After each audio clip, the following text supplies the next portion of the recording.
Plenty of hands. Decides to check it here. Board gets straighter on the turn.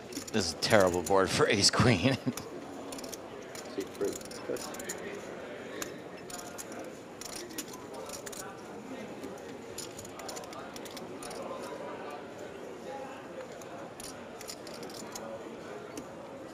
Elka Nuts, I can't believe no one has ever suggested it, but a bad lookalike for Felix, Sting.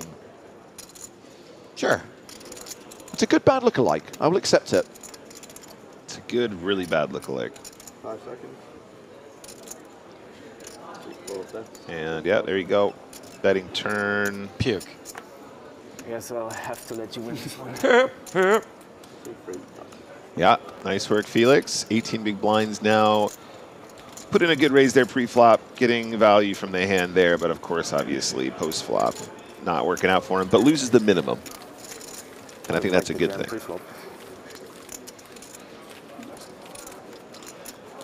On this board, there's not much. Kuzmanovic off to a great start on day 3.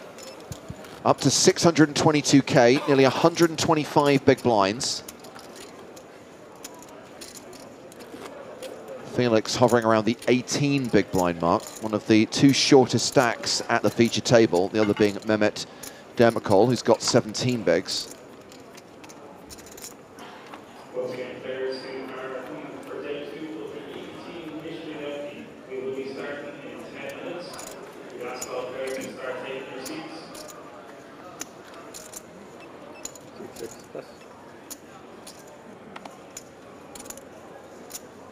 Fold to Vals, who's got King Jack. 5 seconds. 6, 7, raise, 10,000. Raises to 10K. Ace 8. Folded. Okolovic, Ace 5. A little more fun than ace 8. 5 seconds.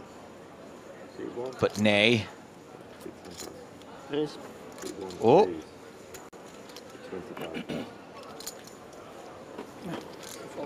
It's fan. Yeah, Tote has re-raised 3-bet to 25K with King, Queen of clubs.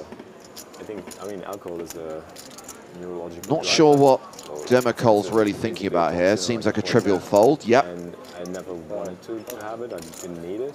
But then after a while, I figured, okay, if you're out with friends and if you're having a good night and people are at least a little bit like, you know, at a certain level, it's nice if you can join them at that level. Yeah, it's impossible to be out with friends if you're not. I mean, for me, it was. It's like I feel like you have a better way of connecting sometimes. And then I just wanted to give this another try, so to see if my perspective maybe was a little bit too harsh. The re-raise gets through. As we see Vals fold the King Jack. I had some really nice nights with friends. Like one of the best nights was with a little alcohol, but not too much, just like at a certain level. And now after that experience, I'm like, okay, maybe I can get to that stage without alcohol again. So that's where I'm at now.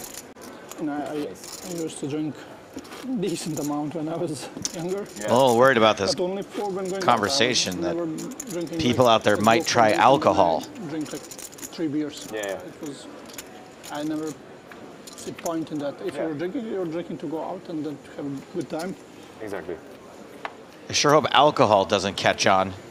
Yeah, for me at that point, it was also after 3 drinks, I was definitely finished. Like artisanal sourdough. Meanwhile, in the first 15 minutes of the day, James, no, don't drink. we have seen 8 eliminations, down from 144 to 136, as we see Okolovic raise with ace-queen suited. Jack 8 suited for Tote. He'll never catch on. 5 seconds. Capable of anything of that Tote. Felix folds Jack 9. Whereas Kuzmanovic is folded. So we've got the table short stack. Mehmet Demirkol in the small blind with 10-9. To drink that much, I need like 2 days to recover. I feel it. Wow. Exactly, I mean, you get so much. And we have Diogo Coelho in the big blind with Queen 3. To recover. I thought that was the big blind. That's why I said wow like You're that. just buying time from tomorrow and the day after, basically. You're buying a good time. Yeah. To have a shitty time. Your health, yeah, exactly. To have a shitty time in the day. So we did have a fair few former EPT champs come into day 3. Sebastian Mallets, Anton Wig, Ratman, Lucien Cohen still in the field.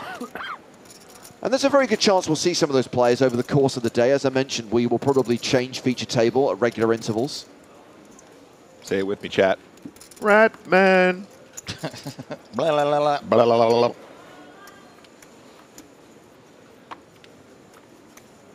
Doobie doobie doobie doobie doo.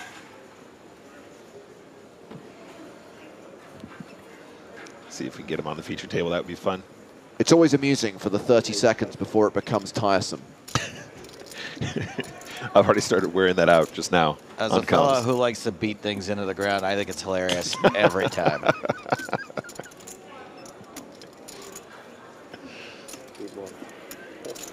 I don't know that I've ever been annoyed by a player who wasn't specifically like being a jerk to other people. I'm always like, yeah, it's pretty funny. Yeah, it's kind of it's amusing. All the guys people hate, Cabral and whoever else, Chino, I think they're hilarious. Felix Schneider's has opened with Jack 10 of spades. Ace 2 in the big for Joseph Valls. Do you think Griffin feels the same way? No, no. But that does start to border into someone just being a jerk to someone. Like when it's targeted, Yeah. I do find it annoying. But when someone's just being a goofy bozo, I'm like, yeah, go for it. It's my favorite kind of bozo. I certainly find Cohen's latter-day shtick more acceptable than his classic bit, which was to shove the plastic rat literally in people's faces.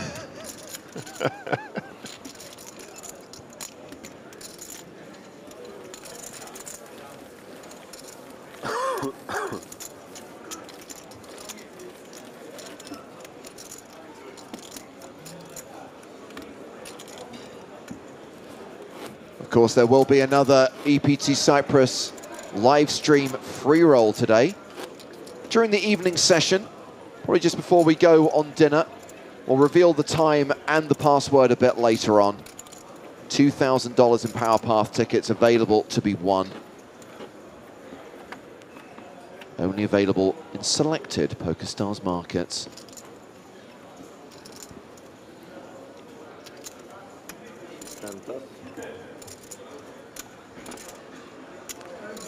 Tote with sixes.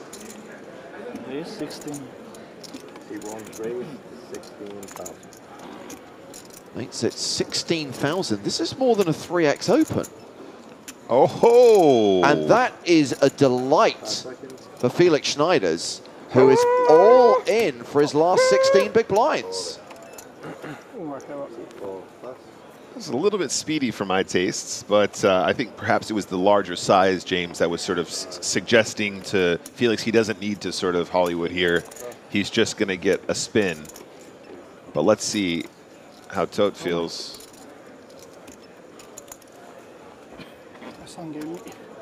That extra large open, though, guys. Can't say I like that. Yeah, yeah, Bulbasaur.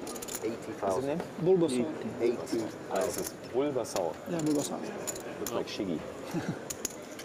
I'm not good with Pokemon, so I only know Shiggy.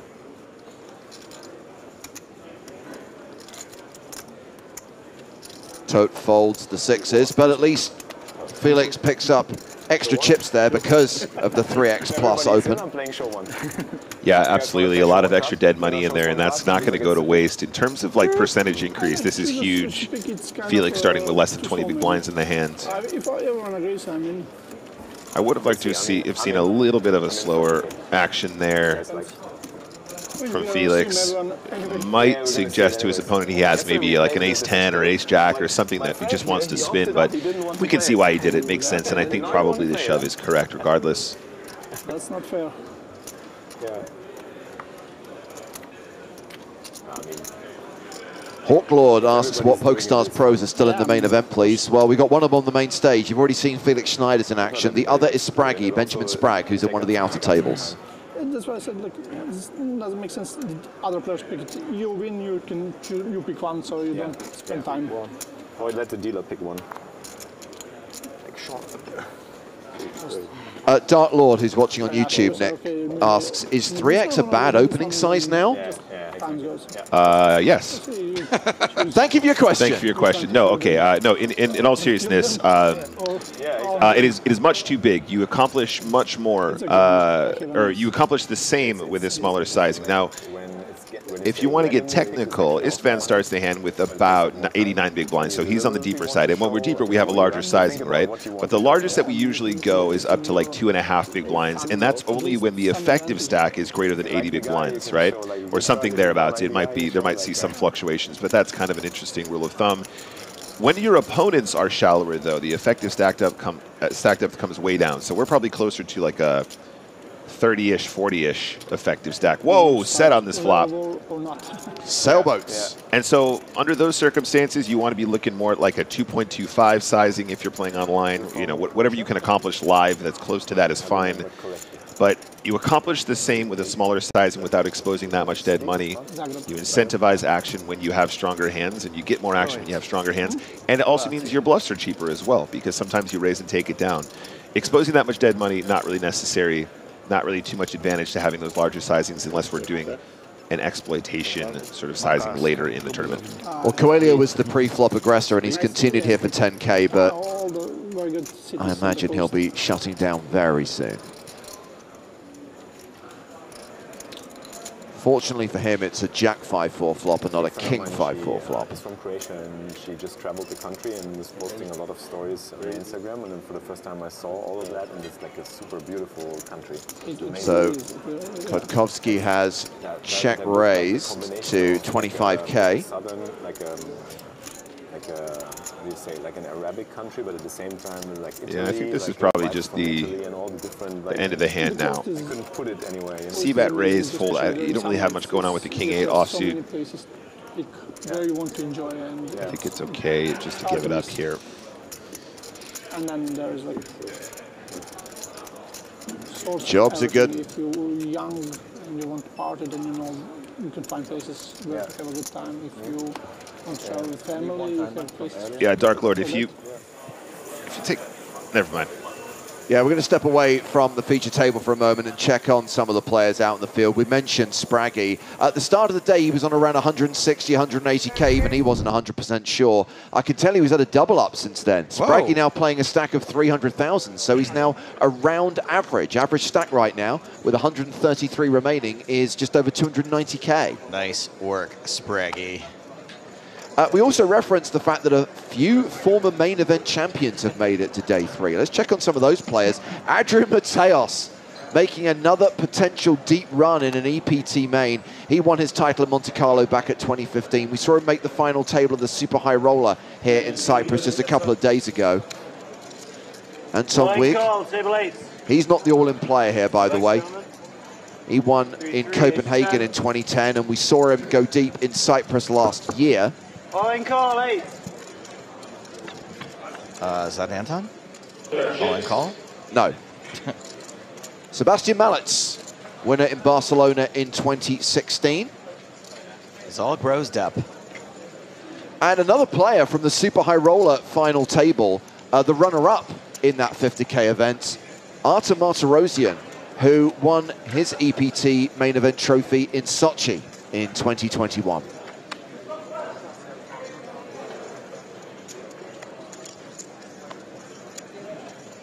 Sam was right, both Arthur and Adrian just playing with the exact same amount of intensity. Yes. In the nearly 10K cash out period as they're playing during the 6-figure plus cash out period in the Super High Roller. Yeah. Arthur, of course, also coming second in our High Roller events here in Cyprus. So back to the action on the main stage, where Kuzmanovic has opened with ace-deuce and been 3-bet by Vals with kings.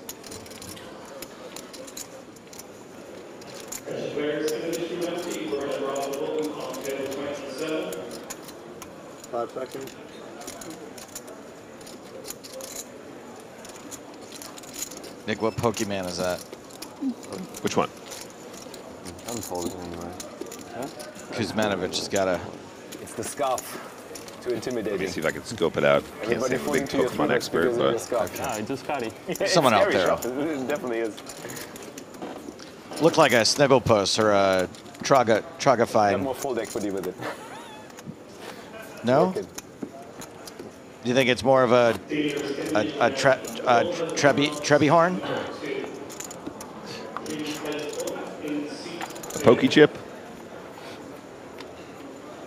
A Checky raise?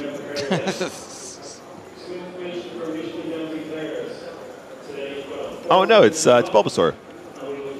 Yeah, it's the same one he had in Barcelona. How is that any different than any of the words I was saying?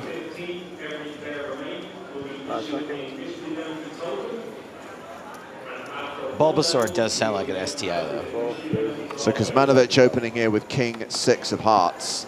And Demikol getting a little bit frustrated on the short side, can't find a hand.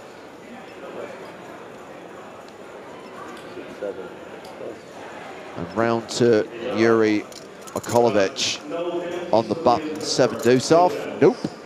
Istvan Tot in the small blind, passes. Felix Schneider's in the big blind. Once you get through Tot, you're all set. Felix has about 19 big blinds after the big blind and the big blind ante. This is fine to defend, but we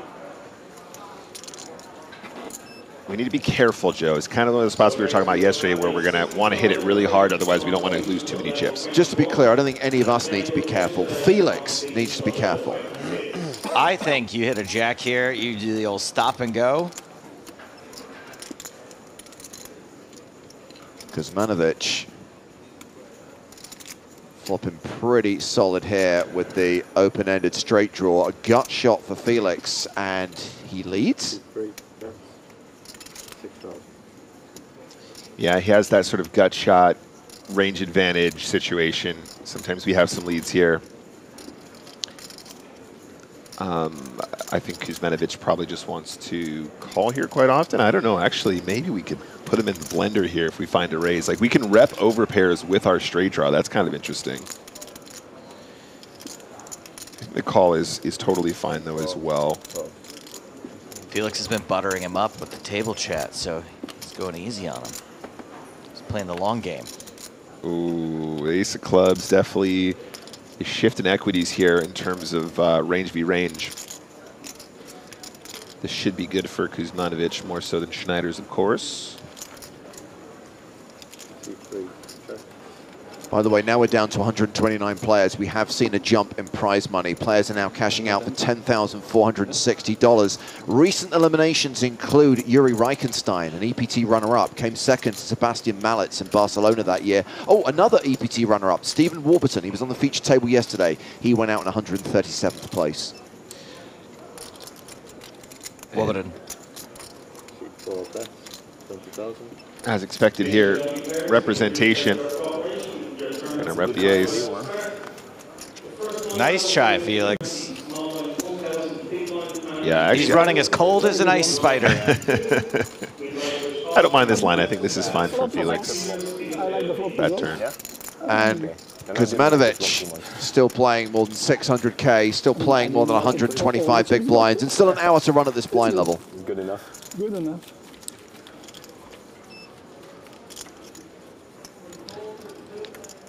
Did you did you ever play the Pokemon games on Game Boy, Joe?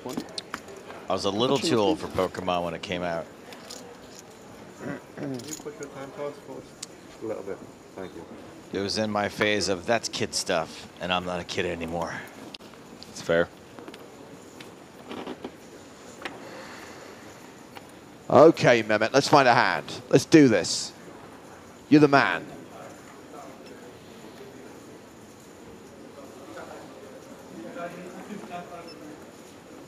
Oh, dear. Folds 9-7 off. Coelho also passes.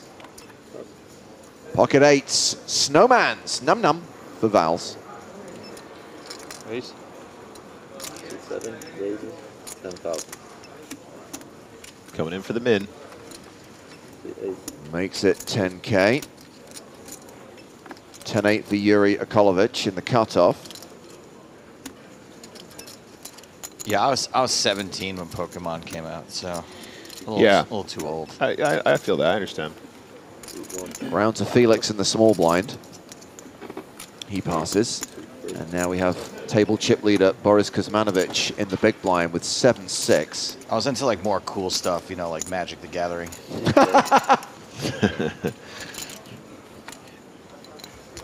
Do you feel like you've come full circle now? Like Pokemon's like a game you give a shot if you had to get Absolutely rated? not, no.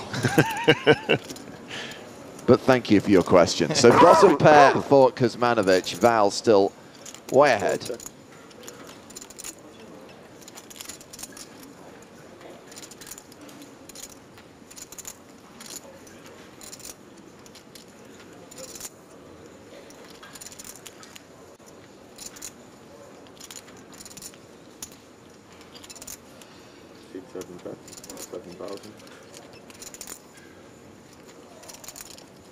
Continuation bet of 7,000 into a pot of 27,000. Good for him. Yeah, and I think the 6 needs to call here, at least.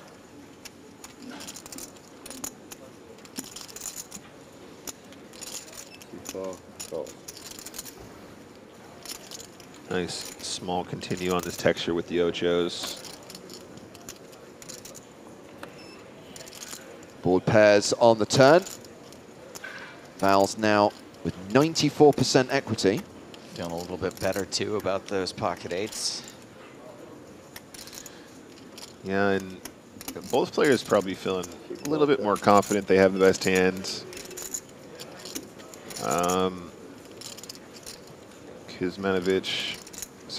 Val's, excuse me. Just weighing up whether or not wants to fire another one. I think the check is more natural. River card is the 3 of spades. Nobody has a spade. Val's still good. Both of them are going to be pretty happy to get to showdown. And then one of them will be a little less happy. Yeah. I don't know, it depends if Kuzmanovic thinks a 6 is no good here.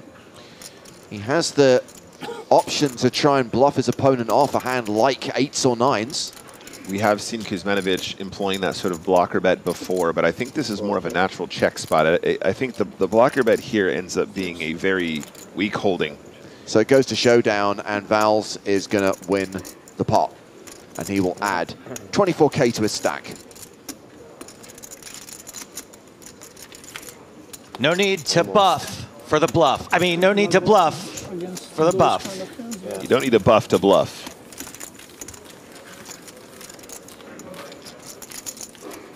Now, you're from Wisconsin. In the buff is something they say there a lot if you're naked. Yeah.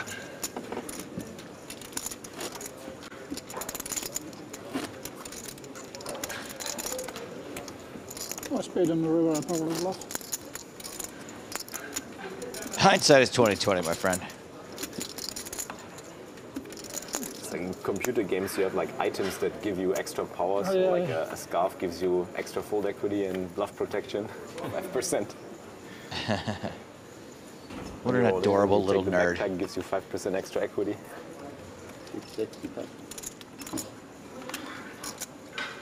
I wish I was playing Magic the Gathering when Pokemon came out. Just be grateful that you're youthful. Don't feel so youthful anymore, Joe. I realized something about my the age I'm at now. You know those how they show like you probably don't get them that much in Europe, but America how they show tons of ads for pharmaceutical for drugs. Yeah. Now I used to watch them like ironically and laugh, and now I have to listen to them. I go, ooh, I might have this. Ooh, I think I might need this. I might need Renvoke. They're good at that in America.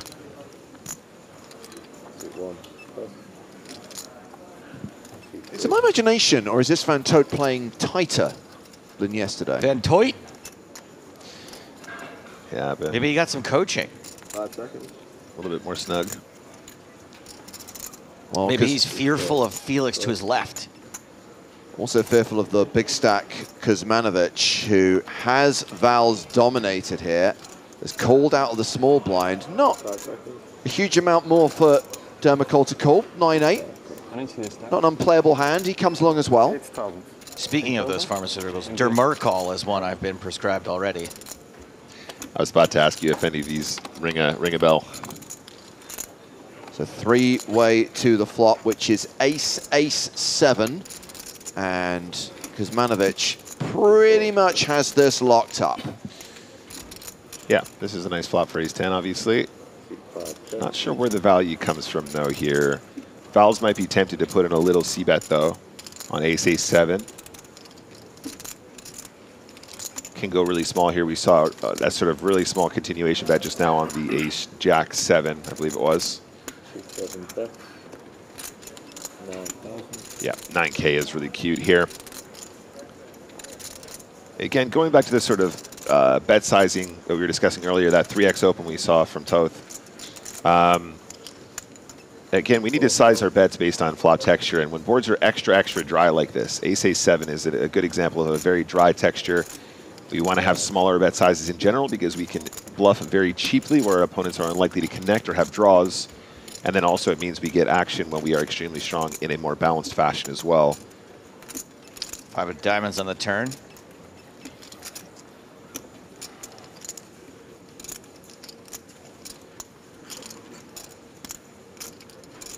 Would you say this texture is like 99.9% parched? I would say it's 99.9% arid. Arid, yeah, dry. Sure.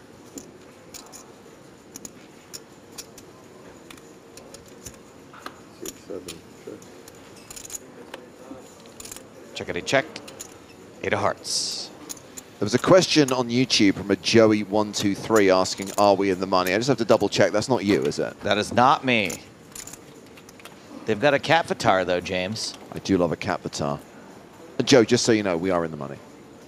Oh, yeah, no, I didn't know, but I wasn't the one who asked. Right. Thank you.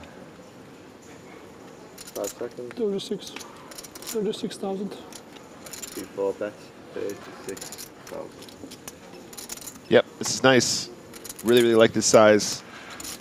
If you are getting called, the hands that want to call are going to call for that size, I think. Your hand is quite sort of disguised here as well. Definitely, you know, kings, queens, jacks seem like combinations that still really want to call for this size. Maybe even some king highs once in a while if they're feeling really extra brave. But as played, nice work. 7.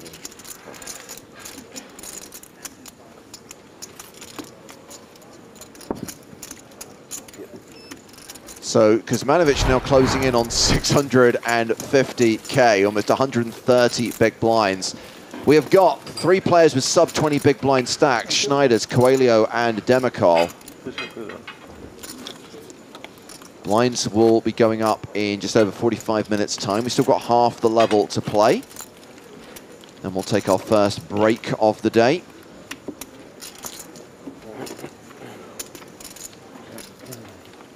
There will be a dinner break, just as there was yesterday. At this point, I guess I can tease the fact that I decided to shoot a little travel vlog of my journey here to Cyprus. And shot some behind-the-scenes stuff across the first 2 days. And I think I'm going to put that video out in the next 48 hours. And featured in that video are some shots of the infamous, notorious, legendary EPT Cyprus buffet. I thought he was going to say me, but no. You are in it, Joe. Don't worry. Just Don't the worry. food. Because I know you'll want to keep track, you make 3 appearances. Don't worry. I do keep track. Thank you.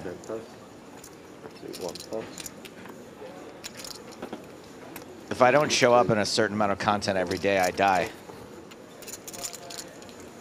I only have 1 appearance, but whatever, it's fine. I don't take it personally.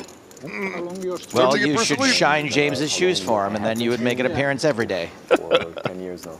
I would highlight there is one member of the commentary team who is not featured at all. Maria. Griffin. Maria obviously not featured because she's not here. Griffin is here, but somehow didn't make it in. We do the live tournament now. I think Griffin's been let back into the upper crust, like the sort of the high roller scene, and that way that's why he hasn't been bugging us to hang out. Right. Started to experiment with live Back in. Yeah, I think he's like with the in crowd now, so we're good. I think Sam had to vouch for him. Yeah, that's what I mean. insanely hard. It is. I mean, you have to.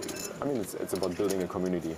You have to do it consistently for a long time, long time. It's extremely hard in terms of performing. You need to be focused while playing and keeping the audience engaged, responding to questions. Have you tried it? No, I cannot. If I talk on the phone, I cannot park out my car. That's Same. about multitasking. How bad I am. Actually, it's the same with me. To be honest, I'm very bad at it. So my learning curve is very low and very slow. Okay, but you do it gets better by time. So for other reasons. Yeah, it's multiple layers of like businesses, so to say, and you have to like bring them all together. It's not. I enjoy the. It's just a different. It's a different game. Yeah, exactly. I'm not playing. I mean, to beat the game in poker, obviously try to be as good as you can, but it's when they add all factors, it's impossible to be the same level as someone who is not doing. Yeah, who's just doing poker. 15% of stuff you do. Exactly, 24/7 studying, because streaming is preparation. Streaming, as you said, answering. I'm pretty sure I'd be just as good at poker while streaming as I am without streaming. 2 out of 10. Yeah. But consistent. They keep telling me to win in poker, you got to be consistent, but it's just not working out for me for some reason. So Felix in action here, opening with ace-10. Round to the blinds, Coelho in the small, and now Val's in the big.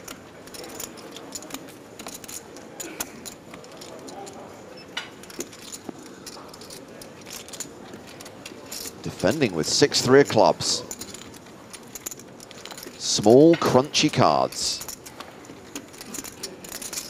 Felix hasn't been so lucky with the flops today. Let's see how it goes on here.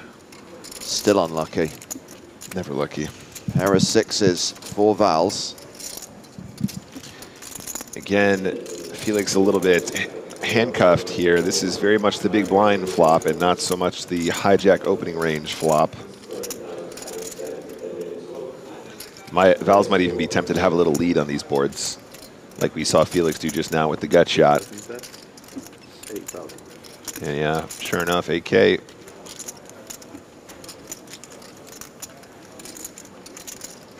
Felix is like, I keep starting with strong hands. That's the strategy I wanted to use against you. It didn't work. Yeah. Against me, it works. There you go. So Felix down to 14 big blinds. And a reminder that once EPT Cyprus wraps, once we're done here, we ship the circus across the Atlantic to Vegas for the North American Poker Tour, because the NAPT is back at Resorts World, November 1st through 10th. There's a 25K Super High Roller, there's a 5K main event, and we'll cover the last 2 days of the main event on the PokerStars Twitch and YouTube channels. Also, a new season of the big game on tour. We will be casting Loose Cannons in Vegas. There are qualifying tournaments running on October 30th and 31st, plus November 4th. The full schedule, plus the T's and C's, are in the PokerStars Live app. But if you can qualify it by one of those tournaments, you will get an audition spot and you will be considered. You could be cast to play in the new season of the big game on tour and be staked 50K to play high-stakes cash against some of the biggest names in poker. Those tournaments start October 30th, by the way. October 30th, Yes. 31st, and November 4th. And James and I, now I know James doesn't really care that much. I'm giving up my Halloween to go to Las Vegas to be present for those tournaments on the 30th and 31st of October. So For the sake of doing something, be good. You gotta enjoy it. Like you Be good candidates for Loose Cannons. Impress me, dazzle me. Should they come dressed up, guys? putting up a show. Is that bonus points? I mean, look, if you want to show us your personality, you want to show that you're willing to go the extra mile to make good television content, and that includes dressing up in a Halloween costume, I encourage that. Just bear in mind you have to impress all the judges, so you've got to find the right level. Don't go OTT. Don't come across like a crazy. Successful and say like, it's easy for him. Joe's looking at me I'm like, I staying think that's silent bonus on that points. one. That's James' requirement, is to not be a crazy. He's welcome to have that. It's not easy to succeed. So everyone should come dressed as Phil Hellmuth, is what you're saying. Absolutely, you have. I mean, if you pulled off that costume, that'd be pretty funny. That would be really good. The best advice I can always give is always you have to do something you really enjoy, because then it's like with poker, you know, you put all the work in. Blind v blind. Pays off if you really Vals enjoy it, in the and you can small. only keep it up because at some point you will get frustrated and then stop. So if you don't enjoy it, but if you enjoy it, We got to have a raise here, keep on doing boys. it. Oh, yeah. Not for the reason of Oh, becoming successful, yeah. but because you enjoy it. And Exactly. I mean, right, go. money can be a good motivator, but it's hard to bring you to the.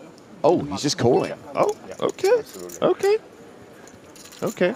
So Val starts the hand with Top level. about 40-ish bigs. They want to crush the game and be the best. Kodkovsky starts with about 87, keeping it chill. Solid flop for ace queen, nothing for Vals. Down to 121 players, by the way, and bad news. No. Who? What? One of our former champs is gone. Okay. Adrian Mateos. Which one? Okay. Out in 124th place for $10,460. That means, by the way, with Mateos out in 124th and with us down to 121, Spraggy is now guaranteed his best ever EPT finish. Excellent. I have that. Sorry, no offense to Adrian Mateos, but he's doing fine. He's going to be all right. Yeah. Also final tabled our high roller that we broadcast a few days ago. Super high roller. It is the super high roller. Thank you, Joe. It's like 10 to 12 hours of hustle every day. If you don't enjoy that, well, we don't want to do it. Yeah, I said, like, if you think something is easy and you can make. Well, 10, Vals 15 has times picked up a more gut than shot Ooh, on the turn. 6x the equity. If I not try to do something that is easy. That's true. It's easy to talk from the side, shift off, Yeah. and get down on you. But I mean, if it's easy, then you're stupid because you're not doing it. Exactly. Why would you? Exactly. Yeah, you got a good point. Yeah. 2,000 euro, 1.5 euro, and it's easy for him. That's a very good perspective. That's something. So I need to Vals check bet sometimes. 8K on the flop, 22K on the turn. I guess this just calling strategy is working out for Kotkowski here. It is, absolutely. And you got to think maybe if Vals doesn't pick up the gutter ball, not going to find that second barrel too often. But let's see how we look on the river. Pairs is jack. Yeah, and I mean, what's he beating now? Kotkowski could have like king 7 of spades. That would make sense.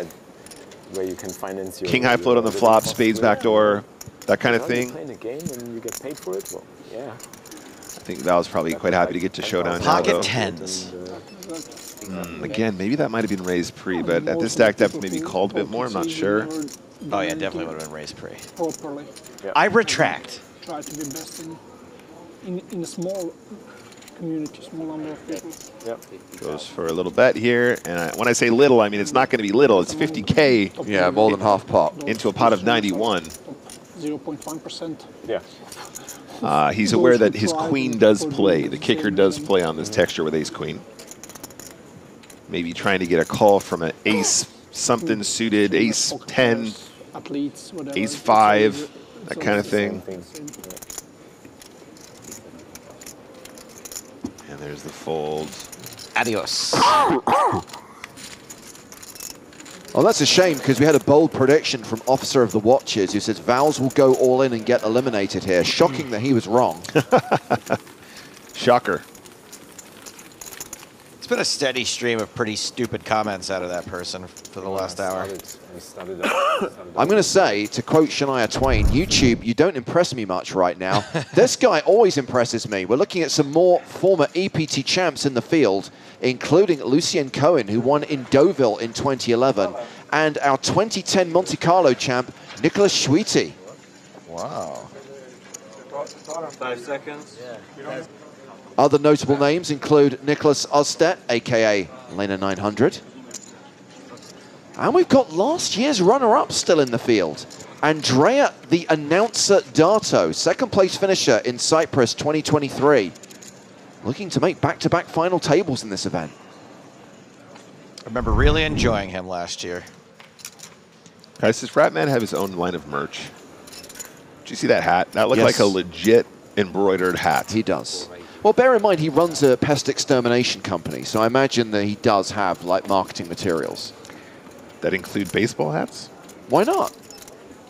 I'm sure you can get like Come by for a quote, leave the baseball hat behind. a rent-a-kill USB stick. Sure. So why not a Ratman cap? Can I get one of those, please, Ratman? If you're listening, I'd like a Ratman hat, He's please. not. Sorry, James. Jeez. Kuzmanovic opens with ace-jack. Val's calling with ace-10.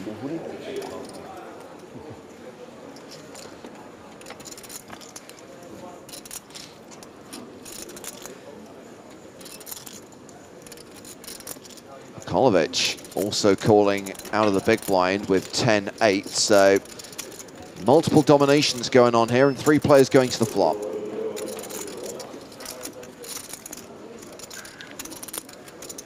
Nine, 8, 5, and would you Adam and Eve it? It's a Kolovic who flops best.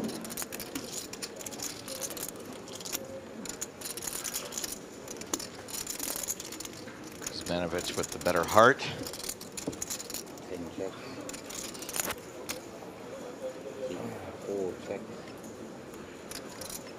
Checked to Val's on the button.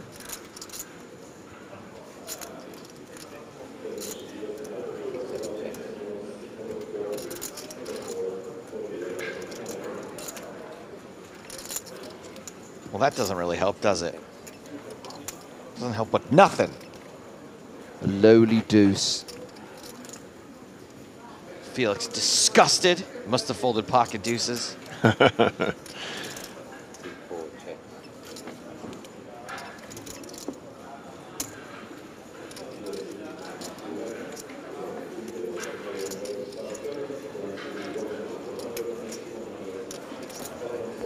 Checks around again. Anybody? Anybody? Anybody? I don't know. Kolovic finally gonna bet that 8. 7K. Nice and small. Definitely a blocker bet situation.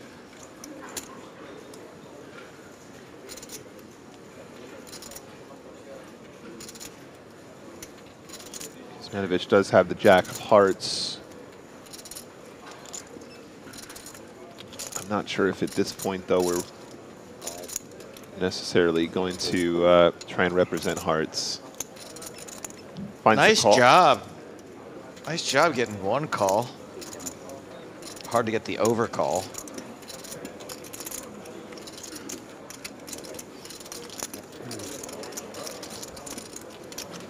How do you like camping just a dab's chances here? Who says there's not a better candidate than me. I'm better at poker and funny. I mean, real funny, not Stapleton funny. Wow. Hey guys, real funny. When you gonna start? What do you do outside of poker? Affiliate marketing. Yeah, ah, okay. Yeah, like I'm an agent for some sites. Okay. So it's, since I started it, I'm playing a lot less. It's Okay. like something I have a lot more time for me. Yeah, so you And I can. don't need to play that much. You have a family? You have family? Yeah, I have wife and 2 kids. Okay. So I have a lot more time to spend with them and just enjoying That's nice. and playing. I used to play a lot Yeah, more I think top online, tip. cash, If you want to get on the Right, big gotcha. game, don't insult Joe Stapleton. and tournaments. That would be a top tip. It's up yes. there, right? 4 raises, 11 Kuzmanovic going to have an open here, I think. Raise to 11K. Down to 119 players. Recent eliminations include Luke Marsh, the umpire. Nice one, Darsh. Guess you think you're real hot shot. Oh my goodness. 15 big blinds Can't for the play Jack it. 10 Not, suited. not from that position. Not all that action behind, Nick. Uh-oh. Wait a second. See? 29 big blinds for Josep Valls. 7 calls. Looks like a call. I think I like this so far.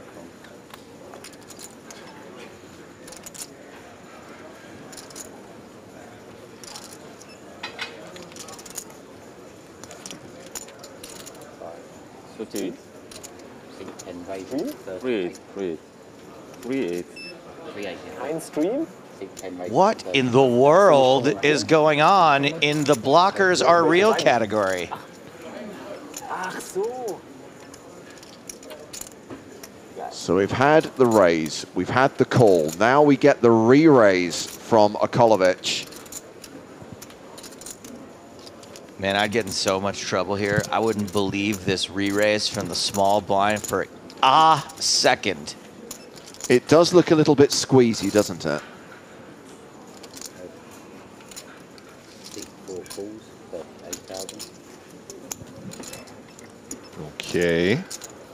Kuzmanovic is going to come along for a call. I would like to point out as well, Okolovic here, the size again, I think on the smaller side, if you're going to squeeze, and there's already 11K and a call, I think we want to make this like a lot bigger, guys. I think this wants to be more like closer to 50K.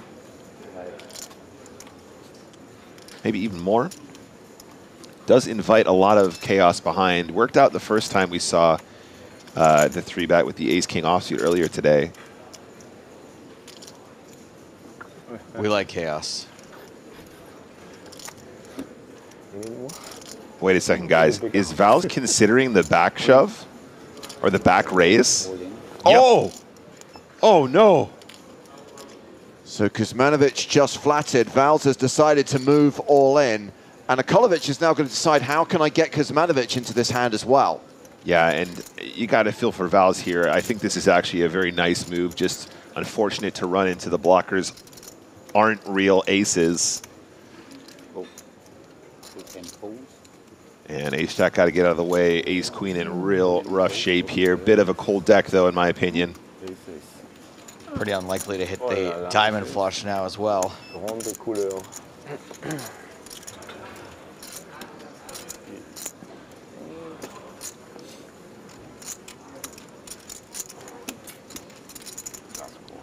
Vals with a very slim chance of survival. And a huge pot for Okolovic.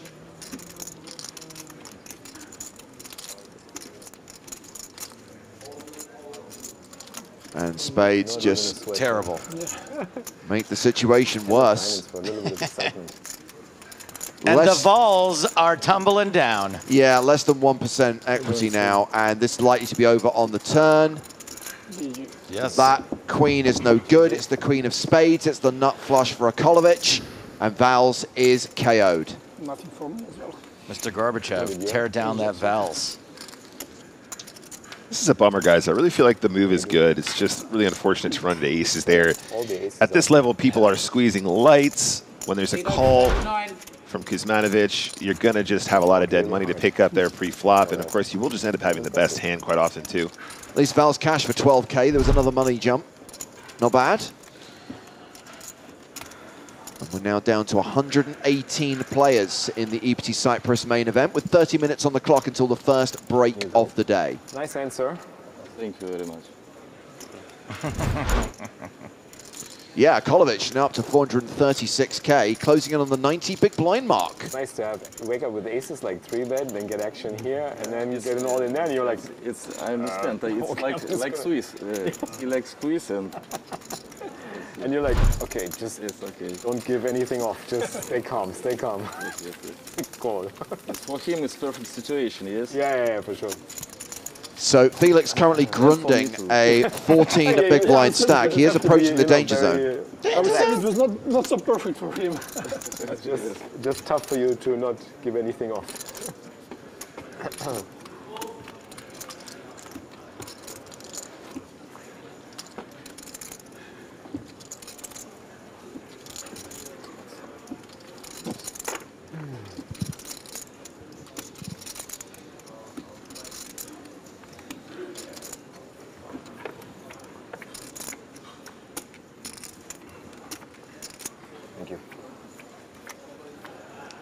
Felix really is rather polite, isn't he?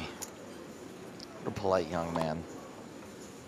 I thought I was the only one that said thank you to the dealer for giving me my 2 cards. It's nice to be nice, Joe. Yeah. I'm always nice to my dealers. Side fold.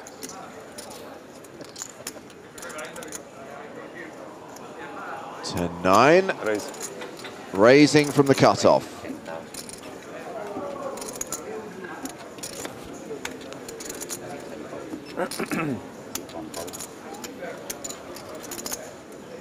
King 9 for Felix in the big blind.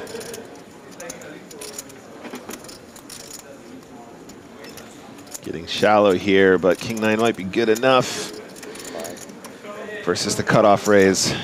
Yeah, calls is a domination situation pre-flop, James. And the way things are going for Felix today, let's celebrate the 10 high flop that's about to be dealt.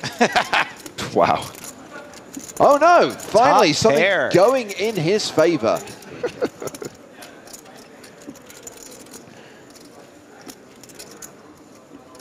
Now Kukowski just triple barrel, empties it.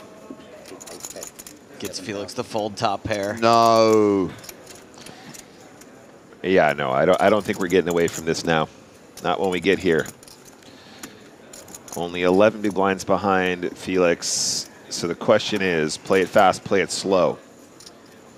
I think we are supposed to play it slow and let him barrel. But Felix might be tempted to jam. That's also going to be okay. He gets a little excited over kings. Count this. Bit of posturing here from Kotkowski. Yeah, a lot of posturing, in fact. 59,000 total. Which is okay. But I hope that we see a fold pretty sharpish.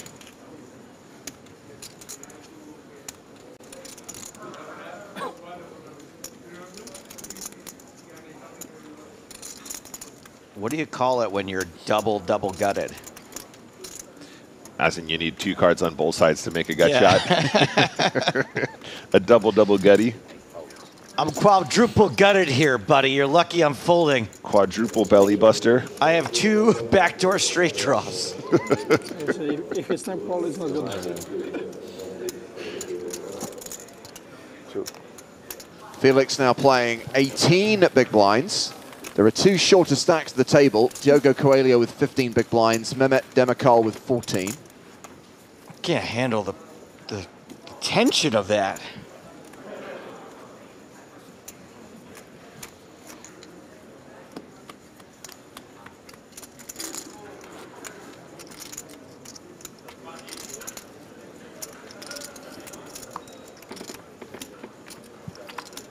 And it will be Demirkol, the shortest stack at the table, who's first to act on this next hand.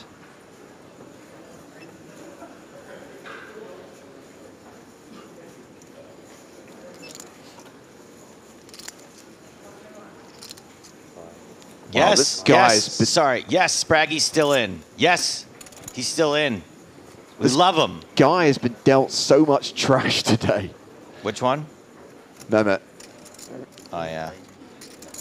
Okay, Kotkowski opening for the second hand in a row, this time with King Queen.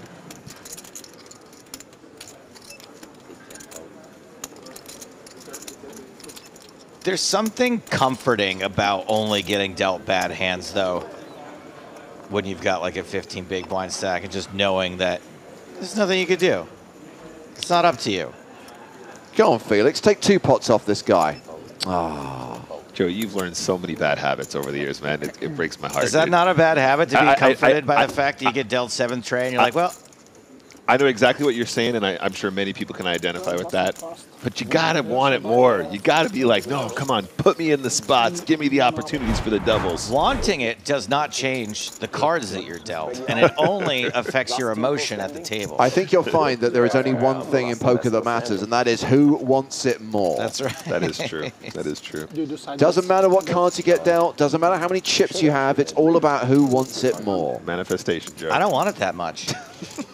That's what I'm talking about. Yeah, I don't. It should be about something, doing something silly at the next one, like, you know, dressed up in a costume or like. Let's think about that. I mean, I want to win the tournament, but 5 days, like, oh, God, who has the Sure, we'll have time? Some ideas. Oh, man, Joey, I'd love to see you go deep in an APT, buddy. I would love it. I'm not being facetious. I think that'd be great. No, I believe you. You're a delight. Coelho is open with King 10. Okolovic with Queen Jack of Diamonds. Big 10 call. Makes the call. Sure.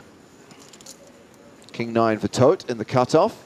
He hasn't done much today. He's been pretty patient. I do think we've seen a change in his strategy and a change in his approach. He's playing a lot more snug. He was a little bit too loose yesterday. He made it work for him, don't get me wrong, but it probably wasn't an optimal approach. Oh, my days. Thank you. Finally, this guy gets a hand. I did this. 12 big blinds. This is an all-in for sure, guys. I did this with my positive mindset. The one came in, and Spraggy was on the table. It was next the to me. manifestation. I'm so sorry, now get the fuck out of here.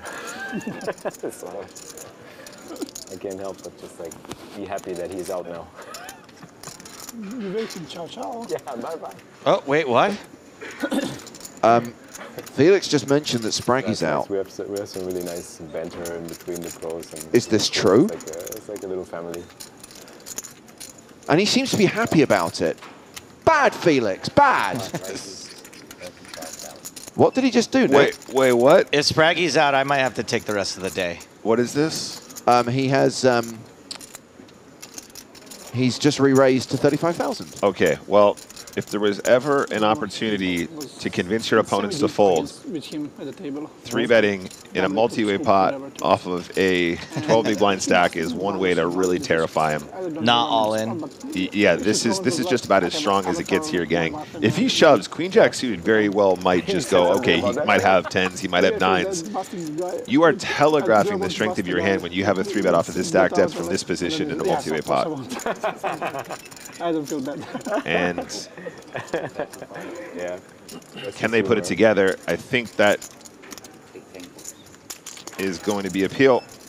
Okay, so we are going to see a flop. There is 87K in the middle. Demicol has 30K behind and is obviously a huge favorite here with aces. Just the one diamond on the flop for Okolovic. If you put like people's pictures in there or like your pet. And just take a look at the effective stack depth here, James. This is how much of a unusual 3-bet this is. There's only 30K behind in an 87K pot. I mean, I don't have big volume on either, so. And Okolovic, realizing he's probably just priced in anyway. 2 overs, backdoor diamonds, backdoor straight draw. Why not? Yeah, and look, you know, like I said, I think that this looks very strong, but perhaps Okolovic not realizing the initial stack depth there, and now feels like he's priced in with 2 overcards in the backdoor diamond, so we can see a very, very strong hand from Demirkol. I mean, in theory, he's made it work for him. He's going to get maximum value he here. Absolutely has, and you cannot fault him on that front.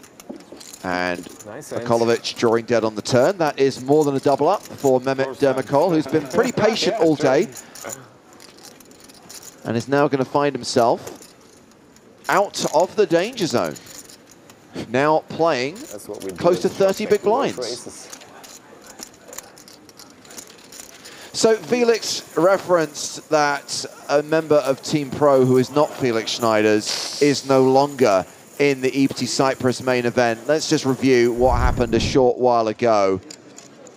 Spraggy involved in a hand against Shakib Miri. An ace-7-5 flop. A bet of 40,000 from Spraggles.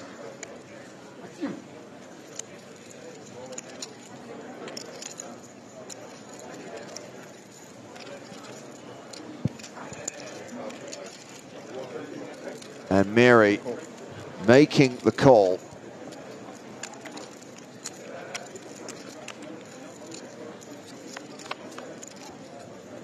Turn card is a 6. I wonder if Spraggy has the Spraggy. Maybe he has aces and 7s here.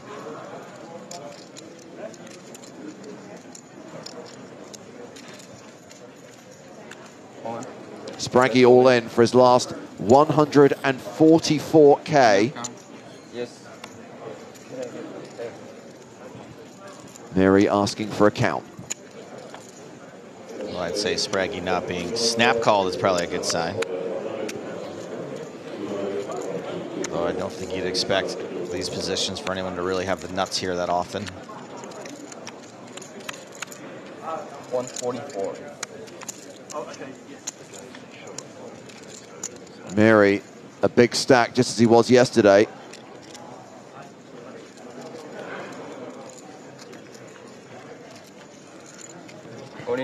Makes the call. Ace-King, top pair, top kicker for Spraggy. And Mary tabling Ace-Jack. So Spraggy gets it in good, but spoiler alert, the river does not help him. It's a jack. Oh, no. Giving Mary 2 pair and sending Spraggy to the rail in 115th place. His best ever finish on the EPT, $12,020. That is grosser than the room service tray that's been on my dresser since I got here. That's how gross it is. That was gross.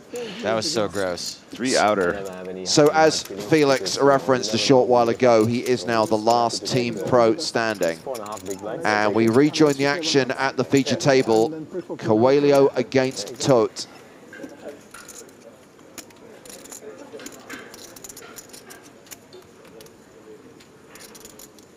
That's really awful. Team pro run good, not confirmed. You get the new player. Oh, yeah. Team pro run good, confirmed. Can Run you bad, sorry.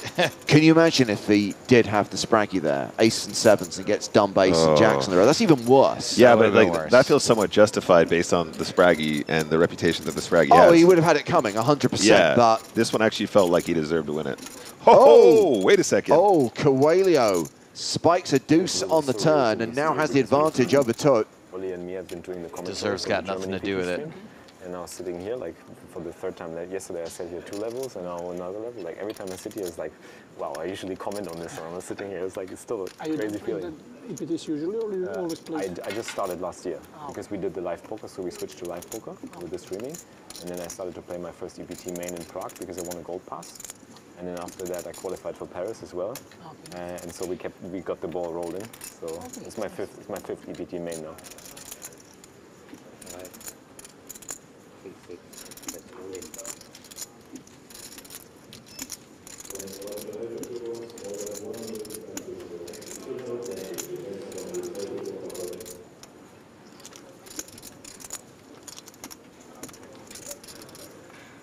Oh, and that is getting paid.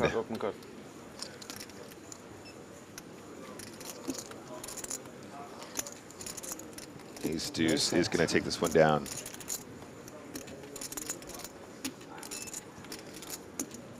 He's going to take it down. Decent turn card. And Yeah. take a lot. Yep. So up to about 25 big blinds now for 30% maybe. Diogo Coelho.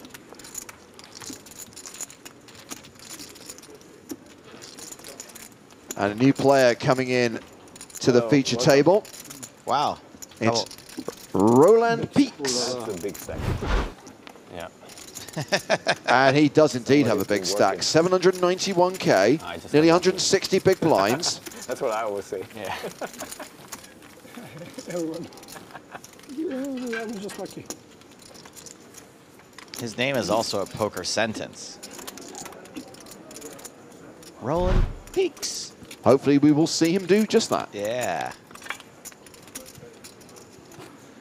So 12 minutes on the clock, 12 minutes until the first break of the day, and I have been advised that we are going to be changing feature table during the break. We will reveal the new lineup soon. We'll show you which table is going to be coming to the main stage. So when you get the cards, you put them down in the box. Obviously, now that Spraggy's gone, he's no longer an option. So I guess we're probably going to feature one of our former champions. That's well over $1 million. Anton Wig. He is in the field. Could be his table. Dimitar Danchev. He's no longer in the tournament. Lucien Cohen. Lucien Cohen. Nicholas Schweety. 5, 6, 8, Andrea Dato. Not a champion. Runner-up. 10 folds. On maybe 11,000. Tote with sevens. Opens to 11K. It's a beauty about poker here. sometimes it looks like you've been playing really well, and like in the end, at the end of the day, you just like had like aces versus kings and like set over set, and you build a big stack. It's like, oh, Yeah. yeah. I mean, there are I got it different figured out. hours and it's different type of run. Peaks. Sometimes you have Look. just cooler. Roland does Sometimes indeed you- peak. Nice peak, Roland. Like betting when they don't have it, so they have to fold. Like, either you're bluffing Yeah. or cannot lose. Then they run good when you build a big pot and your hand holds. It's a major factor. It's a lot of things have to come together. Yeah. All that kind. Obviously, playing well and making good decision is Well, that's a deuce the right path. for but peaks. Probably if not you're making bad decision enough. and the board run out bad for you. Yeah. You I don't know. He's got the diamonds, Yeah. I guess, going from After Nick. the point, The diamond Yeah. keeps it board run interesting. out bad And for you, on this texture, guys, I think we probably do end up enough to lose it, 15 calling, blinds, especially with 13 backdoor blinds, diamonds. 15 blinds, not here and Generally there, speaking, we're not folding pairs to a more conventional bet sizing scheme here. cannot do much. We see 11K into 29, so a little bit more than a third. The most fascinating thing about this game for me is like. And actually now an opportunity perhaps to represent some straights. Totally new things. Like you bet one side. Peaks, of course, will have.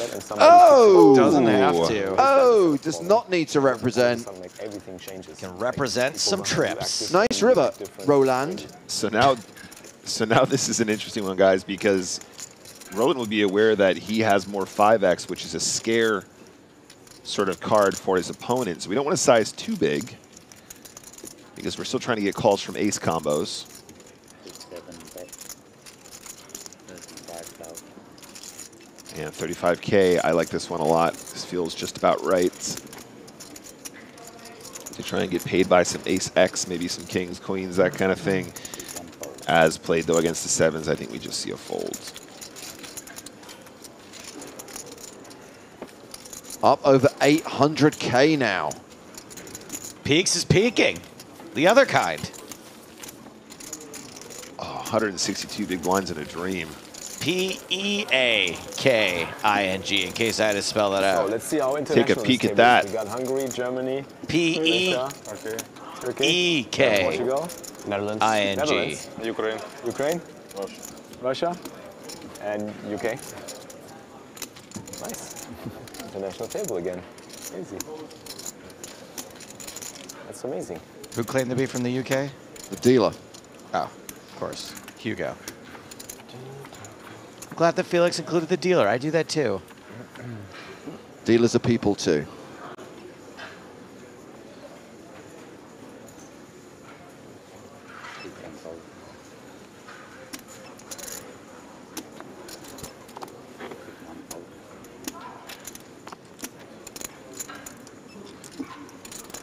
Felix raises kings. Felix. Starts the hand with 18 big blinds, guys. He And didn't ship it in 2.5 seconds this time. to be fair, opening the action here this time round. Round to the big blinds. Second Oh, time. Kings. never lucky. Not sweating it. Just take the free chips. That's right. Take them.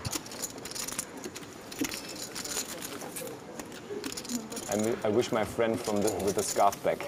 He always gave me action. I played with him, I think day 1, day 2, and day 3 today. Now again, it was like all days I was with him. Yeah?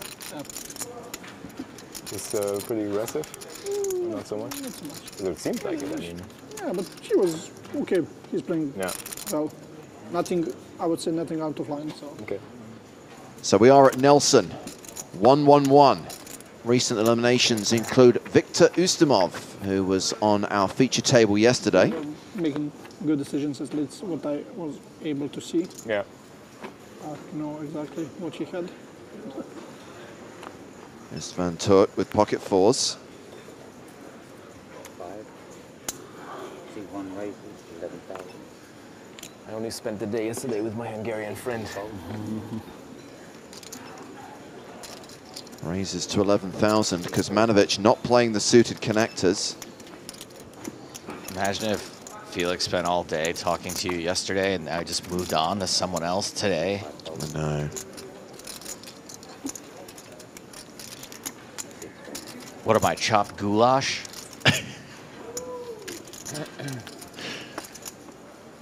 Pocket threes for Roland Peaks. Makes it 11K. Calls the raise. Peaks is such a cute last name. This is a pretty nice one in the big blind. I Yeah. think you can defend this. So fun. 6-4 of clubs is a nice hand.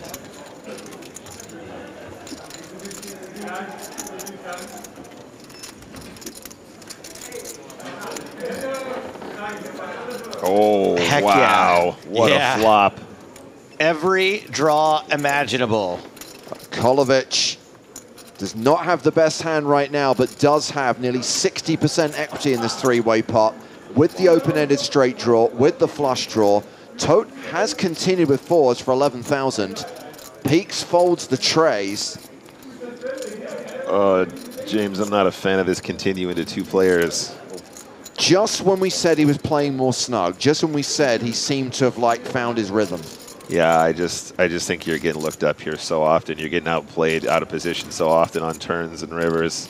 You're getting outdrawn all the time when you guys got 6-4. No, So- man, he's going to backdoor the straight.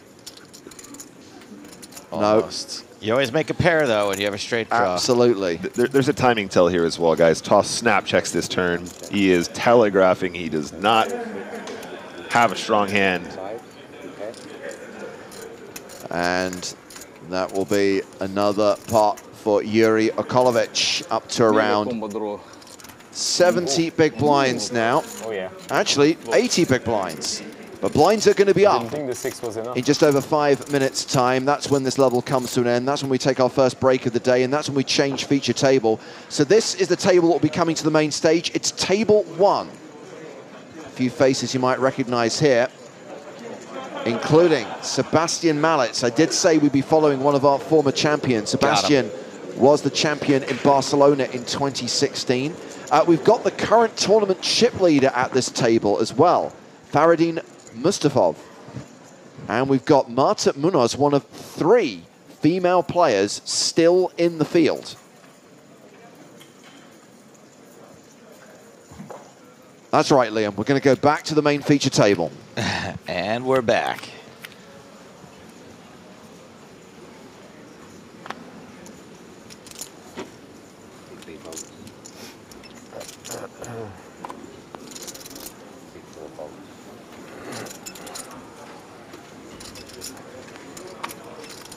Demir Cole with King 5.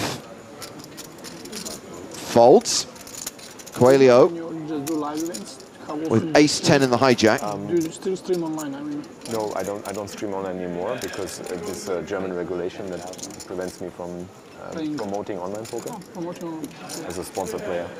Wow. And so we switched to live events, and now we do every 1 or 2 weeks we go to a new stop. Like we also do the small stops like the ESPT, the FPS, the Euro 1Ks, and smaller ones. And when we come to EPT, we also do the first week of streaming. So when there is no live stream here, we also do like the small events. We play all of this. So we usually have like probably one big event a month. Okay, so they cannot. That ban seems you like a from fun flop for streaming both these hands. like Exactly. online, yeah. Yes. And you're not Even doing the like one- in Germany. Exactly. And With a we're blank also, card. Like, we changed we're now sort of like a group. It's not me I say as that an sounds a bit of a ambassador, but toss-up. a group of people that are streaming for the community. So we're like Hijack can TV check here, I company think. sort This of is like- fine. And we have like different proteges. We also bring Bit of a friends toss-up, from our like German that, Jeff. community that play in the events, Oh, and then we toss-up. follow them around. And it's not only about me, but it's only about also about the others. Nice organization. I mean, Yeah. Same again. Still We're ace high, still a straight draw. developing it and improving it and looking for new things I that think we checking can do. his turn is still cool from the ace 10. Very cool because it's Man, oh man. we've never Yeah. done Did it anyone before, make a and there's straight nobody or what? else doing something yeah, I like mean, it. what's, I don't. So because Yeah. Toth didn't lead the turn, I think he It's a ends lot up of actually fun. having It's really enjoyable. having, you know, like When people watch 2-pair it, plus here. It's not like we have this TV setup like here. If he You has can follow the people jack gut shot in the without table. showdown, he probably bets turn as a bluff. They decide. Not sure yet. So I'm going to They go on a might limb decide. here on a prediction and Maybe say we're Toth has the best interesting hand or here. boring. If we're too boring, Another prediction. Let's see if we get to showdown and we can see the cards. But there was no. I was looking to post a link before started, and it was not announced on PokerStars. Yeah, I think that's a good fold. Usually they have a live upcoming in 30 minutes, and okay. I couldn't find the link. It was not there. Here? Yeah. Because I think in Cyprus it's banned or blocked. I think they blocked poker, like in the live streaming directories. That's the reason I couldn't find it, because I was usually see it like upcoming in 30 minutes. Yeah. How can I not find it? It's really very strange. I just post a link for PokerStars channel, and then like once. It's the same in France. In France they did the same. You cannot find anybody who is live or streaming poker. You actually have to click on their profile and then into the stream, and then all of a sudden it shows live. But before that, it's shown as offline. Oh. Yeah. But only on Twitch. You can't do it on YouTube. I'm gonna miss these conversations. I didn't see it like upcoming live. I mean, maybe I'm not sure why. On YouTube I could find it. I don't know. Maybe I. For the record, I can watch on YouTube, but I can follow the chat on Twitch, but it won't let me watch the stream. Sometimes it clicks in there for me, but it is hit and miss. I remember in Barcelona, you enter PokerStars and then you see live upcoming. Yeah, you see exactly. 30 minutes, 40 minutes. Should be. So Kuzmanovic with ace-king suited has raised to 11,000. Demirkol flatting with the sailboats. This is interesting from Demirkol as well, guys. Calling with fours here off of like a 30 big blind stack from +1. This is why it's dangerous right here, James. Lots of action behind you, lots of opportunities to 3-bet. I actually think the call here might be a mistake at this stack depth, especially as we have pay jumps to come. There's just too many players stacked behind you, and you are basically pure set mining. That's assuming you even get to a flop in the first place, which, of course, we can see probably unlikely. Counterpoint, Nick. Yeah. As the old guy told Joe many years ago, always see a flop. You got a point. You got me there. Okay, we have seen the 3-bet.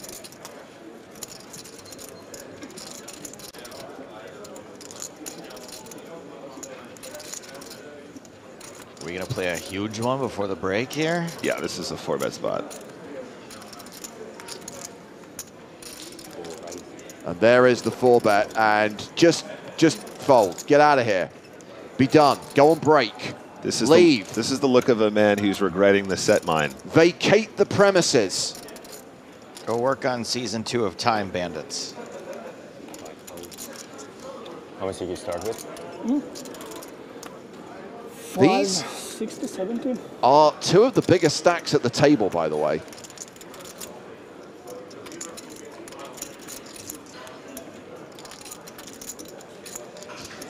I mean, it feels like Roland Peaks has got to be in contention for overall chip leader.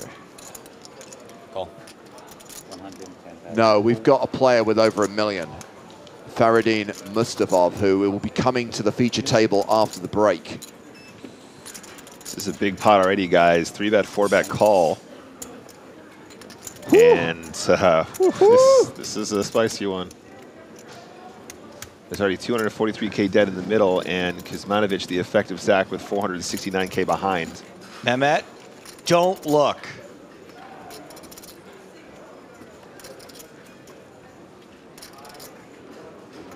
Ace, 6, 5, advantage Kuzmanovic.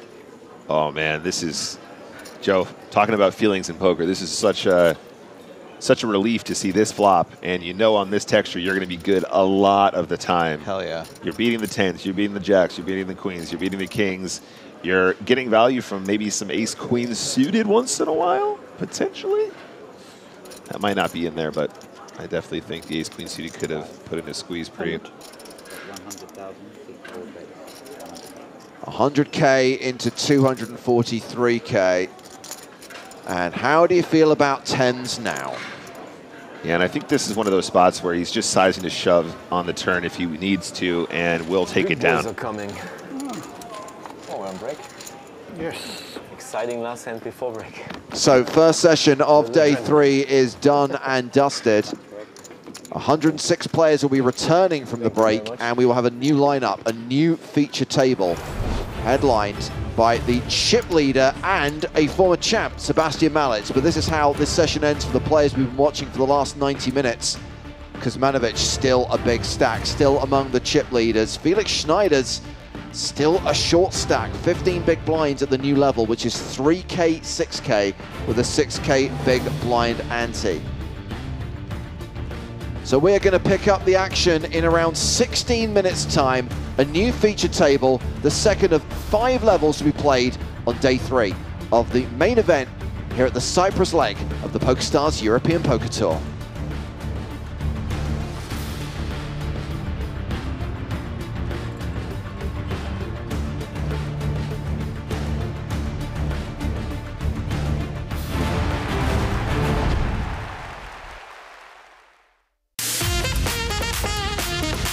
Good evening, everybody. Welcome to the Breakfast Party EPT Cyprus 2024.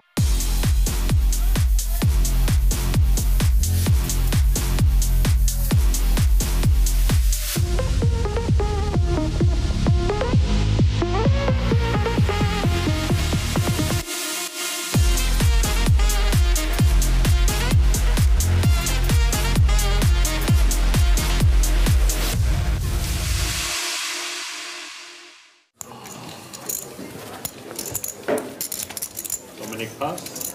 Peter pass.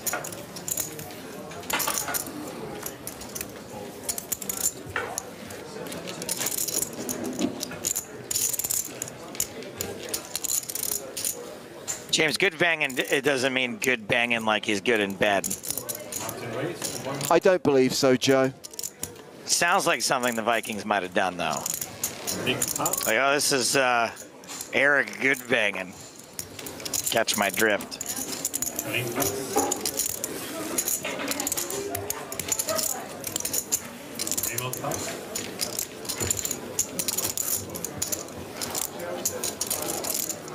So the raise is to 140,000 and the chip leader has Jack 5 of diamonds in the big blind. James, he's shaved. And he's put on a shirt. It's the final table.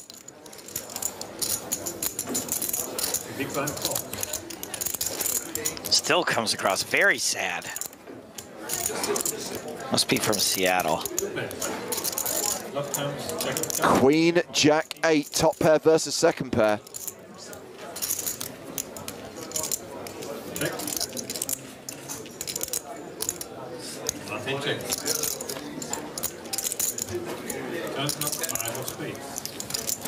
Oh, now. All right, well, things are looking pretty good for Goodvangen here. Yeah, with both players turning two pair. Goodvangen a 95% favorite, and Gustafsson is going to lead the turn, 165K.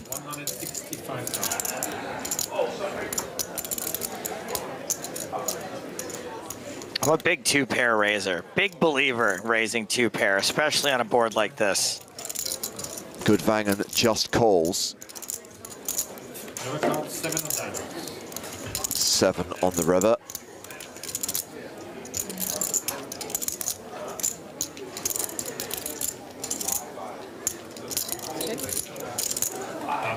Gustafsson now checks.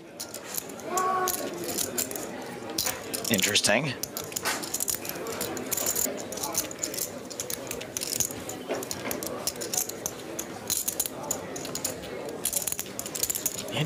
Interesting check there. Gustafsson definitely marches to the beat of his own drummer.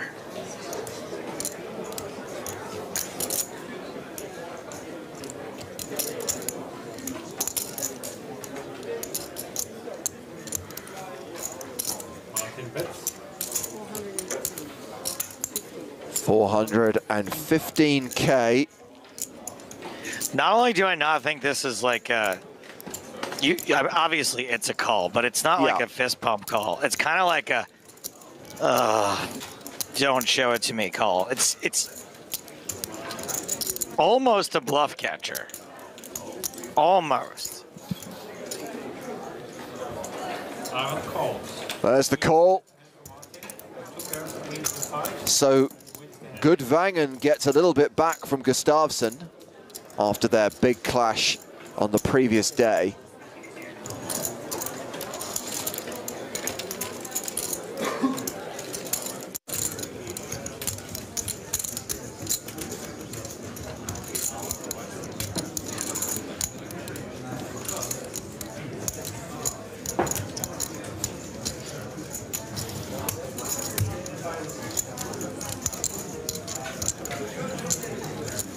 Aaron calls. 2 players. Gustafsson defending, 6-5 of diamonds. Flop comes ace of clubs, 7 of hearts, 3 of Flops a gut shot. check. 8's still good for now, and he's gate better than a 4-1 favourite. Turn card, 6 of hearts. Aaron Got a checks. pair of 6s now.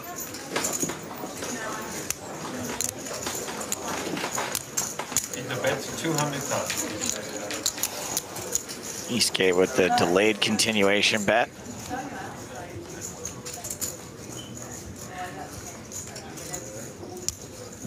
Aaron calls.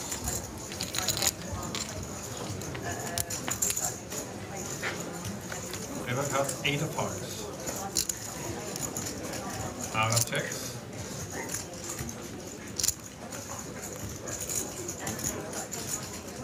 Eastgate Rivers are set. Probably not quite a scary enough board to not value bet.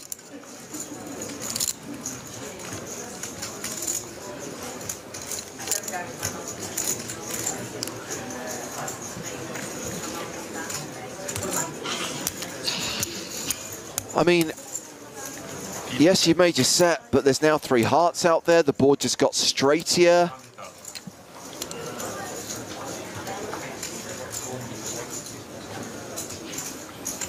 Gustafsson just hasn't played it like he has had a straight or flush draws.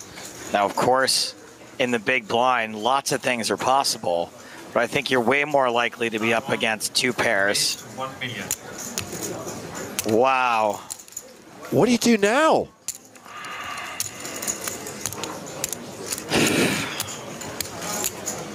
You replay the hand in your head, first of all, which is what Peter's doing. So I went check, check on the flop. And then what was the turn action? Was delayed continuation bet on the turn for 200,000, right?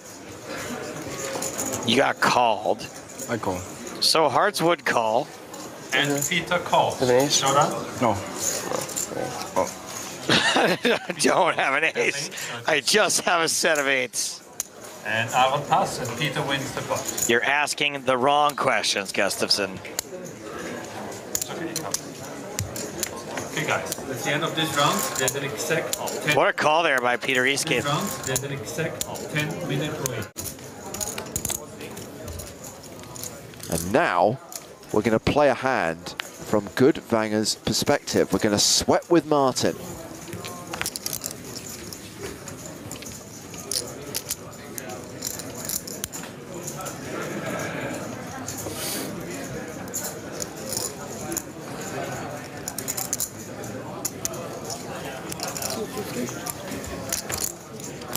Nick raises to 250,000. Aaron pass. Dominic on the bottom pass.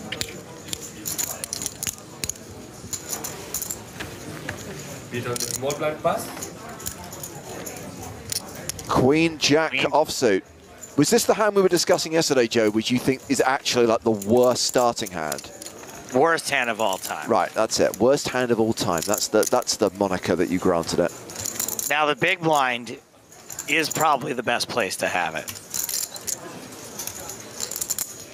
And I think that a call is perfectly reasonable. A fold would be ridiculous. A raise would be very optimistic. But the bet in the middle was just right. On the big blind, call. Let's see the flop, please. Good Vanger defends, heads up to the flop, The flop comes. which is King, King, Queen. Queen of diamonds, King of hearts. Martin I think this is a reasonably good flop for us. Like the check, like a check call.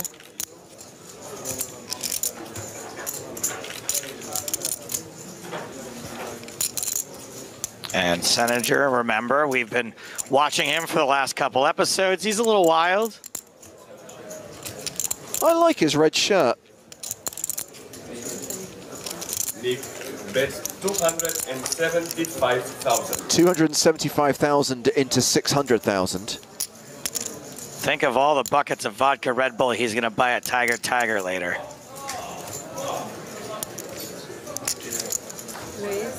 Martin, re-raise. Interesting.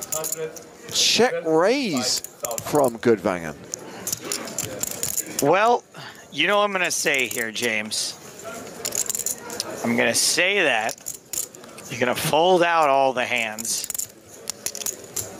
that you're beating. You're going to get action from hands that are beating you, but let's think about ways that I might be wrong. What hands will you get action from that you are beating? Jacks, 10s, 9s. You might get action from some pairs, some hands that don't have a king. It's risky.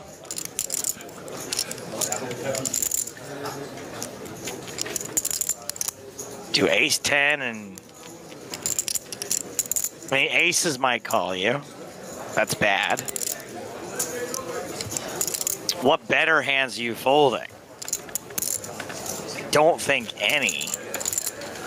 Well, I guess other queens you can get action from. Some of the queens, you're getting action from queen 10. Yeah, Seninger has called 4 of spades on the turn, which you can't imagine has changed anything.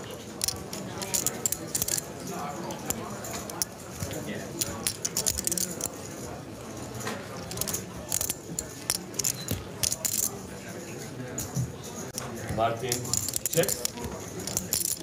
Now checks the turn.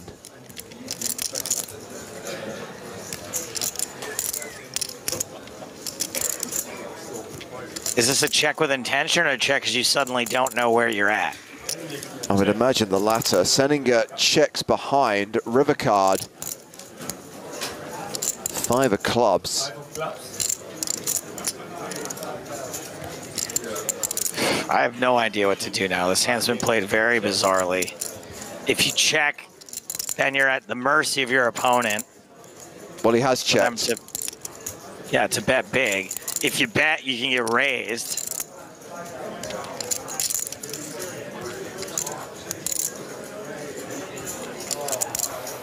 Oh, loading up and firing the lot. All in for just over 1.4 million. Dude, I think we're going to be bluffed here sometimes, but I think you have to fold. I just don't know. Like, you did it to yourself. If you were doing this to induce, you should have called already, and if not, you have to fold. I think you're going to... Absolutely, we could be getting bluffed here. I call. Gudvangen calls, Seninger tables, queens, flopped the full house. And you got a feel for Gudvangen here, but I have 2 simple words for you, which you should use here, Martin. Hakuna Matata. It means no worries for the rest of your days. It's a worry-free philosophy. Hakuna Matata.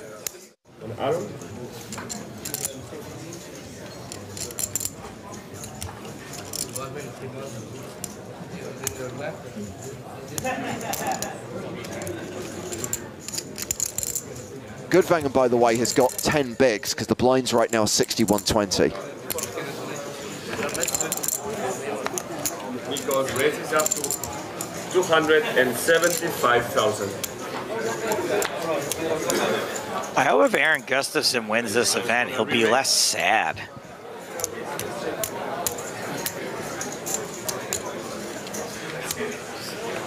To 600,000 in total.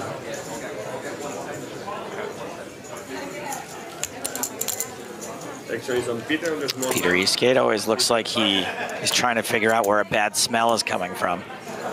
Martin, the big blind pass. So action back on Seninger.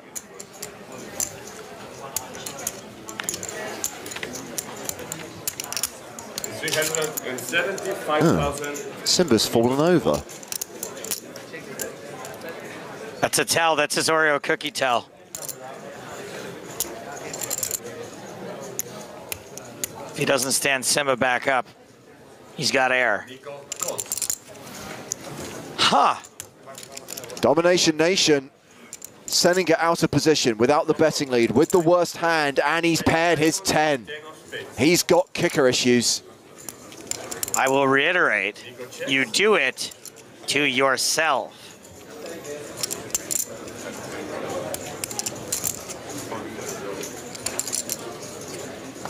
It's a pre-flop call, very optimistic. And man, oh man, is he gonna feel the pain? Somewhere in the clouds, Mufasa is looking down on this, and he is not happy. I don't bet 775,000. Remember to fold 10-7 to a 3-bet. Yeah, somebody needs Rafiki to walk in here and whack him with a stick.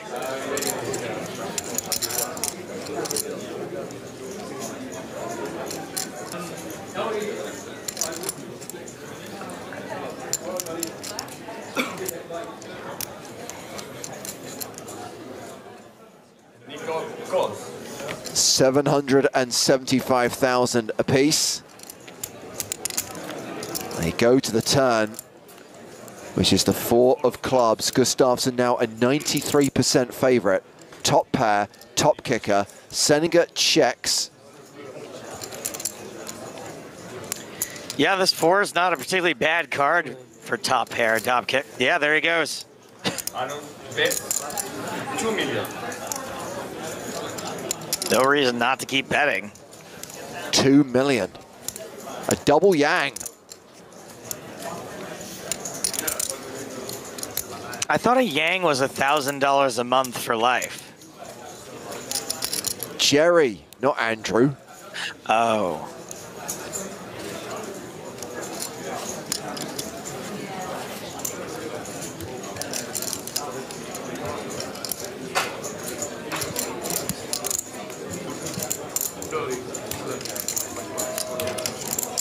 And Seninger's in such a weird spot because Gustafsson, we know, is capable of having nothing here, of having a draw here. Hey, good laydown. Wisely lets it go. And I imagine that's going to see Gustafsson reclaim the chip lead at this 4-handed final table.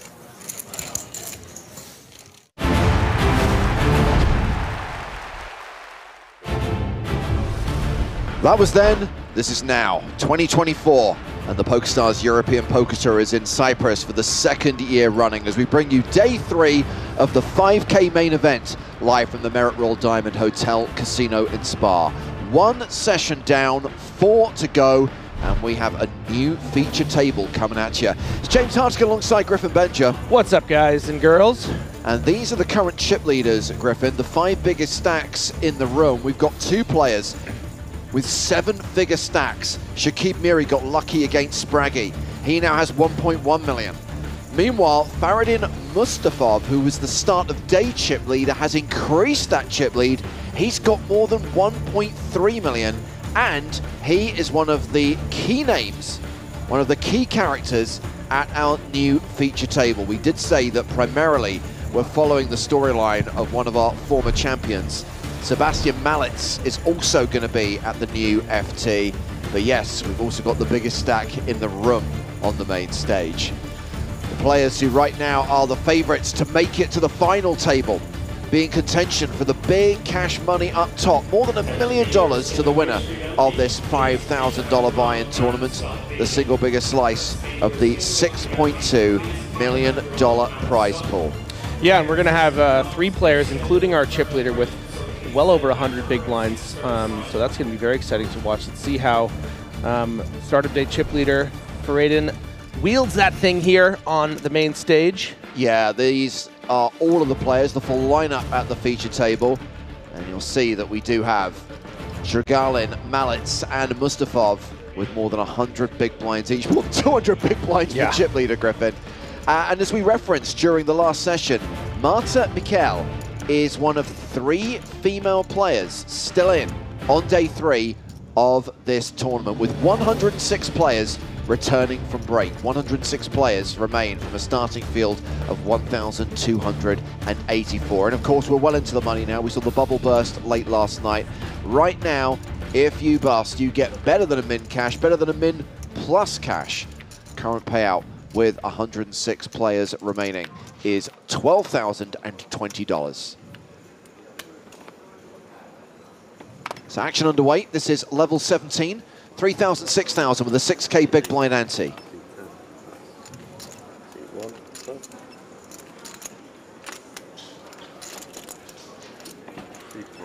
Action folded to Hugo Delmer Sizes. Okay. Georgios Vrakis in the small blind, 10-9.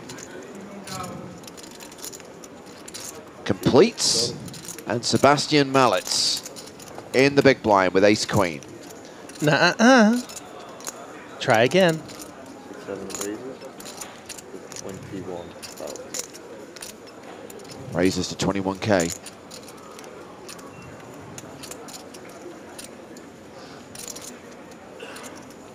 And Vrakis says, all right, I'll see a flop. Doesn't say it in that voice, but... His inner monologue, you know, he talks openly about it. That's what it sounds like.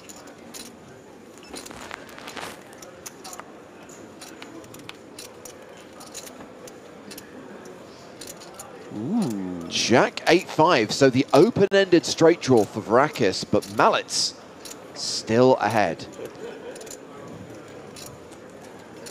Yeah, you're not thrilled about having to call this 3.5x ISO with 10-9 off. About 26 big blinds effective pre-flop, but it's probably maybe the worst hand you'll call with, and it's nice to get a flop that you're at least drawing to the nuts. When you see that check back, it's even nicer getting that free card. So it was a post-flop flip, but Mallets now a 7-3 favorite with ace high. And this Jack 8 interaction for the small blinds limp call, and then seeing that check back, you're going to expect to be up against a lot of hands like what Malic has. So that's why we see Georgios come out swinging here. I don't know if he's going to receive a fold here. I guess it would really depend on sizing and how Sebastian feels about proceeding. I mean, that looks like a pretty strong bet. That's near pot size. I mean, Malic can be kind of sticky. He's obviously a very accomplished, intelligent player. Gonna know this ace-queen high is not only best against, you know, some of those straight draws, but some flush draws as well. Yeah. But decides to fold on this occasion, so first hand of the level. Yeah. First hand played at this feature table goes to Georgios Vrakis. Some great execution there from Vrakis. I mean, sizing is so much about it. You know, I think a lot of players there will make the mistake of, you know, betting somewhere in the neighborhood of 20,000, and then, you know, the ace high decides to stick around, but just one and done. Let's go. Yeah. So Vrakis is the shortest stack at the table, but has more than 30 big blinds, so no genuine short stacks at this table.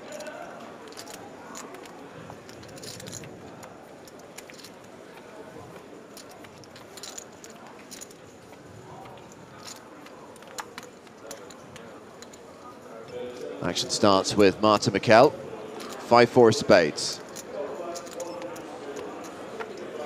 She folds. Archibald Seaton folds. Great name, Archibald. Round to Hugo, who passes to Jack 7.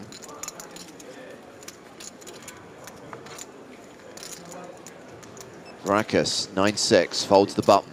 So a blind v blind. Mallets in the small, chip leader Faradin Mustafov in the big. Mallets with ace-queen again.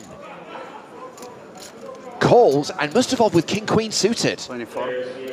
Yeah, I don't expect this to get necessarily too crazy pre-flop. It's really Malic's intention here to, you know, defer to the chip leader, play passively. You don't want to put in a ton of chips pre-flop if you're not prepared to, you know, I mean, this hand is just so good, and you're going to get some weak ISOs, some hands you're dominating, but you don't really want to necessarily make it 100 grand here and then potentially see even more chips go in the pot pre, and does keep the dominated king-queen in there.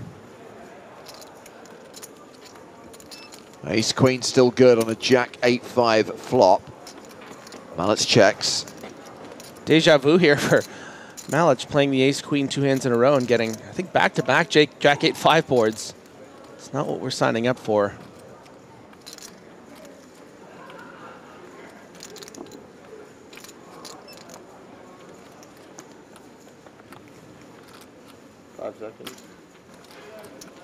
Continuation bet from Mustafov. He's made it 14,000 into a pot of 54,000.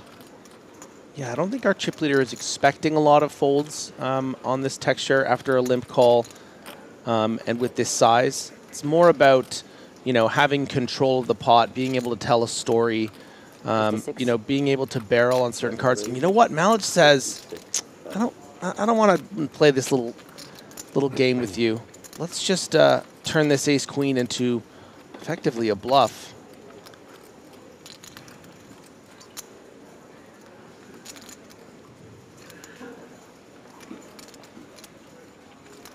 Doesn't make a great deal of sense. It's very very street poker here to be just check raising here. And you know what? It's going to work out. Nice work from Sebastian. He is the second biggest stack at this table. He is among the biggest stacks in the tournament right now with more than 125 big blinds.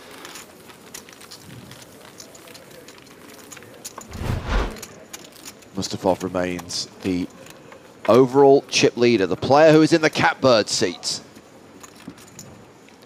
Yeah, and even though, you know, I guess tournament poker rules dictate you're supposed to kind of defer to the chip leader, you know, he's in position on you, you don't want to, you know, he's one of the only players that can bust you. At the same time, you know, you need to establish that you're not just going to be run over, and I think that was an important message sent from Malic.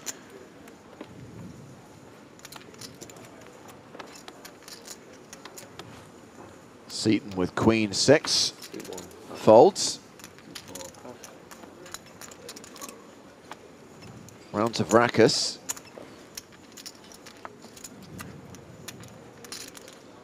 Never want to see a guy with bit B sweater on your table. Probably be in trouble. So we're blind v blind again. Mustafov with Jack 3 in the small. 5 seconds. 24. Raises to 24,000. Marta Mikkel in the big blind. Starts the hand with just shy of 50 big blinds. She has Queen 10. 5 seconds. 6, 10. She calls. And this is the third hand in a row where it's been blind v blind going to the flop. And it's Mustafov who flops best in a big way. Yeah, and Marta probably going to have every reason to float a small size on this flop, thinking your Queen and 10 are still going to be good. So she might get in a little trouble here if she turns a pair. But she also might say to herself, I'm not even going to mess around with this guy. She is looking at those chips. Wow, and a very disciplined, might even say tight fold, but in this case, it's perfect. So great result for Marta.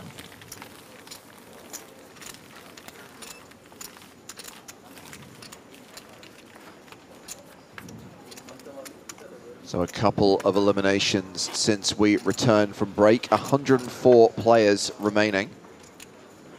Not playing down to a set number today, just playing 5 full levels. Tomorrow we have a target, though, to get down to the final 2 tables, the final 16. And then on Saturday, it's down to 6. And on Sunday, the final day of the tournament, it's down to 1, down to a champion. The winner will receive just over $1 million and the main event trophy.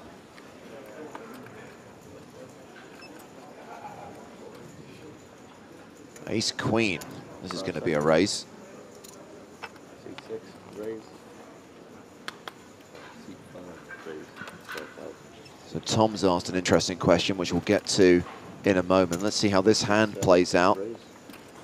Mallets with ace-queen again. And he has re-raised with the hand. He is 3-bet. And pause from our chip leader here. 85. Oh no, Mallets 85. made it 36,000, and 85,000 is the cold 4 from Mustafov. We know he has an ace, but we don't know what the other card is. You'll have noticed, by the way, that we've ticked down to 103. I have some bad news for fans of Lena 900. Nicholas Ostedt has just been eliminated in 104th place, cashing for just over 12K.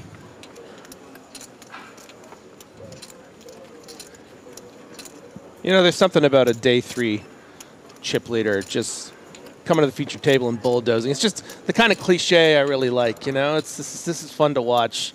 I mean, look at this guy. Really putting the squeeze on champion Sebastian Malic. So one of the ace-queens has folded. Malic was the 3-better. Just so hard here, yeah, Griff, to call here and play this out of position. Yeah, and it's not a particularly generous sizing to play out of position either, right? We've gone to 36. It's up to 85. You know, it's not like it's another 30 to call. Would have loved to have seen the other card, but, you know, every once in a while. So Tom's question, did we cancel Chat Pro Saturday yet? No, we haven't, but, I'm emphasizing the word but, underlining it, in italics, bold font. We're not guaranteeing it will happen because, as we've established at the last couple of events, Chat Pro Saturday is a privilege that has to be earned. And I'm sorry, YouTube, but based on the standard of content that's been flowing in front of me today, right now, Chat Pro Saturday will not be a thing. You're going to have to up your game significantly tomorrow in order for Chat Pro Saturday to be rubber-stamped by the commentary team. As we see Chase Wilson come to the feature table, bringing 261K. Loves his flush draws. Old Chase. Average stack right now is 373K with 103 players remaining.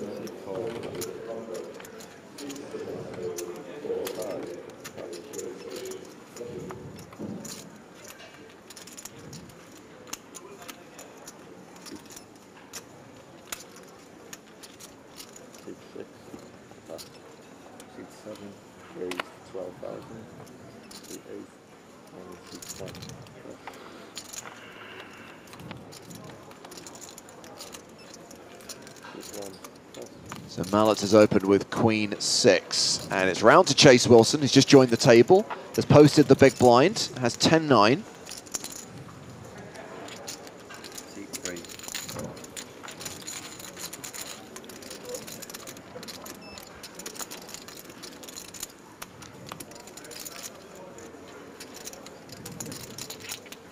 King 5-5. Well, Queen High still the best hand.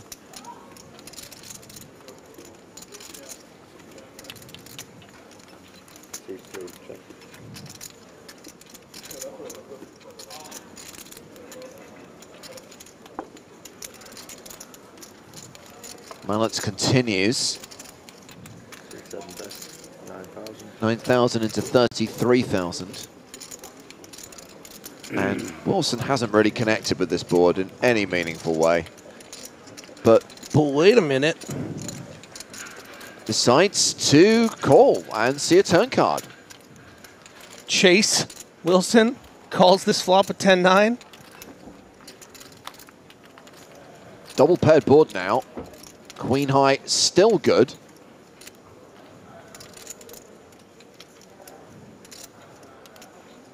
Oh, yeah, baby. Oh, yeah, you don't just chase. You throw them in the blender.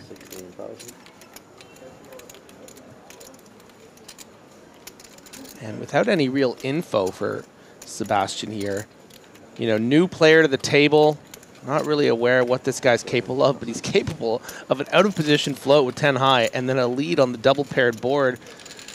Good on ya. Didn't need to chase. The cards didn't matter. He wasn't chasing. He was making moves.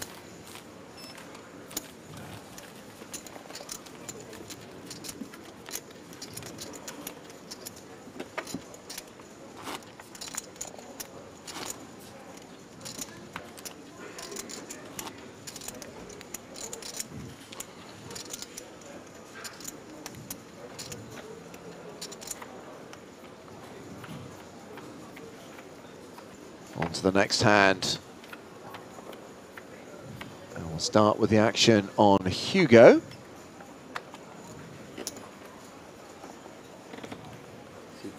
He folds. Georgios Varakis has 8-6 offsuit. Sebastian Mallets folds as well.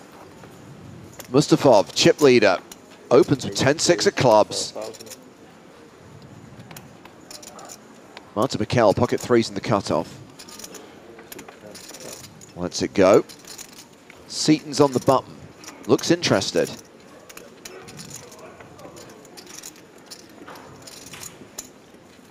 That's the great thing about a name like Archibald is you can be Archibald at the office, but you can be Archie with your friends.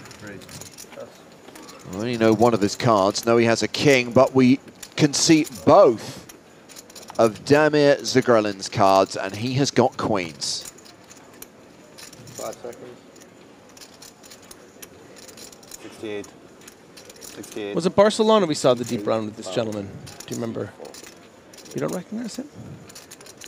Comes in with the squeeze. Hard to be expecting Archibald Seaton to be trapping often here on the button. It's going to probably be something like a king-jack suited, king-10 suited.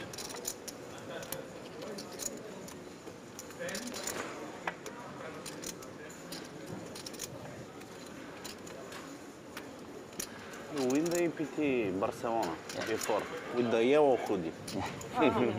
Why are you so Oh my quiet gosh, now? he does have the ace, king, or kings.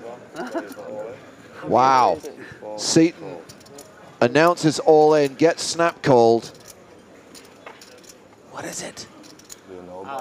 Looks like it's King Jack of Diamonds. Oh no, he does have the flatting hand. He just didn't believe it. It was a good squeeze spot. Blue hoodie and then a green hoodie. When he said all in, I thought it was either going to be ace king or kings like yourself, Griffin, but actually it's King Jack, and that means Zugrelin is near enough a 2-1 favorite to eliminate Archibald Seaton in this hand.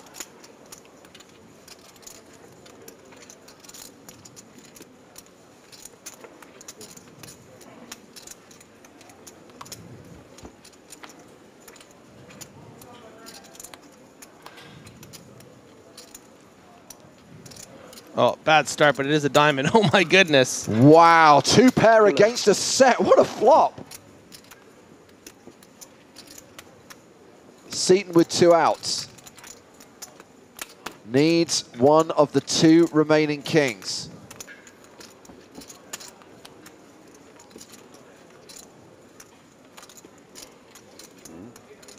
Okay, opportunities emerge. Wow. Plus the diamond draw for Seaton. Street flash. Royal street flash. Absolutely. Can you imagine the 10 of diamonds on the river?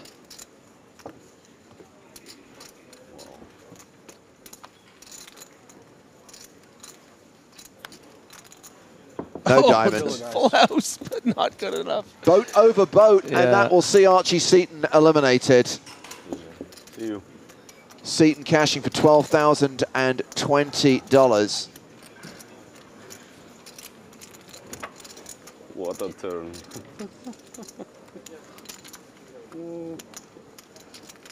Zugrelin up to 952K. PV, right? PV. That's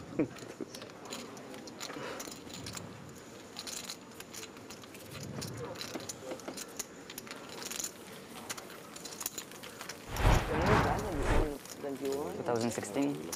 8 years ago. it's a good reminder. It's a confirmation that Mustafov is not just table chip leader, but tournament chip leader.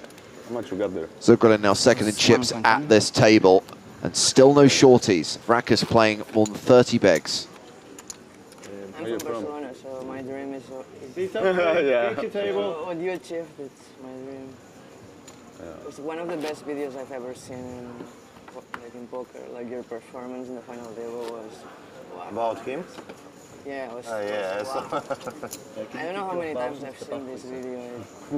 Me too, me too. It was hilarious. So overhearing a little chatter there, Malich is, sounds like glowingly talking about someone's performance at a final table. I'd love to know who he's chatting about. Well, I mean, everyone is talking about the fact that they've seen the clip of Mallets winning EPT Barcelona many, many times. Was quite a performance. Yeah.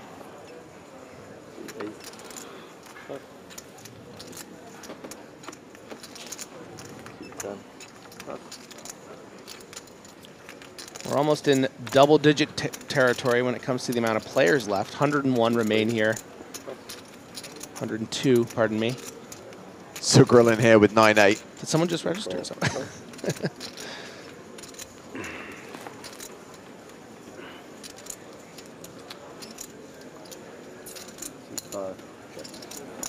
Completes in the small blind, so big blind gets to see a free flop.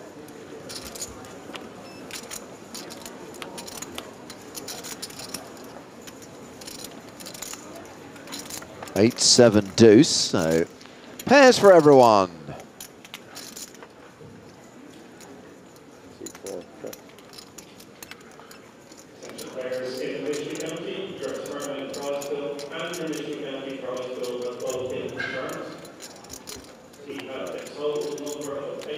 Both playing it a bit coy. Oh, hello, Trips. Yeah. Delmare doesn't really want this to be, with this particular holding especially, you know, ever more than a 1 or 2 street pot. So that's why I think he checks back and gets a pretty nice, what he would think at least, is a nice turn card. And the pot is still remaining quite small here. It would be best for him if the river was something like a 10 and might be able to get away. But with that brick on the river, you know, going to be very, very difficult.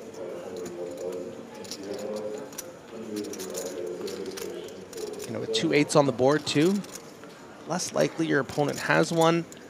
You know, where's Zugrelin to have something like an overpair? Would have heard from him pre-flop, so yeah, going to be repping it very, very thin with this big bet. And you know what says, I expect you have a 7 or a deuce or an ace high, and I'm going to charge you and go full polar. This is a 1.7x pot size bet. Hampus on YouTube asks, Spraggy and Lena still in? No and no. Thank you for your question. Playing a time bank card here, at least giving it some thought.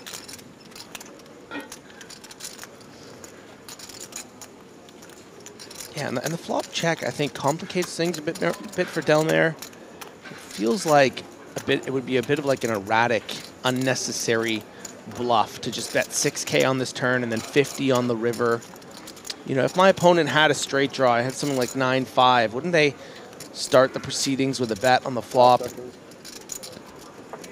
Makes the call, pays off the value bet. Trip 8's good. Another big hand, another big pot for Damir Zugrelin. Over $1 million now. Over yeah, $1 million. More than 170 big blinds. And we are going to step away from the feature table and join a hand in action out in the field. It's X-Flix. It's Felix Schneiders who's all in. It's our former feature table. Felix has shoved and been called by Kutkovsky.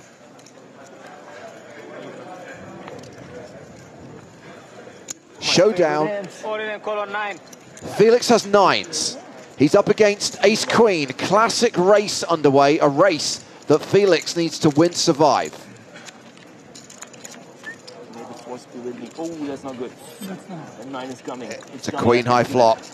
Here comes the 9. No 9 on the turn. 9. No 9 on the river. Barry Greenstein's a 2-pair for Kutkovsky. And Felix eliminated.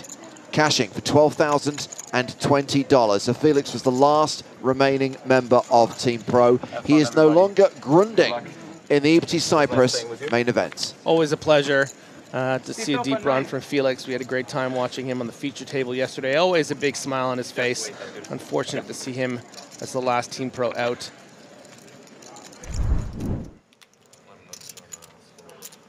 I mean, when back to the feature table where we see Wilson raising with ace-4, Vrakas with king-jack in the big blind.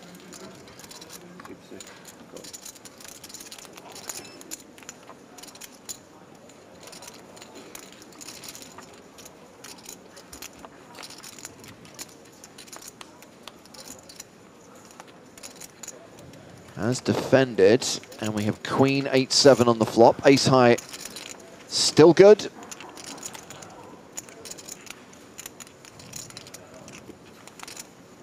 Neither player particularly thrilled with this board, though. I think a bet from Wilson should get it done. Just a matter as to whether he actually pulls the trigger. This sort of interaction with the 8 and 7, the spades out there, you know, it is going to hit a decent percentage of Vrakas' range, just not in this particular situation. And yeah, looking like he's coming out firing, and to the tune of, I think 22,000, which is pretty stiff, and that's going to be some good work.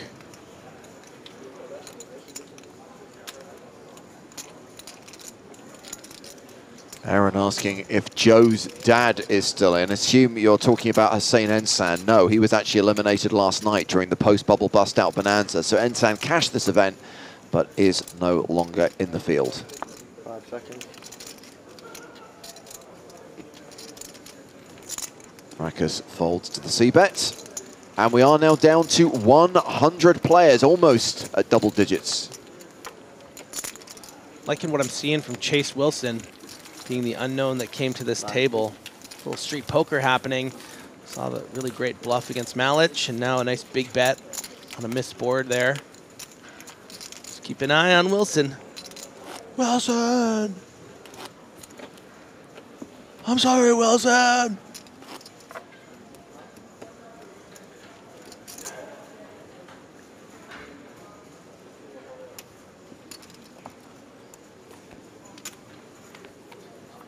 Monavon, you know I'm a fan of bad lookalikes, but there is a very important rule. In fact, it's probably the only rule of bad lookalikes. You can't compare one poker player to somebody else in poker. Yeah. Needs to be a comparison to someone who is legitimately well known in the world for something other than poker. Yeah, like for instance, you know, if you were to say Griffin looks a lot like Anton Wig, we can't do that here.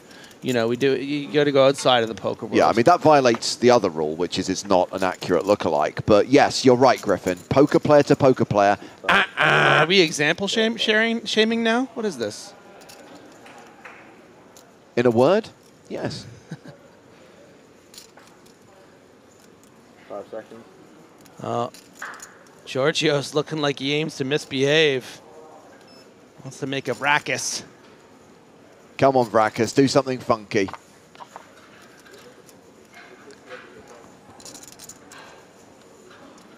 Sub 30 big blinds. 40. Yes. 66 raises. 40,000. That's a not insignificant re-raise. Yeah, I mean, I think sizing's okay here, right? It's just a little over 3x. You don't want to invest too much more than this, but you also don't want to make it cheap and give a reason for your opponent to continue with a hand weak. And wow. Did Malich just say all in? Sebastian Malich, yeah. I mean, this really puts the screws on Del Mar. He needs to have a hand like this or better to really put all of his, you know, near 40 big blinds in. I mean, I think he'll probably go with this, but it's not easy. These are some unknown, you know, you don't really know much about Giorgios's sort of 3-bet range. And the little sort of, oh my God, and he is going to fold it. And you know what? This is going to get through. And Sebastian recognizing how much ranges have to tighten up in this spot gets the dominating ace-queen to fold. And that's just brilliant, brilliant work. Good job, Sebastian Malich. And here's a legitimate bad lookalike from Kazcap. Malich looks like Richard Ashcroft, lead singer of The Verve. Did they do Bittersweet Symphony? Yes. Nice. Yeah, imagine Sebastian walking down a street in London. Right, yes.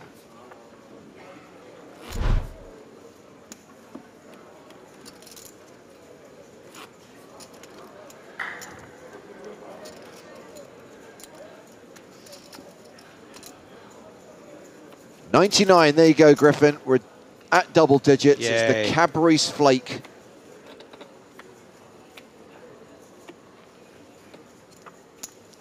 Mart's been a bit quiet so far, hasn't gotten the cards to cooperate. Only 30 minutes into the level. Mm-hmm. Plenty of time with 43 big blinds. Kings. It's better than ace-queen. Try to get me to fold this one, guys. You know, having such a brutal seat as to have two massive stacks on your left, this just feels so nice when you get dealt a hand like this. Not when you see quick folds, though. But the brick wall on the big blind is going to be happy to continue with almost probably 90% of his range. 6-4 is going to qualify.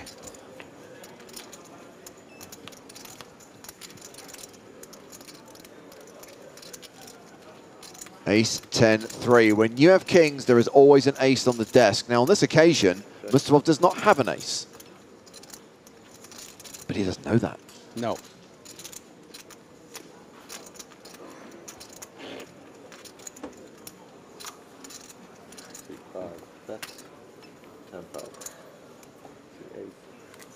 So Radovan says, Mallets looks like that guy that won an EPT Barcelona a few years back. So number one, you can't compare poker players to other poker players. Number two, you can't compare people to who they actually are.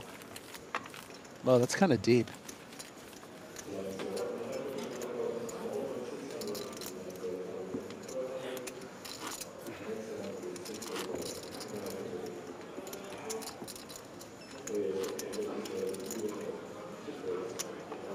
Did see a bad lookalike for Wilson. Hank Schrader from Breaking Bad. Oh, that's okay, yeah. I'll take that. It definitely falls under the definition of bad.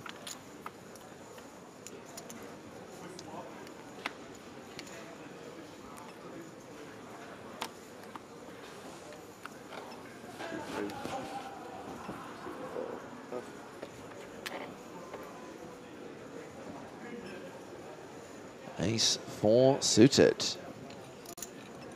5 raise, 12,000.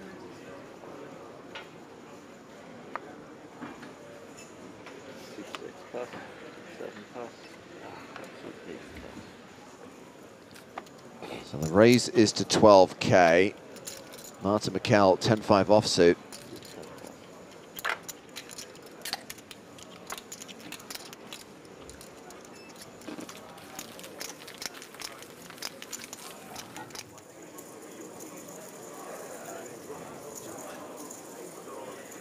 And we are going to the outer tables again.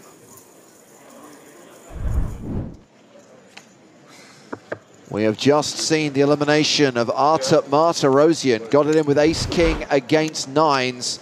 Lost the race. Martirosyan, a former main event champion, and the runner-up in the super high roller here in Cyprus, out in 99th place.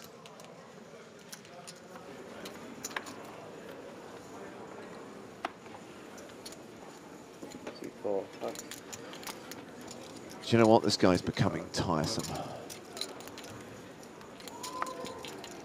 Goodbye.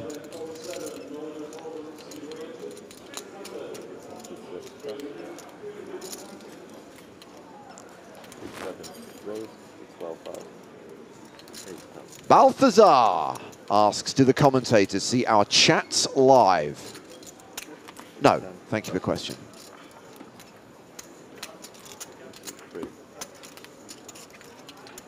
Balthazar, that's the name of one of my plushies at home. Thanks for sharing, Griff. I'm just saying. I have an otter named Harry Otter. I have, what else do I have? This is a level of insight which I'm not sure any of us wanted. We've got Balthazar. He's a big koala. Okay.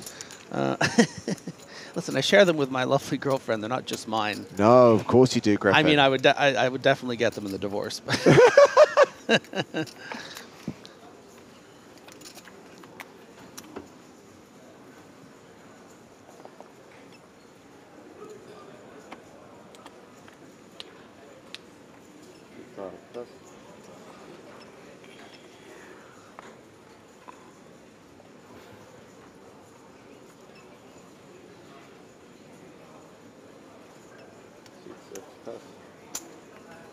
Sebastian Mallets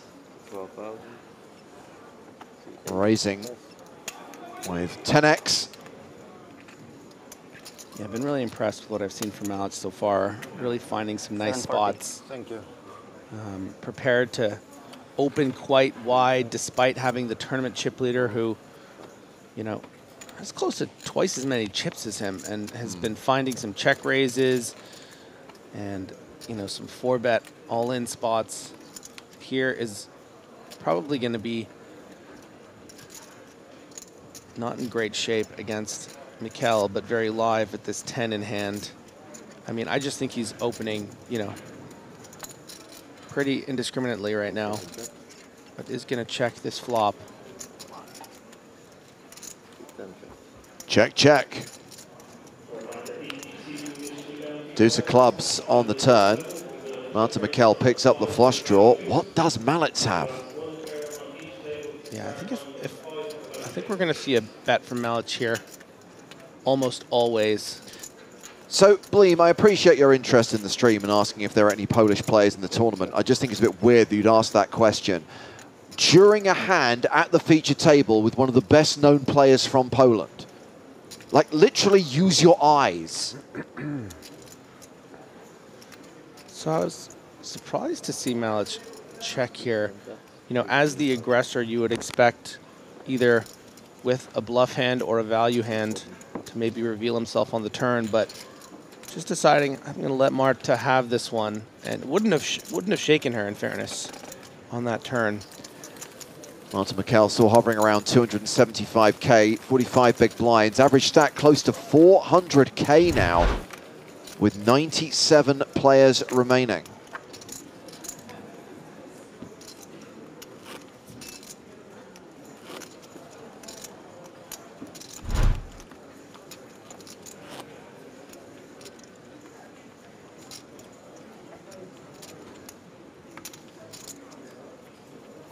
You know what I was saying earlier about Chat Pro Saturday being a privilege that's earned?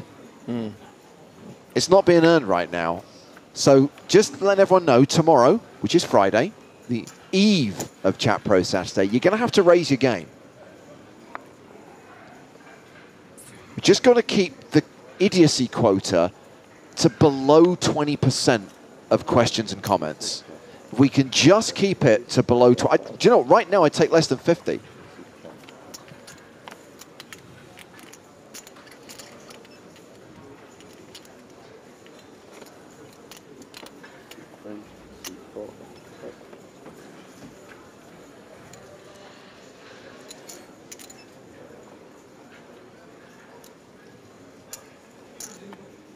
Mallets raises with Jack 8. We get the call from Hugo. So free. Two.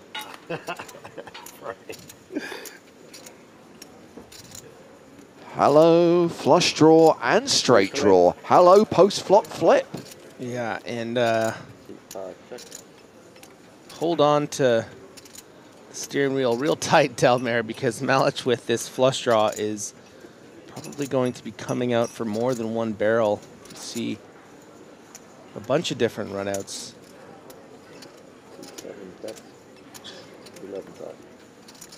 And it's kind of your job here when you call with something like 10-7 in the big blind. It's your obligation to get sticky and to call down, because Mallets can, you know, not only have better value hands like Queen Plus, but a lot of draws like a Jack 8 of clubs, and you know, that's just one of those turn cards where you kind of have to say, all right, well, you might not have it, but this is one of the worst value hands I can have here with the 10-7. I don't even have, you know, the 10-9 for a, you know, backdoor gut shot. So Mallets is going to continue telling the story, and I think should send Delmare packing. That's a stiff bet. That's a full pot size bet, I believe. Maybe even a little more. That's right on the nose. Another pot for Sebastian Mallets. Playing 784k, almost at the halfway point in level 17. think that hand's a good example of how important range advantage is, right? Malich is just the one that's going to have all of the ace jacks, the pocket kings, the pocket queens, the ace kings, the ace queens, all the hands you're just so crushed with 10-7. So being the aggressor matters. Having your cards in front of you in early position matters. Yeah. Rise on Fire says, I like the aggression from Malit's talented player. Well, we've seen him many times since his win in Barcelona in 2016. He's had a fair few deep runs in European Poker Tour main events. And here comes the chip leader again. Faradin Mustafov opening with ace-4 of spades. 5 seconds. Chase Wilson, ace-queen of diamonds. And a very irregular min-raise 3-bet from Wilson. Going to give a real pretty price to our chip leader, who will surely continue.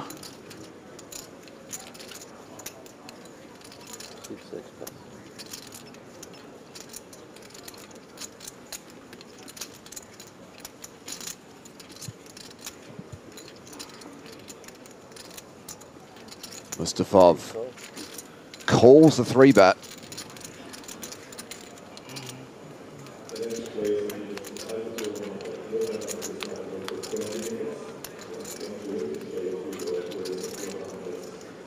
Jack 5 deuce, ace queen still ahead. Mustafov has flopped a wheel draw. Yeah, as far as flops are concerned, Mustafov's going to be pretty fine with this one. Oof, not the turn card he wanted though, because you know this looks so much. What this check back isn't often going to be something like kings or queens. It's going to be the dominating ace so often. Your ace queens, your ace kings. So Mustafov, with that wheel draw, will have to continue, but isn't really that thrilled by the ace.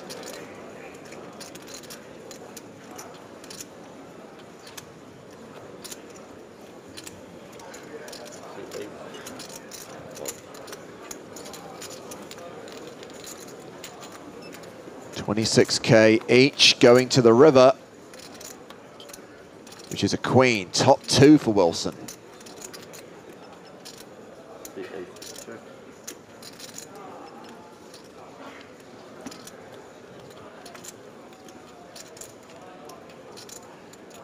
Yeah, I mean, I think that Mustafov probably would have gotten away on a lot of different rivers despite having top pair because of the reasons we discussed, but it's nice to, when you get kind of a card like this that makes it maybe easier to get away. Yeah. You know, do I really think my opponent had something like 2 10s here pre-flop? Yeah, sure, he might check the flop, but he'd start turning them into a bluff on the turn. Would he then turn them into a bluff on the river? If this was a random bluff, like a 9-8 of spades, wouldn't we have seen him, you know, continuation bet on the flop? So good read there from our chip leader, getting away. Mustafov folds, and Chase Wilson, since coming to the feature table, has won a fair few pots, has increased his stack by near enough 100K, playing 60 bigs at the moment.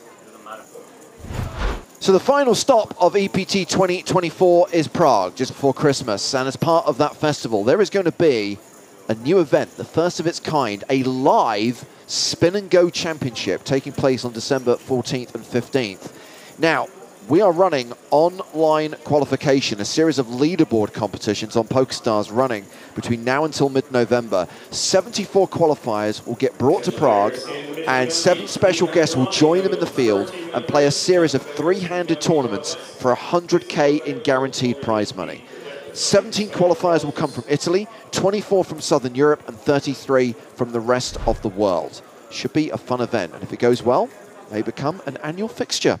Joe Stapleton's back in the mix. A Threads Up poker tournament.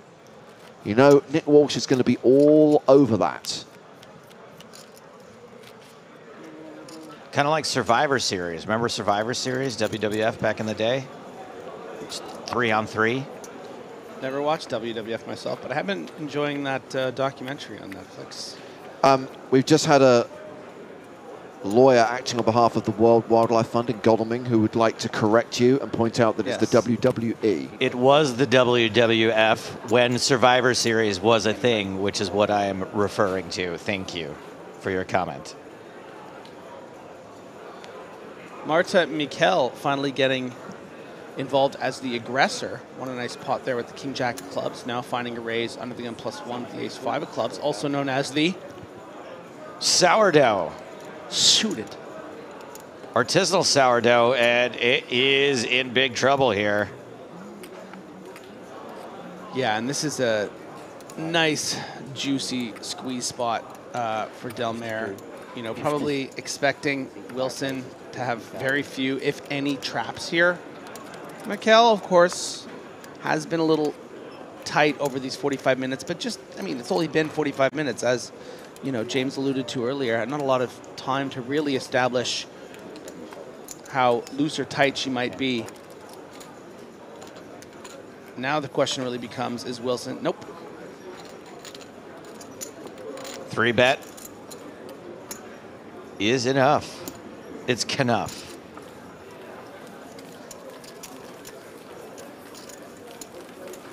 Hugo. No, you go. No, Hugo. Hugo. Griffin, you slimming down a little bit, buddy? Why do you say that? You're looking trim. Don't say that, because I've gained like 2 or 3 pounds since I got in here. Since you got here? Yeah. Did you keep a travel scale with you? No, they have one in the room.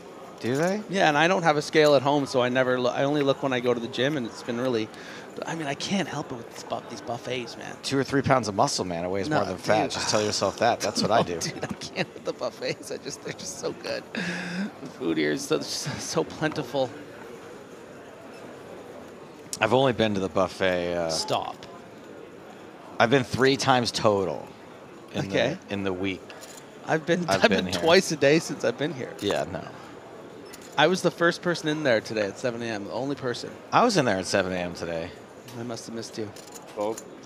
Boy, your story just immediately. No, I mean, well, just you claim something. Like, what do you mean? I was there at 7 a.m. Like I was the only person in there. I went outside. And then when I went back inside, I was on FaceTime with Jean because like there was no one. I was done by 7:20 though, so you were probably there longer than me. Yeah. All right, we have Vrakas versus Mustafov in the big blind. 10-9-4, a couple of clubs, pair of 9s for Vrakas.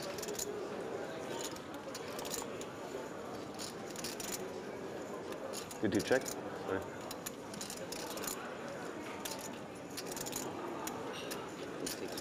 Anyways, if you like delicious free food, please join us next time we come to Cyprus. King of clubs on the turn, not great.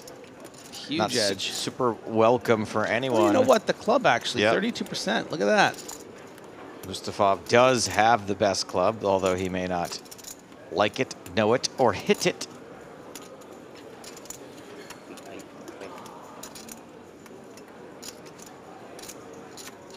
Crazy says by 7:20, you were just moving in on the bacon bar.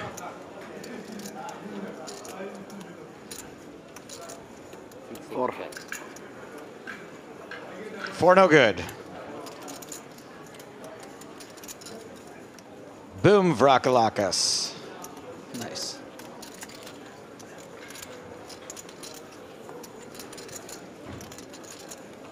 You know what we could do at the buffet is we could do a little game where we go there and all the food that we have no idea what it is, we guess what's inside it. But how would we find out what's inside it? You eat it. Oh, I see. Okay, interesting. I'll tell you what, I had a piece of halloumi this morning that changed my whole day. Man, I keep going too early before the halloumi is ready to go. It was something. Dan Jackson, welcome to the table. I even took a photo Is your and sent it to cousin? my girlfriend. This guy's not your cousin, Paul? Welcome. Paul Jackson, the producer? Thank you. He looks like you. Somebody took my friend out, Archie. Wasn't me. Who was it? Do you know Archie at least? Oh, this guy. Yeah, took a picture. That makes sense, Oh, actually, yeah. I'm in his group. Your friend is suicide. Suicide? Yeah. I'll let him know. He'll probably really appreciate that.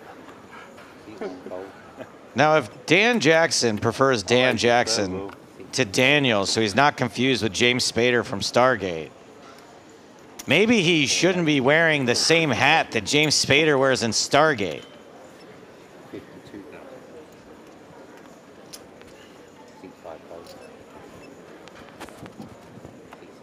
Pocket ace. Yeah, we got. Oh, you got a little ASMR? Go for it. I hope I have good hand. Here on day 3. Just 96 players left and getting dealt pocket aces. Why don't we just raise to 52,000? Is that graphic can't be right? Professional. Was it a re-raise? Misclick. No. Maybe. Really? We will see on TV. So You're doing the little misclicky things, Zugralin, you dirty dog.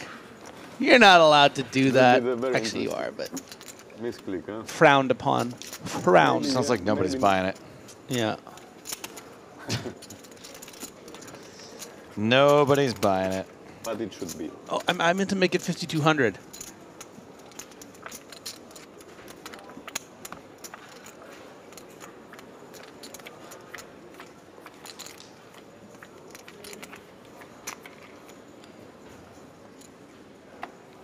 Kind of digging his shirt. What do you think? His tennis ball shirt? Kind of a vibe, yeah. He does look like a dude named Chase. Oh, you hear that? I was talking about Zugralin with the smiley emoji. That screaming? You hear that? That commotion? The mystery bounty's going on. Somebody just pulled 25K, which sounds good. But the biggest was like a 70K, so I'm not really sure why he's hooping and hollering so much for 25. But 25K, it's not even worth half a Super High Roller trophy. Right? Nice.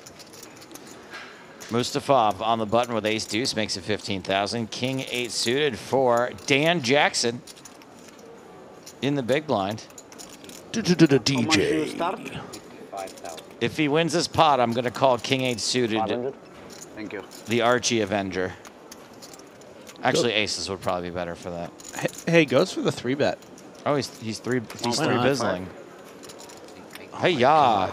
And that is a 4-bet. I don't believe you. I have an ace blocker. Oh. I want to peel, but that's quite a big 3-bet. I mean, you could have peeled. I don't want to peel. Before. No. Show the deuce. You're bluffing? Of course. Is that why? Yeah. Okay, it's good to know. See if I believe you. Ooh, I like it. There's some alpha male stuff. Ooh, love seeing a little alpha male stuff going on. That's all poker is. You got to play the man. Yeah. It's about not backing down.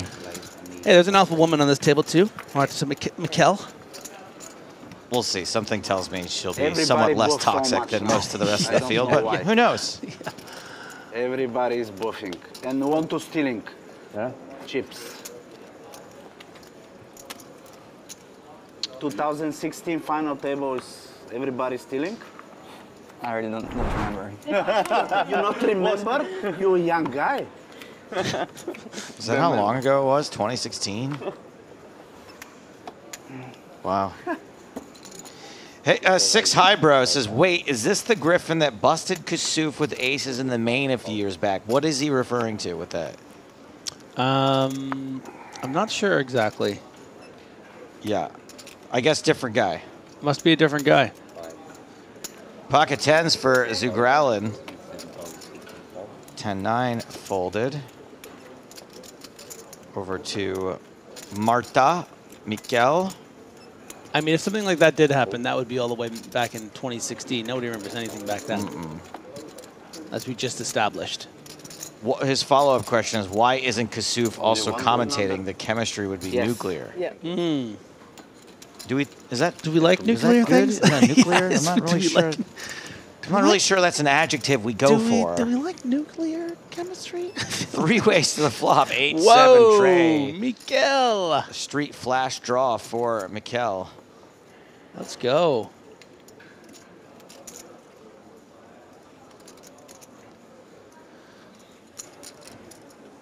And Wilson going to make a, frankly, let me just be very clear, a very poor bet on the flop after overcalling in the big, up against a player with a much stronger range, a sticky player with 168 big blinds. And we can see Mikel flopping the world and could decide to just play this aggressively against these not particularly strong ranges. I mean, this more exciting. big blind of the day. lead looks a lot like a, I mean, it looks kind of weak, right? Looks like maybe a 7 or could be a random hand like what he has. I would just love to see her make it in the range of 55,000.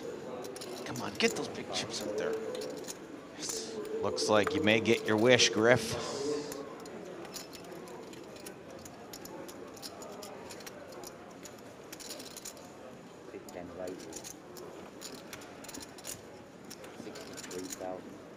Oh, I love the sizing too. 63,000. And should force chase out, but what is... Should chase force out. Yeah. What is Sugrelin going to do? I mean, very under-rep with this over pair. You're up against an opponent. Later. Just quickly folds it. All the credit to Marta Mikel Munoz. I mean, difficult for her to be bluffing there. It's a strong play. Either it's a big combo draw like a 6-5 suited, 9-10 of clubs, those kind of hands, or it's a set. And last time I checked, pocket 10s aren't doing that great against a set there. Nice hand. Not doing amazing against 6-5 of clubs either, is it? No. Yeah. Yeah, that's, I mean, that was really the worst hand she could have as far as value / draw.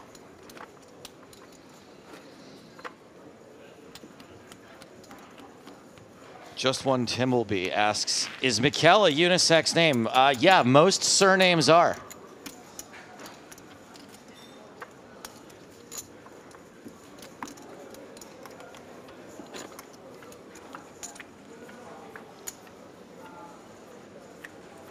Thank you for your question. Yeah.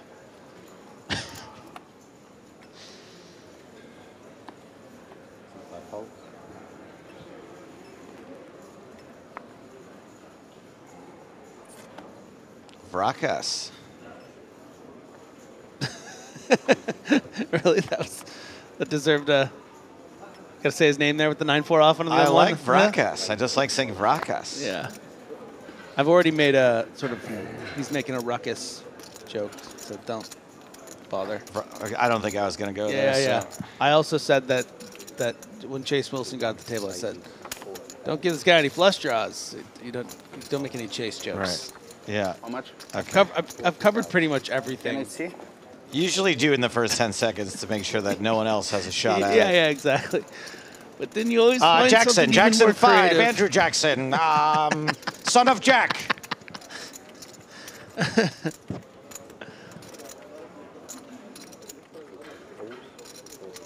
Jackson has put out a 3-bet with ace-9. I like that he's still going after Musta here after getting humbled with that ace-deuce, king-8 suited clash.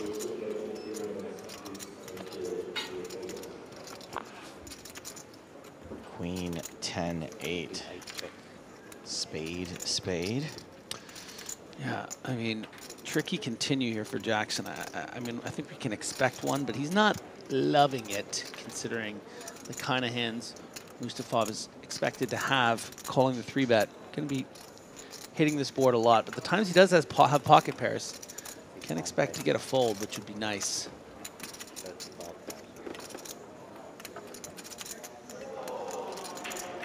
$35,000 to call.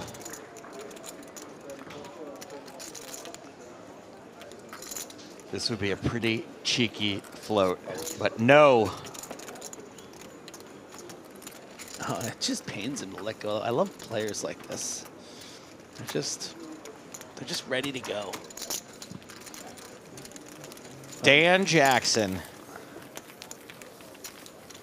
Got the wins or not hoodie, necktie.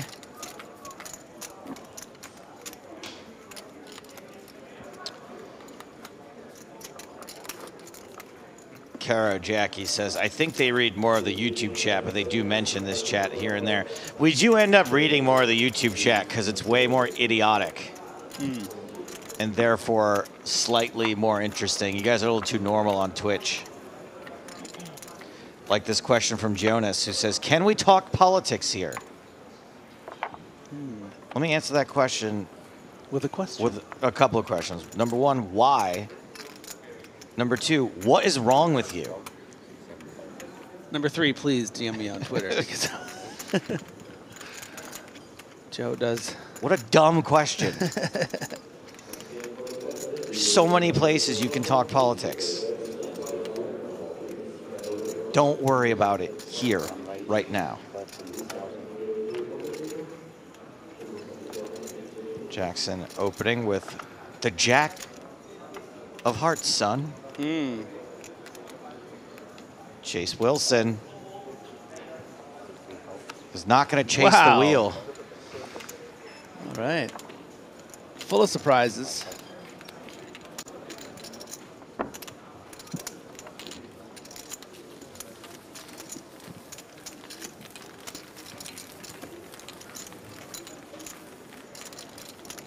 He's not going to rest till he finds out who, I almost said the F word, who took out Archie.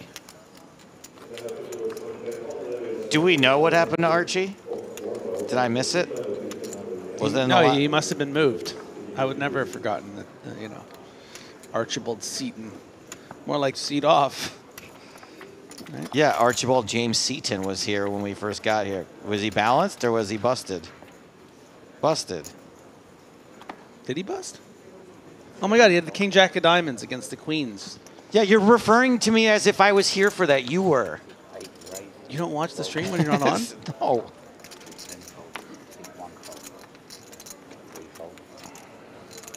I was watching James Hardigan's travel vlog.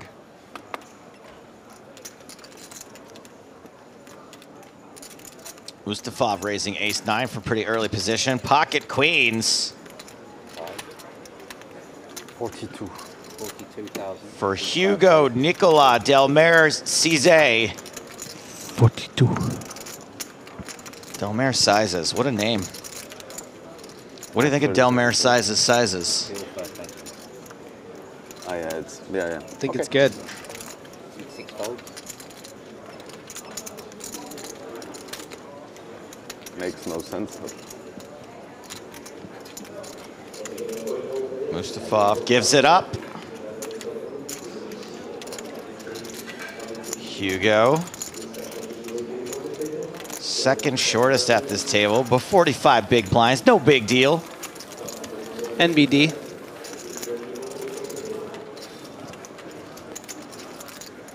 Griffin, you get in any trouble last night? No. Did No? you? Did I? No. No, zero trouble. I actually went to the room quite early and watched David Cronenberg's The Dead Zone. From what, the Christopher Walken? Yeah. I'd never Great seen movie. it. You know who made me watch that movie? Who? Norm McDonald. Nice. He made me come over to his house and watch the movie. He said it was one of his favorite movies. It's a good, what a great ending. The ending is Very good. So I think I poignant. just clapped. I was Yeah. like, yes. Like, it's so good. Yeah, what's the Dead Except we know that the guy that holds up the baby so that the baby will get shot instead of him would probably get elected. Yes. It would make him the favorite. And nowadays, maybe, yeah. Yeah. You know, I watched half of The Dead Zone, then I fell asleep for a few hours. And then Oh, did I just give decided- away the ending? No, I saw it. Okay, all right. I finished it eventually. So I slept for 3 or 4 hours, woke up, finished The Dead Zone, and then I was like 6 a.m. I'm like, hey, better get back to sleep for breakfast. And then I was like, or I could stay up until 7. That's exactly what I did. Yeah, except yeah, without yeah. the Dead Zone. We could have been hanging out the whole time watching The Dead Zone. Raise and take it for Chase Wilson.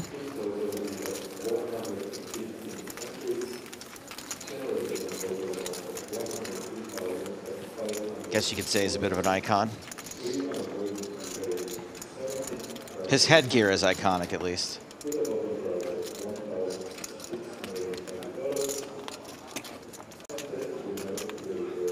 $25 minutes left in this level with 95 players remaining. 96, pardon me. Still a little while to the next pay jump. fade. Fade into Marta. Marta is out. Dan Jackson. Deuces. Dan Jackson flexing, lets him go. D2 Roy says no thank you. Hugo Delmare sizes. 12,000. That's a yes. To 12,000. The minimum raise. Giorgio's taking pause here on 20 big blinds, but is going to fold. Did you say? Maybe forget. Maybe forget. Queen 7 Should suited. be, yeah, a clean complete here from the big blind. Both sharing the 7. Delmare going to be dominating Mustafov, but live suits for both. Ooh.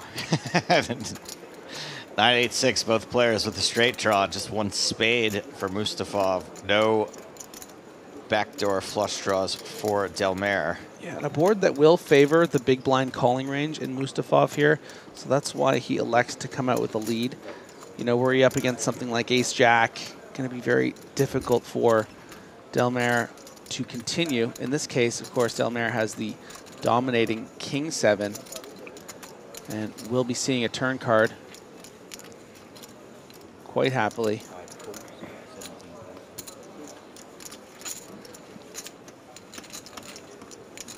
Wouldn't a 5 or 10 of spades be fun? It's the 3 of hearts Aww. instead. Aww. 30.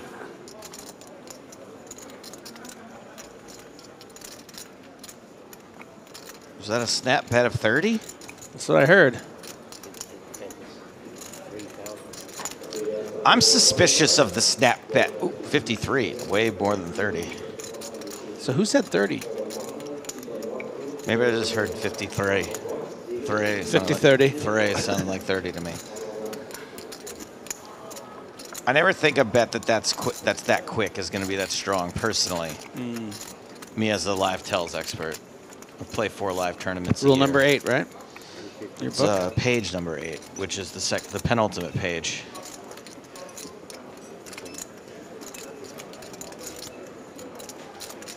There's only one rule per page, though, so I guess it is also kind of rule number 8. River is 7, so it's always coming 7. And both players with a pair of 7, but Mustafov is out-kicked. But a lot to think about here for Mustafov. Okay, now I've made my 7. But if I think my opponent has something like Ace-9, maybe something like Ace-8 or King-8 suited, I'm going to lose at showdown here. How many 10s do I think my opponent has? Pocket 10s, maybe. Ace-10 probably folds some of the time on the turn to the very big bet. Do I need to turn this 7 into a bluff? Do I think my opponent has enough 10x's? Certainly if it's 10x of hearts, we would have seen a call on the flop and then a call on the turn. You know, something like a Jack 10 of hearts, Queen 10 of hearts, Ace 10 of hearts. So there are a lot of 10s, and you know what? He is going to turn this 7 into a bluff because he could have been leading What a lot about of the 10x's. 9-10s and the 8-10s? I mean, I don't think that Delmare is going to raise a lot of 8-10s from the cutoff into the 2 chip leaders, right? 8-10 of hearts? Yeah, might be, but...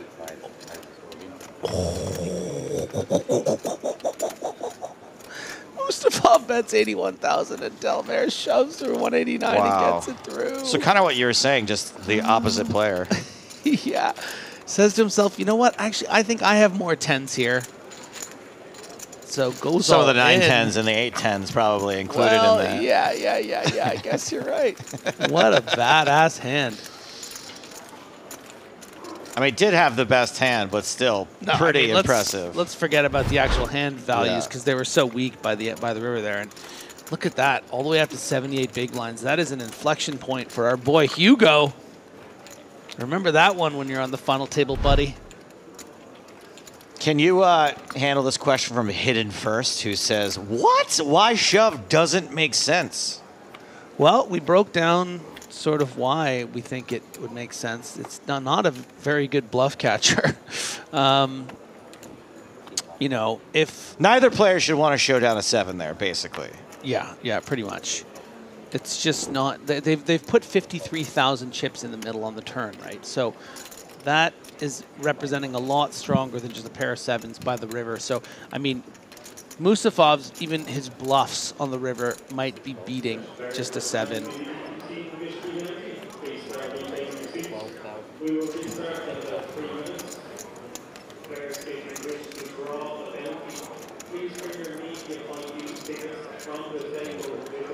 Looks like Martin Merkel is going to defend from the big blind with a 7 against 6 tray of spades.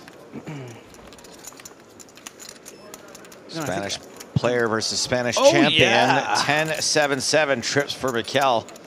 And the backdoor heart to boot. Yes, Griffin.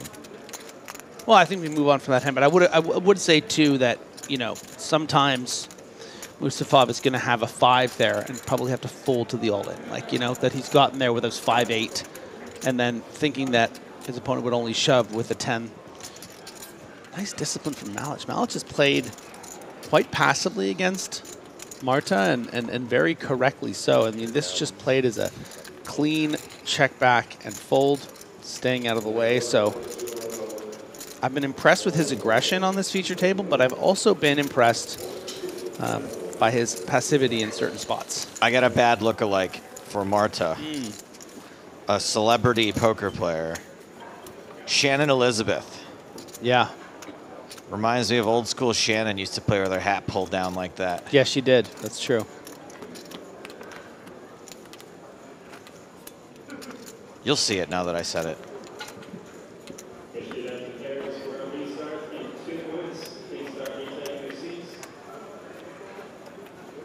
No, I'm allowed to do a bad look like even if it's a celebrity poker player. It's a cat. Read the fine print. I don't know.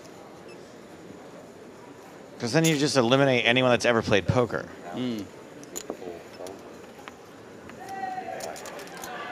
Wilson. 9s. Wilson. Wilson.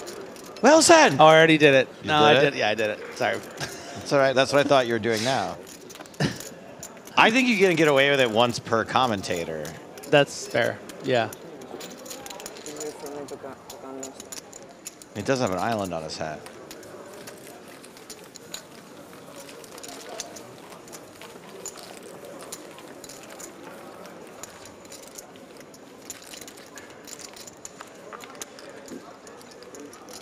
Fear Gaming says she had the hat like that on Helmu's intro to the World Series this year. I was there. I was with her.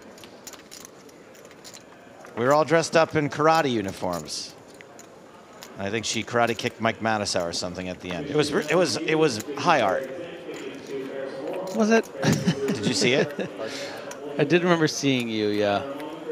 I was expecting people to see me. I was kind of hiding, to be honest. What was it? Sorry.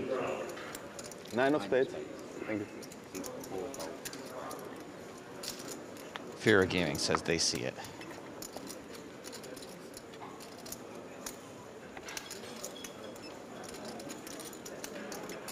Vrakas. Full AC.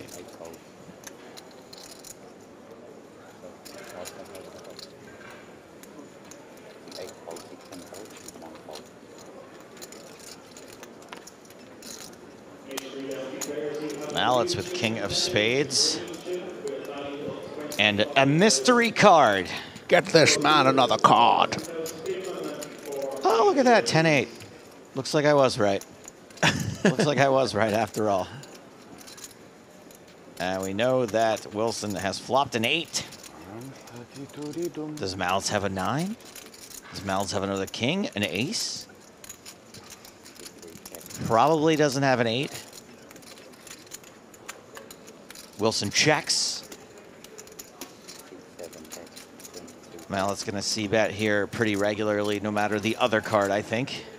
Yeah, and sizing up to attack. I mean, this exact portion of Wilson's range. Doesn't want floats from those 8X type hands. And gets the job done. All right, Matt, let's reveal the other card. Show us your magic trick. Can you not hear me? Monovan wants to know, does Mallets do it on purpose, not showing one of the cards, you think? No, I don't think so. I think it's kind of hard to only not show one card. Yeah. Intentionally. Jacob wants to know, why are there mystery cards happening? Aren't there chips in the cards that the sensors on the table are supposed to read? Yeah. Sometimes it just glitches a little bit, doesn't pick it up. Sometimes the chip in the card is broken. Sometimes the player just doesn't hold it there long enough. There's various reasons why. Yeah, sometimes technology is not always perfectly consistent. I got to tell you, the other day my internet went down, and I just was beside myself for My goodness. 4 hours. Turns out I just knocked it out. I wasn't even plugged in. Did you have to get the box of pornography out from your closet to tide you over for those 2 hours? Thank you for those photos, by the way. Dust off that DVD player.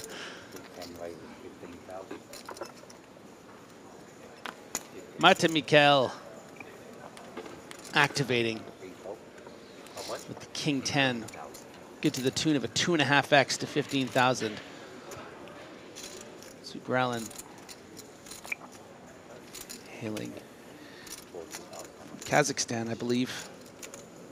Needs to defend, and does.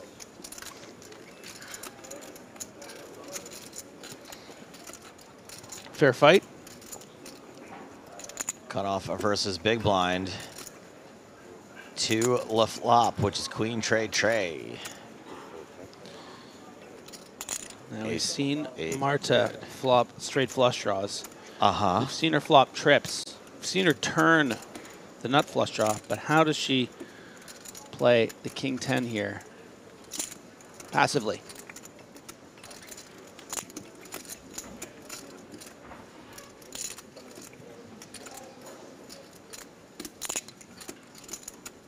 Deuce of hearts on the turn puts a potential heart flush draw. Zugralin with a delayed, no. Yeah, delayed block when one big blind bet. Takes the betting lead, we'll call it. And Mikel getting sticky. Yeah, price too good. Not crazy about it, but this is why I think it's important to be aggressive. You know, a nice little bet on the flop here, maybe a barrel on the turn, trying to fold out a hand like ace high. These are the kind of moves that players might make in a situation like this. But in fairness, Zugralin could have been just getting sticky, and you'd lose a bigger pot. Only 51,000 out there. And expect this to go check, and King high, no good. Spanish competitor, yeah. No good, Nadia. How about you? Huh? How about you? Greece. Oh, no. I'm born and grew up in Germany, though. Oh, okay. More in Greece, though. Which island? Zugralin second in chips at this table with 166 big blinds. About 2.5 times average. Oh, Slazzo. There's one rule about the lookalike game, man. Come on. Come on, it's supposed to be chat for Pro Saturday in a few days. You're just giving James ammo over here, saying Chase Wilson looks like an older version of Chewy. It's unlucky Chewy, another poker player. And also, what? What? There's my origin. God. My parents' origin. I want you to know, even though James is not technically in the booth right now with headphones over, he's around. He knows what's going. He's got his ear to the ground. Okay, he's gonna hear about this, and I'm not gonna be able to vouch for you.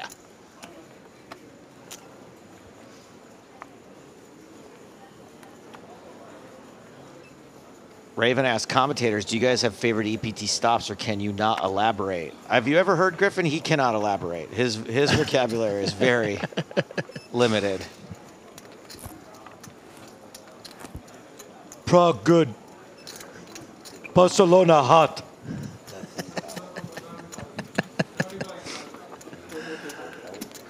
Prague gold. Pocket trace for Jackson.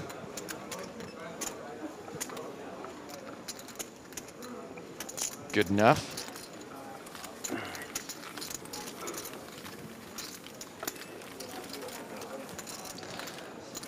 So Joe, you know, dead zone. I had a question actually after watching the dead zone as we get a look at the chip counts. Mustafov peaked around 1.3 million, down to near 1 million after that really nice hand from Delmare sizes. Have a look at those chip counts when I asked this to Joe. So watching the dead zone, you know, gets into that accident early on in the movie. Coma for 5 years, right? Yep. How many years do you think your girlfriend Raquel and my girlfriend Sean hold out? Do you think we wake up and they're remarried? They're in other relationships? Do you think they waited the whole time? What's the number of years you give your girlfriend? I got an ultimatum after like 3 weeks on the road this summer, so I'm not sure if 5 years in a coma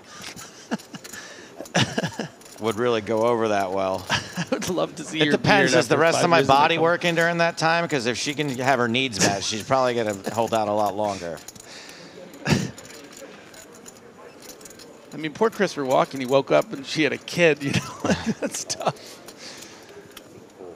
Do recommend the Dead Zone, 1985. This would be me waking up, by the way, me being like, well, I guess I'm single now. And she'd be like, I waited. And I was like, oh, wow, you waited. That's so nice of you. Oh, geez. I was thinking maybe we could, how about opening things up a little bit? It has been 5 years.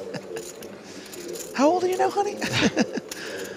Growling 10-9 suited, going to be calling Mikkel's raise. They just all the juice here. All the juicy hearts.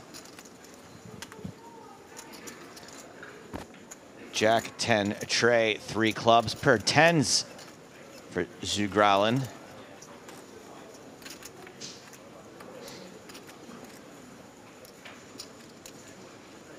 Up and down. A couple of overs for Mikkel.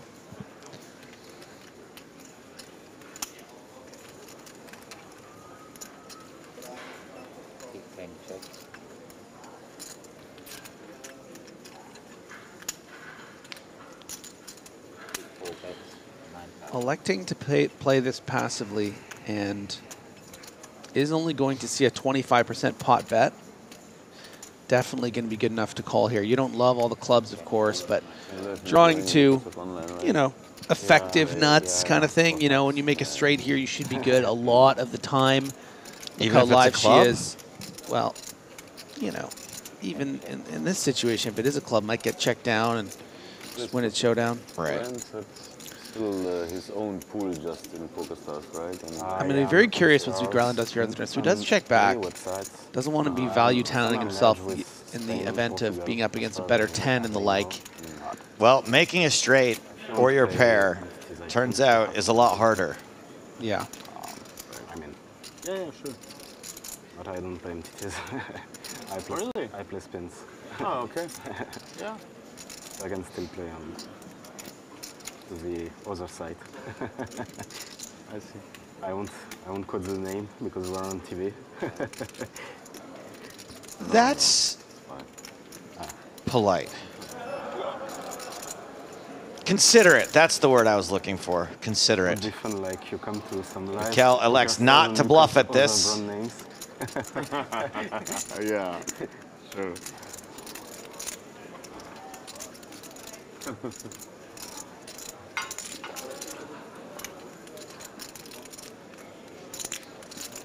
And old Zugi thinking about maybe trying to get a little more value. But oh, Jugra. Dot, dot, dot, dot, dot, dot. Oh, honey, honey. Dot, dot, dot, dot. I can't sing it, you know. I mean, I'm a lot better about not getting us screwed than you are, Griffin. You just throw caution and DMCA rules to the wind. Yeah.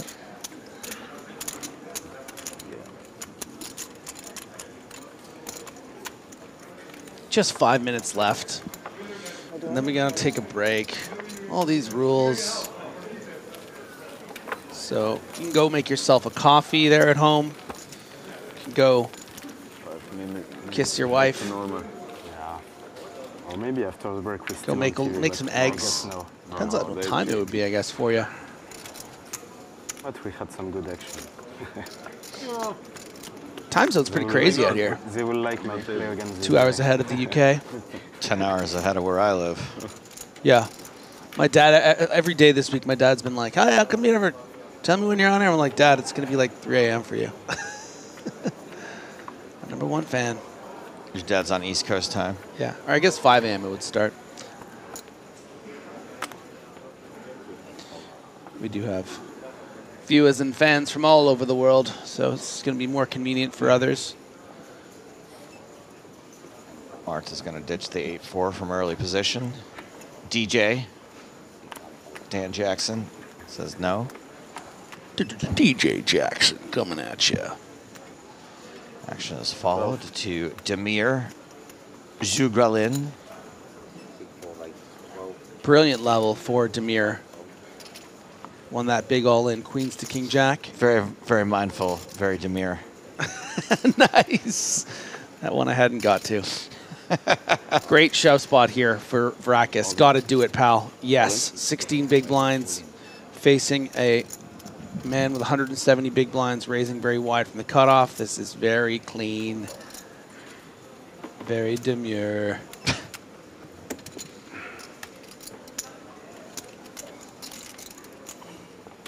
Isn't Vrakis the desert planet from Dune? Oh, it actually used to be known from a different name, an old name. Dune.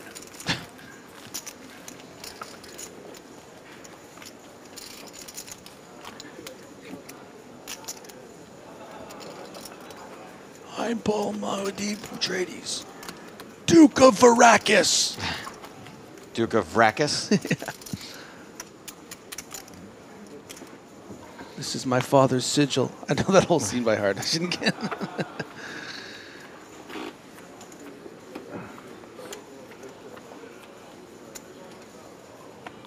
Just a couple of minutes left on the level. Pretty exciting level.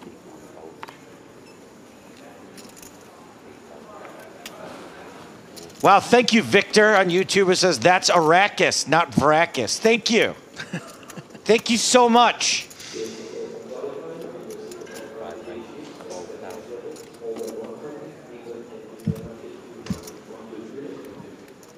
Can't see what I'm doing right now. Ace Queen suited for the Duke of Vrakis. Ba-boom. Pew, pew, pew, pew. 22 big blinds, all in for Vrakis. Oh, that's got to be Jacks or Ace Jack for... Yeah, it's probably Jacks. That is Classic. Sickest, classicest. Couple of jables. For me, for you. Yeah, still okay. Yeah. For me, it's Like Demure and Mindful versus Stunning and Brave. One of these two things has a slight mathematical advantage.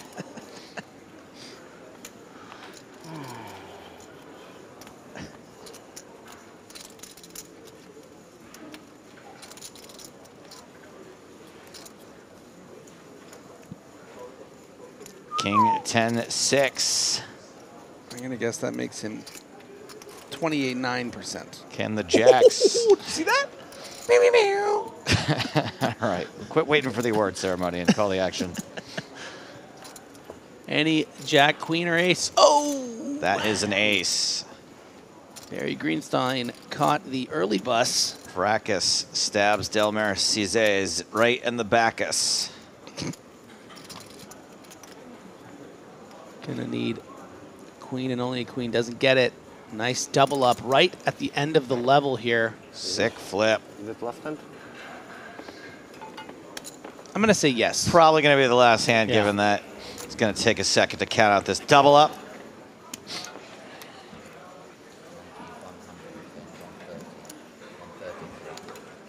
No. 133 total. Coming back here or not? Yeah? We are. Can we take these off? 121.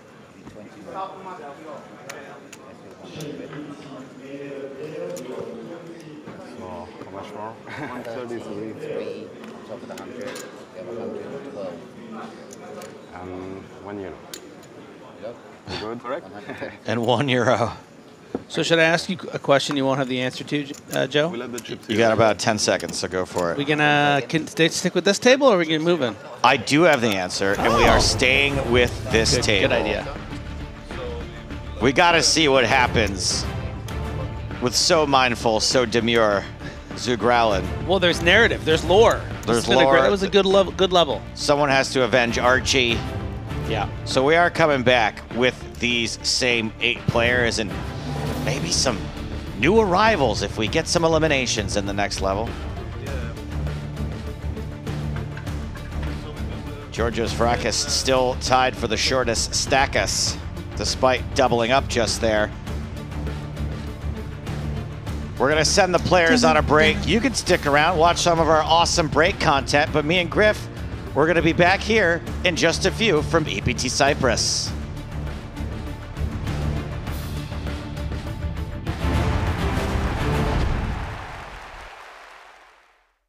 At the secondary feature table, Tom Middleton's pre-flop raise with King 10 was just called by Parker Talbot with Ace King.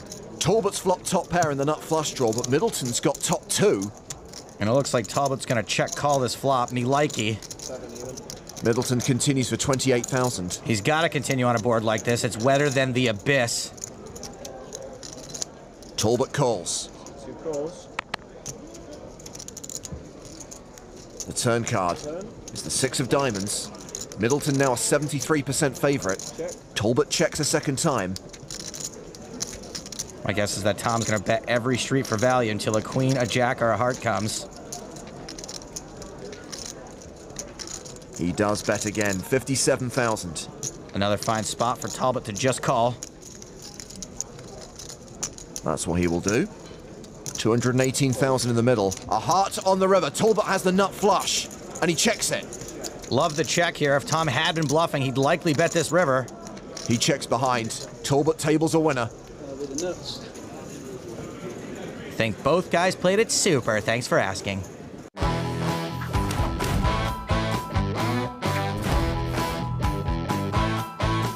You hear me sing your praises quite a bit about just how good at games you are in general. You just have one of those brains that just figures things out. You're going to spot a hole in a game. You're going to spot an edge. I imagine playing board games with you is probably really difficult because you're going to go, actually, this rule doesn't really work sort of stuff. Yeah. When did you start discovering that? As I assume as a kid. Yeah, definitely at a young age. You're right. I am obnoxious to play board games with. You're definitely not wrong. If it's like a competitive crew, obviously I'm an old enough man that I can calm myself down. You know, in a circumstance. In a room full of normal people, you could be like, oh, this is not how we should be doing this. Yeah, but if we're playing Settlers of Catan, you know, with like 3 of the boys from back in the day or something, you know, the tensions might flare up for sure. But yeah, no, ever since we were young, we used to just play, you know, all the board games in my family, like Monopoly and all the games. When we used to play Risk when we were young and stuff, we played a lot of games, and it was always very, very competitive. Is there any actual nuance to Monopoly other than just buy everything? Nah, just you can obviously flex on people with deals. Okay. Like you can flex on. I can just imagine being your grandma, and you're just like, yeah, grandma. I play with my aunt a lot. Exactly. I guess so. The counter side to that question is, other than life stuff, like, you know, making it to flights and stuff like that, are there things that you're bad at? Are there things that your brain just doesn't work for? Like, obviously it works for math. Obviously it works for logic. Yeah, like everything else. Okay, so you struggle. How about maps? Maps? Yeah, I'm not great. Someone actually just told me earlier today that I'm not very good spaciously, am I? Okay. Or something, you know, like I can't find my way around a city I've been in before and whatnot. Can you dance? I cannot dance. That's another negative. Well, you know, I can try, but right. You'll give it a shot though. I'll give it a shot, but it'll probably come out looking like whatever you would expect Spraggy's dance to look like, you know, something very similar. All right, well, moving on. I guess you can't have everything in life, so I got to know, was it frustrating to do so well in W Coop and then still lose the fantasy league? I actually feel kind of good about it because about a week in, I really tried to get more action on against Seb and Western. You know, I really. Yeah. I really tried to juice the stakes, and they were just like, nah, can't do it. And then they talked a bunch of shit to me, and I was like, all right, well, you can't back it up with your wallets. But then they did just kind of like stomp. So they did really back it up. I mean, they just got this King guy who was their qualifier, really just carried the league for them. You know, like this guy was a genius. He was. I don't know. He was just a super genius. Yeah, we just talked about him. Comes out of nowhere and just wins a bunch of events. Goes deep in a ton of events. Yeah. So I know his name, and like I've seen him around before. I don't know if he was playing this high forever, and he's just been an under the radar guy. Because honestly, before we did these W Coop and Scoop leagues and whatnot, like Foul First was like a big guy that was like under the radar for me. You know, like he played all the mixed games, and I'm sure he was always there on the leaderboards and whatnot. But he was just, I just didn't really notice him. We just went over his figures this year. He fired over 700 times across all the events, but did cash in a third of the events that he played. So that's pretty epic. Yeah, pretty good there. That's really crazy, actually. 33% cash rate is nuts. Yeah, I mean, I don't think it's 33 based on entries, but 33 based on the 33 cash rate. Okay, yeah, sure. Where are we at on the live curse these days? We broke it recently, right? Yeah, the live curse has just been like fully broken. I mean, I made like a final table with the second or third place or something on my last like 3 live stops. So Maryland, you just showed up late and then almost won the high roller. Did I read that right? Yeah, no, the main event. Yeah, the 2K main. Yeah, I got second, and I got ultra coolered heads up. I really thought I was gonna win a trophy from goddamn Maryland, just randomly.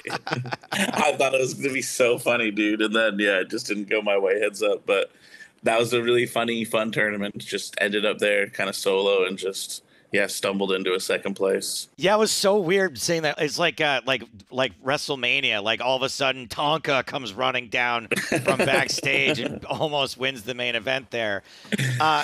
One last topic to cover before we get to the stupid game I have planned for you. The Mystery Cash Challenge is currently airing. The second one, you were the only returning player.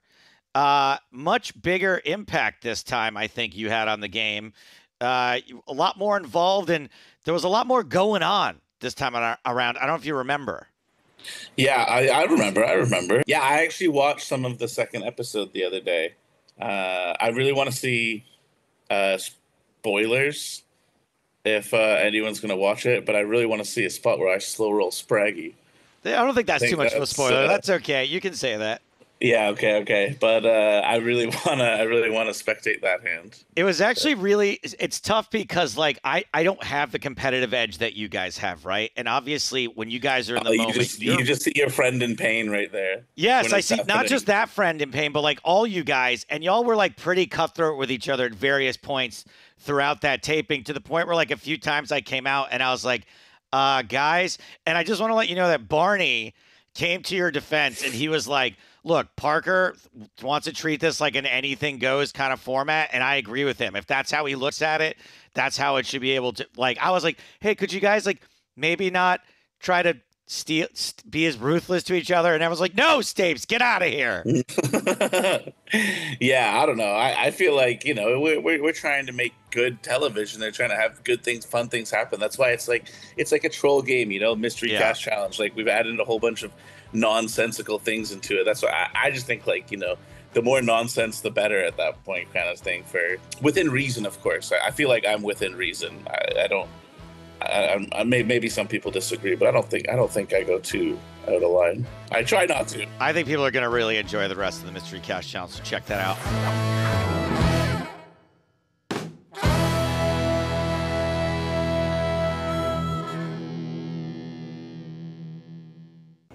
Blinds 15,000 and 30,000 with a 4,000 ante. Jack Salters folded under the gun. Nikita Nikolaev also passes. Martin Sealis has queens under the gun +2. He raises. Hello, ladies. Ace 4 of hearts for Mayoroka. Mayoroka's been known to get a little antsy in the pantsy.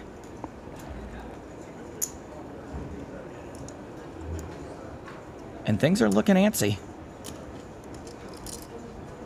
This is a 3-bet from the cutoff. Roka makes it 140,000.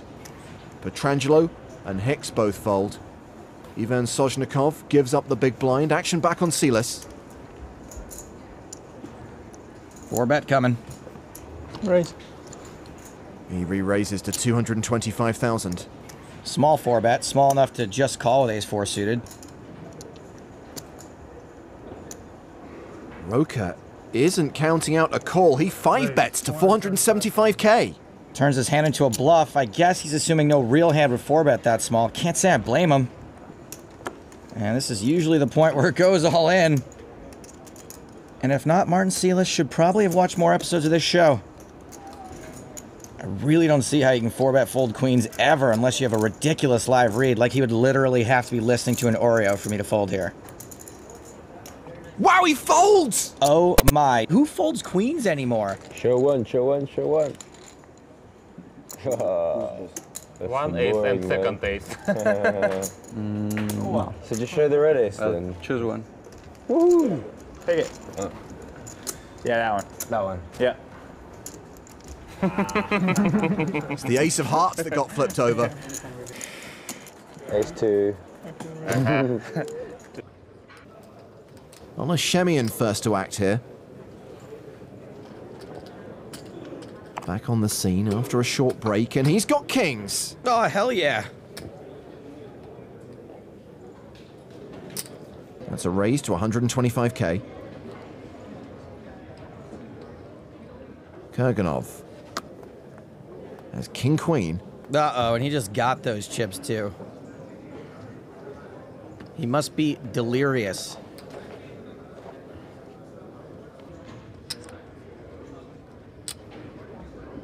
He re-raises.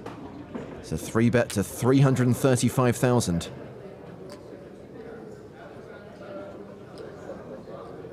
Round to Mustafa Kanit in the small blind. Who's got queens?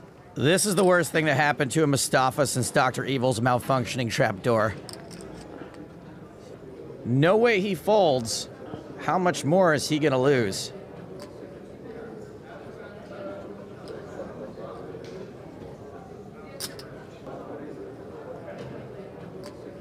It doesn't look like he's counting out a call.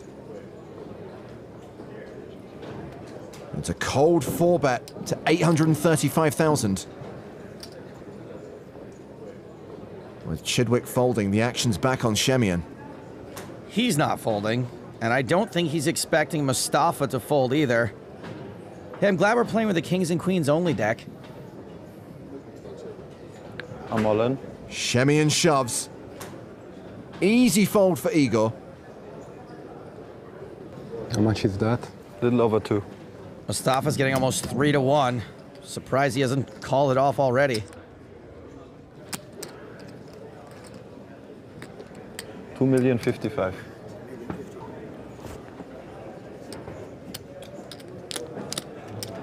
Can it giving this careful consideration? Does all this Shemian make anybody else wonder when Season 4 of Vikings is coming back? I think this is just one of those think, side calls.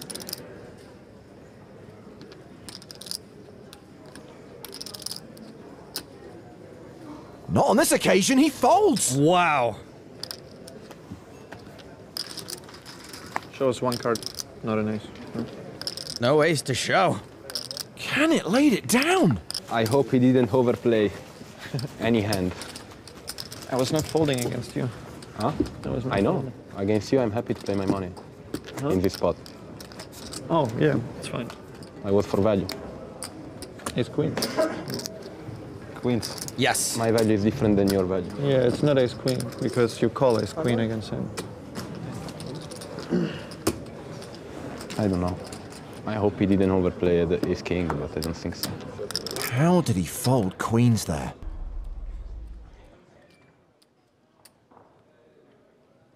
Meanwhile, back to the final table where guys are playing for hundreds of thousands of euros. Ola Shemian has opened with aces and Vogelsang's got queens! And goodbye.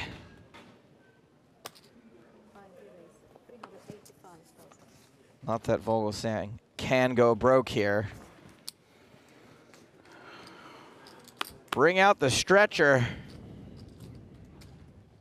This is gonna hurt a lot.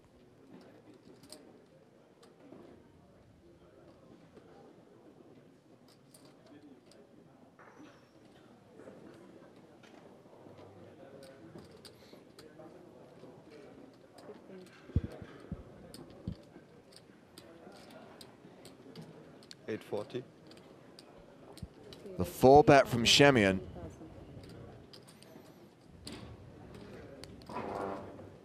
$840,000.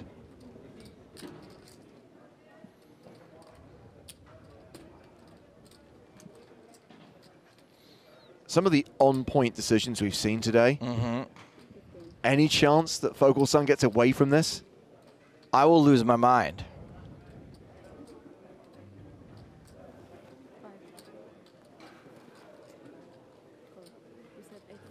Yeah. But crucially, no 5-bet from Christoph. Just a call. This hand going to the flop. 1.83 million in the middle. Shemian has 1.82 behind. I mean, it's impressive, but what flops do you get away from? Well, certainly not this one.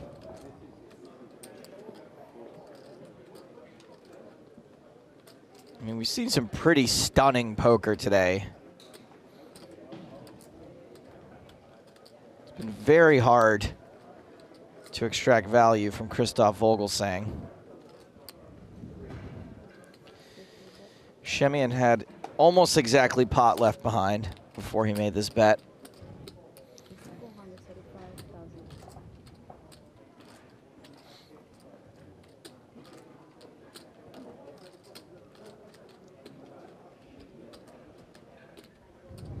This for about a third of his remaining chips.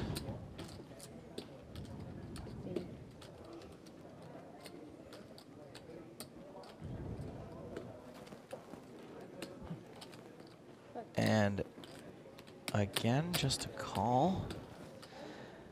Well, a diamond on the turn gives us a sweat, I guess. Christoph put in 425. Did you bet 430 or 435? 435. And my guess is that this is more for in case Ola is bluffing to let him keep bluffing than to give himself some room to get away from queens on a 9-high board.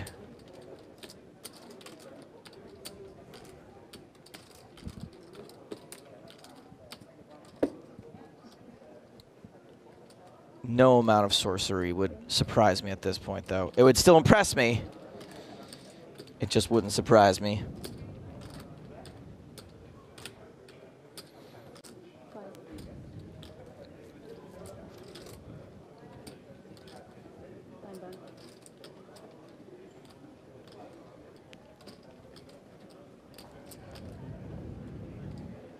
Ola can't even make a half-pot bet, or just. All in. Shemian shoves the turn. Count, please. Vogelsang wants a count. Maybe he does it, James. I don't see how. Maybe he does it. Sorry, 1 million, how much? That's 1.1 here. 1,385,000. Okay. 1.385, right? 1,385.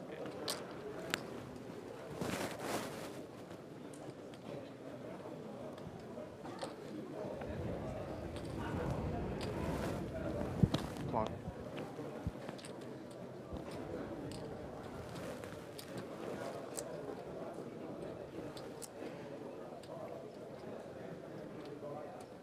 I mean, it smells like what it is. Right, he's played this hand like a big pocket pair.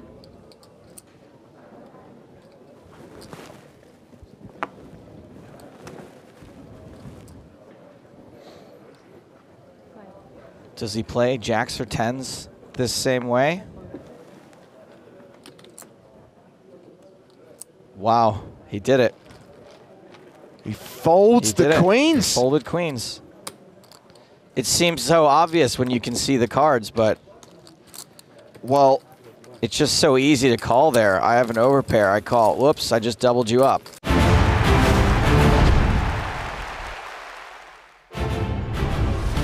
Well, this is the 2024 season of the PokerStars European Poker Tour, and we are in Cyprus. It's day 3 of the main event. 2 levels down, 3 to go. Level 18 about to get underway with the blinds at 4,000, 8,000 with an 8K big blind ante. It's James Hartigan alongside Nick Walsh. Hello, hello. Thank you for having me. Faradin Mustafov still has the tournament chip lead, but Demir Zugralin, who had a decent last level, is hot on his heels, second in chips. Both those players, Nick, 1 and 2, out of a field of 90 on the main stage at our feature table right now. Yeah, absolutely. Very exciting stuff. And we're starting to get down to some pretty reasonable pay jumps, James. Very excited to see who's going to make it out. And looking forward to more coverage directly here from Cyprus. Yeah, we are going to play 3 more levels, including this level. Tomorrow we play down to 16. Saturday we play down to 6. Sunday we play down to a champion. So same lineup on the main stage, focused on those 2 monster stacks and on former EPT champion Sebastian Malitz, who won Barcelona back in 2016. He's still a big stack with 90 bigs. Average stack right now is around 400K, so around 50 bigs. Yep, very luxury blind levels, as we like to point out. The European Poker Tour main event has very, very nice structure. Oh, there we go, sprinting to the table, trying to get back in the action. And it shows, doesn't it, James? You know, really feels like there's a lot of play here. Even if you're a shorter stack, still plenty of time to wait it out and, you know, try and pick your spots accordingly. 4K, 8K with an 8K big blind ante. First hand back from the break, and we see Damir Zugralin open with the Grafton, 10-9 suited.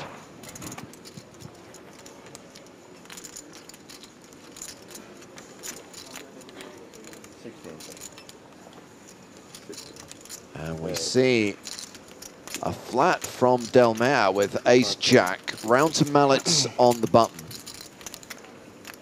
Ace-queen suited. 56. Yeah, this is squeeze territory, James. 7 raised to 56,000. Chip leader has folded. Martin McCall folds the big blind, so action back on the original raiser.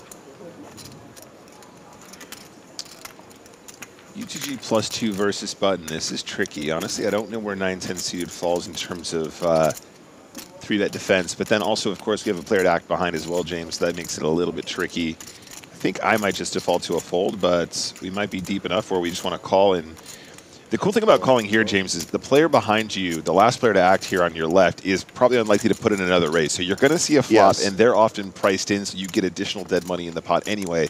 So there's kind of like a moment where you kind of know you're going to see the flop. You're not going to get pushed out too often. Okay, Delmare responds by moving all in. Never mind. Now, does this just look bad to me because I can see that he's dominated by Malitz's ace-queen? Is this actually a good move against an unknown hand squeezing from the button? Yeah, I don't know, James. This feels somewhat dissimilar to the spot where the ace-queen suited back raised into the aces that we saw earlier today. I think it's probably fine if you think Malitz is capable of squeezing here on the lighter side, which of course we know he is. I think Malitz is probably pretty happy just to shove over the top now, I suppose. 322K, it's still a lot of big blinds though, James. Also looks pretty strong. You flat the open and then you re-jam against the 3-bet. Yeah. Beautiful. Yeah, the Grafton has to be folded there, but I was not expecting the shove from the ace-jack. So this is domination situation, and Delmare is going to need to get lucky against Sebastian Malitz. Good at the elevators. I mean, I'm really bad because I have to run here, but I made it. Yeah, Malitz did make it back for the hand just, like and he's going to move above the million mark if ace-queen holds here. But now it's more important to win. Yeah, this is a big moment. This is for a decent chunk of change. Is he going to get spraggied? Is he going to get done dirty by ace-jack? Good start. Queen high flop. Delmare gaining 2% equity by standing up. Does he have a jacket? Does he have a bag? Can he get any additional percentage points? You save so much chips here. Wait a second. He is drawing dead on the turn. 9 on the river. Good luck. Nice playing with you. Unbelievable. So Delmare KO'd, and Mallet's up to 1.12 million. I think he's just taken the tournament chip lead, Nick. Yeah, I mean, guys, that was a lot of big blinds at this stage in the tournament. As you said, James, what were we saying, 40 big blind average, something like that? And that was pretty darn close. I bet 108, he jumped 170. So we see going into Sebastian Mallet's stack. What a great spot to run back to, James. He sprinted over there just in time. Back to get ace-queen suited and back to bust a full and chip up to the #1 position. We're pretty sure right now that we have the 3 biggest stacks in the room at this table. Mallet, Mustafov, and Zhugerlin. Yeah, I'm definitely going to have to think about that spot a bit more, James. I want to say it's somewhat similar to the spot we saw earlier where the ace-queen suited sort of flatted and then sort of back raised it, maybe it's ace-queen offsuit into the aces. But the stack depth was very different there. That was a lot of big blinds to be back raising, and I'm not sure if that's the sort of story that makes sense in terms of actually trying to get hands as strong as ace-queen to fold. In any case, was a move and called, and back in the mix now. Mallet's with a pretty hand in the cutoff. Yeah, it's Chase Wilson who's open with king-queen. Mallet's flats with jack-9 of diamonds. Rounds the blinds, who both fold, so heads up to the flop.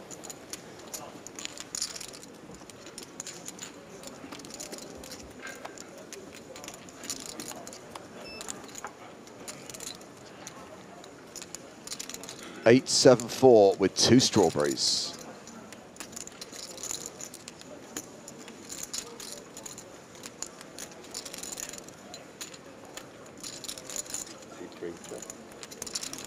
Checks over, and now we have a decision about whether or not we want to start sort of bluffing the jack-9. I like a bet here, James. 2 overcards and a gut shot, and obviously our opponent will have plenty of combinations that are just forced to check fold on this texture.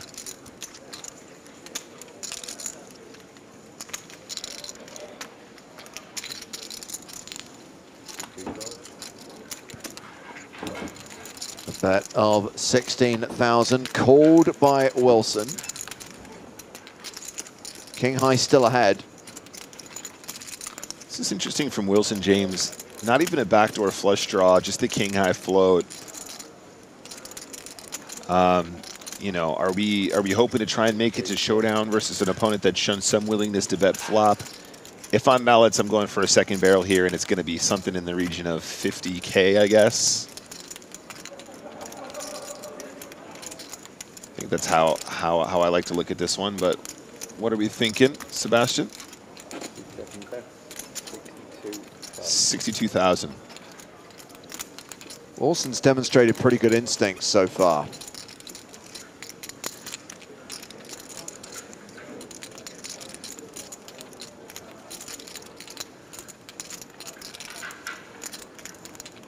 Yeah, so far instinct's correct. It's just whether or not he's going to have enough windows here to sort of make it to showdown or find. I find a bluff. I think that's the issue here, James. Is king queen? You're not really sure if you're floating with the best hand or you're floating with a hand that potentially needs to be turned into a bluff on a later street. Well, away from the outer table to show you a player who was eliminated a short while ago. Ivan Zechev, our second to last gold pass winner. He busted just before the end of the last level. 91st place finish for $13,820. So that means just one more gold pass winner still in the field with 87 players remaining. Of course, you can win a gold pass, which you could redeem for an EPT main event package via Power Path. And today, as we are every single day this week, offering you a free roll with $2,000 in Power Path tickets in the prize pool. Stay tuned, and a bit later on today we'll reveal the start time and the password for today's free roll, which will award a $55 Step 4 ticket to all 9 finalists. Additional tickets in the prize pool as well, totaling $2K.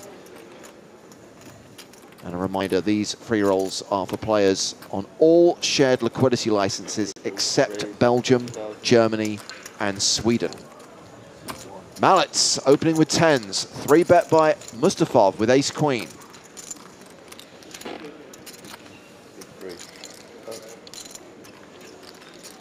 These guys are deep, deep, James, as you pointed out, some of our chip leaders in the tournament. And I think we're still in 10s defend territory, gang. I mean, when we have this many big blinds, people, it's almost impossible to make a mistake here, James, just because even if we purely set mine our 10s, which of course we know it has a greater value than that, we still have so much implied value in when we actually hit a 10 here that I think it's a very reasonable hand that we're going to want to continue with every time, pretty much any pair, in fact, at this stack depth. Well, we have a king-7 deuce flop. 10s are still ahead. What a great start to this level for Sebastian Mallets, by the way. Yeah, and I'm assuming we see a c-bet here. 40K, something like that. Oh, goes really small here. 22K into a pot of 120.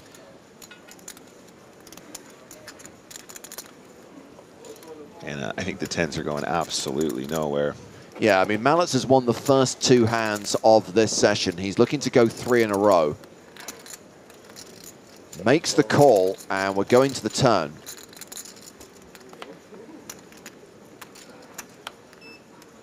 Ten still good.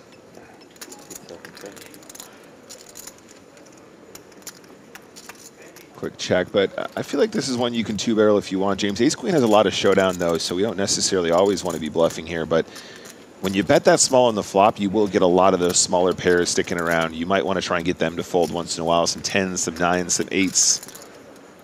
You know, even hands like 6s, perhaps.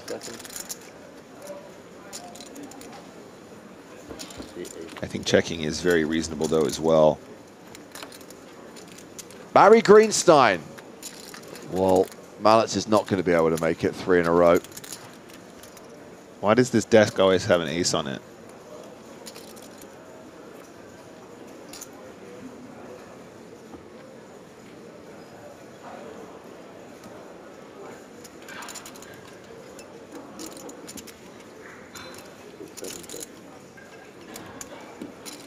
So Mustafov checked back the turn.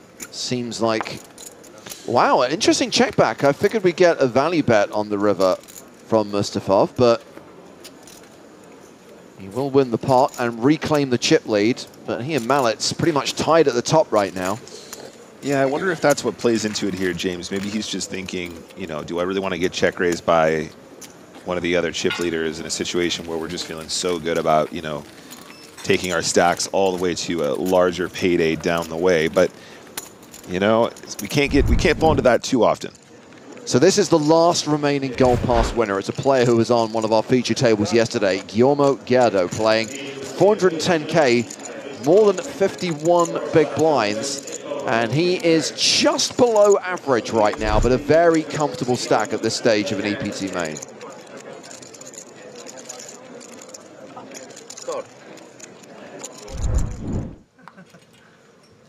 A reminder that Power Path runs every day on PokerStars. You can buy in at any step bar step 4, which is a ticket-only qualifier. And of course, the price point of that step 4 reduced from the beginning of this week. No longer a 109 qualifier, now a $55 qualifier. 16.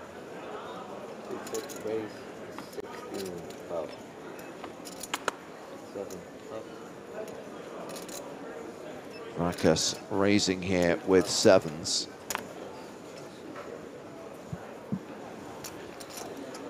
Fracas here got about 35 to start the hand, 35 bigs.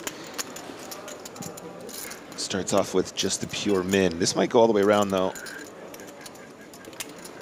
5 seconds.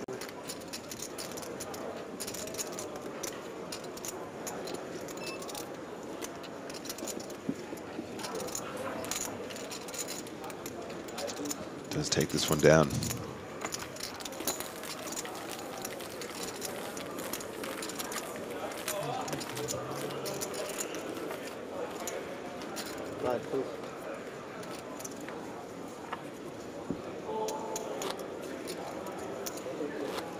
Down to 86 players in the main event.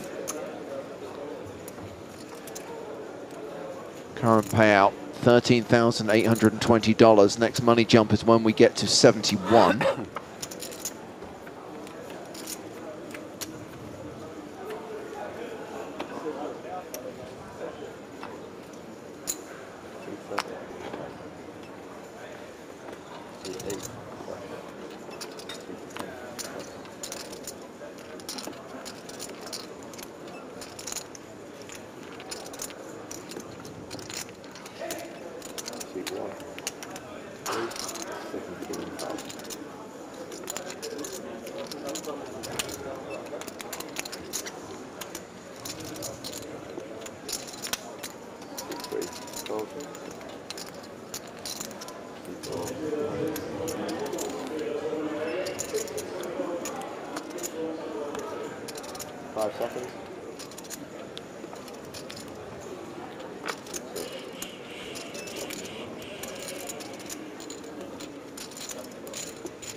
Jackson's raise called by Chase Wilson, and a 10-8 deuce flop.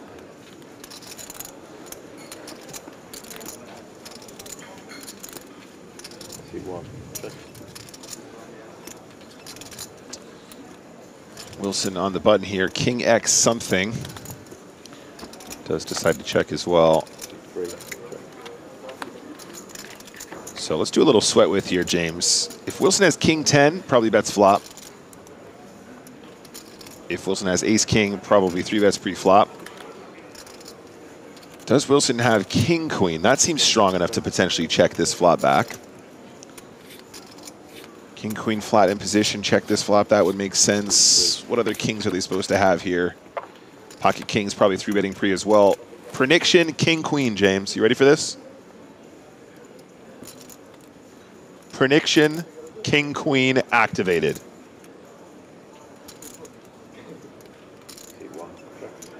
There's a very good chance this goes to showdown. And he's about to show down King Queen. Just to be clear, you don't win anything, all right? King. That's okay. Prediction activated. James, how much do I win? It was King Jack, so you win nothing. Damn. I mean, there was no prize if you got it right. You're certainly not getting anything for getting it wrong. There's a moral victory, James. Yeah, that's right, Tom. Banned. Ban me now. Ace high wins the pot, albeit a small one.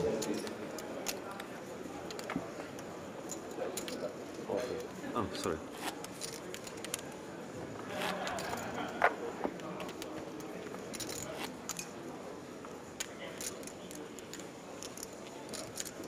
Well, we've ticked down to 85 players. Yellow Hannah has a good point. The queen is blocked, but as we all know, blockers aren't real.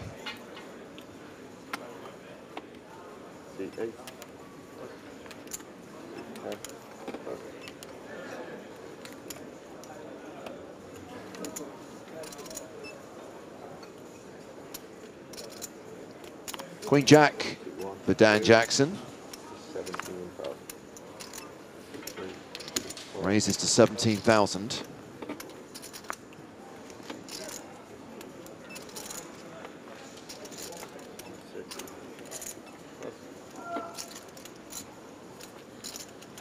And Mallets with the dominating hand. King Jack defends. And we go heads up to the flop.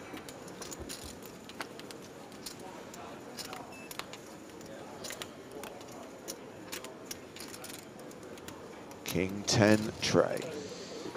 Absolutely not rotationed, but King Jack still has some sweat here. The straight draw for the Queen Jack.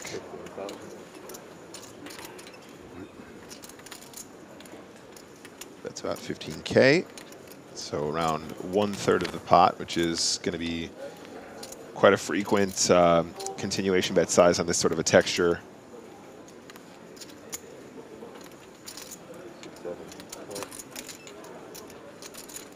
15,000 called. Queen on the turn. So Jackson turns a pair. Mallets now has a straight draw.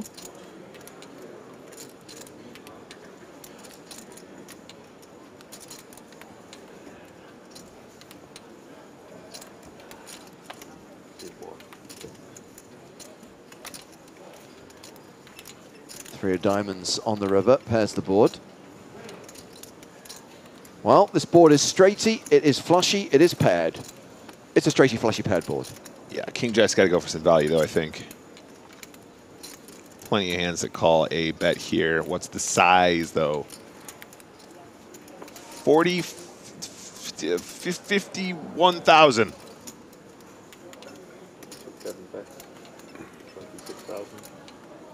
How much? 26K. Goes for approximately 1/3 of the pot this time.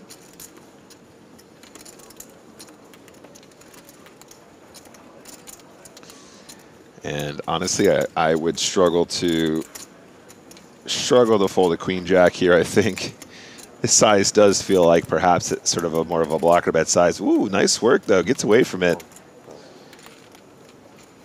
Not too shabby. Mallets and Mustafov tied for the chip lead right now. Around 140 big blinds each.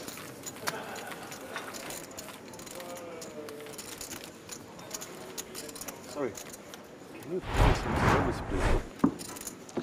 There's a look at our feature table chip counts. 1.14 million up top. Mustafov looking good. Wilson, 246K. Still 30 big blinds, though, James. Yeah, no short stacks at this table. No danger zones. Got a good question in the chat here for you, James. Ceylon Mayer says, what actually happened with James and Nick plays MTTs live on stream? Let me answer that question for you. James big time me. We had so much fun. That is not true. We true. had so much fun on that first stream. Correct. We were having a great time. And now he lives this jet set, fast and furious lifestyle. I just can't keep up with him. He doesn't have time for us anymore, Chad. Okay. The traveling part is true. I don't consider that big timing. If I were spending significant amounts of time in a place in the world where I could play on PokerStars, I would happily join you for a dual stream. No, I know that's true. That was a lot of fun, though. I would like to revisit that if we find more time in the future, but it is tricky. I mean, he's usually on his private jet somewhere when the connection's not good enough to stream. But you know.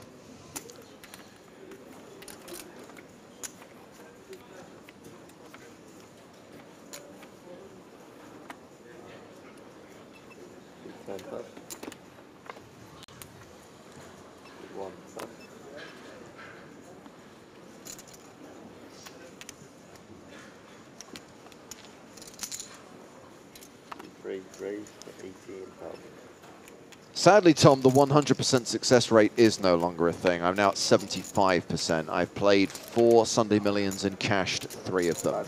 I still think that's decent, but it doesn't quite have the same ring as a 100% record. Yeah. But, you know, the law of averages here.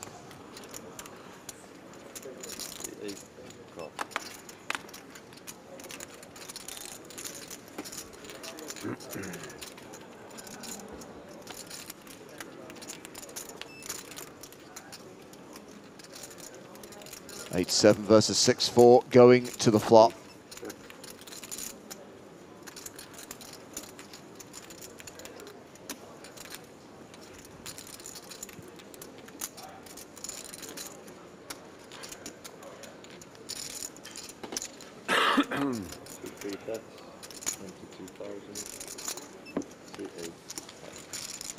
$22,000 bet from Wilson and a fold from Mustafov.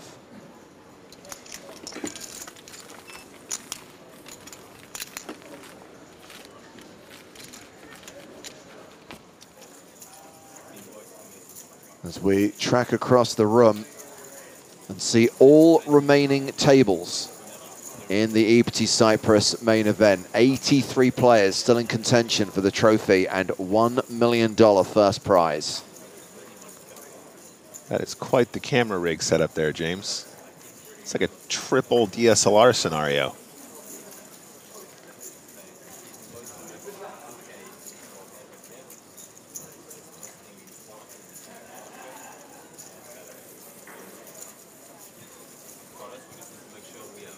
When you're doing the camera setup, I thought you were talking about the Parisian street lamps that we have over every table, but no, I see what you're talking about.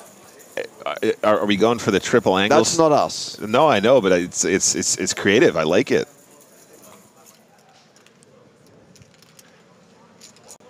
It's one way to do it. Are they filming poker and bullet time? Are they doing the whole kind of like, you know, when the cards get folded, you spin around the table? That's what it looks like. Because not being funny, that is so played. That is so early 2000s ripping off the Matrix. That was the Matrix. Yeah, that's right. 500 DSLRs, synchronized frames. By the way, the best spoof or rip-off of that bullet time from the Matrix is in Team America World Police, where the puppets jump up in the air and they just spin them around on their strings. That's right. Great film.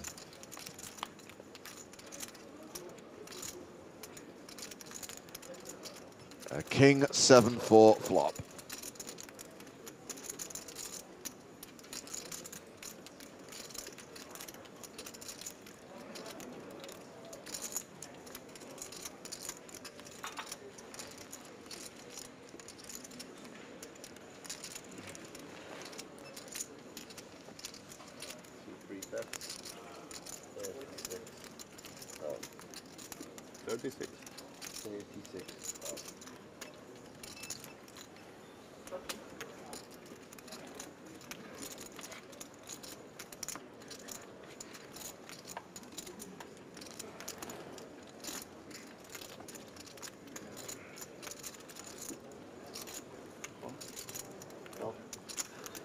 Dean MC 1970 says, nerdy question, but why is the prize money denominated in dollars when Cyprus is a euro island? We are not in the bit of Cyprus that uses the euro. That's right. Local currency is Turkish lira. And the casino plays in USD. That's right. It's just a little bit more easy to trade here.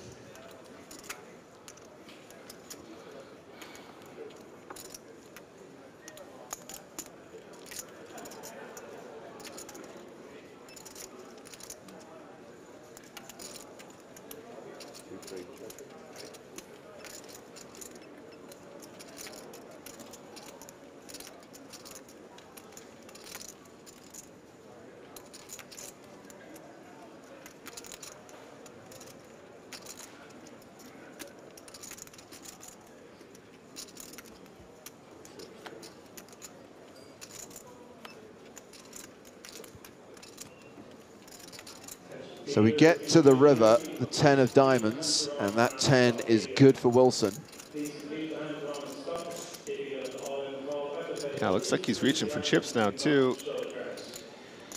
Rough one here for Vrakis. I kind of think I end up playing the hand similarly. If you bet turn and you get called, you're kind of feeling like obliged to continue bluffing when you don't really need to, when you're going to have the best hand a lot of the time.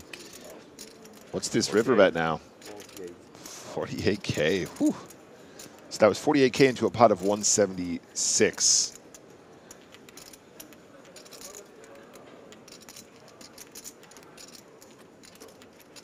And with the ace of diamonds in hand, though, James, can we start bluffing now? And honestly, I kind of dig it. What if you just make this 200 to go right here, right now? What if you just put it all in right here, right now? Well, Raka's clearly thinking about doing something. Has played a time bank card. Tell you one thing, James. I'm all in. I think I heard that verbal declaration, and there is the red triangle. Vrakas has indeed shoved the river. Oh, baby, oh, baby. Blockers are real. That's what he's screaming in his brain right now.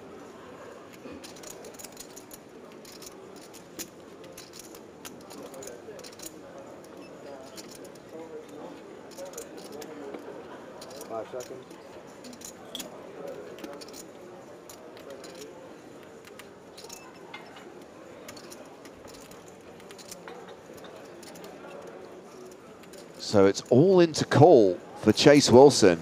Can he find this hero call, having rivered a pair of 10s?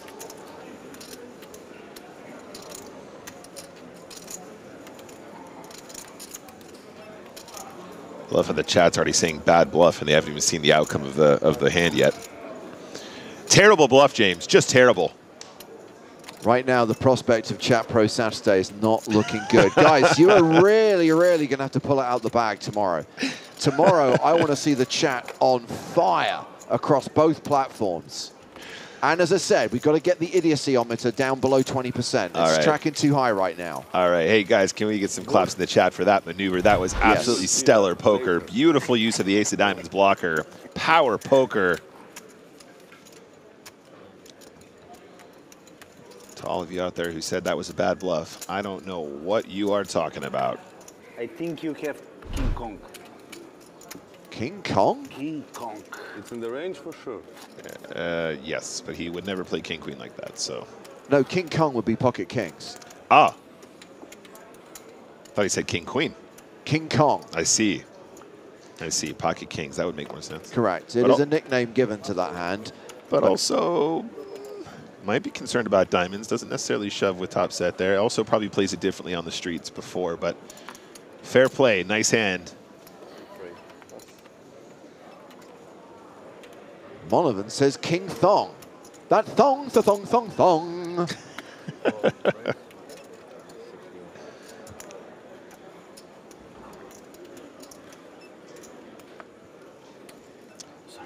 Rowie, you're quite right. Paired board would have been a boat.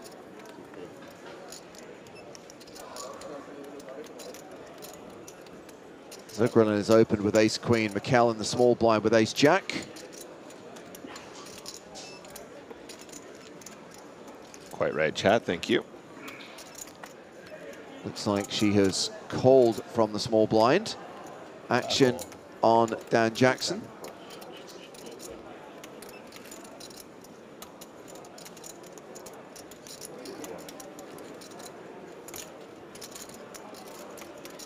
Three-way to the flop.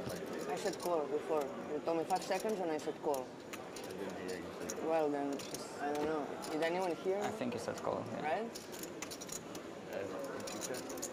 I'll say it louder, but I mean, okay. If you heard it, it's fine, right? Yeah. I didn't recognize it. Yeah, I'm not paying attention. I'm not seeing. So the issue there is that Marta said call before putting the chips out. The dealer didn't hear her say call, so only recognized her call when the chips went out and felt that she owed a time bank card. I see.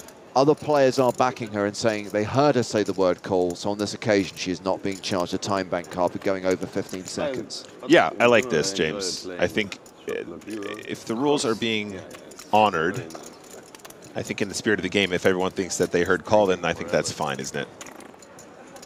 Don't want to enforce rules for the sake of it if everyone feels like it's being played fairly.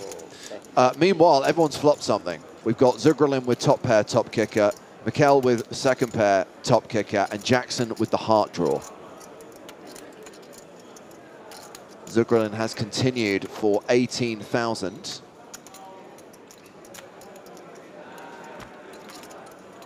For the avoidance of doubt, that is a call.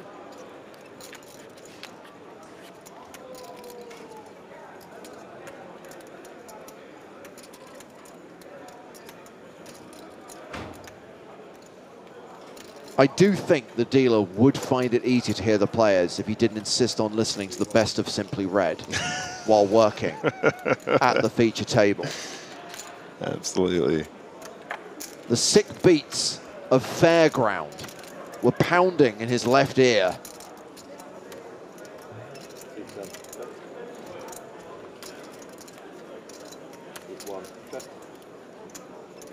No, you can see him bouncing along. And I love the thought of coming home to you. So interesting decision now, James. Does ace-queen want to put in a barrel on the turn?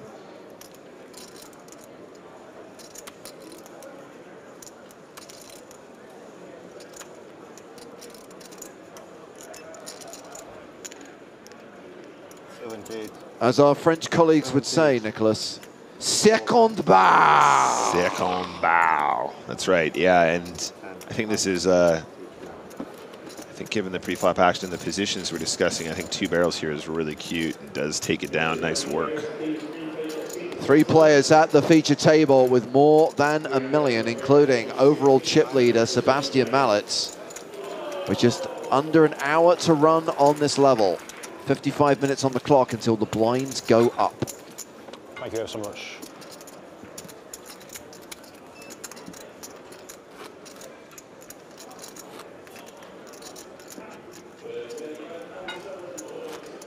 One more child. Cold water, right? Thank you.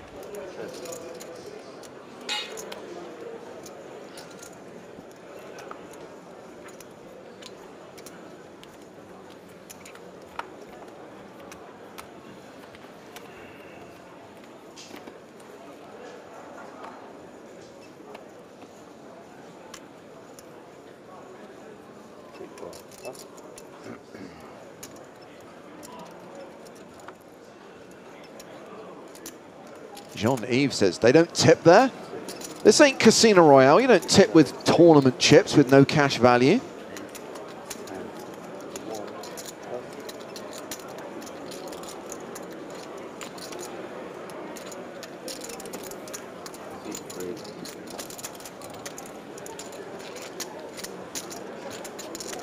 Another pot for Sebastian Mallets.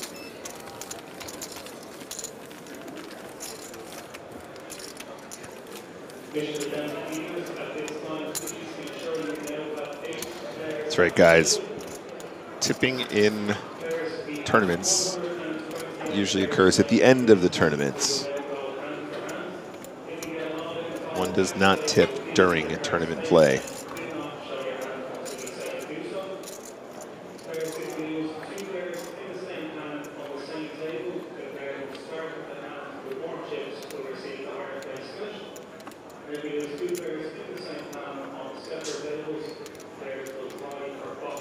Whoa, whoa, whoa, whoa, whoa. Nunez says with PokerStars, they take the 3% tip at the start when you buy in. There is a difference. There is a difference between staff fee and tip. The 3% pays for the dealer's wages. A tip is the extra you give if you feel you've received good service. Dinner break should be after 4th again, right? Yeah. You could argue, when you go for a meal, that the cost of the serving staff was included in the cost of the meal, whether that's 3%, 5%, Sure. 10% of the total you paid. A tip is a gratuity. That's absolutely correct. Best dealers in the world, by the way, James. Queen 6-4. And by the way, the staff fee is not unique to PokerStars events. It's pretty standard. Yeah, absolutely. And 2 checks on the flop here, gang. Thought perhaps we might have seen a bet on the flop here from the hijack.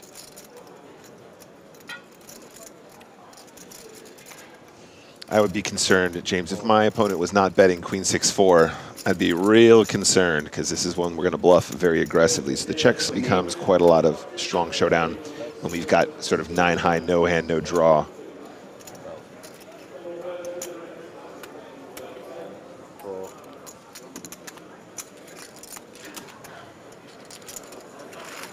Second bow. I say second bow. The turn bet is what I meant to say. He's going to get it done.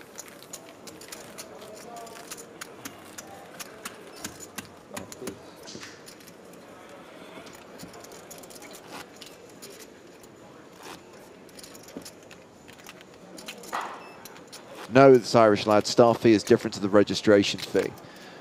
Registration fee, in this example, the main event, where the buy-in is $5,300, is the $300 is the registration fee. The staff fee is 3% of the total prize pool, which is generated from the $5,000 buy-in. Hardetsak was asking about my thoughts on Jackson wearing his hoodie backwards. Yeah, I think it's fine. He can do whatever he wants. But also, I would imagine it's something to do with covering up his face while he's playing in certain situations. That's quite a common thing. You'll notice people wearing buffs, James. You'll notice people wearing scarves or funnel neck hoodies just a little bit more material to cover up your face while you're playing, try and cover some tells. It's a comfort blanket as well, really. Some people just like to do a certain thing when they play, and that if that works for you and it gets the job done, just do it.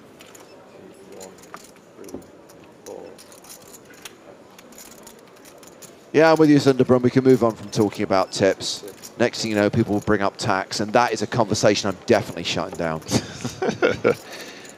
All right, 3-bet territory. Mikel here puts in a 3-bet with the Queen 9 suited.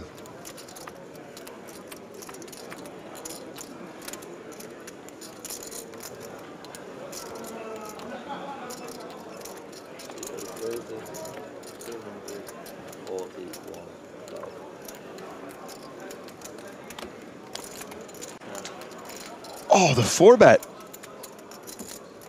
Wow.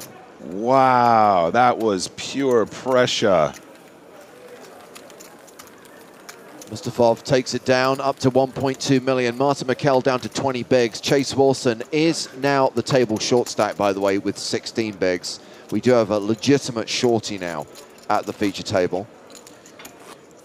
Yeah, I admire Marta's spirit there, but kind of tangling with the big stack. He's like, I got a pair, I don't care. Just run it.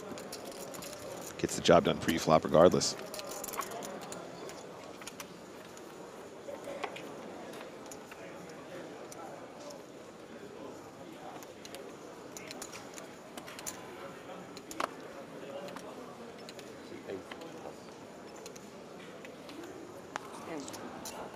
All right, so the heart rewarded straight off the bat. UTG +1, Mikel aces.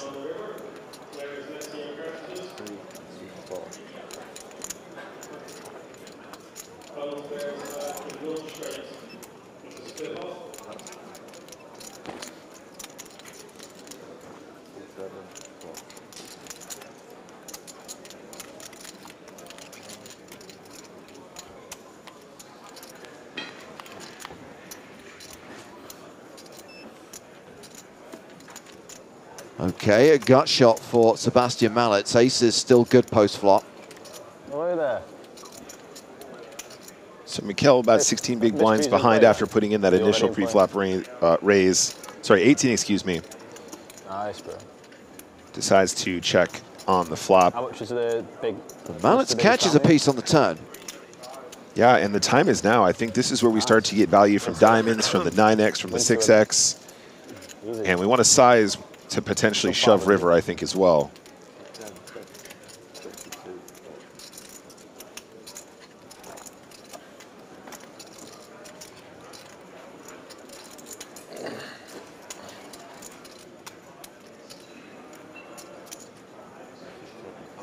And there's the call, of course. Can't be letting go just yet. What's on the river?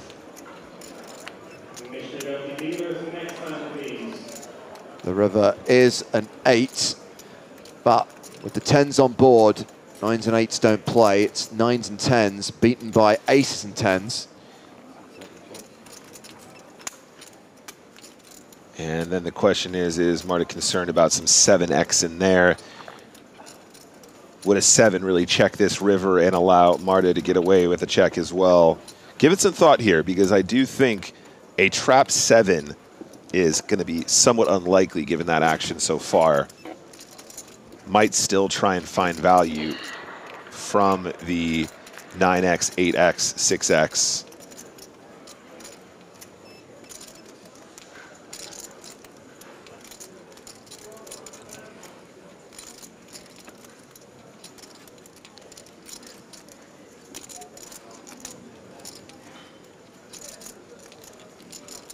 He's still bouncing along to Fairground, by the way. I think he's got that one song on loop.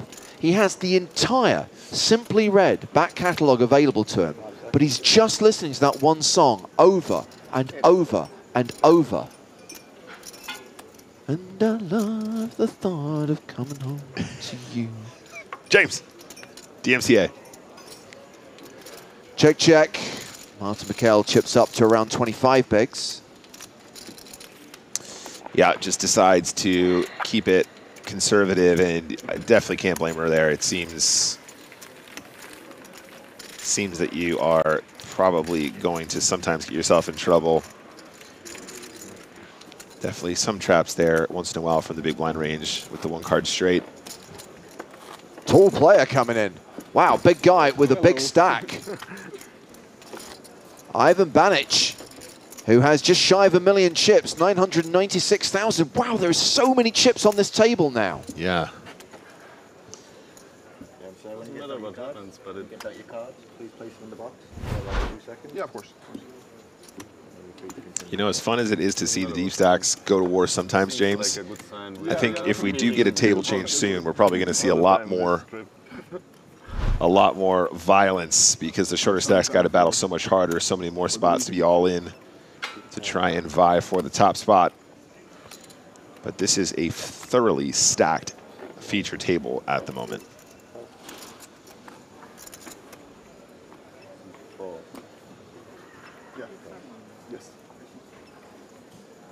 I thought so. Right. Welcome to the table, Ivan Banic. 7-6 offsuit, folds. Georgios Vrakis on the button. King deuce of clubs. 16. Raises to 16,000. Sebastian Mallets folds the small blind. Faradin Mustafov has the snowman's num-num in the big blind.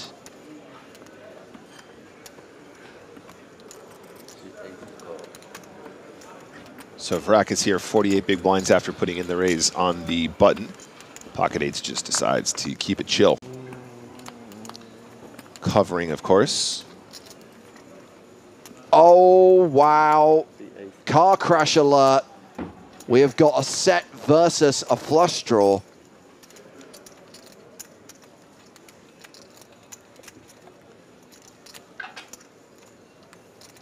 So both players fairly deep stacked. Action checked to Vrakis, the pre-flop aggressor, continuing for 26K. And if Mustafov wants to win the whole stack, we got to see some check raising right here on the flop, in my opinion, James. Having second set is always kind of better than having top set in these situations, because when your opponent has top pair, they're more likely to pay you off when you have middle set. Obviously, unblocking clubs is also very useful. Check raise from Mustafov. Made it 102,000. Vrakis with 365K behind. So, James, like I said, we are quite deep going into this hand. And with a hand like King Deuce of Clubs, I really, really hope we don't see a raise again here on the flop. I really hope we just see a call. Oh. This is really reactivating the action in a way that is not favorable for a hand that has so much equity in position and the power of position as well, James. So Vrakis makes the call. And pairs his deuce on the turn.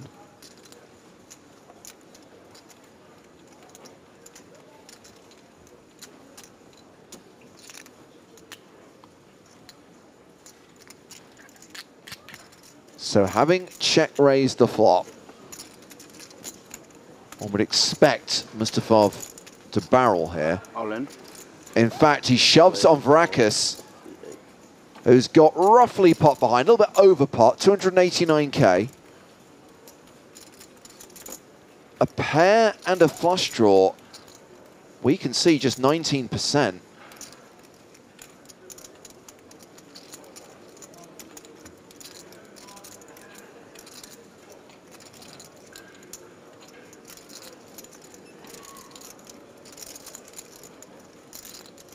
Seconds.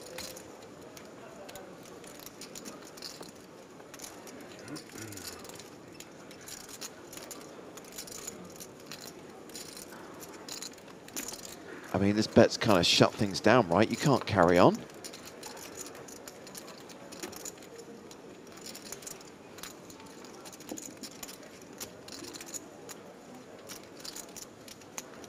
You would imagine so, James. 5 seconds. Wow, Vrakis calls all in.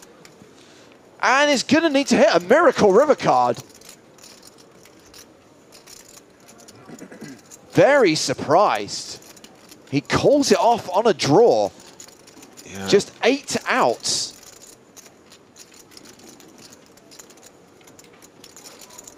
Might have just felt priced in, James, to know. He's not. But it was a large gamble indeed. This is a huge pot. 826,000. This is absolutely massive, yeah. River card is a brick, and that will see Georgios Vrakas eliminated, out in 76th place. And we now have a monster chip leader, Faradin Mustafov, over 1.6 million. He's playing more than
$72.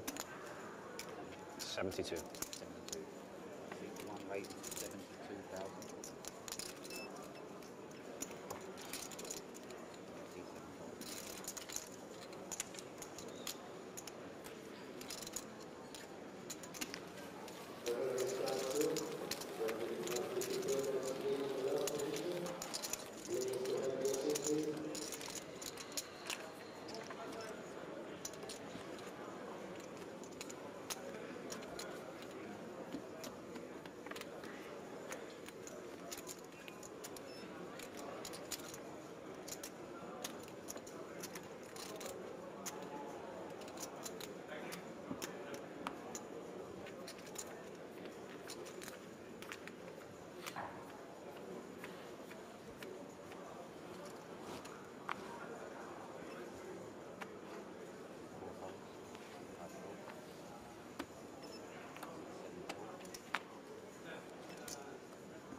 Mustafov getting a little cheeky with 6-3 suited. Miguel on the button wants to have a peek with ace-jack of spades.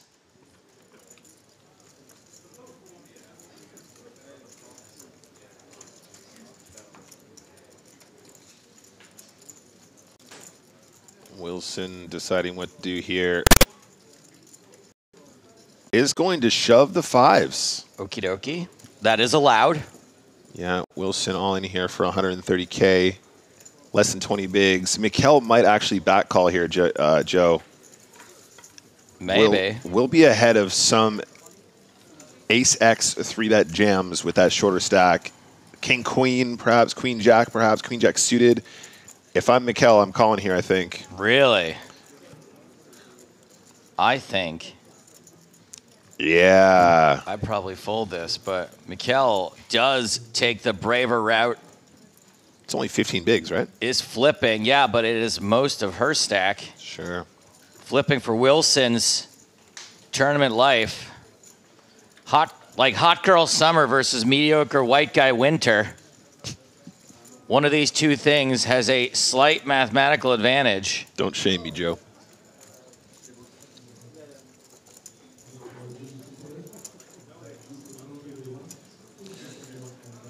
And fives are holding thus far.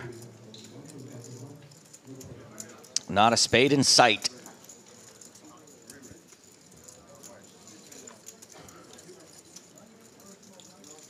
Deuce on the turn. We apologize for the loss of sound for the last few minutes. It wasn't poker in the ears then. It is now. Poker is back in the ears. As Mikkel has 6 outs. Connects with none of them. That's a double up for Wilson. And now Martin Mikkel will be shorter than Chase Wilson started that hand. That's right. 9 big blinds now for Martin Mikkel. And fair play, fair dues, fair fight. I think I like the play from both players, though. It seems very reasonable stuff. Just got to win those flips in tournaments.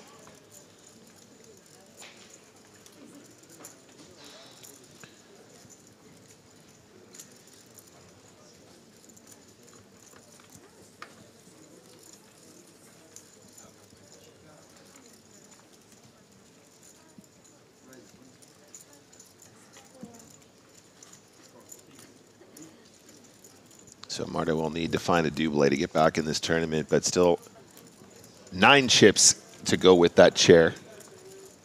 9 bets, 9 big blinds. Easy enough stack to play, I guess.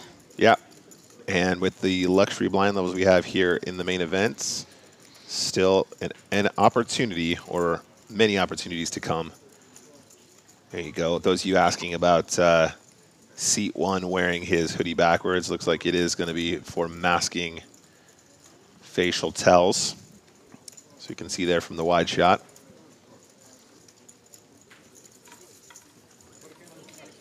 Let's crack on hand number 79. Got an open under the gun from Ivan Banic.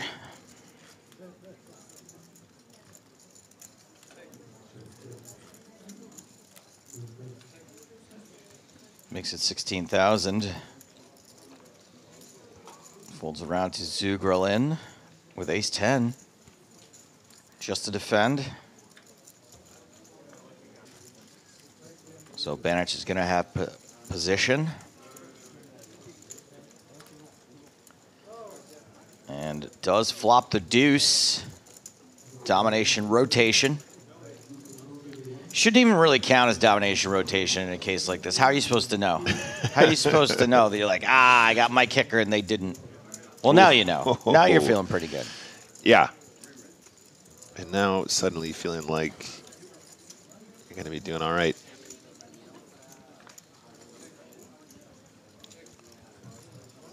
Big blind checks.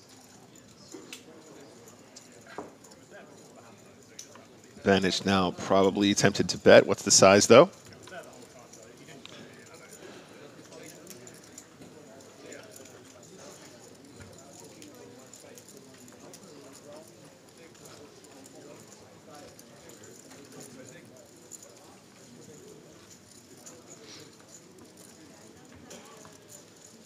we're going to stick around for the river.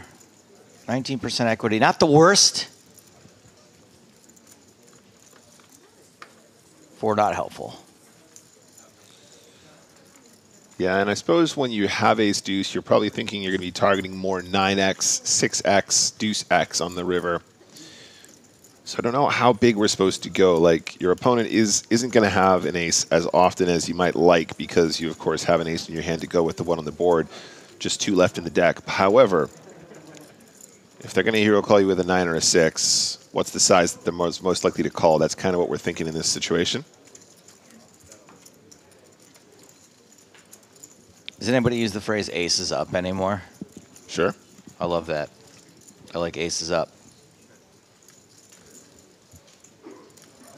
73,000 to bet with aces up. Yeah, it's really hard to fold this hand, though. Ace 10 is just going to be winning way too often. Does Jugelin here find a way to fold, though? What I like to say here, though, Nick, is what are the bluffs? Well, people that want to rep the ace combos, maybe they check back a king-queen or a king-jack on the flop. Maybe they check back a queen-jack on the flop. Okay. Those count. And then they go, hey, I can rep this ace. I'm under the gun. I got loads of aces in my range. Yeah, sure. That makes sense, right? But I think the other thing to consider as well, Joe, is Banich might be value betting ace 7 suited. Worse. Or ace 8 suited. Sure. You know? If he's going to have ace deuce, he's going to have a bunch of other stuff that might think they're value betting.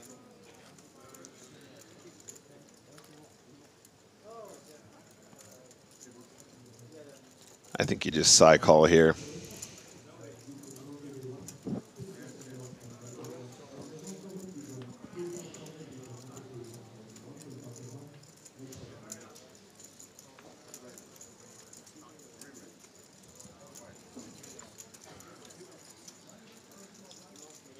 Maybe you find the side fold. Maybe. Nope. The side call. Prediction? Correct. Yeah, bummer. I don't really think this is a case of like, you know, this is a bad call. Like, you know, he can get away. I think it's just a spot where you kind of just call. I don't think there's really too much science in it. I think you're just gonna have the best hand way too often, and I think versus range, you probably will just turn up with the best hand a lot.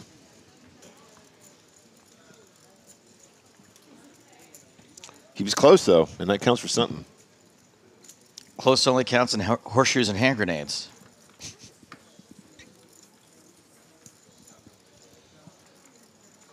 Do you ever play horseshoes like the American like bar game? Go at the back and throw the horseshoes. That's what I'm talking about. Now, we still apologize for the lack of sound. We do have an all-in with Lucian Cohen. And we found things on the flop where Lucian had flopped a set of kings. And got it in against an open-ended straight draw. Lucian filled up on the river. Has the stream been mute for the last 20 minutes just to avoid having to hear what he's saying here? Was that the... They were muting it in anticipation of Ratman. And 180K is what he doubled up to, so you can see why it was probably pretty easy to get it in with an open-ender against a 90K stack or whatever was left by the time it went in.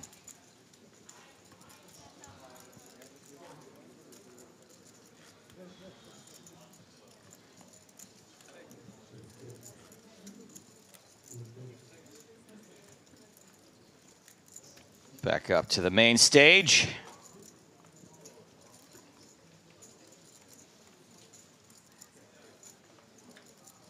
We're about 25 minutes away from the next break, at which point we will try to get the table audio back, if not sooner. Yep. In the meantime, let's just try and follow the action to the best of our ability. We'll try and help you out, chat. Marty McKell, of course, the short stack at our feature table. She's the one to watch. Needs to get some doubles with the 9 big blinds. Acting second, I think, here pre-flop. Quick fold. Chase Wilson. Ace 9 of spears. Yeah, coming off that fresh double with the pocket fives, going to open the cutoff. And I think Kings is a pretty good hand here. I think Kings is a top 3 hand, Joe. Yeah, I would mostly agree. No need to get into it now. I'd mostly agree. Debatably, top 3 finds the 3 bets.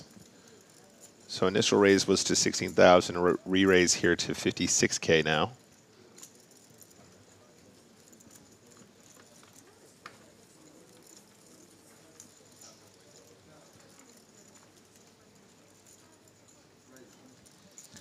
Just lets it go. Wilson! Wilson! Ooh, that was a good one. Swedish Kebab, I don't mind your bad lookalike, but we don't use other poker players. That's the rule, bro. That's the rule.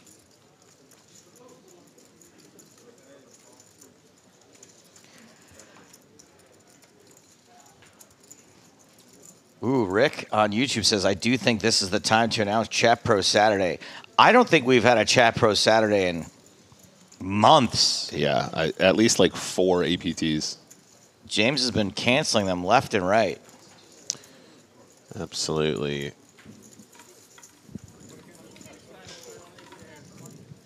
Yeah, and Tom is reminding us. By the way, shout out mods. Hello, mods. Ed, Tom, Raksha. Sorry if I'm missing anyone. Tom reminding us, James said it's very close to being canceled this time also. There's nothing I can do about it if James cancels it, by the way. I can't really undermine him. Wilson folding King 10 suited. Wow, doesn't want to play that super monstro against the chip leaders, it would seem. Well, he lets these amazing hands in. Mustafov, of course, was the big blind here. Perhaps that was playing into his mind there. Didn't want to get played back at. But I don't know. King 10 suited, Joe. It's pretty spicy. You look at this board, though. You're like, ugh. King 10 of clubs. This is classic King 10 of club flop right here. It's a classic. Bet 5K and take it down on the flop, Joe. But yeah, fair play. I will try to pitch to James that we owe Chat Pro Saturday. Ooh, a king on the turn. I thought this hand was over. Pitch to James that because of this sound snafu that maybe. Yeah. Maybe we owe it to them. That's fair. And of course, if we don't end up getting Chat Pro Saturday, guys, you can always partake in the Chat Pro Poker Show, !CPPS in Twitch chat for more details. Myself and Chris Dragalis put on a fun little event whenever we're back home and not on tour that you guys can enjoy. And all Chat Pros are welcome. You're a brave man. As this bet with the gut shot from Mustafov gets mallets to fold.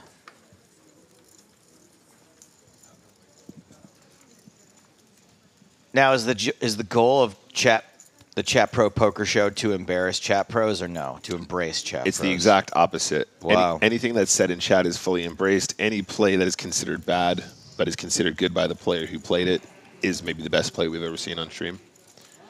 But really, it's more of an opportunity for the Chat Pros to actually play. And the interesting thing is, Joe, how do they do? So very well, actually. This is the point. What? So what we do is people that come to the stream will say, hey, that's me on screen. Can you label me as a Chat Pro? So we label them as a Chat Pro. And that way we know who's joining us on stream, who's actually in the tournament as well, right? Oh, and okay. we have not Sure. We have not had a single final table since we launched the Chat Pro Poker Show that did not have at least 2 Chat Pros make it.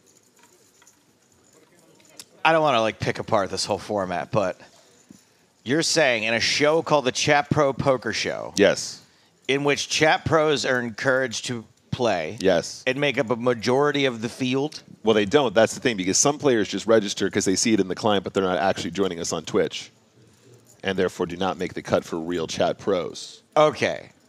So people that actually are in Twitch chat who are real Chat Pros who are labeled. So you always get one at the final table? At least one, yes. That's pretty cool. All right. I would say at this point, now that we've done 13 or 14 of them, Tom, how many have we done so far? Something like 13 episodes. We've have maybe a third of the field actually labeled as people that have joined us on stream and in the chat. And I'm sorry. One more question. What is like the total field size? 500 cap. So you're getting 500. Yeah. In fact, there's more than 500 people that want to play, but we're capping every week. Wow. Okay. Yeah. That's pretty neat. I'll give you that. It's more impressive than I thought it was at first. Right there. Wow. Okay. Wilson flops bottom set of jacks. Mustafov flops a very dicey top pair with 1% of the equity three ways. Somehow 7-9 is doing better.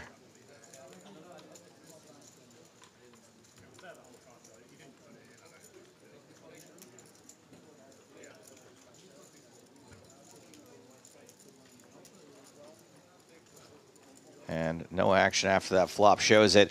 Tobias on YouTube writes in to say the correct pronunciation of mallets is mallets. What's the correct pronunciation of YOUREBANNED?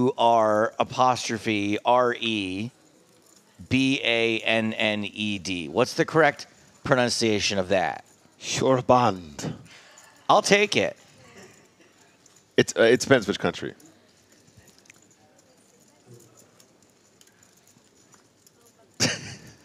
Oh, and guess what? You get a little mallet. A mallet. Get your mallets out. Isn't that ironic?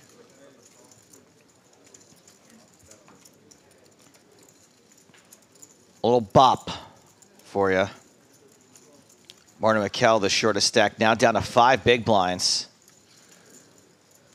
in the small blind here. So if she doesn't play, at least she's got a whole other orbit before she has to put more chips in. She's got position coming up. In fact, right now probably would be a good spot pre-flop, except for the pocket queens of Chase Wilson.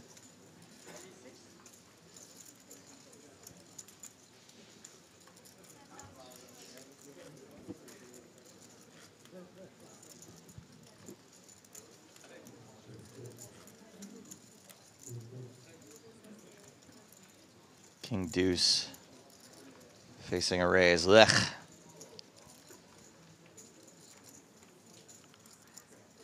And that's going to be, a call from Jackson. All right.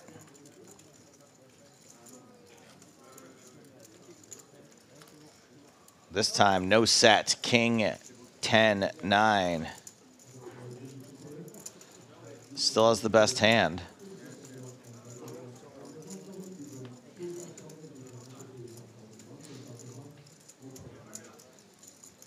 And the C-bet gets a snap fold. 25K into 48. We'll get it done. That sounds different. That sounds like maybe the player mics are back. Yeah, hey.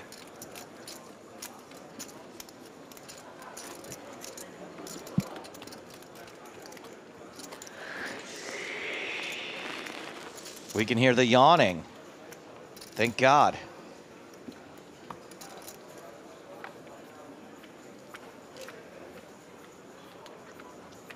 What's up? I'm George. Hit him with the hind.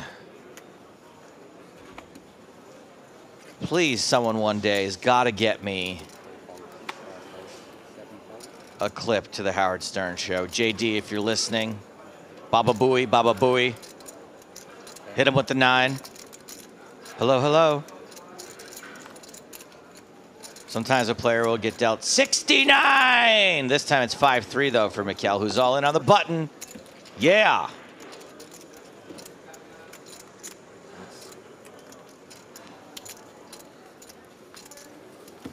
Nine.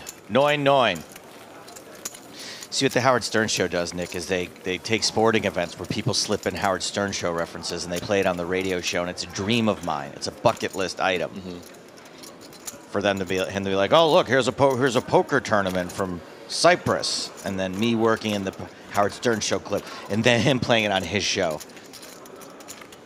Yeah, it's a huge life goal for me. That would be really cool. Howard Stern's cool. He's the best. I genuinely don't know what I will do when Howard Stern retires. Maybe the entertainer I've been most attached to in my entire life, other than Norm, the small blind, who I knew personally.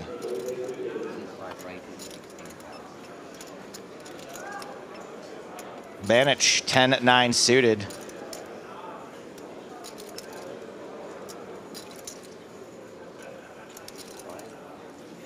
$10-9 of tomatoes. I'll take it just then. Mallets folds the dominated suited 9. She's got a Decisione. Sporting a timepiece as well. Looks like a Hublot. Oh, James isn't a Hublot guy, is he? No, he's not a fan of the Hublot brand.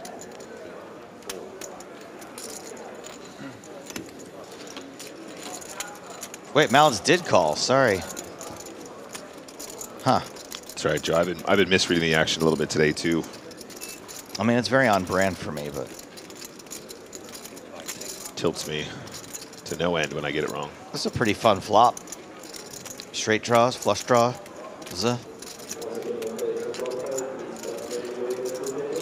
Yeah, actually, this might get a little bit spicy, Joe.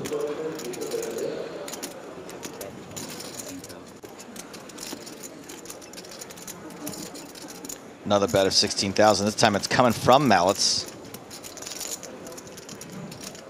instead of into Mallets. And a smooth call from Bannock at the disco. Pretty smooth. Ace of diamonds hits no one. Yeah, and kind of suddenly we end up in a situation where Banich might even have some leads. Banich also probably, if they decide to check, Mallets will also feel as though they need to check as well, because a lot of Ace X might check call here in this exact position. There is a check. And Mallet's probably concerned about betting into a hand like Ace Jack, Ace 10, Ace Queen, Ace King, that sort of thing.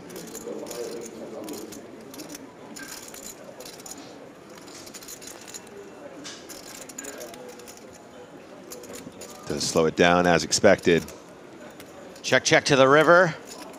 Jack of clubs. Yeah, now I think Banich can find a bluff quite often, guys. Can't imagine Mallets bluffing with an ace on the flop that often, and if they do, they probably don't miss the turn bet.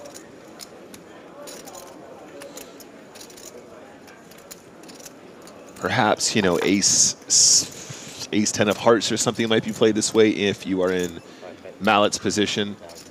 Lovely little bet there. What's the size, though? I want to see what this was. 40K into 84, so half pot is enough to get the job done. Nice work with the 10-9.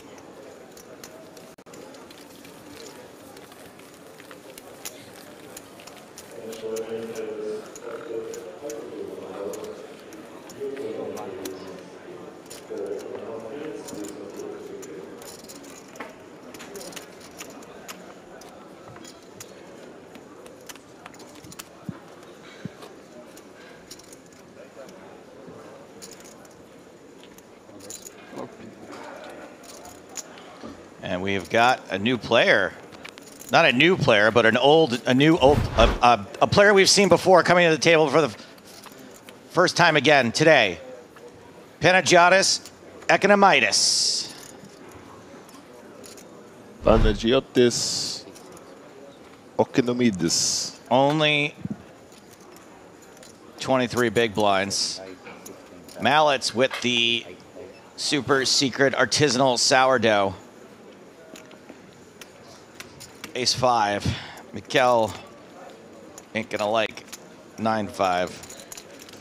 Panagiotis Oikonomidis. Oikonomidis. That sounds right to me. Any Greeks out there?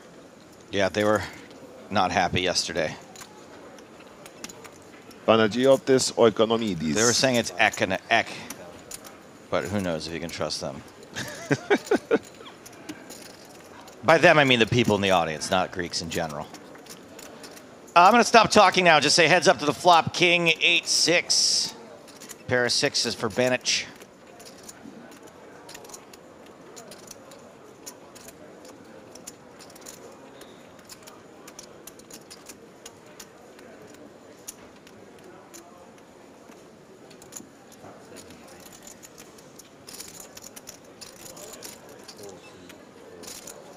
And Mallets does bet +1.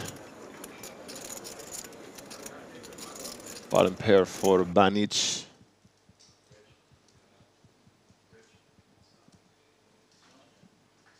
Things got a little quiet again. Is it all of us or just the table? Things got tense. Are we still there? Oh, clicky clacky, the chips is back. Bet and a take it. We're all gun shy now. Mallet's still third in chips at the table with just 138 big blinds. I mean, does this happen very often where we've got one player with 200 bigs, 3 players with over 100 bigs after that? It seems to be like a pretty thick table, pretty deep. Definitely a thick table.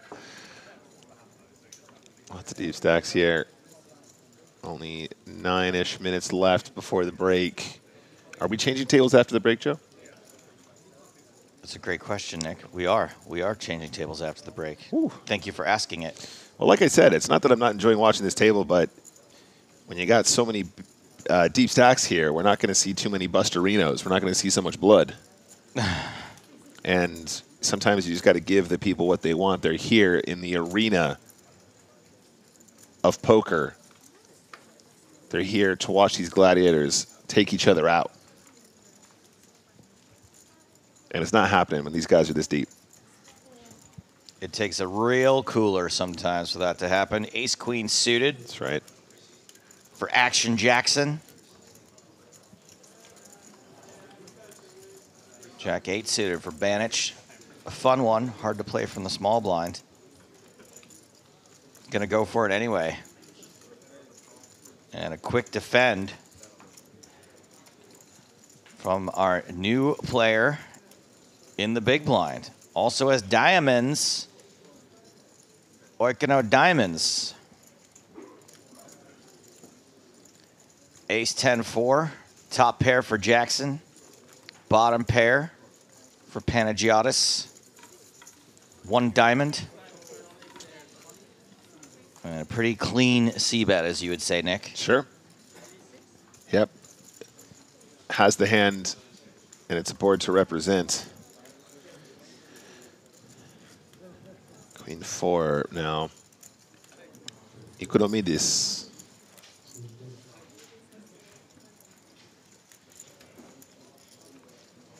$15,000 is the c-bet called by Panagiotis. 7 of spades on the turn. So the spade's obviously a bit of a concern probably for Jackson.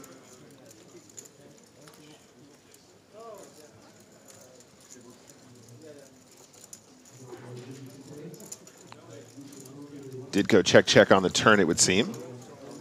Oh, wait a second. Yep. Was check, check. River, Jack of spades. Neither player with the flush. But Economidis with the opportunity to represent. Doesn't have to bet big here to make it believable. Maybe even just like 40K, maybe even less might work. Is that 30-something? 32?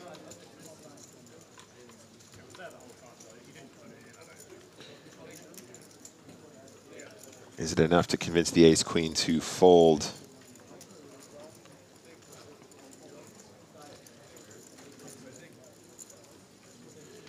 Looks like it might have been a raise, in fact. Oh, just put him all in. Just put the guy all in for all of it. And that will see Panagiotis, Economidis, down to 14 big blinds. File that under things I would never think to do.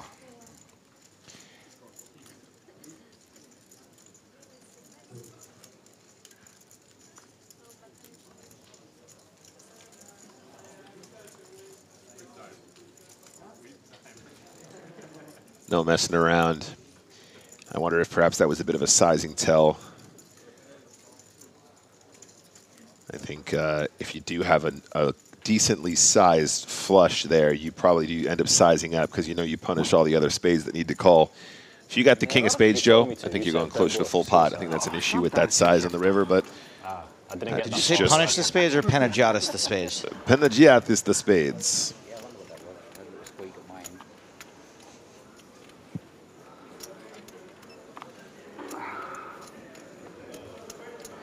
10-8. Not going to happen for Mikel. Those blinds coming back around.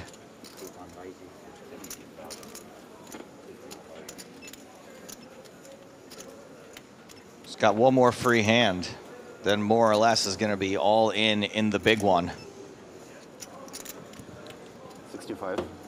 65. 4 raises to 65,000. Sugarlin getting cheeky with this suited 3-bet. Yeah, he's saying too much action from you, Jackson. Decides to put his foot down. Tired of you bossing this table around. Bluff. This is bluff. That was the bluff? Yes. You keep teaching him. Yeah. You keep teaching him. This is bluff. You will see. Yeah, I know. Monster hand. Yeah. Yeah. King 6. Monster hand. Diamonds. King 6 diamonds. Okay, okay. What's up, Lex Army? Woo! Like my misclick, you know. Did you see the hand? No. Thanks, Lex, for the raid. Sent about 1,000 of his soldiers our way. How's it going, guys? Welcome.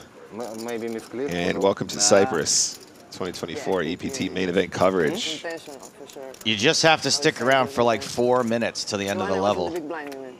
Yeah. But don't go anywhere. Yeah, yeah, right.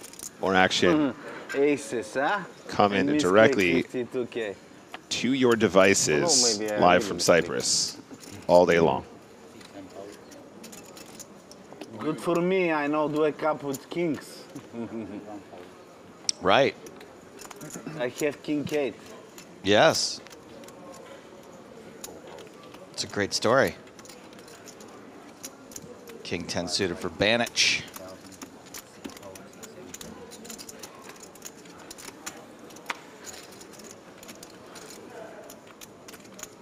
Oh my goodness, after goofing around about waking up with kings, someone is waking up with aces.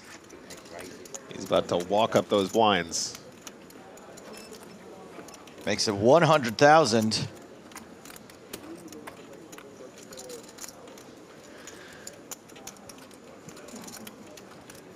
Banich is going to see a flop regardless. So, Joe, just a reminder here, this was an open to 20 and then a 3-bet to 100K. And I think this might be a symptom of the fact that they are deeper stacked to start the hand, right? We're going to size up our 3-bets to try and build pots against our opponents when we're very, very deep, especially when you think this is a tournament. All the chat pros who think that re-raise was too big, I would like you to sign up for Nick's show. Because it seems like Mustafov got a fair bit of value out of that raise pre-flop. Look, the first things first, guys. The 3-bet needs to be larger because he is out of position. This is cut off for his big blind. This is bluff. You can size up once again. Bluff, guys.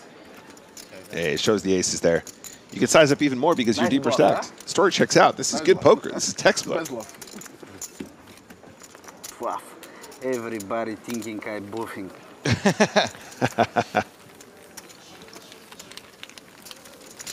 Keep bluffing. I mean, we do have rounders to thank for every time someone has a similar accent.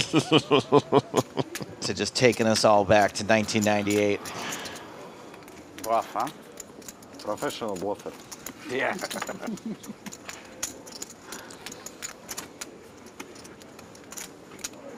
Very cute. You Mustafa bluff. Mustafa bluff. The V ruins it. There's a couple of rounders references in the comic book I couldn't resist. You're running very bad. Comic book? Yes, you know my comic book, my graphic novel, Trapped. You mean the graphic novel Trapped by Joe Stapleton? That's right. Joe Stapleton and Neil Gibson. Sure, of course, I actually met Neil. I shouldn't forget that. Lovely guy. Neil's writing the screenplay right now. Fine, I'll play Joe Stapleton. Actually, you're about the right age. And we've got pocket aces again. 120. Mustafa aces once more. Everyone always thinks I'm bluffing. This time goes from 24,000 to 120,000, so I guess still a 5Xer. And he's trying to put a 5 into Malice's head. 5, 5, 5.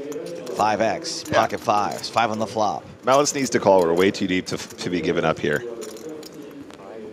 But what about break? No, Aha! Where's the set mine? Mustafov furious at that fold. 2 in a row. Yeah. I could hit and double, no? Yeah, I know. But you too big. Yeah, but I want to. Rabbit That's hunt. why it's too big. Come on, rabbit hunt, one time.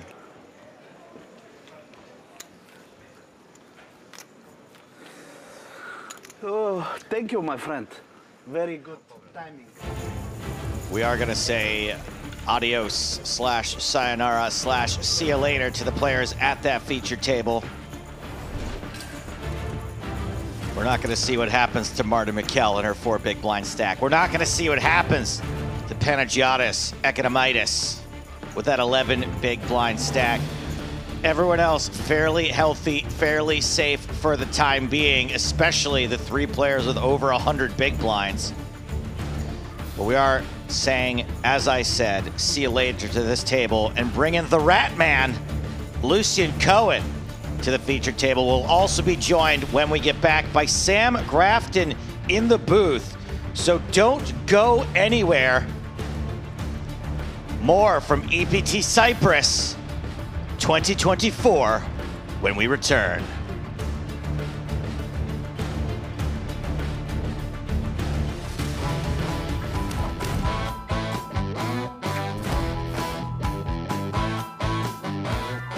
Obviously far more accepted now than it was back then, but in the wake of the Poker Million, John, you were then kind of a big deal because poker was in the mainstream at this point. You appeared on Late Night Poker. I know you had a couple of near misses in a World Series heads-up event. There was the European Heads-Up Championship as well, where you came second to Mike Sexton. And around this time, the World Poker Tour started.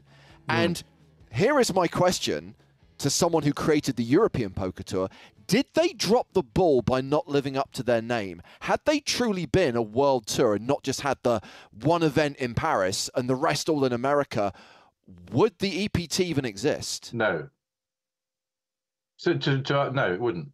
That was why I did it, because they only had the one event at the Aviation Club. That was so.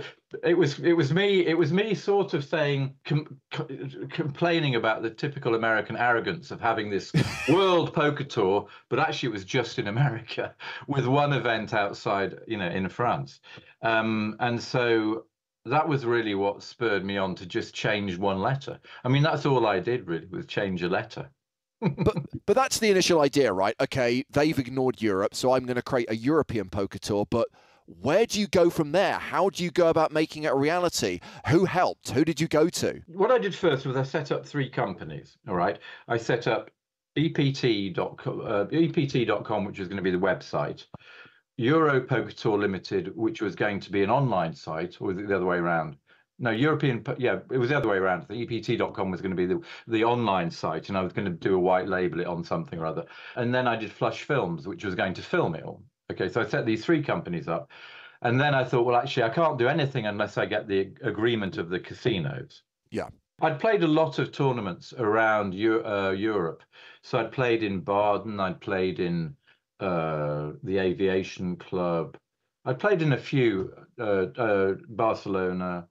So I knew a few of the casinos. So what I did was I went to the Vic first, and I persuaded them. The WPT had already been to the Vic and to some of these other casinos to try to get them on board, but they didn't really understand about poker at that time. They didn't really.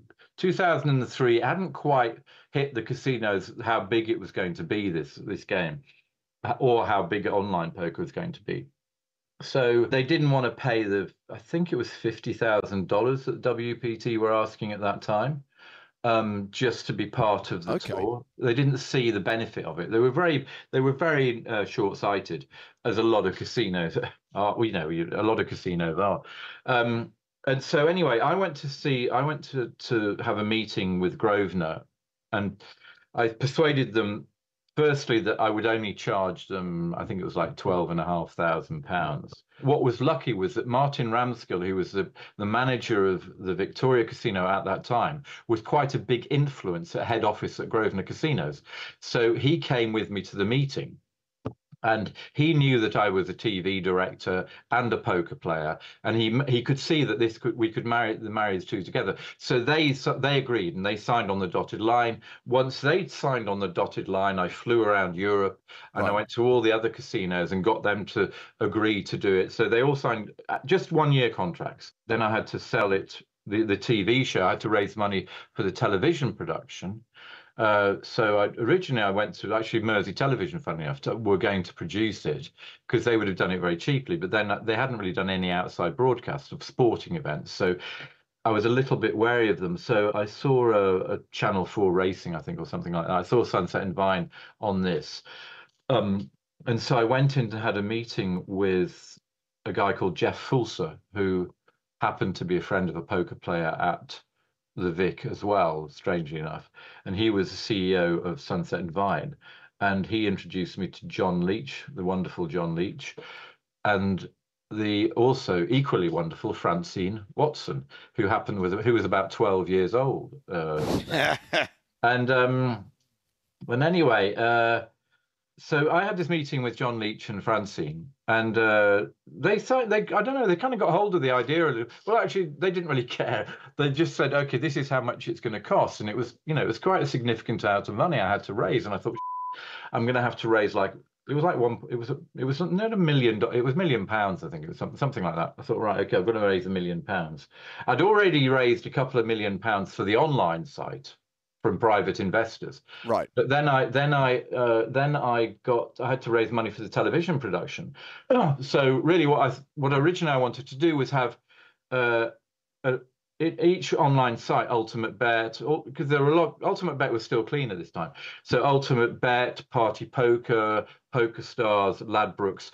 I wanted each event to be sponsored by one of these guys. Got it.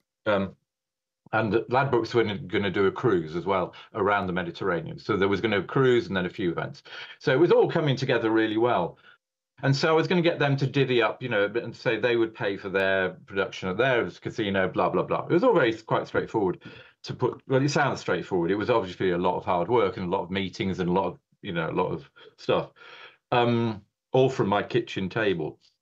And then what happened? Oh yeah, this guy called Crispin Niebuhr was setting up a channel called the Poker Channel. Do you remember? Poker Channel. That's where I got my start. Yeah. Is it? Okay. Well, this guy called Crispin Niebuhr was setting up the Poker Channel, and I thought, okay, this would be a good place to distribute the EPT, because I was looking.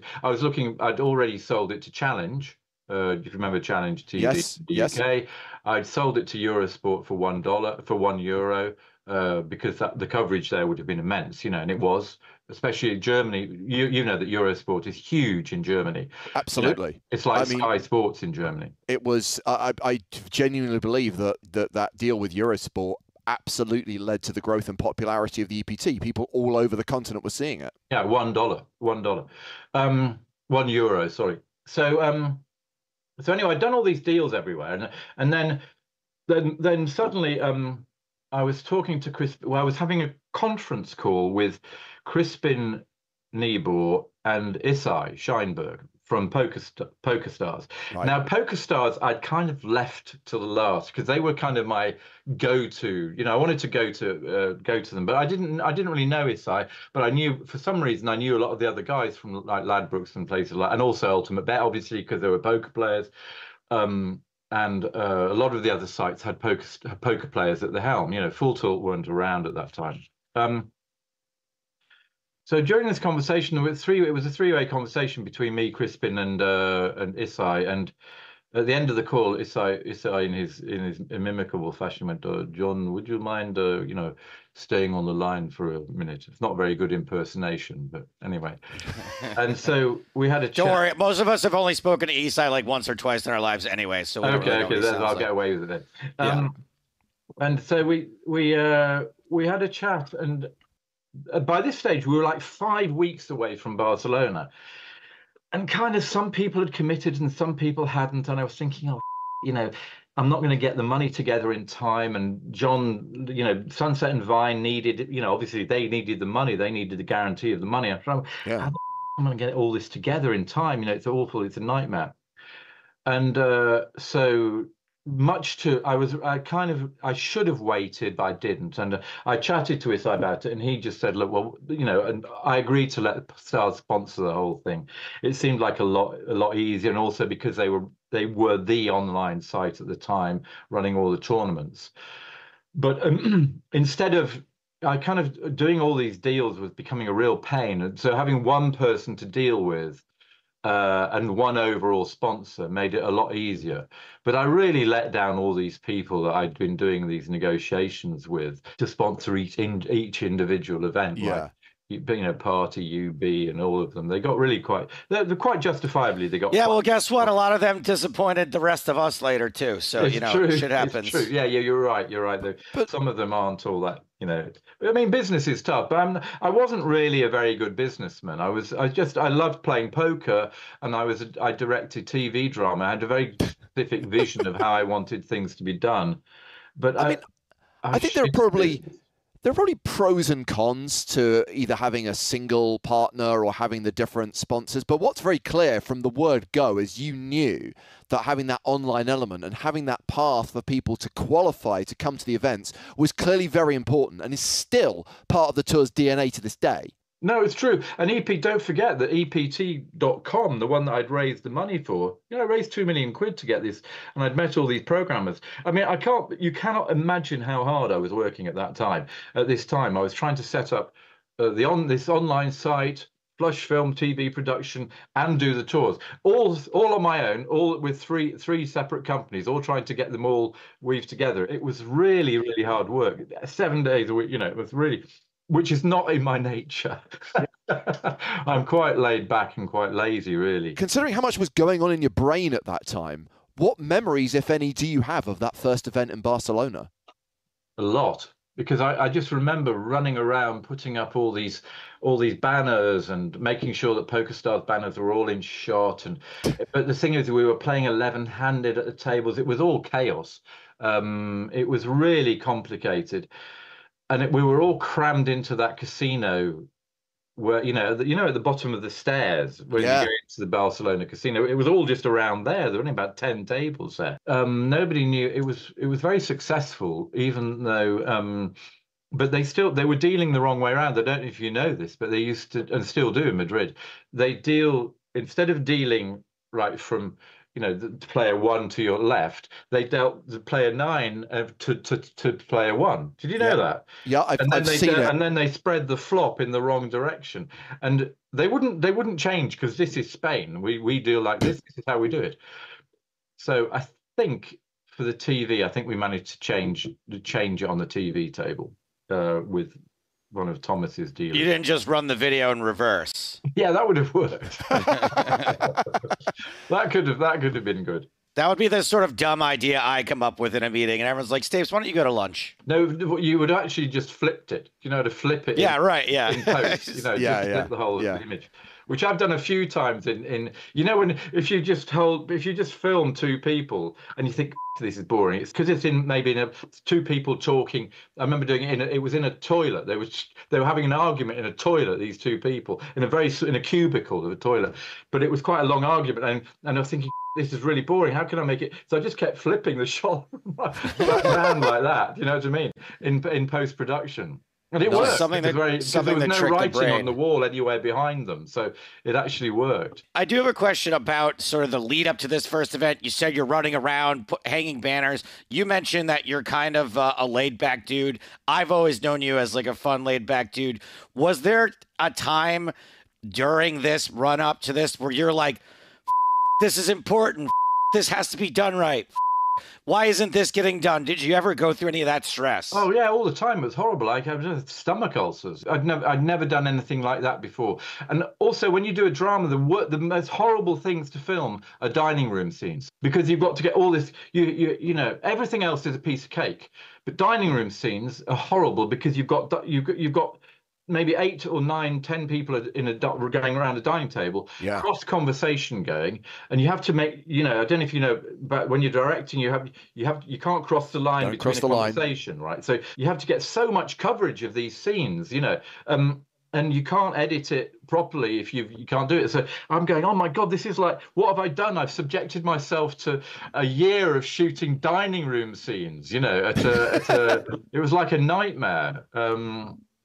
But it's kind of worked out, you know, it's worked out. It's great. I mean, look, I'll tell you what, Francine and her team have done the most incredible, because I've not been involved for about 11 years now when I think about it, maybe longer. Really, you guys have done an amazing job with the EPT. You two have been incredible, you know, and the quality and the standard of production is far beyond anything that I could have ever envisioned. It's amazing the quality that you've come up with now. Well, that's very kind of you to say that. Do you look at that like a proud papa, or are you sort of like, it's like, because you're not really there anymore, does it hurt a little bit? No, it doesn't hurt. It's not. I'm trying to see. It's a little bit. It's a little bit like, I suppose, watching some adopting a child of yours. I suppose. I don't know. Yeah. I mean, it's like giving over your child away for adoption, and then they were probably a little bit rough around the edges when I handed them over, but now they're really quite, you know, sophisticated and cool. I don't really feel. Obviously, I feel attached to it, but it's a difficult one because I kind of didn't want to go to Barcelona. I was a bit confused about it. I thought I was conflicted. I was thinking, well, hold on a minute. Why do I want to go? Why do I want to celebrate 20 years? Because really, I was only involved with it for 8 years. It's not really it's nothing to do with me anymore. Should I go? You know, should I go? And I feel resentful of how successful it's become and how much money PokerStars have made as a result of it, and how I'm still scraping around trying to pay my mortgage. You know what I mean? It's like, do I worry about it? Because a lot of people think I'm worth hundreds of millions of pounds, but I can tell you right now that's just not the case. I mean, I would say one reason, John, not to interrupt you, is that you would bring a lot of joy to people for going, right? Yeah. Maybe it's not like a business thing, but like, you're a character. We love you. We like you as a person, and you being there, I think you're going to make people are going to have more fun with you around. I don't know if that's enough, but that is certainly a reason I don't want you to discount. No, I know. You know, I'm going as you're right, Joe. I'm going as a player, really. Almost. I'm kind of going as a player, not as the creator of the EPT. I feel like I'm really just going, actually, it's a free roll. I may as well, Stars very kindly inviting me to go there, and it'll be great to be there.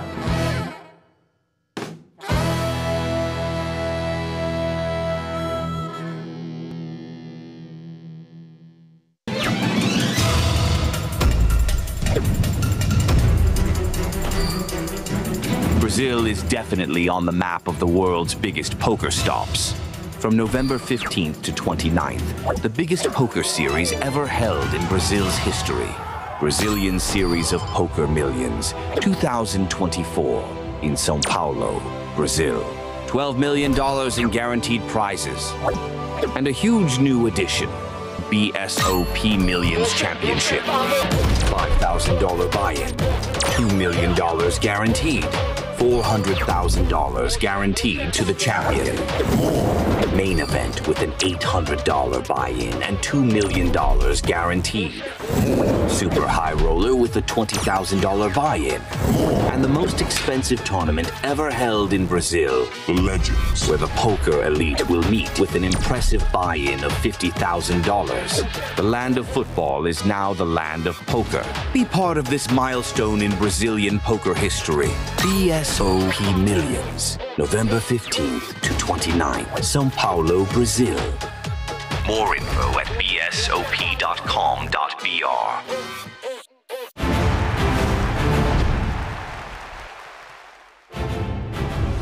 Welcome back to Cyprus and the PokerStars European Poker Tour as day 3 of the main event continues.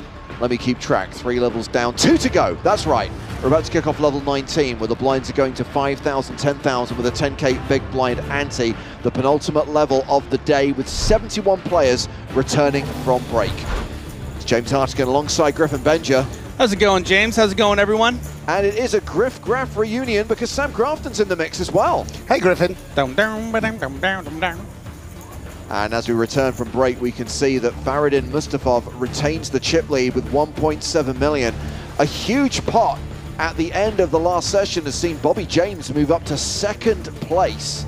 Roland Peaks, Ivan Zibaikin and Christopher Nguyen round out the top 5. And we have a new lineup at the feature table. Mustafov and his table mates were there for a good 2 levels. So who have we got for the next session of play? Well, we had a former champion in Sebastian Mallets. We've got another former champion in Lucien Cohen. That's right, Ratman is coming to the main stage as we check on the prize money for the top finishers. With 71 remaining, everyone's now locked up the better part of 16 grand. But of course, once we get to the final 2 days, we're looking at 6-figure scores and a 7-figure score, more than $1 million for the eventual champion. But yes, Ratman is one of the shorter stacks coming to the new feature table. We have got Shakib Miri. He is the guy who knocked out Spraggy earlier on today. Ben got it in. Ace-King against Ace-Jack. However, there was a Jack on the river, and that sent Spraggy to the rail. Ouch. Every story needs a villain, James. And for many, Miri is that villain. Full lineup on the screen right now. We think, by the way, some of these chip counts might be wrong, so we'll get those remedied and rectified ASAP. Awesome. Jesse's there, top boy, one of my favorite people in the world. What can you tell us about Jesse Spatuzzi, Samuel? Well, actually, I knew him by a different surname. I don't know whether he's flying under the radar. Jesse's got both Brazilian and British heritage, which means he plays a spicy game of poker, but also likes a good fish and chip at the end of the day. Fellow Arsenal fan as well, so I've got someone to root for. Jesse flying the flag for the UK at our new feature table, and action is underway. Blinds 5-10. Let's get to it. It's funny because I guess this is like he's got a double-barreled surname, because I actually searched for him to see how well he was doing. I thought he was out, so that's really nice. Margot Ton, il a raison des commentaires là. Person in French? Les frères. Because commentator. No speak French, no speak English. Okay, no problem. Yeah, sure. Excuse me. So Ratman, we think, actually has closer to 150,000, which means he's on the short side right now. On peut faire une remontada.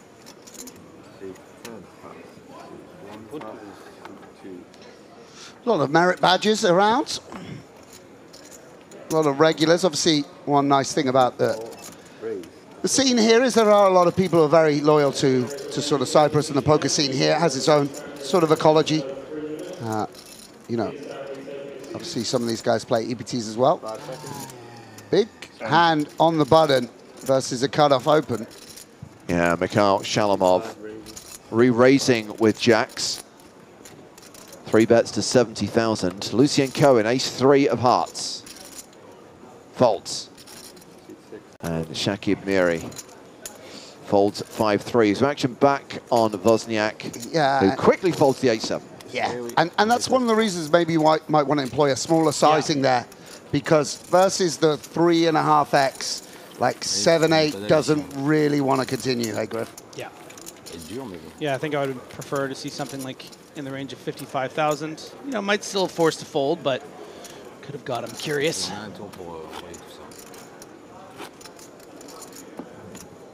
Yeah, I mean, it's funny when you play these tournaments because they sort of, if I'm not called in for commentary, I know what's going on, but I took a glance as I was coming in and I was like, wow, down to 70 runners nearly. It's like, seems like only the other day I was in day 1A and I mean, it was only the other day, ironically enough, but you know, I thought I was coming in with like 120 or something like that, but we're really you know, at the meaty part of the tournament. Yeah, we're past the nitty and halfway to gritty. So obviously, we already referenced the fact that Spraggy was dispatched. Felix was the last pro standing, but of course, Mikhail Shalamov, a former team pro. And facing this raise from Ji Wenhu. 5 seconds. 5, go. Calls with ace-queen suited. Is there something, excuse my ignorance of Team Pro history, James, but without checking the Wikipedia page, Shalamov had a result somewhere, or he... He was very well known as an online player in a Psycho, and yes, was a Twitch streamer for many years. Okay, makes it... Oh. And a squeeze now from the ace-king suited. And this might be good news for Shalamov, because who facing off, I mean, they are deep, by the way, 57 big blinds. But this squeeze could seem suspicious. And with ace-king suited, you might want to re-raise here. Force out all the bluffs, which, you know, have some equity or could bluff you. And if you're beat, you're beat. Look at Ratman's 20 big blind flat, over flat with the 5-4 suited. Wow. I mean, what a good flat, by the way. If you know everyone has ace-king and ace-queen, I mean, 5-4's like... He's a genius, by the way. He's like, well, this guy's got ace... I don't know, ace-king to ace-jack. This guy's obviously got ace-queen. Maybe he'll call it off when they get it in. Spade's alive as well. Totally. Totally live. Yeah, I wonder if this is a genuine decision from who. Obviously, ace-king likes to shove sometimes as well. Ooh. And this might actually make things a bit complicated for Shalamov. Certainly can just justify making a big fold here to the 5x squeeze. But if you reckon that the table chip leader can be light here and that Hugh should be capped at hands that frankly shouldn't be better than yours, do you ever think maybe you'd back shove here for the 35 big blinds? Yeah, I mean, it seems possible, doesn't it? I mean, ace-queen suited, tip top of the flatting range. And it's going to call. Go on, Cohen. Wow. Come on. Have a look at the flop. Do it. Oh, do it. I wish he knew.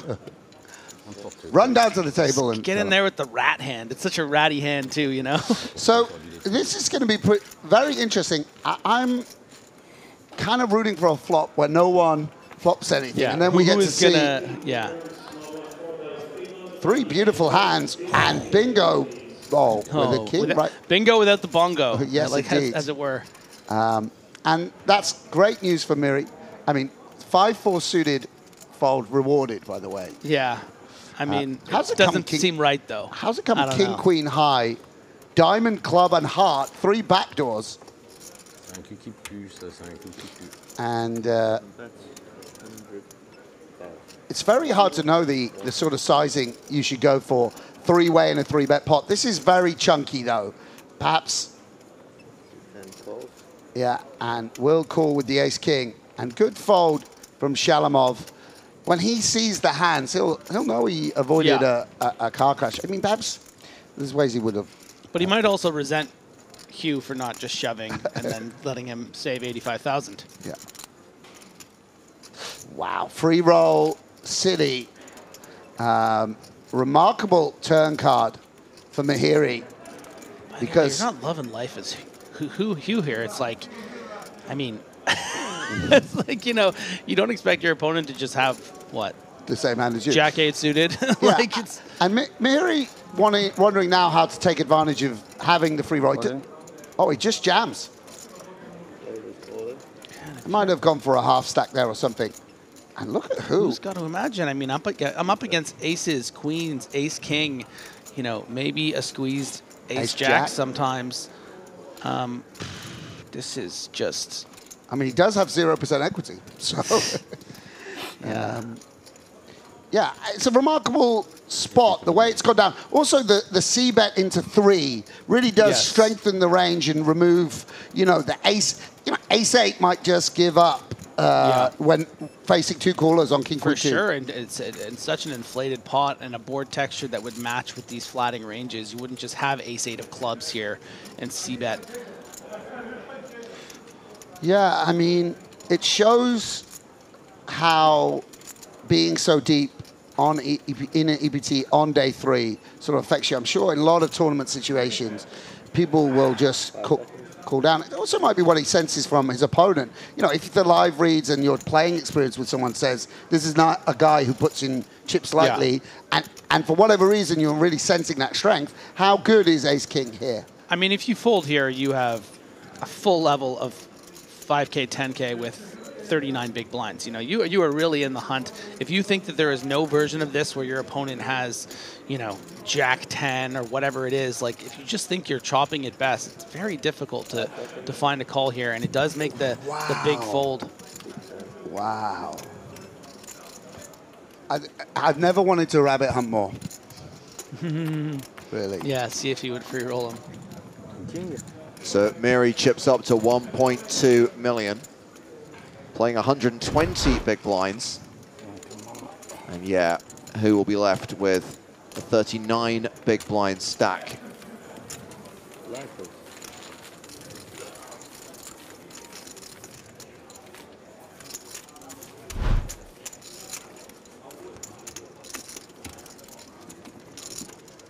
That's how you start a level.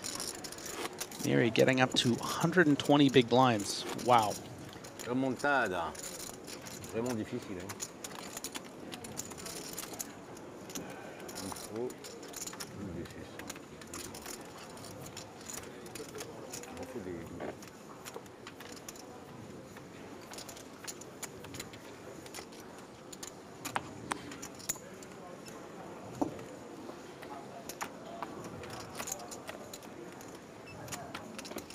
Here he is.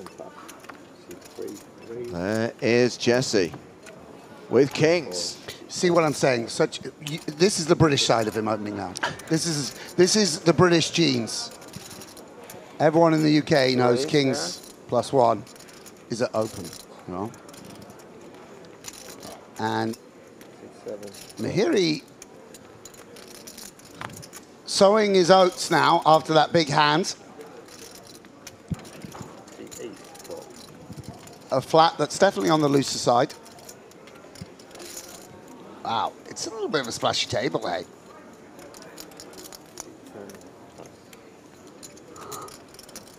Yeah, not recommended. This Queen 8 suited peel from the small. Sure is fine from the big, but...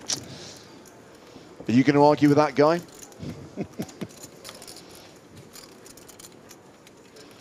That's a nice little window card. You got the king and the Kong, huh? Bingo, bango. Hello, top set. Yeah. So, let's see how Jesse wants to proceed.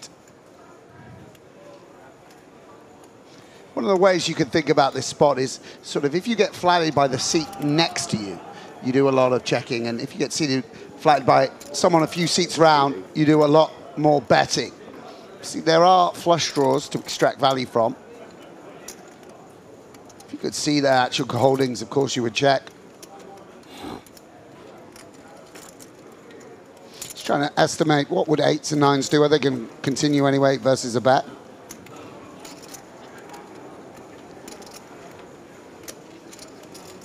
C3 bets, 17,000. 17,000. The bet from Jesse. It's a micro bet. Hey, I mean, against these two holdings, next best thing would have been, well, I guess the better thing technically would have been a check, but a bit difficult to do here. Come on, let's building a pot. Let's see a nice out of position float with 1 diamond. Check raise it, I mean, mate. check raise you. You're blocking king queen. This is the kind of combo. If you do happen to find yourself with Queen 8 of diamonds in the small blind 3 ways and facing a small bet, it's not the worst hand to get cheeky with. Yeah.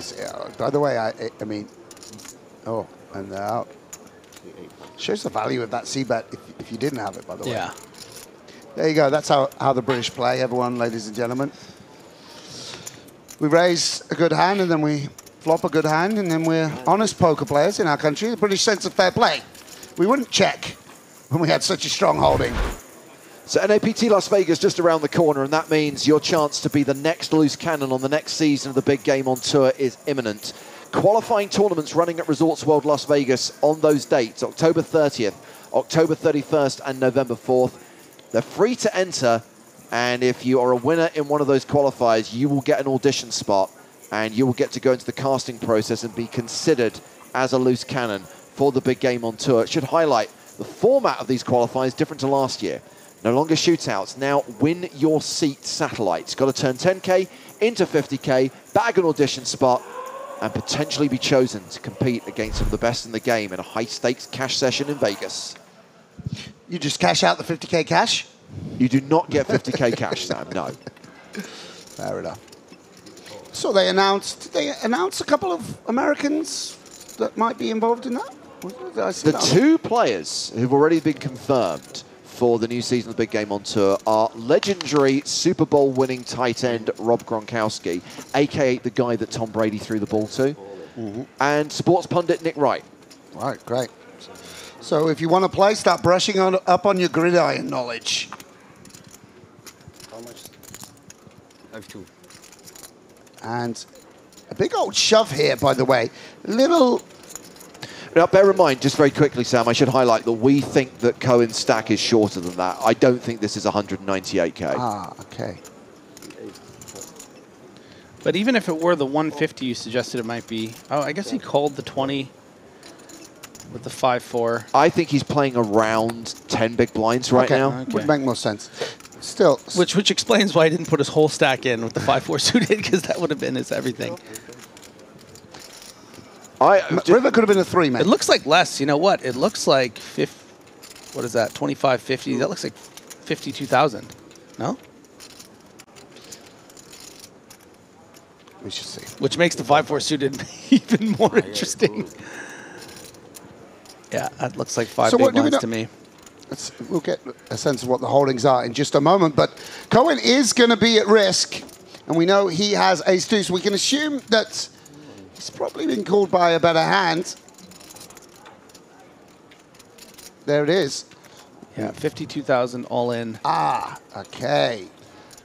Now, yes, he's dominated, but B, who has the Spraggy? And the Spraggy, Yeah, one more big card. That's a good flop there for Cohen, especially the backdoor clubs, you know. Potential to get lucky, too. Yeah, his opponent will only outright win a quarter of the time. That's the best card in the deck for him. Now is chopping if the river doesn't come a 7 and can win with any deuce or club. I got to root a little bit for Cohen here. Let's see a club. Get the man up to 10 bigs. Deuce. Hey! Wow. Nut flush. Do the thing, do the thing. Uwe Lucky. Voilà, on appelle les cartes. C'est du lulu tout craché, les gars. Uwe le Rat Plastique. Do the Ratman thing. No lucky for me, you, huh? No lucky. No lucky for me. You pay, et tac. Tac. No speak English. Big rat is equal. What a legend. Eh, messieurs, vous inquiétez pas, c'est que le travail qui commence. Seems like the sort of guy that owns a boulangerie. Just to be clear, we knew before those board cards were dealt that Ace Deuce was going to crack A7 because the Spraggy never wins. I am dead. No, it's possible, yo. Encore un coup, 2. Alors, doublé, ça fait 200 000. Doublé, ça fait 400 000. This is the most French man I've ever seen. Oh là là là, c'est méchant. Rêver, ça fait vivre. Mais vous inquiétez pas, moi je sais le faire, ça. I got the voila. Demandez aux commentateurs si je peux pas le faire, ça. Faites attention, hein. Allez, speak English. I enjoyed that, though. A little break out into a little French moment there. Gallic flair. I just can't get over how sick the 5-4 suited flat was. I mean, he was like so alive. Like, you know? Maybe should actually put the other 50 in, you know? But here he is. He's alive. He's alive. So here is Boris Tabayev with 5s. Raises to 22,000. How much? much are you playing on about? 700. Liar. Kind of. You're within 100k of it, sir. 10 big blinds is significant. Of course. I mean, he might have ace-queen and decide to 3-bet when he otherwise wouldn't. Right now, I'm going to trust Boris over what it says on the graphics system. Bear in mind that I think there was some problems with the counts that came through to the graphics team before the start of this level. Is there anyone in particular we can blame on air? Or is there anyone that we can fire over the voice? Yes. No. So and do I have the power to do that? Yeah, and Jesse with big size 3-betting, you know, notice how these players 3-bet that bit bigger when they're out of position. And Tibayev just electing to fold the 5s here and now. Griffin, if we empowered you to go out and fire someone, you couldn't bring yourself to do it. No way. You'd throw up in a bucket. I would sooner fire myself. He could do it now over the airwaves, like a real, you know, like yeah, you know. But if you put him face to face with the other person, yeah. What if it was your job or theirs? You've got to go far them, or we sack you instead. I would get sacked. I would take it. I would take the hit. Yeah, but be able to do it dramatically on the air, like very sort of like, you know, Joaquin Phoenix and Gladiator kind of deal. Then I would definitely give the thumbs down. Can I make a mistake? When Joe finally, I mean, if Joe were ever to be sacked, can we do it over the airwaves? Oh my God! We should let someone do it in chat. To be fair, Joe likes all elements on Chat Pro Saturday. His does, people turn against him. He does like everything in his life to be content, so I'm sure he'd be down for it.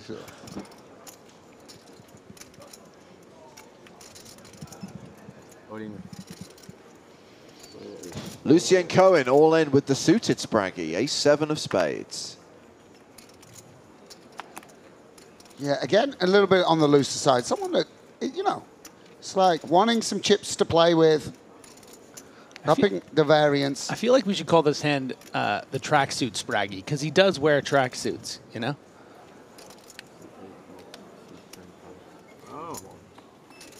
Oh. Just going to show it.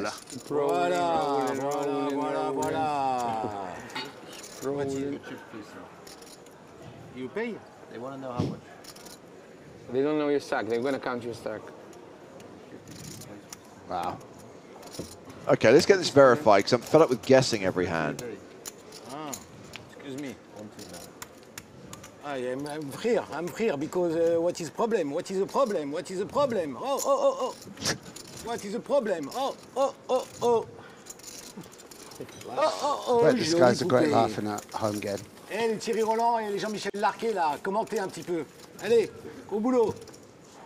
Is that guy looking direct at camera? Like, that's pretty wild, right? That was a great... That was amazing. That was like a Jim Halpert moment. That was a bit... That was sexy. Mikhail Shalamov saying to the audience, I've had to sit next to this guy all effing day. That was amazing. Well, I mean, he's a Twitch streamer, right? Or yeah, former, but like at least. the He's got roaming camera, I've never looked directly into the camera. That's crazy. Tu parles à qui? That was beautiful. Be a meme. I'd like to see that as a... Do we say GIF or GIF? I say GIF. I believe the inventor confirmed that it's GIF, but most people say GIF. Okay. The guy who invented it, wow. Legend. But the one I sent, but the ones I send you are GIFs. Tu me fais rêver. Oh, jolie poupée.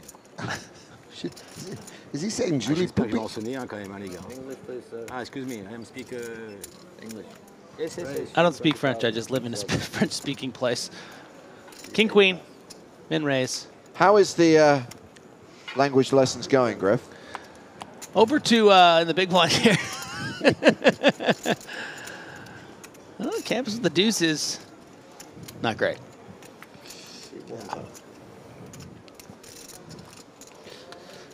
Yeah, and deep stacked with position, with the button.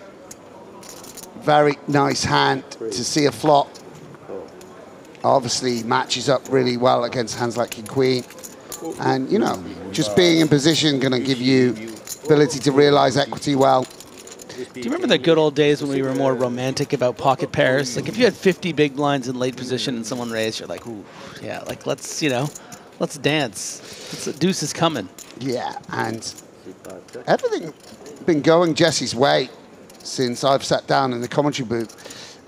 Miri, I actually don't mind this bet if we look at his combo, heart and spade is very, very nice to have. And we can immediately think about knocking out 8s, 7s, and such hands, and give ourselves a sort of free roll at hitting a jack, 2 overs to the 10. So I think this is a pretty reasonable continuation bet, actually, as it happens. Yeah. And on a spade, you never know, Miri might get spicy. Interesting turn card. Obviously, Miri outdraws a hand like 10-9 of diamonds. And Jesse hand a little less strong, just because ace-queen off is a hand that sort of looms large, does play this way pretty often. But on the check, 2 flush draws, a whole host of gut shots. Yeah. Could be that we want to protect our hand now. We can sort of put a lot of money in against a hand like ace-king, which may be reluctant to fold. Yeah, going with the big boy chips. Looks to be at 110,000. Yeah, like this a lot. You know, Miri perhaps hoping to call sort of a quarter pot bet and then try and get there. Yeah, and like you said, Sam, in the event that Miri did have something like, you know, ace king, ace jack, would, you know, feel like they need to call here. In the, you know, in the events that Spatuzzi has something like, let's say 8-9 of spades, and or, you know, it's not just going to have better value than one pair, and you know what, is going to find a call anyway. Yeah, I wonder if he has thoughts to lead on certain river cards. Like a interesting. Spade, yeah. Or a heart, spade or a heart, just like go freaking blast. Boom. Come on. Find it, Miri. Dig deep. Ah. Yeah, and Jesse going to decide now whether he wants to value bet. I wouldn't blame him for checking back here. Just being deep in a main event. I don't know. I mean, I would just hate to leave money on the table. You know, throw out 150 or something here. Get called by ace jack, ace king sometimes. Sure. Well, it depends what you think of your opponent. Because 150 is. 105. 100. Yeah. Yeah, you can't really go sort of third pot on rivers. Yeah. It's a little bit dicey to do it. And what will Miri do now? Does he want to use it as a legitimate bluff catcher against a hand like 4-5 of clubs, you know, pocket fives with a spade, something like that? Or does he want to turn it into a bluff?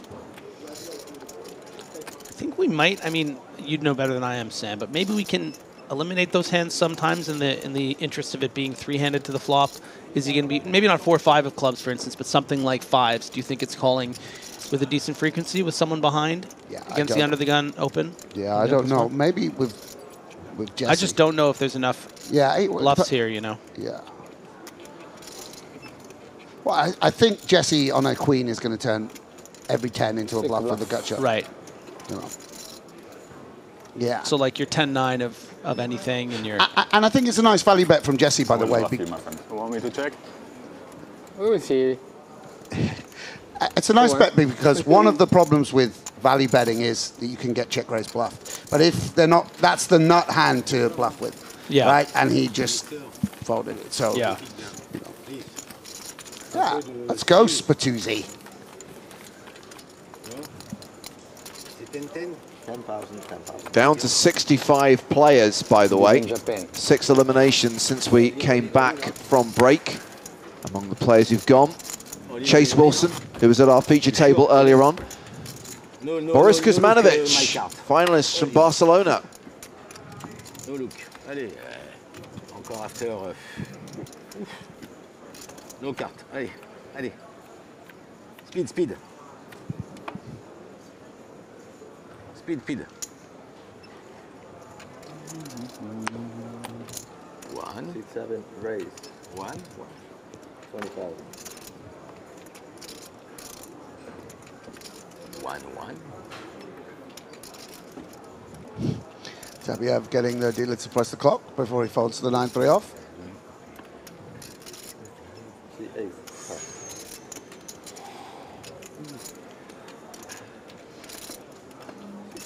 Two with an understandable fold.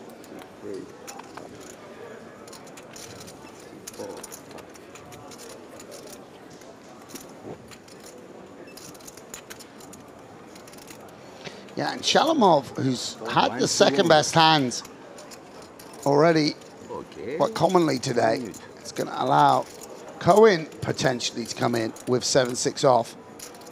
Because no. Hey. You know, you look just like a friend of mine. You know who I'm talking about? I think so. And there's one guy who looks very similar, and everybody asks about. Yeah. I played with him many times. Yeah, he plays it. He looks like Eustace, right? Yeah. Ooh, 7, 8 He plays better. of diamonds. More and better. I cannot judge. The pair for Cohen, the flush draw for Shalamov, Miri with the ace of diamonds. Yeah, basically. Yeah, and Miri might use the ace of diamonds to put out a bet here. Then he hasn't cashed the tournament, so. His range is very much protected by the fact that he's got all the overpairs from 9s onwards. And Shalamov What's your name? taking Mateus. a sort of passive option. And actually, the best made hand does come along. Yeah, 1.2 big blinds being put out there on the flop, so I don't blame Cohen. I would have actually, against 1.2 big blinds, I kind of would have liked to check raise maybe from the Queen Jack suited, I think. Yeah. And now Cohen is all in. A little bit stringy, but... Wow. I mean, actually, if you could see the cards, this is exactly how you play your hand.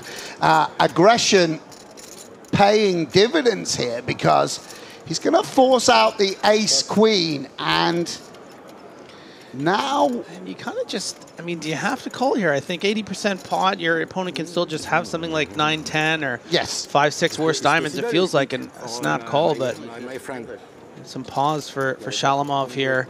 It is representing over 30% of his stack. Yeah, we see he doesn't have the equity to call, but... You know, against the range is what you're talking about, Griff. Yes, I think of course. I think you're absolutely I right. mean, if he has 10-5 of diamonds here, you're just burning money, right? Yes. Yes. 9-6. 9-10, 9-6. 6-5.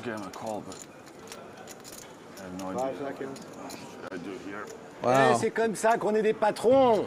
C'est comme ça. It's actually a I am correct, the best you know? in the world. But He is the best in the world. That is objectively true. I heard someone talking about the best in the world earlier. I didn't realize they meant him. He wasn't mentioned. If you have duels, you're not the best in the world. I am the bluff, bluff, bluff, Everyone bluff. Bluff, Bluff, bluff, bluff. Remarkable hand. It's really... Two time. In main events, it never goes down quite the way you think it's going to go down. you wouldn't be able to rip that Queen Jack of diamonds from you if I called that hand. And it was correct. It's a great fold. I mean, but can't do it. Yeah, no, good timing with Shalamov, by the way.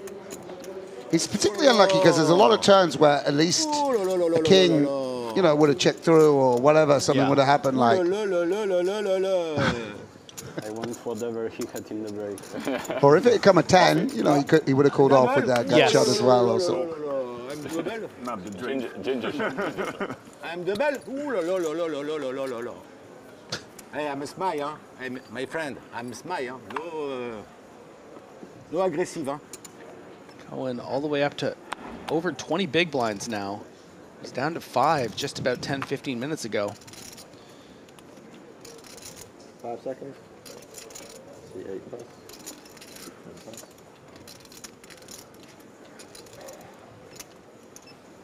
Round to Jesse in the hijack. And he's now Jesse Wigan. Ah, that's really interesting. Yeah. Was it a misclick on our part? I do think he has 2 names. Ah, okay, yeah. His mum's rung up. Listen. Ooh. I saw the way he played that hand and I'm disowning him. Change his name to Wigan. Yes. He's not been playing Brazilian enough. Yeah. 27 big blinds here effective. Yeah. Could be some bluff 3-bets here from the button versus the hijack. I mean, he's just lost an obviously sort of frustrating pot. Goes the full 3x, which is going to make us want to jam a little bit more often. Now, Jesse will be taking account of what he's seen of his opponent thus far. So I thrust you in here, in Wigan's seat here, Sam. Let's just say you have ace-jack off. What do you think your split? Do you feel like almost never calling and just shoving or folding? Yeah, ace-jack suited, we just play call. You call, yeah. Yeah. Particularly in a live arena where you can sort of get some sort of vibe and feel, you just dominate the ace-x bluffs, you dominate the king-jack bluff. Sam, do you want to know how Jesse is actually listed in the PokerStars live app? Jesse Oberon Spatuzzi Filmanus Wigan. Wow. I mean, that's why you couldn't find him. To be honest, I know Jesse so well, but like, I never. I didn't know he had 6 names. Yes. This is the Bourne identity. It depends what continent he's on. Jesus if he Christ, goes to play that's Jason Bourne. Yeah, and Jesse catching a very big part of it here. Yeah, huge. And one of the post-flop flip. Yeah, one of the advantages of just check raising is we never get bluffed. We can even sometimes fold them off the same hand or off ace king on a very few occasions. Yeah, you know. Yeah. And look at this. Will look to click it, balancing with the sort of way he might play kings himself or a queen. And Shalamov, yeah, this is a very sort of nice sort of online-y poker way of playing the hand. Very, very occasionally we work in a bluff with something, and now we're off to the races. Shalamov all in. Jesse Wigan makes the call. And yes, this is a post-flop flip. Shalamov with the slight advantage right now, but Wigan can very spike. Slight. Like Wigan against Spatuzzi. One of these hands is at a slight statistical advantage. And it is Shalamov, but diamonds and aces working for Jesse. Just one time. Oh, he's used it one time.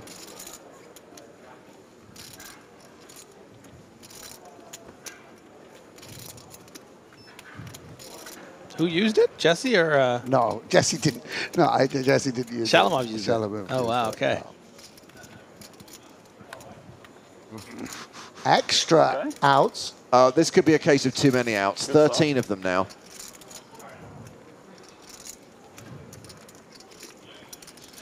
He's to dodge a diamond, an ace, a jack. It's a brick. So Shalamov doubles up. Meanwhile, registration has just opened for today's free roll, which starts at 7:15 local time, our time. That's 6:15 Central European time, 12:15 Eastern. As with all the free rolls we're running this week, there's $2,000 in Power Path tickets in the prize pool. And appropriately, the password for today's free roll is Power Path. All one word, uppercase characters, Power Path. And I understand we'll be taking a very short break for the floor to come over and collect his one time, James? That is correct. Oh, yeah. I have a backpack too, which adds a lot of equity. Nice hand. The only reason I bring Nice hand. Oh, you red, huh? Thank you. Yeah, this one. I'm really nervous. Yeah. I'm not used to this. Very, very important, huh? Important, yeah. No cardiac, huh? No cardiac. Cardiac attack. No. I'm close. I need to check my pulse. So we do have a Brazilian language stream, and our Brazilian commentators tell us that if we think we get harassed for free roll passwords, that is the only question they get from the audience all day. So as soon as they reveal it, their followers, their fans, their viewers get in there. So make sure you join all the Brazilians who've already registered for today's EPT Cyprus free roll. And a reminder, it is only available on shared liquidity licenses, excluding Belgium, Germany, and Sweden. And a reminder, there will be a lot of Brazilians in the free roll.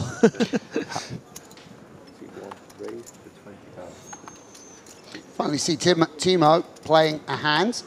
See a very strong, regular. And what's the act with 20 big blinds and sevens? A very difficult spot, actually, to navigate. And we'll use a time bank. I think this is very cuspy.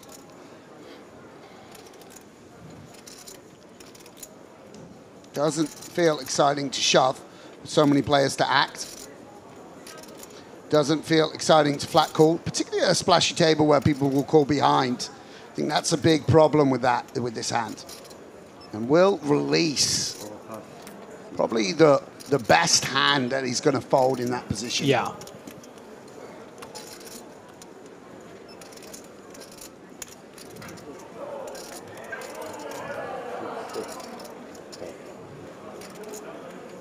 Un amour qui va faire encore.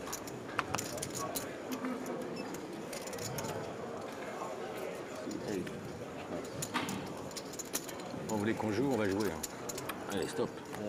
So, when you fold, keep your cards low, please. Ah, excuse me. Yes, Okay, too high. okay. Okay, excuse me. I tell you what, it's the dealer's got a real job today, really earning their money today. Règlement, hein.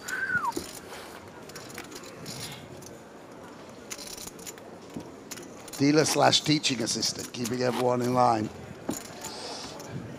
And the world's biggest Simply Red fan.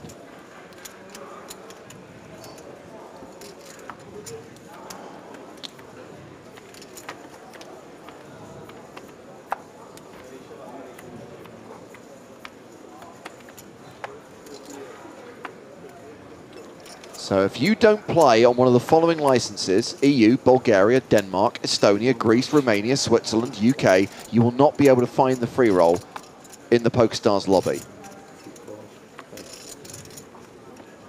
We posted the tourney ID in the chat on both Twitch and YouTube, so you can search for it, but if you can't find it, you ain't coming in.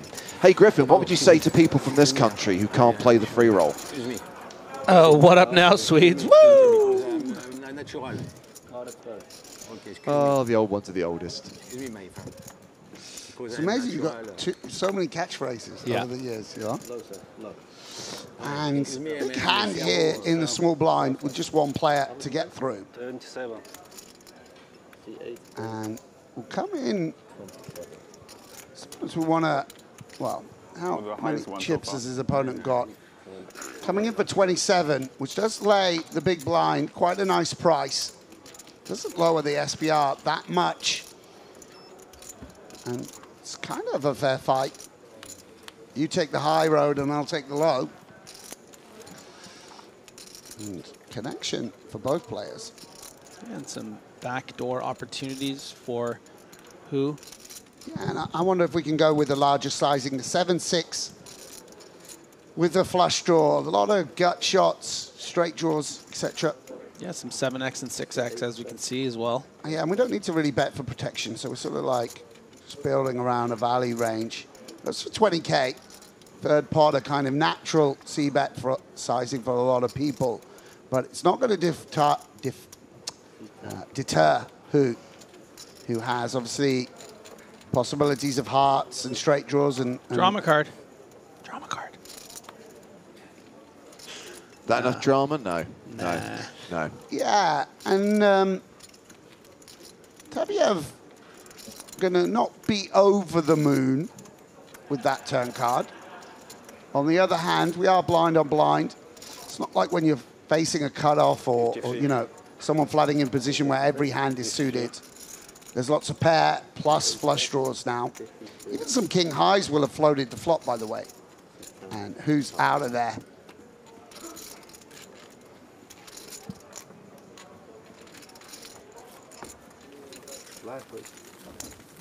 Well, I'm hearing that there is a new chip leader in the EPT Cyprus main event. With 60 players remaining, one guy now has 2.4 million chips. And it is Bobby James from the UK playing that massive stack.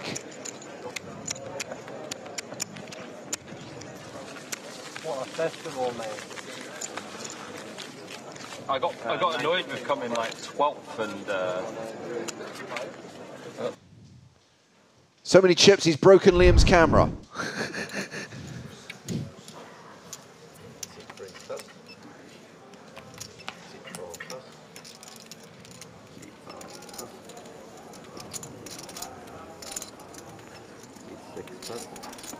What a classic Brit character, says Mr. Ali G. I think he's a real person. 7 grade, 25. Bobby James, as played by comedian. Bobby Davro is Bobby James. Bobby Davro, that's a throwback, Sam. I guess the word Bobby got me on the. Roy Chubby Brown is Bobby James.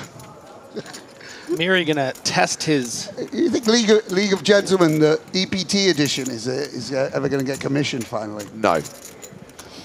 I love the fact that so many episodes of that show have been redacted from iPlayer over the years.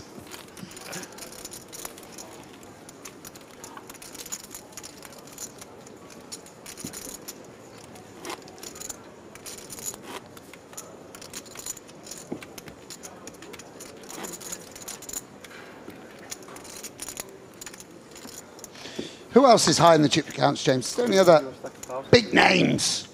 Former champions. So Sebastian Mallets was our previous feature table. Mallets is one of the former champions, still going strong. I mean, certainly carved his place in EPT history, will never be forgotten. He was playing well on the feature for Nice. those 2 levels. Yeah.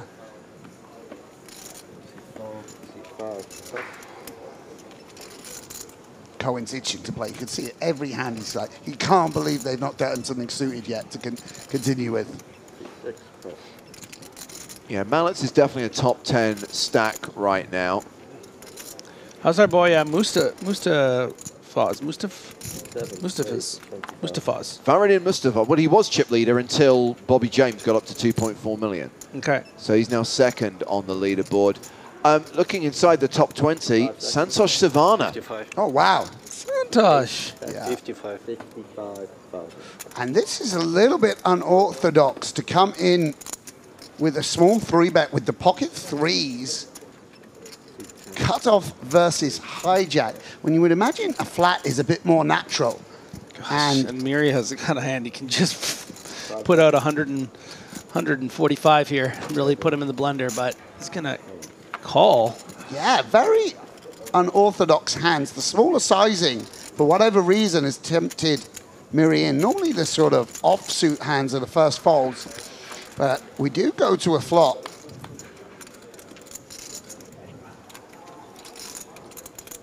You know why I would admire the 3-bet? His intention the whole time was the 3 to 5. You just get that extra 150K, you know? 3 to 5, the card's alive. Yeah. I showed Samu last night the Mormon Soldier video. He hadn't seen it before. I don't think I have either. You've seen the Mormon Soldier video. I don't know if I have.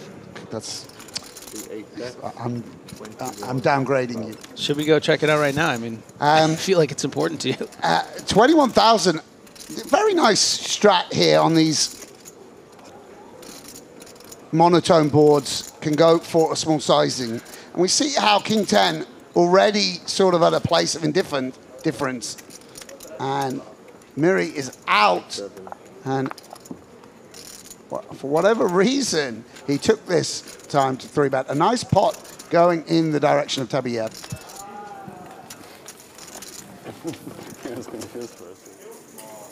Well, we talked about those big game qualifiers. We talked about the fact that a new season of the Big Game on Tour is being filmed at NAPT Las Vegas. Of course, there are 35 tournaments taking place in Vegas between November 1st and 10th at Resorts World. A 5K main event being the big attraction, but also some cheaper events as well. A $550 mystery bounty on the first weekend, the $550 cup on the last weekend. Check out all the details in the PokerStars Live app, and of course, if you want to follow the action from afar, we will be streaming the last 2 days of the 5K main event on Twitch and YouTube. That is the final weekend of the series, Saturday the 9th and Sunday the 10th of November.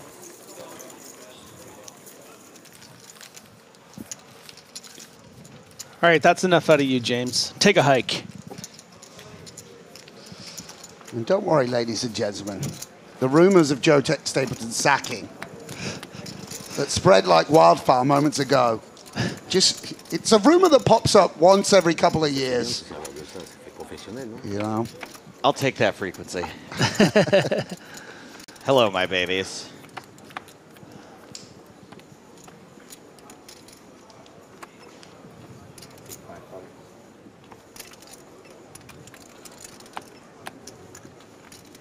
Go on, give him something to play. There we go. Come on. Oh, yeah, that's a ratty hand. More than enough. That's a rat of a hand I've ever seen. It's a rat hand. Oh, Jakub Mire's back again. Cool. Boris Tabayev. Yeah, no need to react. We've been doing a half love. We have like a nice little relationship with the audience. We've been talking about these guys. Steve Wozniak, founder of Apple. It's remarkable. Steve's cousin Mateus here. Yes. At the table, defending the big blind, 9-8. Yeah. Of course. It's from the old country. Cohen gets him in with the weaker hand here. Domination. Oof. How does it go? The thing that James says? Domination. Elevation. Rotation. Yes, domination, rotation. Wow, and checks back. And that's a turn card where Wozniak going to feel like the 8 got significantly stronger. Really nice feeling when it goes check, check. Yeah. Now losing to 9s and 10s on occasion, but going to feel good about putting in some money. And Cohen, I don't know whether he's the type of guy to check back in order to fold a gut shot. You didn't think about, just this type of player might think about doing something fruity and raising. I don't know. I wouldn't recommend it. Kind of left himself in a bind now.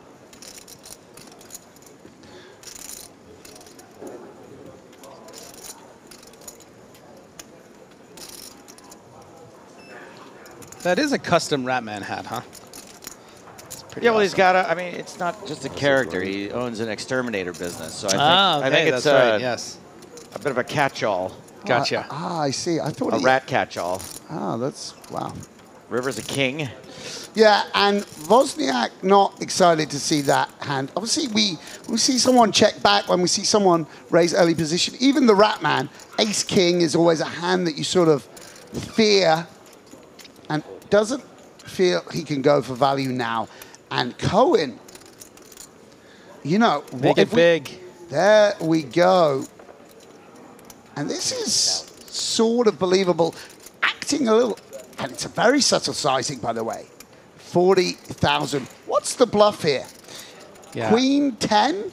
Ace 10 maybe, but would we be using that as a bluff to try to fold out an 8? Would that have C-bet? There's so many. Yeah. Yeah. Really, really interesting. Tough to see where the bluffs come from. Queen 9 suited, but you're blocking with the 9. Queen 10 suited, maybe Queen 10 off. Does he play Queen 10 off under the gun +1? So it's a tough spot here for Wozniak, and he's going to use the time bank chip. Very difficult. I mean, this speech play is quite good. Having the confidence to talk normally is a sign. No look. No look. He's nothing if not a showman. Nice. Wow, he's jammed! Wozniak all in, and Cohen doesn't waste too much time folding. Wow, and his story was sort of believable that he had the 9-8 beat. And as a result, Wozniak pulling representing the jack, the trigger. Yeah. Bluffy, bluffy. Bluffy, bluffy. Very. You didn't see that coming. I didn't see that coming at all. all. It's a bluff. Neither do the rats. I would also say it's pretty, like, I sometimes just, guys like the Ratman, I just don't really do bluffs against them in that kind of manner. Do you know what I mean? Like, not unless it's for like heaps of chips, you know. And I've really told a story. Takes a lot of confidence. Yeah. But I mean, he could just sense the 40K is not a jack. So, so everything else is we potentially bluffable, yeah. Actually going to start on Lucien Cohen. Not going to play this one. Jacobiri, Ace Jacob.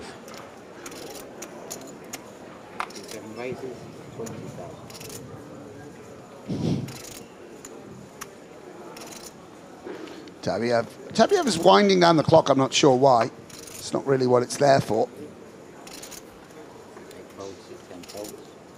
Might take his brain impulses a little bit longer than that size of a body. Exactly. For the brain to send a message to the hand takes 4 seconds rather than the split second it takes us. Exactly. Yeah. And Miri, since the big hand with the ace-king, things haven't really gone his way. Been 3-bet, had the second pair with the king-queen. Now Timo, who, as alluded to, very accomplished player, electing to 3-bet with the ace-10. And it's a very awkward situation for ace-jack. I think potentially a hand that we don't have to continue with. Yeah, but Miri's called with the king-10. I think this ace-jack is going to be continued here. Yeah, you can see this is probably just a genuine decision. I mean, very occasionally you might want to just 4-bet. Yeah. But I don't know whether... I just mean based on the fact that we've seen him not fold a king-10 to Yeah, pretty much the same sizing. By the way, he's thinking about 4-betting, Yeah. I think, here. Sort of a clash of battle of wills here. Ace-10 trying to bluff out ace-jack. Now, ace-jack trying to... That's more bluff. than 60. 175. Oh, and it's a big one, by the way. I mean, that's... Yeah. It's What a very- hand. Yeah. And that's a little bit of... Maybe even a little bit of frustration or whatever. Or by the way, it's a reasonable candidate to do it. Sort of the best hand you're going to fold. Yes. Strong blocking properties or whatever. But, yeah, very interesting. I don't... Yeah, maybe a little dynamic between those two, but something to take note of.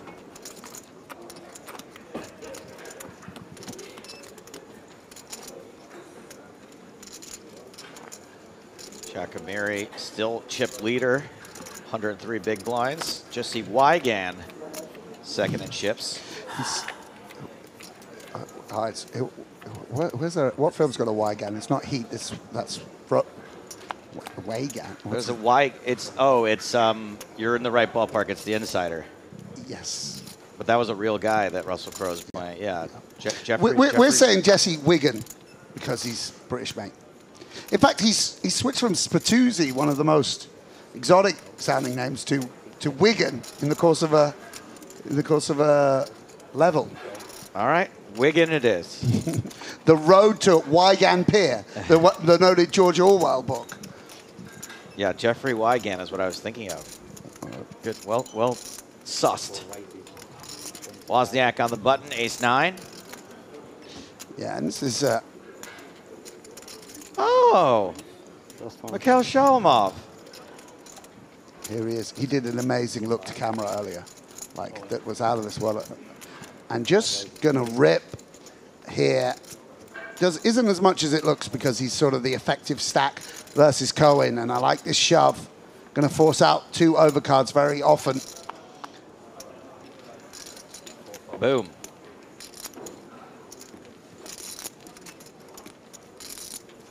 Inerpsy, yeah? Yeah, played with them a lot back in the day. Which eventually became Inner Psycho. Right. Just to make it explicit. Bit of a walk back from the original intention, I think.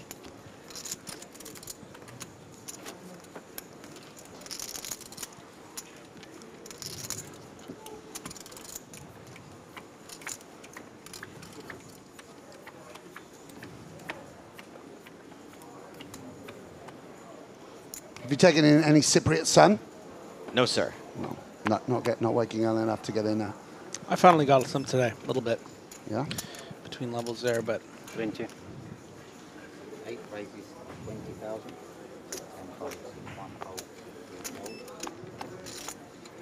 1 Tabayev making it 20,000 with ace-queen suited. I don't like UTG, you know this. It's a little violent for me under the gun. I'm changing it to FTA, first to act. Sure. I spoke with my brother the other day, and he was who works in the civil service. I was like, how was work today? What were you up to? He was like, we were doing tabletop games. And I said, tabletop games? Like, what, Subudio? No. And he was like, no, tabletop games, planning for various scenarios. I said, war games. He said, no, we don't call it that anymore. It's triggering. Wow. Right. Even the Ministry of Defense doesn't like to call it war games. More like woke games. Miri defends the big blind. Jack 7-4. Couple of clubs, a little interaction with the ace of clubs. Yeah, yeah, there he is. Yeah, and Tabiev,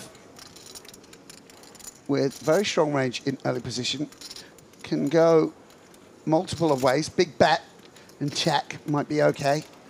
Working some small bets, who knows? See, he's probably having a little consideration of whether he wants to check it back. And goes for this little sizing. And I wonder if Mihiri can sort of suss out that, you know, if we had pocket queens or ace jack, maybe this isn't the amount of money that we're going to put out. And utilize that ace of clubs in the form of a check raise. Heart club is kind of nice, by the way.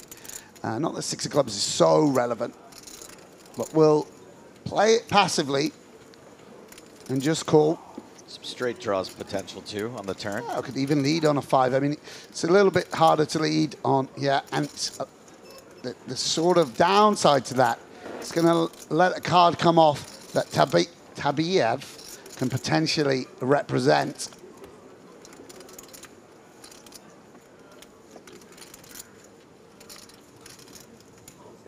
Very checks.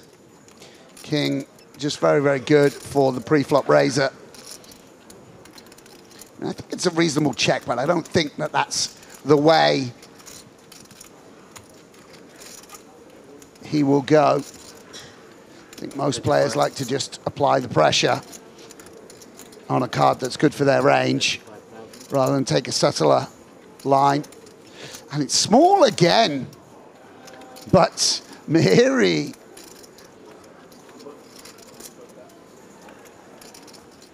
with no piece of the board, actually the worst hand. But yeah, nothing he can do. Interesting to see whether he takes those sort of sizing scheme when he has a pair or a little bit stronger hand in the future.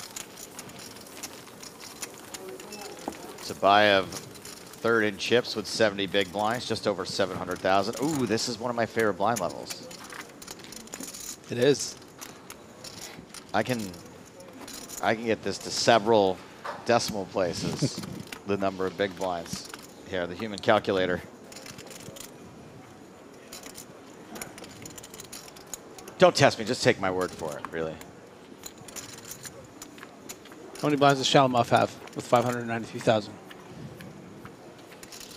59.3. Whoa, he is good. That is some Rain Man stuff right there.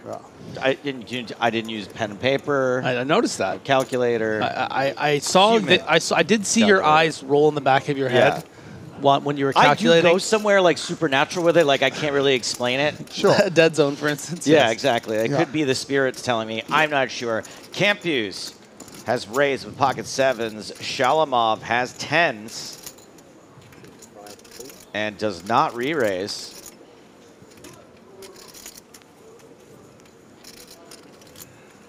I'm going to waste 3 seconds of everyone's time. 4 seconds, 5 seconds, 6 seconds of everyone's time. Mary with another folder. Zabayev not going to play either. Pair on pair.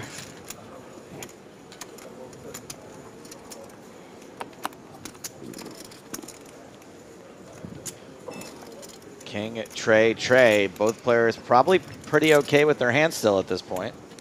Yeah, absolutely. I mean, King Queen is a hand that we kind of can picture Shalamov having, maybe not necessarily as strong as tens automatically, but 8, 9. So the sevens, you know, they don't feel that great. Yes, and in this particular situation, but Shalamov gonna take out a card. And that might incentivize Timo to think about protecting his hand. Can get some value against ace-queen on occasion. And we'll check again. And that might be a green light for Shalamov.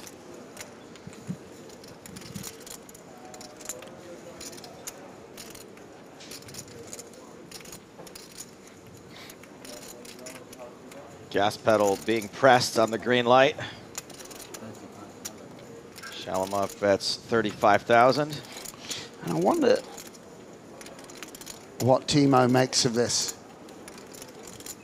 You know, it's obviously once they bet the 35,000 to win 100, which is a really enticing price. Is there a Queen Jackus in that? I mean, this is just a good fold. Like, I just, you know, to me, it's just, especially coming from where we're coming, Griff, back in the old days, you never, this was, oh, it's weak poker or whatever. About it. But you just recognize the strength of the cutoff range, identify what type of player you're against, have a sense of the sizing, and just say, no, I'm out of that. Yeah, and I think it's also important to often just sometimes disregard the flop action in that particular situation. I mean, he can very well be checking back king-queen combos, the king-jack suiteds, the king-10 suiteds. So when you combine those with the pocket eights, the pocket nines, and then, of course, the bluffs that are those queen-jack suiteds, I think it's probably just going to lean more value to you. Yeah, and he might not flat queen. Yeah, I mean, it's like one... Yeah, exactly. There's four of them. I mean, it's just... Yeah. They get 3-bet sometimes to knock out king-jack off or whatever. Looks like the free roll is just getting started. Good luck, everyone. Not sure if the password's still relevant, but if it is, it's Power Path, all one word, all capital letters. We're in conversation with the Oxford English Dictionary right now to make Power Path. Get it in there. They're not going to be separate words anymore. They're going to be one word. They're merging in the dictionary. It's a takeover. Actually, path is taking over power. You know. Or are we just powers is getting complete? Power's not going to be a word anymore. Wow. It's going to be horsepower path. And Scotty can't give her any more power path. Yes. From Star Trek. Yes. I mean, 400. I need more power path. Can't more power path to you, my friends. Fight the power path. Yes, fight the power path. Actually, no, don't. Play the power path. Camp Hughes under the gun, ace-9. Thank you. Here he is again. That's going to win. That's the winning hand. Leisurely pace here with 58 left. No one in too much of a hurry for anything. Do anything too crazy. Ooh, we are nearing a pay jump. And my friend, it's possible the card? 55th plates, you get a little bit more. That man moaning.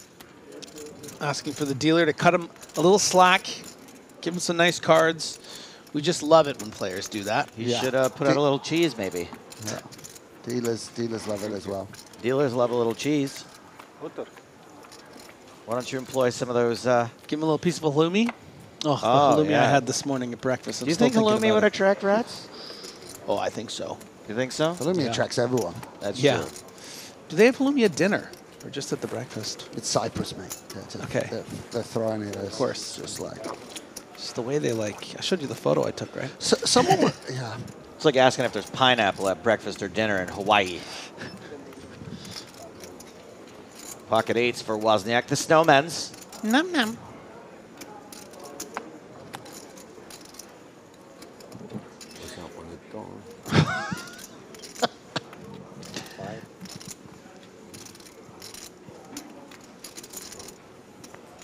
Lucian Cohn, understandably frustrated with 9 big blinds.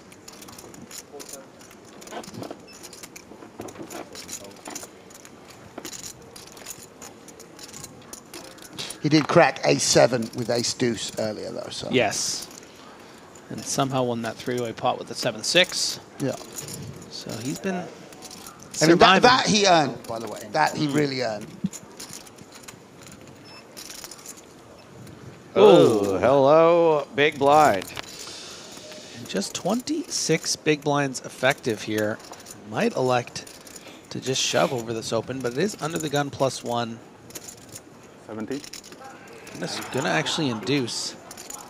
Figure if I'm up against better, I may as well try to get worse to put it in. Yeah, and it's a really tough spot for Wozniak. Very delicate.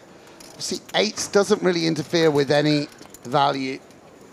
And you have opened from early position. I think cutoff Wozniak would be all in every day. Here it's a lot closer. because as we see, the value region is also wider. And for that reason, Wozniak will relinquish what would have been a flip. Also, the 3-bet sort of keeps in the stronger parts of your range, right? When you just shove, you've removed aces, kings, queens from your range, and you're much more, you know, if you do it with all ace, king, ace, queen. I mean, you might have a better chance of folding out something like 9s by 3-betting than by shoving, right? Chip counts. There they are. Mahiri, Wigan, Tabiev, Shalamov, Capuez, Hu, Wozniak, and Cohen. Did I do that? How many of those were Hartigan-esque? Not many of them, right? Shalamov. Like a 50-50? I got Wigan all right. And Hu.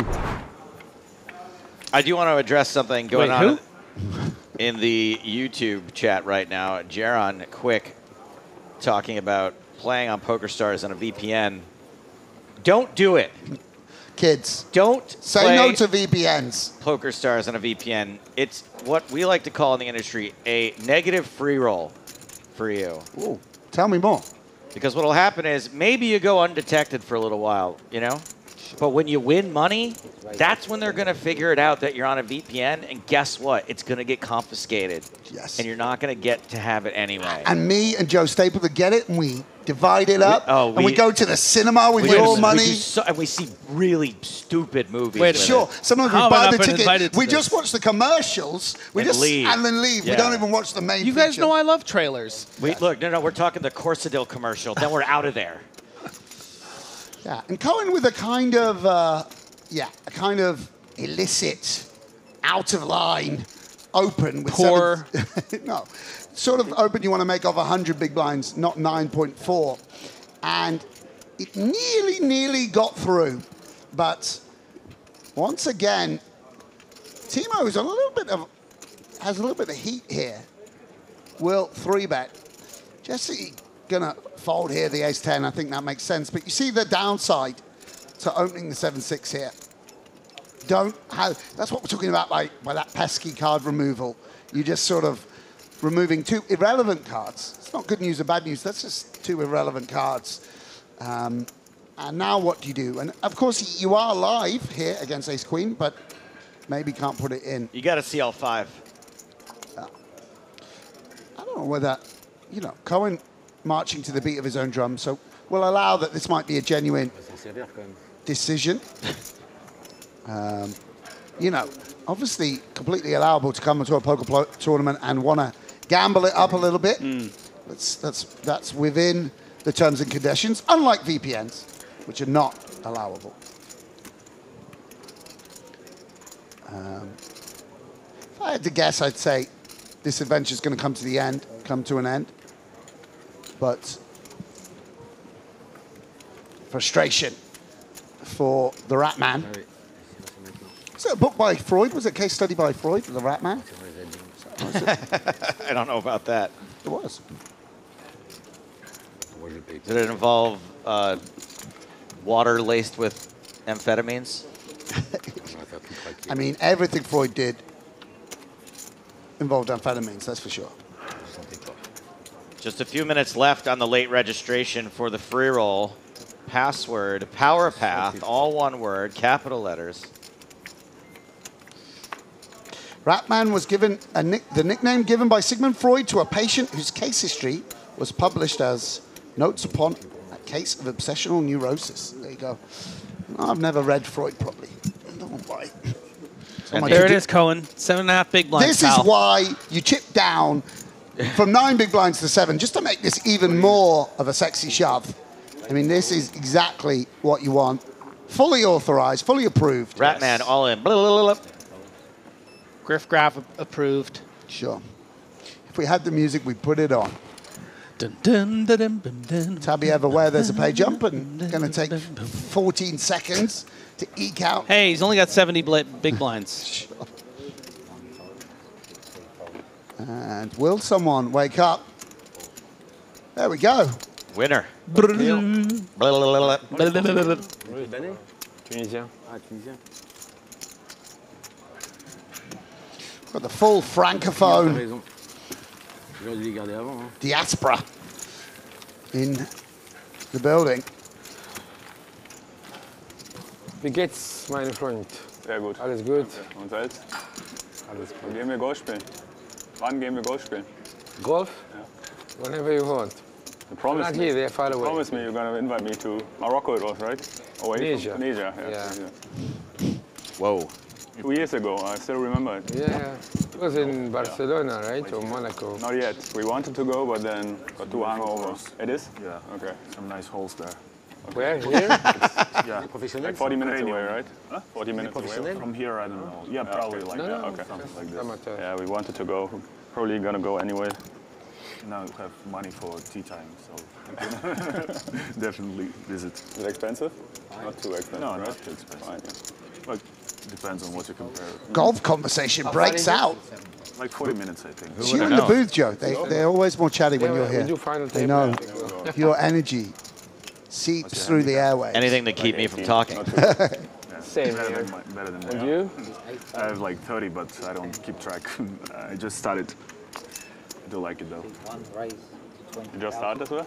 Well, like 6 months. Oh, okay. Oh, nice. Fresh. Rookie. What is 6 months? I played when I Yeah, was you might like go to 14 the to 18, and then I didn't play for 10 years, and now I picked it up again for like 9. Je sais pas, dans le poker, là, qui me fait que le golf, là. Moi, je vais mettre au golf, moi aussi. Hein. Lucian Cohen about to be in the big blind. I'm professional golf. 1-8 trou, là. Comment on dit trou en anglais? Hold. Hein? Hold. Hold. Hold. Il va falloir que je fasse un travail, parce que c'est pas possible. Sorry, did he say chode? J'y arrive pas. Je fais le contrôle aujourd'hui. Bon, j'ai pas de carte non plus. Hein. Et quand j'ai des cartes, vous ne payez pas, alors ça m'intéresse pas. Hein. I think they have a course in the Greek part as well. Yeah? Yeah. Okay. But I haven't been there. This is where all the action is now, Griff. You know, if you want the good, you know, if you want the connections, you want the inside You gotta hit the tips, links. you got to hit the links. It's where all the big deals go down. You're nobody. Basically, if you're just back in the day, you could stay up all night playing Dota or whatever. And that's where you make the connections. Werewolf days. Werewolf or whatever. Now, you know, you need to be a member of a country club. Yeah. And sort of, you know, that's where all the good poker chat goes down. Hey, my friend, I am no look. Ah, Shamalov puts Cohen all in. I can't imagine he can fold a lot of hands here. Not that one. Not this one. And it's... Oh my goodness, inspired. As Sam Grafton might say, oh my days. Inspired Whiz. fold. And such Snap fold. and such like. He took longer to fold Jack 8 off under the gun 1 a moment ago. Or 7-6 suited. It's insane. What a live read. My eyes. Wow. My days, that's right. Yeah. Oh my days, yeah. just as he's talking about how rich he is, he goes flying into international airports to play a couple of weekend of golf. He's like, wow, can't call this guy for 8 bigs. Well, it's I mean, just every day you do this commentary job, there's just always so much stuff that's remarkable. Really. You got any idea why he did that, Griff? Yeah, he didn't want to bust with ace-4. Unlucky hand.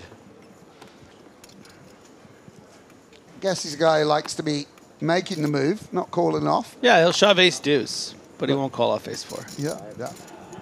And absolutely right to do so. Dodged a bullet. Dodged a bullet while holding a bullet. Yes. Particularly difficult to We're do. not calling them bullets anymore, by the way. No, bullets out too. If you're playing tabletop, you know, it's tabletop. It's an airline. And Ooh, it's a Shalamov. Yeah. And very nice spot. Second time today that he's picked up kings. Are we not doing Shalamov cocktails either? No. Still out? It's still out, yeah, exactly. I mean, although we the people holding the Molotov, the Shalamov cocktails are the ones we like more than the ones with the bullets, but yeah. And Cohen tanking with the Queen Deuce. It's unfortunate for Shalamov because Capuez, with one of the weaker holdings that he's going to come in with. Now, to be honest, he has been very active. but it's just not going to be the hand you don't imagine. King Jack suited, for sure, but... Kings again? Yeah. Whoa. Kings again? It's always the same. Nice little golf talk, and then next light 3-bet. Fair enough. I don't play anything worse, so it's easy to read. Although maybe Molotov cocktails are already woke like cocktails, you know? It's like already got a Just nice... drink them, yeah. Yeah, exactly, you know? You go to a nice bar in LA and get yourself a Molotov cocktail. You can certainly get it. Yeah. It's got an olive in it. And You can get it's something that you mix with Extra olives for me. Jameson, Jameson and Bailey's and Guinness. Has a not exactly PC name.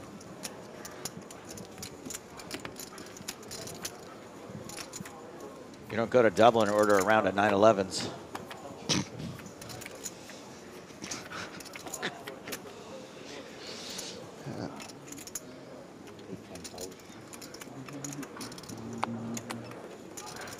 This is why they talk at the tables, mate. Pocket fives for camp use. Yeah, and he's driving the action now. I mean, just a product of distribution, but had some playable hands. Seems to have got everything right thus far. Cohen gonna rail. Less sigh. Yeah. Flexing his main character syndrome. Sure. Very stressed. Ugh. Take him away.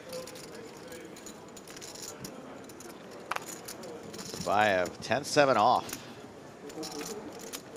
Goes down to 7 seconds on the clock. Usually, 10 this time. Speaking of 10 on the clock, 10 minutes left on the level. Yep. Then a little dinner break. Hey, Joe, you want to have dinner together? Sure. It's cute. I guess Sam's not available if you're asking me. No. Sam will come join. you. Yeah, of course. Why not? Another We're friends. servings. We're friends out of the booth, too. 4 servings from the Turkish town. The I'm going buffet. next month with my family. Family trip, like we have 4 boys and our parents, and we all play golf. And yeah, we heard only good stuff about it. Oh, that's cute. 30,000 population and like 20 courses You've been there? in a row. Yeah, I've been living in Turkey for 2 years. Oh, wow, okay. That's why I picked up golf, because 1 hour drive to Nice, 20 yeah. different courses. Yeah, I'm looking forward to it. I only heard good things about it. It's really Sam, you been to Turkey? You must have, right? Yeah, I visited Orpi there. Great. And it's a good season now. Number 1 on Turkey's also money list. I would Just imagine that is a very fun person to visit in Turkey. Of course. And, Yeah. and a proud Turk, a little bit of staying up late, looking at the sea. Speaking about the days, it was all belonged to the Ottoman Empire. Jeez. Yeah. Heavy. Does he have a scimitar? Thing is, if they still had the Ottoman Empire, I feel like Orpen would be like 3rd in charge of it. Right, he's like pretty high. He'd be an empire. He'd be like, we're not going far enough. I want all of Asia Minor. But yeah, that was really nice. And tell me at least you had your feet up while talking about the Ottoman Empire. sure, yeah. For I mean, it was a relaxing trip for sure. Last time we saw Kabayev with 3s, 3-bet. I got him as a thank you because he was such a great host. I got him an old map, 150-year-old map for his office. Cool. Yeah, like of the when Turkey was empire. We've got a top pair, flop pair for Shalamov. It's funny you stayed in my house for a month. I didn't get a map. You probably saved your life multiple times. No, yeah. Get you a DVD of the first Iron Man. What do you want? Face Off. Face Off on Blu-ray. Yeah. Yeah, and Shalamov here, king of clubs in hand.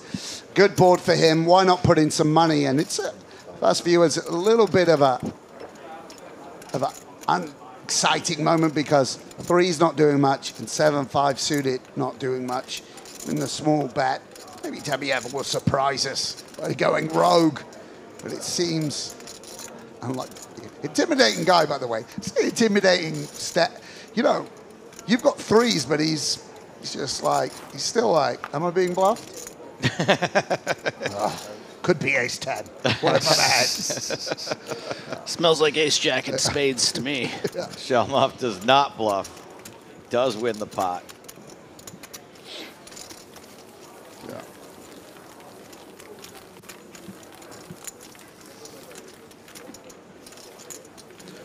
And the question on everyone's minds, will the Ratmen survive the next 7 minutes? I got to say, I'm pretty excited for some Jesse Wiggin action over the next few days. Have I ever introduced you to Jesse? I don't think This so. is one of my very best friends. Really? Yeah, in poker. He's First time hearing of him, but okay. Yeah, didn't even know he had 5 names, but best friend all of a No, sudden. As soon as he's deep by in the the way, main. one of these online guys, not much What was on the the live screen name? Am I allowed to? Is it a bad thing to reveal it if people don't know it? Maybe they get some extra info on him. I would just say don't. Just tell me after. Yeah. If he's one of your best friends, surely he's okay with you outing him. No, from the context So you might of know. like Timo might not know who. Yeah, it is, yeah, you know what I mean? sorry. Yeah. I mean, I'll reveal anything about his personal life, his his taste in drugs, women, whatever. But of course, the screen name's off limits. Shalamov opening queen 10. Lucian Cohen gonna have a bit of a moan. You know what? This is a true story. True story. This is how much I'm Jesse aligned. He messaged me being like, "Are you in Cyprus yet?" I was like, "I'm coming a couple of days late." He's like, "Can you bring me a book? I've finished my 2." Oh. And so I airdropped in. Nerd alert. Yeah. That's great. That's cute. Yeah, exactly. I like that. Yeah. So I went and found him in the 1K. I wish I'd done that actually, because I finished my comic book on the plane on the way here. I've completed the internet. Can you bring me some more fan trivia? Yeah. Is there a meme you could send me? I'm bored. He did, his last online quiz was which character from VeggieTales he was, and that's it. It's over. Completed the internet. Finally got to the end of the rainbow. And here we get a little Shalamov, by the way, with a looser open. Played pretty solid poker. Queen 10. And will flop the toppers of pairs. On a board where I wonder if he'll bet pretty big on 10-7-5. Yeah, definitely looser than we've seen Shalamov playing, but when you can kind of eliminate Cohen there with just the 7.5 big blinds, no, you're just going to call that off. You know, who in the small blind, just 20 bigs, has been pretty quiet. So I really like this looser than average open for Shalamov. Yeah, and Kapua's deciding whether he needs to continue or whether there's something he could do. See the suited hands, the jack nines, 8-9s, plenty of continues we can make without having to pull from ace 9. Screw ace 9, man. Who's ever done, ace 9? Has anything good ever really happened with ace 9? That's how I busted the World Series of Maine, final table. I remember my first commentary gig was the big game, obviously. Oh, one level, just. She's coming back, ladies and gentlemen, just in case we didn't mention it. No, they're going back into the field. It's over for you boys. Wrap it up.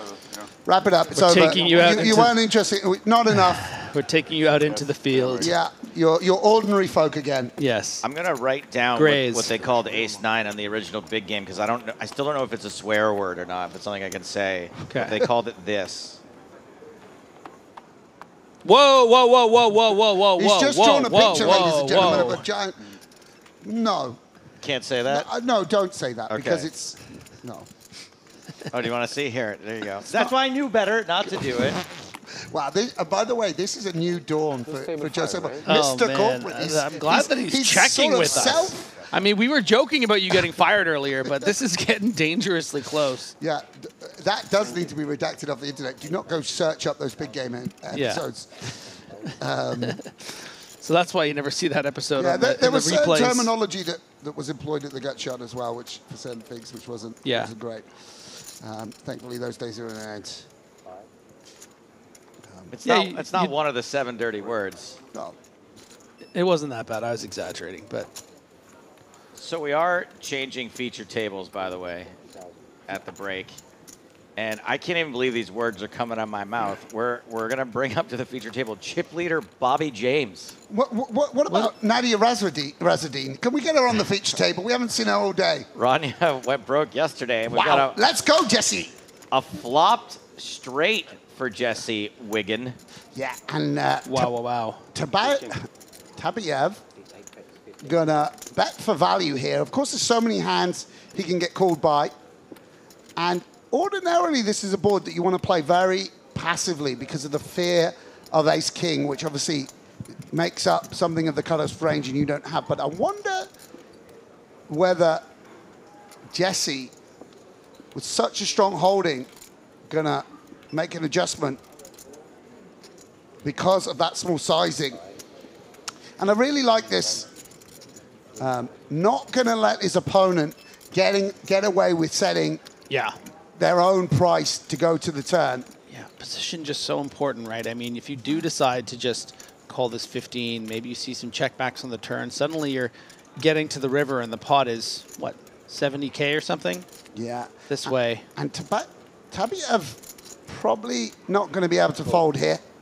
Yeah, it just makes perfect sense to continue. As the pot bloats now to 161K. And shows no signs of slowing. Yeah, and it's going to allow, on certain run-outs, Jesse to go for it all. And that's a bad card for Jesse Wiggin because now that straight becomes very, very obvious. Obviously, sometimes as well, his opponent has a king. Hands like King Jack, King 10, King Queen come to mind, and he's only playing for half the pot. And now we can't really go the polar sizing. Might want to sort of dampen the sizing. 70. Does continue to put in money. And I wonder what Tabab... You see how it's a very good sizing against hands like Ace Queen and Ace Jack, where you feel a bit... You kind of don't want to fold. You've got that. You can imagine the king coming off. And super duper sizing here. Yeah, and what do we want to do? Yeah. Tabayev calls. We got a couple of people heading to dinner. Wow. And no flush draws out there. Yeah, I mean... Oh, my goodness. You hate to see it. A disgusting run out. You hate to see it. Poker gods, no. Puke. Straight on board. 300K out there. And now Jesse needs to decide whether he wants to go for a 10% pot. But I guess we probably just have to check it. I mean, the ace 0% pot. Just favors in position. Just go to dinner right now. Just leave. Let them kill your hand. Checks over to his opponent. And what a delightful river card for the Kazakh. I would say he if should. I'm getting that flag right, I hope I am. He should check it back for the memes, but he doesn't Yeah, want to get a penalty. A lick of the lips. Jesse, impassive. And those larger than average hands going to go to work. What's the sizing?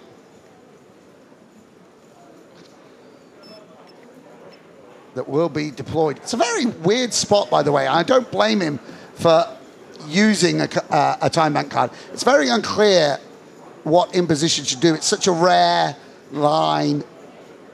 I mean, very reasonable for Tabayev to have something like a set here, right? And now maybe think, okay, well, maybe I should be turning this into a bluff now that I have all the aces. 200. I like it. Yeah, and for Jesse Wiggin, a terrible run out. And from a theory point of view, of course, you do have to pull some calls out here.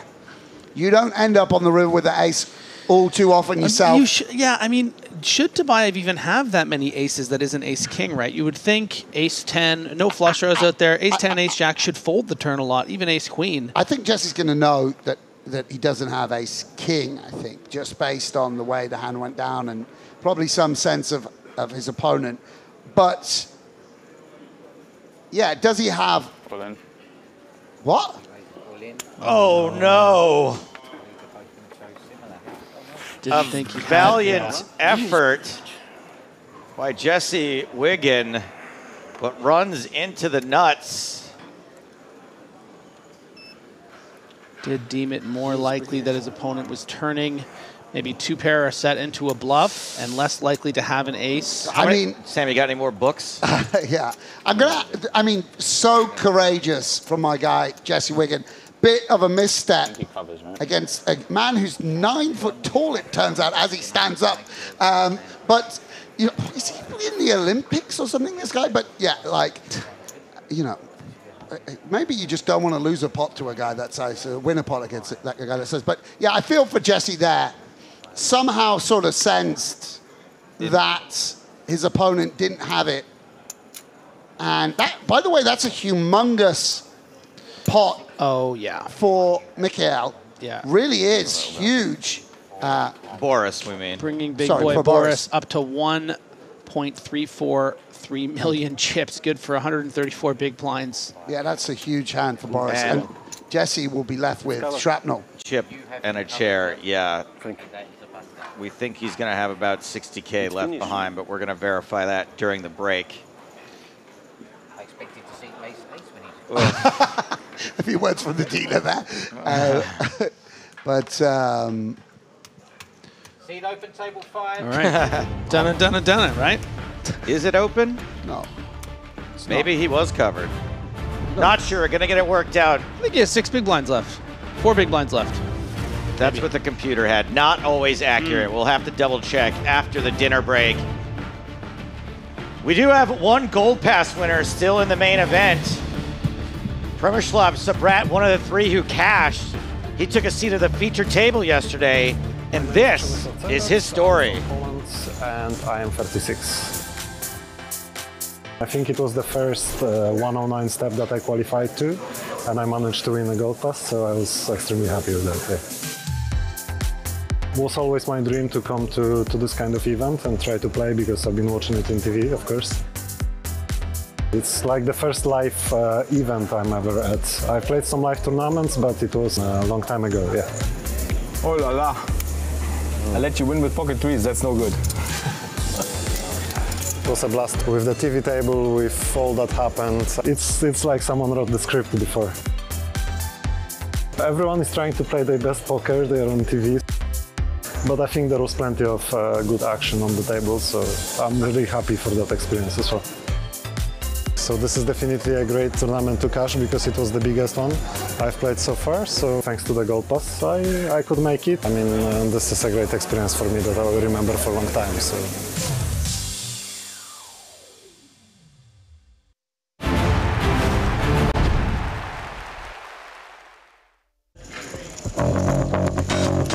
Lex cannot win this by showing down. He knows that much. Come on in. Huge bluff from Lex. Oh, Lexi.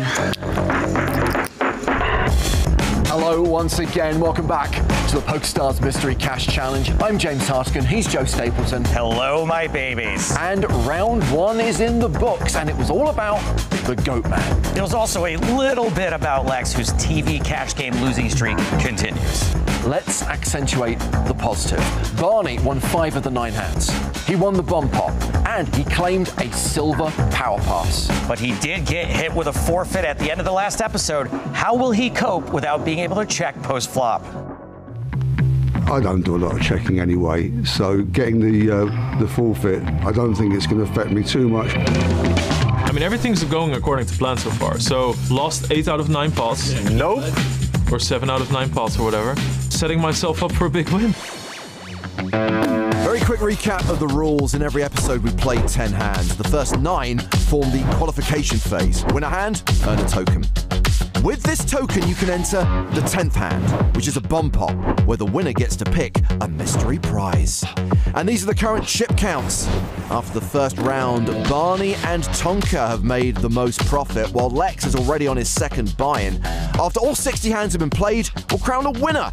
The most profitable player will earn themselves a gold power pass worth $10,000. Blinds at 25.50. We're playing pot limit pre, no limit post. I'm like sweating bullets. I am too, yeah. Not too bad now, I think. Not bullets, but sweating. I was sweating bullets before. Because you're next to the dude on a heater. Barney isn't meeting the heat. Someone right turn now. the AC up. Yeah. Okay, let's see if Olga can win a hand. It's a good start. Relax, it's okay to fold. Cool, y'all mind if we do some commentary? It has been folded to Barney, who has King Jack. He raises to 150 euros. Queen 5, that is not a call, okay. A6 for Spraggy. Oh. A bit late for that. He's out. Olga folds the big blind, so we're heads up to the flop. Which is king high. So if Barney tries to check, does he like auto fold the hand? Check. No, I can't check, right? So, that's an auto fold. Isn't that an auto fold? Yeah. Surely that's an auto fold. Qualification, Markham, forfeit stack. It's a fold, no? He tried to check. That's almost like a check. All right. Barney bets the minimum, Tonka calls. 6 on the turn, Barney's still ahead.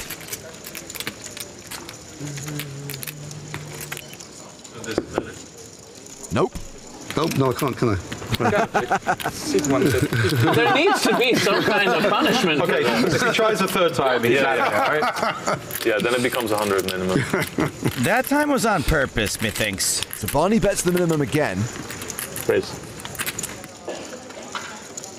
Tonka makes it 500 euros. Oh. And Barney re-raises. He min-bet you to oblivion right there.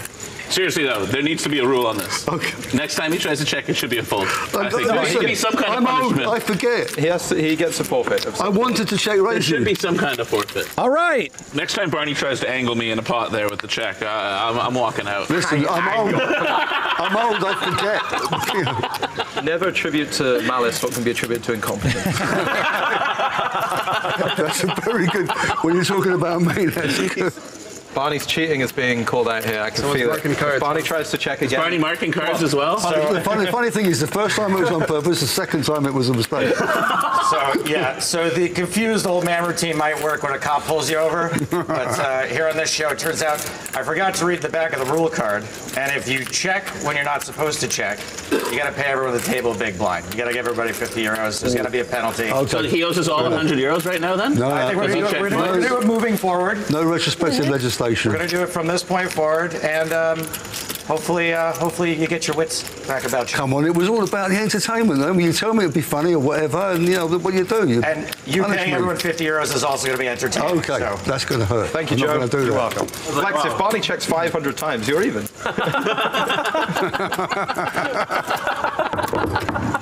Meanwhile, Barney gets a token. He's qualified for the 10th hand. The second hand sees Lex straddle. The straddle's a blind raise, which buys you last action before the flop. No. We got a chance. Tonka is in.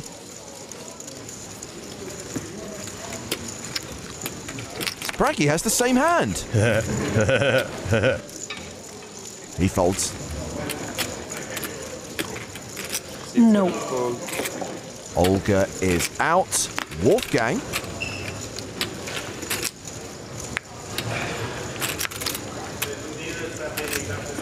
Calls. I wonder what Wolfgang's favorite hand is. Check. And then check. Okay, three-way action. War a pot.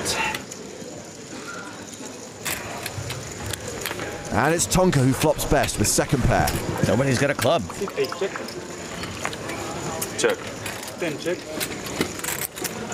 That's a min bet from Tonka. Look what Barney started. 8 folds. 10 folds. What a nerd. This is such a nerdy pot. Just take it. Very bad for the game. Stop ruining it by playing well. It's sick. What do you mean? It is sick how good Tonka is at just about everything. He now has a token, so he also gets to play the bomb pot. Third hand of the round. 1 fold. Tonka with ace-8 of clubs. His hand's a raise in any format. Makes it 175 euros. Spraggy, king-5 of diamonds. Calls. Olga with queen-7. Maybe. Yep. Sevens for Wolfgang. Oh! I think I figured out what his favorite hand is.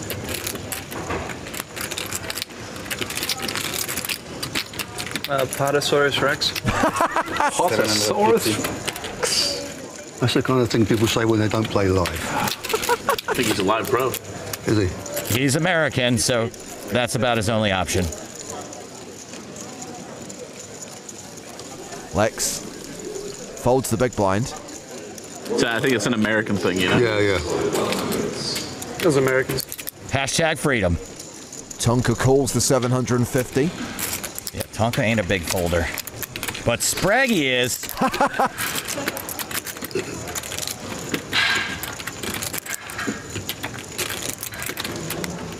Spraggles is out. Heads up to the flop.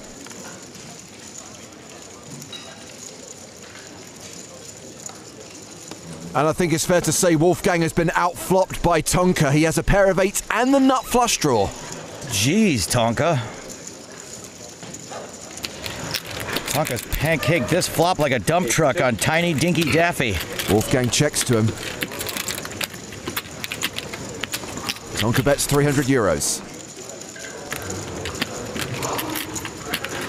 Wolfgang does have a gut shot. He calls. Turn card. As the Jack of Diamonds, Tonka now close to a 9-1 favorite. It's another overcard for the 7s, and it makes Wolfgang's straight draw a little less desirable.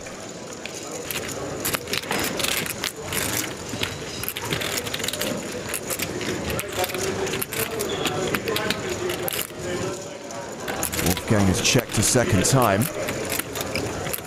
Tonka checks it back. 3 of spades on the river, no help for Wolfgang.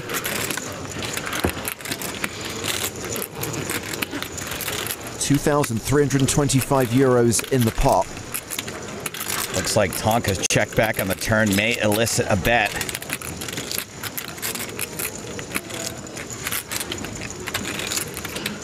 Wolfgang gonna turn his favorite hand into a bluff. 1,050. And Tonka calls. Snap calls. That'll be a second token for Tonka. Or a flop. Pretty good, yeah. Not a great run out, though. How does he do it? Nice call. Thank you. That's a nice call. That was very nice. I'm just a big station. Well done, man. You'll learn. Beautiful. Big station. 2 tokens, a steal, the money. I didn't know this existed.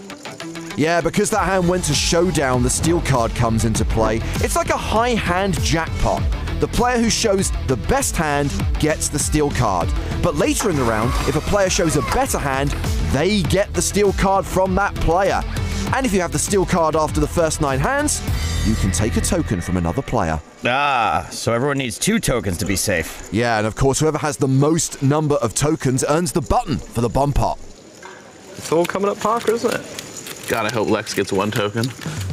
My name is Parker Talbot, aka Tonka Online. Last year's Mystery Cast Challenge was incredibly fun, so I'm super excited to be back. I think Parker is just, he can be a really annoying human being in a funny way, you know? He can be very critical, call you out on stuff, and it's like, it's a really good friend to have in that sense. You're such a bad person, Parker. It's unbelievable.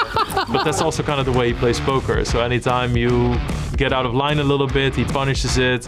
I am confident going into today. I'm confident that I will win at least 1 mystery bounty token, and I feel like I have a good shot to win that 10K pass with the most profit. Gotta be in it to win it, and Parker's guaranteed to be in the next one. 4th hand, and looks like Tonka is straddling. I was quite scared calling that, but yeah, can't win if you fold. No. For 5 seconds you were like, oh yeah. A little bit less. Big tank. Spraggy opening here with Queen 9 suited.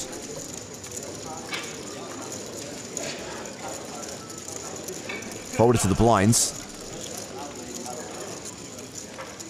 Lex in the small. Passes. Barney with 10-5 of spades. We're running out of people to opposition here. Suited 4-gapper. Why not? He calls. 1 fold. And 3 fold. He probably folded a better hand than I called with. What's going on? True. 2 players. And Spraggy flops second pair. Don't check. Heads up. One bet 50. I was so hoping. I didn't even think about it. I was so hoping that he forgot. I totally forgot. It was close. Totally forgot. Wow. Wow, we were so close. That'd be the first thing I win. Spraggy calls and turns trips. Flush and straight draws for Barney. I don't think Barney would even want to check now. 75 euros. It's 1 bet 7. I'm showing strength. Poker's going up. I'm showing strength there. See? 2 bet the minimum. Not as strong as trips.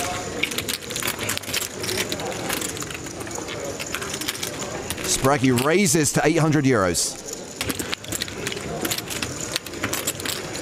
800. The question is, does Barney want to chase? He's going to know he's drawing pretty thin at this point, but some of the times he makes this hand, he's going to crack trips. So I don't think he's ever getting away.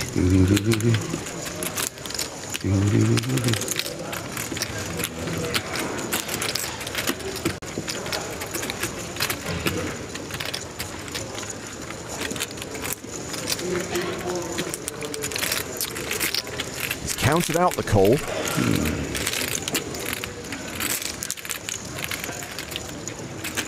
And now he's counting out again. This time for real. We go to the river. Barney gets there. He rivers a flush. This is what I was talking about. And unfortunately, he can't check and let Spraggy bet.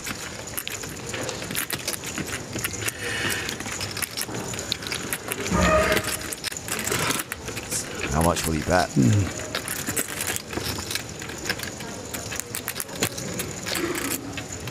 Will he go for the value or go for the meme? Oh, he tries to check. Oh. Yes. Yes, my first win. I forgot again. I forgot again. How sweet this is. Well done, everybody. Thank you. Oh, did he forget? And that's his bet. That's my bet, yeah. Oh man. I feel fantastic. I can't believe it. In the winner's circle. Oh my god, dude, I totally forgot again. Dude, that's actually So so now good. you know it wasn't It's a so neck good last I didn't time. get that. All right, I'm gonna win. I'm gonna call. Queen. Well, you're not going to win. I'm gonna lose, but I'm gonna call. I was really expecting a bet there. Damn it. Not bad, Spraggy. Play bad. Not bad. Play like a nit. Turn out like a genius. Well, I actually was not that excited about raising, but wanted a call so I could take the steal with trips at showdown, which has obviously got some value to knock someone out of the bomb pot. Oh, that's smart. It didn't. That worked out well. Now I'm just mad that I lost. So Barney earns another token, and he takes the steal card from Tonka, having won at showdown with a flush. Gotta give it to them both for the effort on strategy, but Spraggy gets nothing and Barney still has to pay the table. Fifth hand. Queens for Olga. And that's a raise to 150 euros. 5 deuce suited for Wolfgang. He calls. 8 fold. All right. Wow. Lex gives up the button. Barney in the small blind. 10-6. I won a big pot with this hand once. 10-5 suited. Why did I keep my mouth shut? Barney's still out of position for this hand. Will he forget and check again? Tonka calls as well in the big blind. 4-way to the flop. And queens are still ahead. Nope. 50 euros a pop. Look at you. Yeah, man, this is the only way I'm gonna get out. It's the only way I'm You gonna might get actually out. get even. I was joking before. You might actually get even. This is great. This is such a stupid. I love playing with Barney. Thank you. Right. Thank you, I'm Santa. going to keep them in my hand from now on. It's only the flop, right? It's not. It's only. No, it's every. You can never post flop. I think it Post said, flop. it said on the flop. No.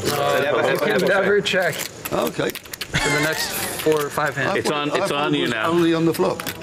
It's going to check again. Yeah, It's going to check again. You can check better raise now. Well, it's just a minute. How can it be on me? We just had all that. It's on you. Yeah, but you have to check. Oh you know, no! you can't. Yeah, okay. I was going And to check. what if yeah. he checks again? Yeah, yeah. Then he owes us another 50 again. Didn't Barney say that he never checks? So he bets 50. Tonka raises to 100. Action now on Olga. Queen's on an ace-high board. Well, she makes the call. I feel like the no checking thing was supposed to hurt Barney, but it might end up getting Olga. And look at this, a re-raise from Wolfgang to 300 euros. One fold. Barney gets out of the way. Tonka has second pair on board. He calls. And watch the best hand go bye-bye here. I'm out. Oh! He said, I'm all in. You two banana heads chased out the best hand. Good job, I guess. 3 of clubs on the turn. Tonka now a 3-1 favourite in this heads-up pot. Bet 75 euros. Interesting. I don't even know the math on that. If anybody's listening.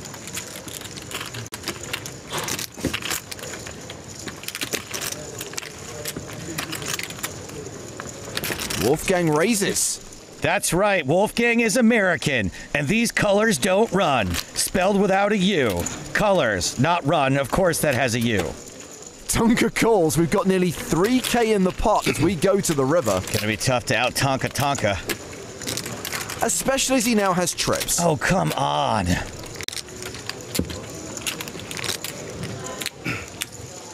Checks to Wolfgang. Is Wolfgang about to get wolf trapped? No, he checks it back. Trips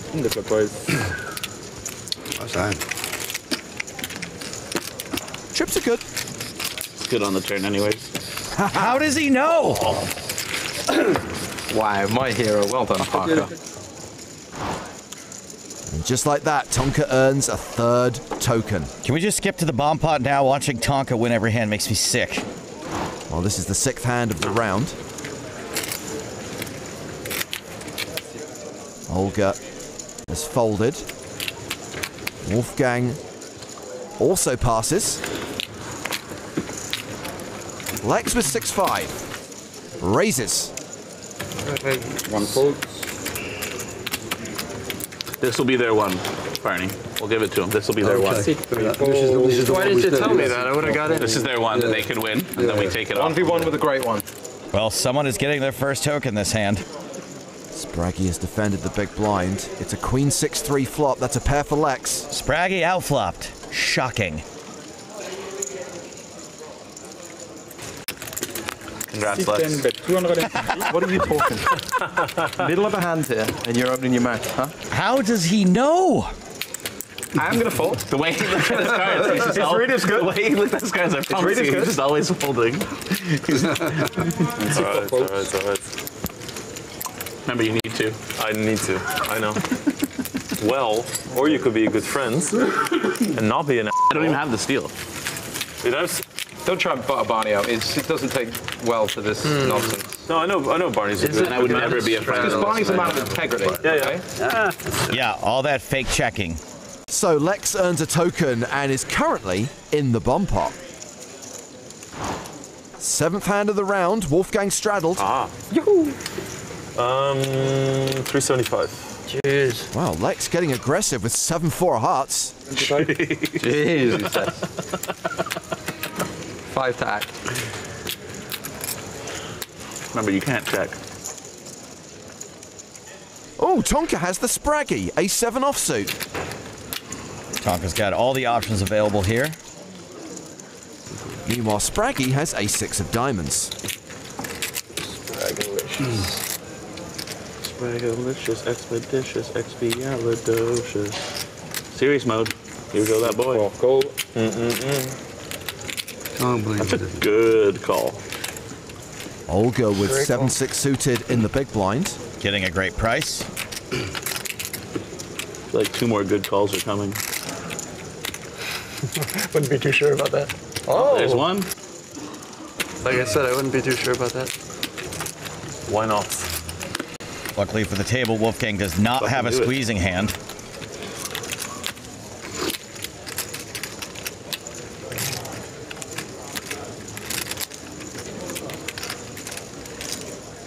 He calls as well. Let's go. 5 players in this pot. And an ace-10 flop. Trips for Tonka and Spraggy. Whoop, whoop, whoop. Sick cooler alert. Spraggy leads for 400 euros.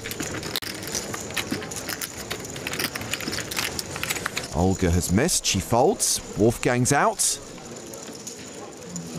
Lex calls.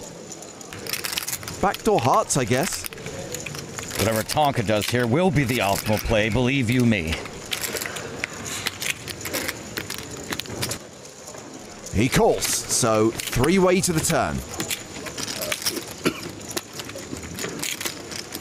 Which is a queen, so this hand very likely to end in a chop. Lex is drawing dead.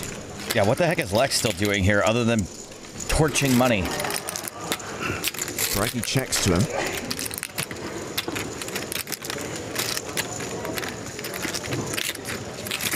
Uh-oh, he's getting his lighter back out. We've got 3 grand in the pot, and Lex bets 2,200. Into 2 nutted hands.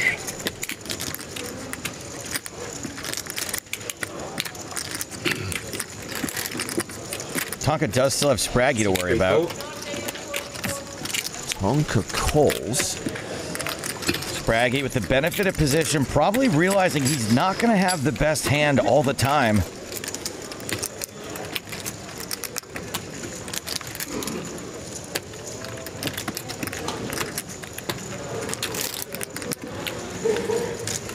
Looks back at his cards. But seriously, who folds trips here?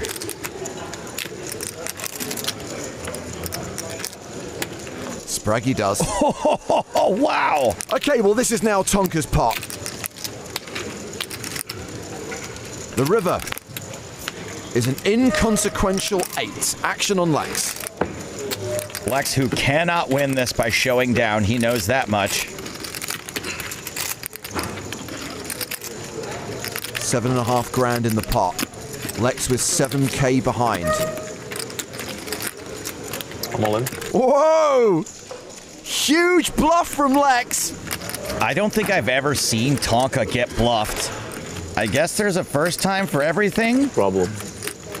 Tonka folding trips against the most aggro and stuck player at the table?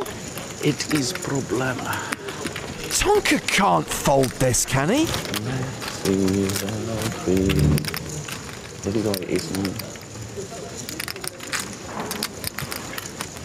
Of course, if he does call, Lex gets stacked and has to reload again.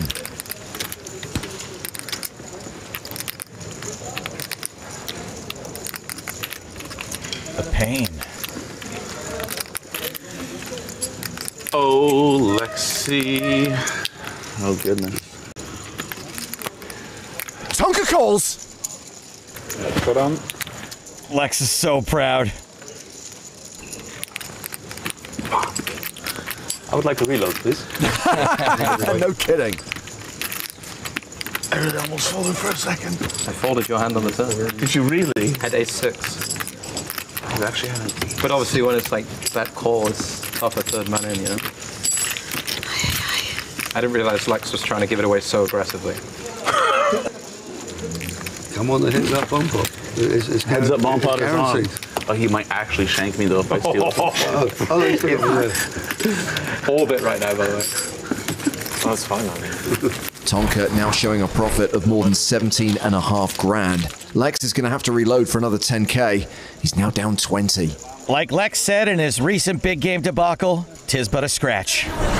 Yeah, so big game started fantastic. Afterwards, it went a little bit south. I kind of feel like every time I play on TV, something weird happens, or I have these weird pots, or I lose a massive pot. Lex started this session with the biggest profit. That was a 134k downswing for him. And everything outside it goes so well, you know? But yeah, I'm coming to take mine this time. Come on, Lex, you can do it. Only 2 hands left before the bomb pot. Lex has reloaded, and he's straddling. Barney to act.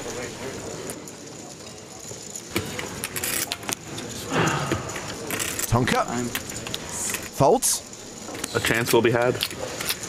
What's the maximum? 375. Spraggy raises pot. Rebellious. Olga has folded. Wolfgang in the big blind.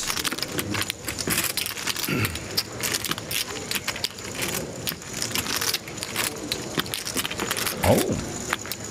That's a calls. I will allow it. I will raise the maximum. With a legitimate hand. 1,525. Wow. Nice. That's a good amount. 1,525. Spraggy folds. Can you tell me the pot which please? 10,000. No, it's saying he had a button. You do. Easy, Lex.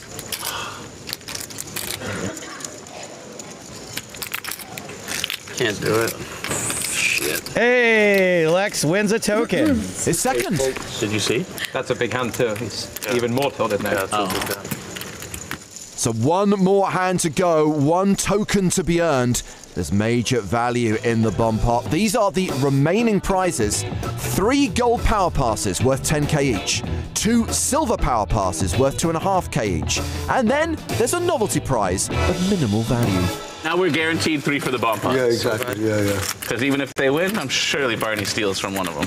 You would think, right? You would think. But then I'm the guy who keeps checking when it costs me 500. If we win with a higher hand than... then you can steal. Then the steal card It is an option. Yeah. What? If they win with a higher card, if the last hand is won by one of those 3 with a higher hand than a flush. Yeah. We get the steal, Better than a we 10 can get in the bomb flush. pot. Yeah, good luck. Solid. So my strategy is now make a good hand. What an idiot. Should have been doing that from the beginning.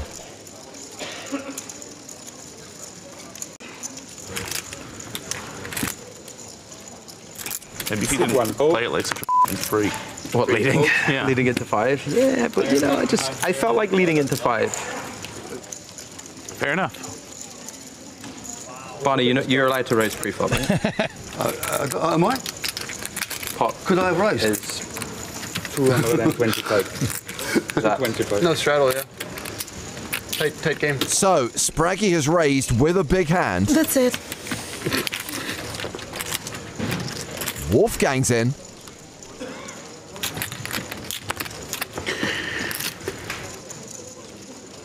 $225, yeah? 225. Right. You're not allowed to check. So Lex is stuck, right? He's lost 2 bullets, but he's got 2 tokens, so he's actually okay right now. He's feeling good right now. He's coming into this bomb pot. He's feeling all right. Lex not in this hand. We're 3-way to the flop. And that's a classic ace-king board if I ever saw one. Poor Spraggy. Barney bets, as he has to. If Lex is boobied. Ooh, well done. Don't patronise me. I'm not patronising, I literally forgot. Sit 8 folds. Is that me? Yeah. Spraggy has raised.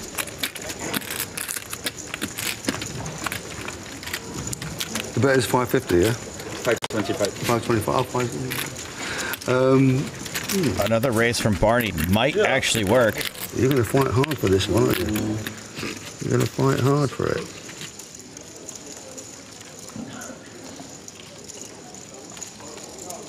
But if you win without a showdown, No. you're screwed, right? Correct. Oh, man. Not necessarily, Barney. Well, I get a token.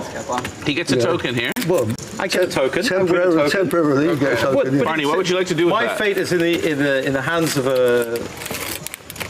I've got to do what's a legend. It would look like collusion between Team Pros if I did anything other than steal your button. Sorry, what can I do? Hey, everybody. Hello. Hello, Lex. Hello. You all right, buddy? Yeah, I'm good. Yeah?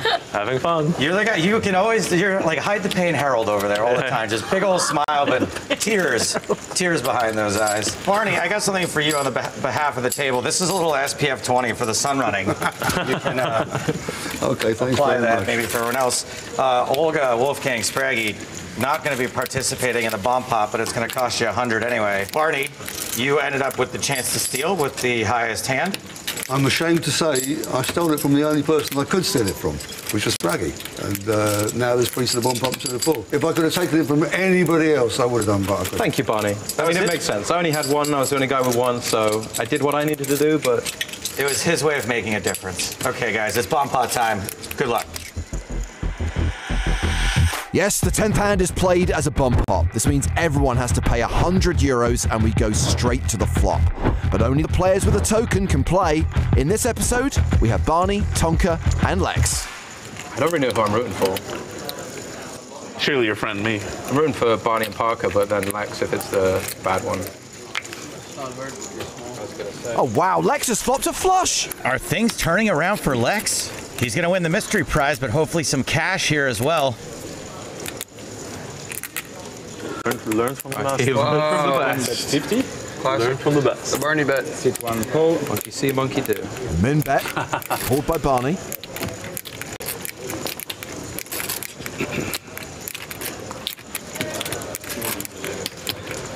Three raise, 275. Tonka raises to 275. With a really bad spade in his hand.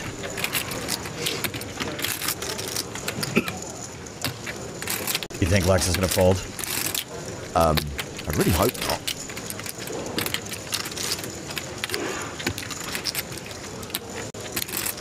€1,800. That's €1,800.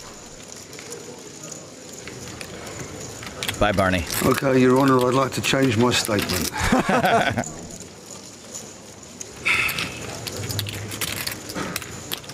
Tonka, you can't win them all.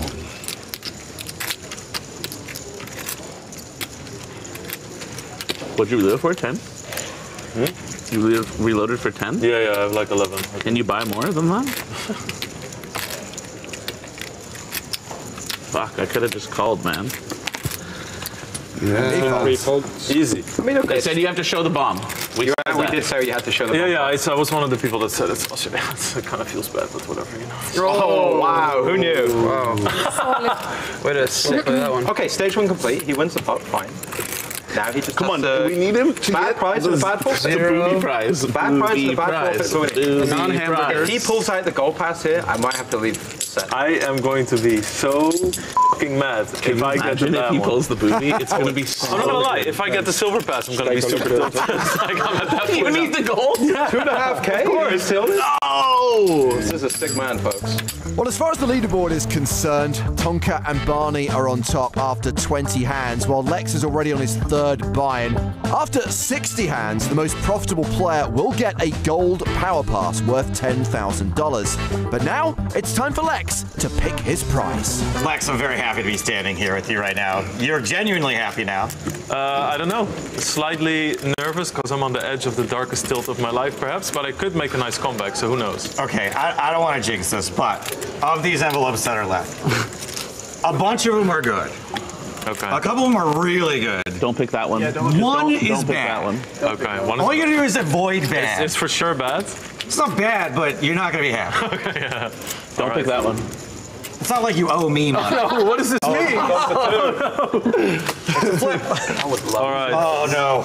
He did it. Please. Oh, my God, it is. What does that say? Tricycle. That was the bad one. Get on your trike. Do we have a trike? Is there a trike? Oh, I'm so... What is this mean? Here we go. Watch this there. Oh, no. There you are, Lex. You can ride out of here in style. Hey, safety first. Make sure the helmet goes on. Navi's gonna love that. Navi is gonna love that. I think he needs to do a couple laps. He needs to do a lap. He needs to do a lap. Helmet on, please. Yeah, what's the point of a tricycle if you're not doing a lap? All right, guys, there's a storm coming. Lex will get to ride it later. Thank you. Very nice. I have a 3-year-old son, so this is very welcome. Turning it into a positive. I like that. Now, no, there's still one more. Here comes the forfeit. Oh my God, give him a negative. A power up or a forfeit, Lex. Holy shit. Here comes the forfeit. The one it was stuck to was Ted Cable. Oh, that's not, no, you can put it back still. Yeah, I wouldn't do that. All right. Read that aloud. It's a forfeit. Okay. During the next 9 hands, you can ask the dealer to remove and replace the flop, turn, or river cards. Wow. Wow. So not much of a bonus prize for Lex, but a potentially very powerful power-up in the next episode. Join us then, next time, on the Mystery Cash Challenge. It has no reverse. Next time, can Lex use his power-up to push himself into profit? You think, Olga, you can hit that little heart on the turn? No, no, no. Not gonna happen. If you think you can spike a king on the turn, also not gonna happen.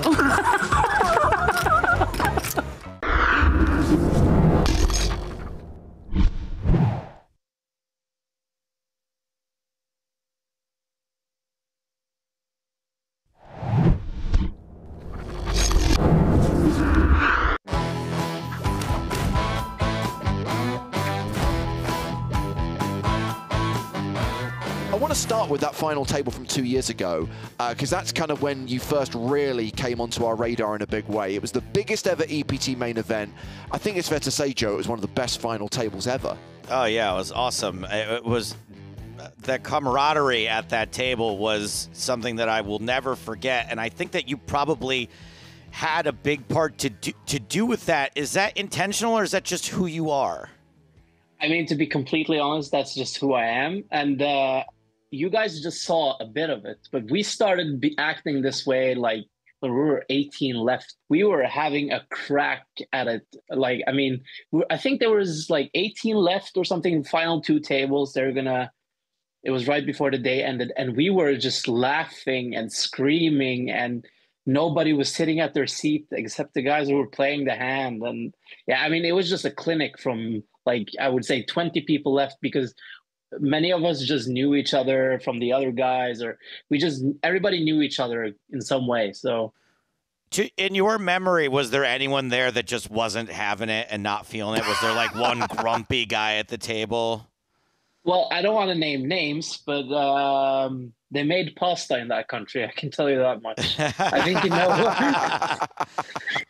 Yeah, well, it worked out for him, didn't it? Yeah, I mean, he got the better end, but yeah. Yeah, well, he was involved, but he was trying to take it easy. He couldn't comprehend why we were making such a joke out of this final table. I don't think anybody really could. But I remember having Norwegians screaming on the rail, like, very like, more alcohol, let's get drunk now, come have a beer, and everybody was screaming. We had the Norwegians screaming on the rail, we had the Brazilians screaming on the rail, we had the Italians screaming on the rail. It was, again, I don't ever think we've had an audience like that before or since. Yeah, I mean, it was very unnormal, I would say. We were playing for huge money. And nobody even considered or thought about it. But me and Jarls were laughing our asses off. At like, we would say and we would laugh like 1 hour later about the same thing. And then Kowalski joined, and then Jimmy joined, and it got crazy. It was like playing a home game, but the only difference was it was like 1.7 million euros for first. Yeah. It was crazy. Yeah, I mean, for the audience, it must have been insane. I mean, it must have been insane. It looked like a comedy or something. It really was. The energy in the room that was even coming through the broadcast was unlike anything that I had felt previous to that, at least in a very long time. If there had been another table with that much energy, I had forgotten about it because it was from a previous era. Yeah, I mean, like I don't know what poker was like before, but I think poker is very serious, especially when we're playing for huge money.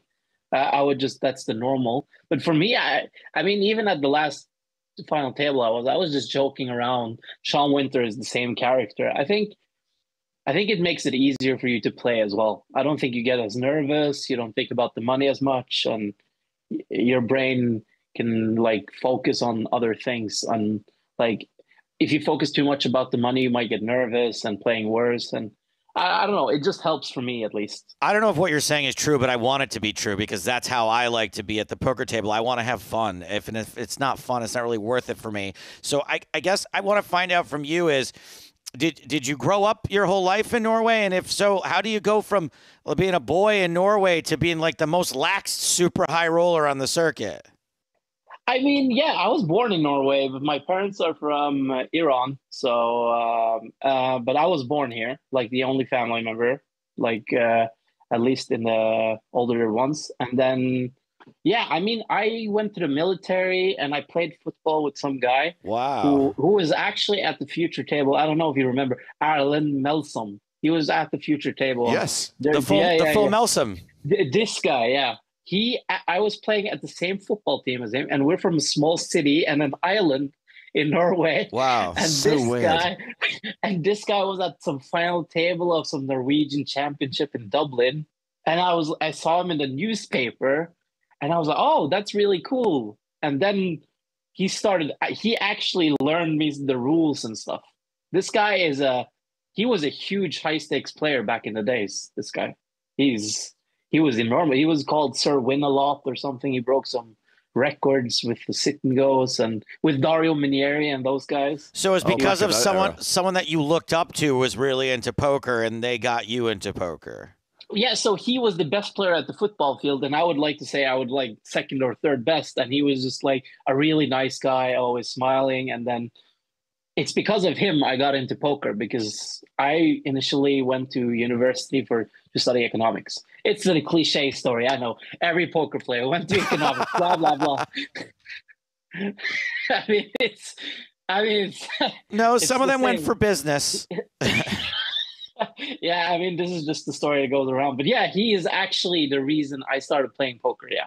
I need to understand the mindset of someone when they start playing these big buy-in events. Kind of, at what point did you transition to playing the kind of high rollers and super high rollers? And psychologically, do you ever have a moment where you're kind of like, oh my God, I'm literally buying into a tournament for €100,000?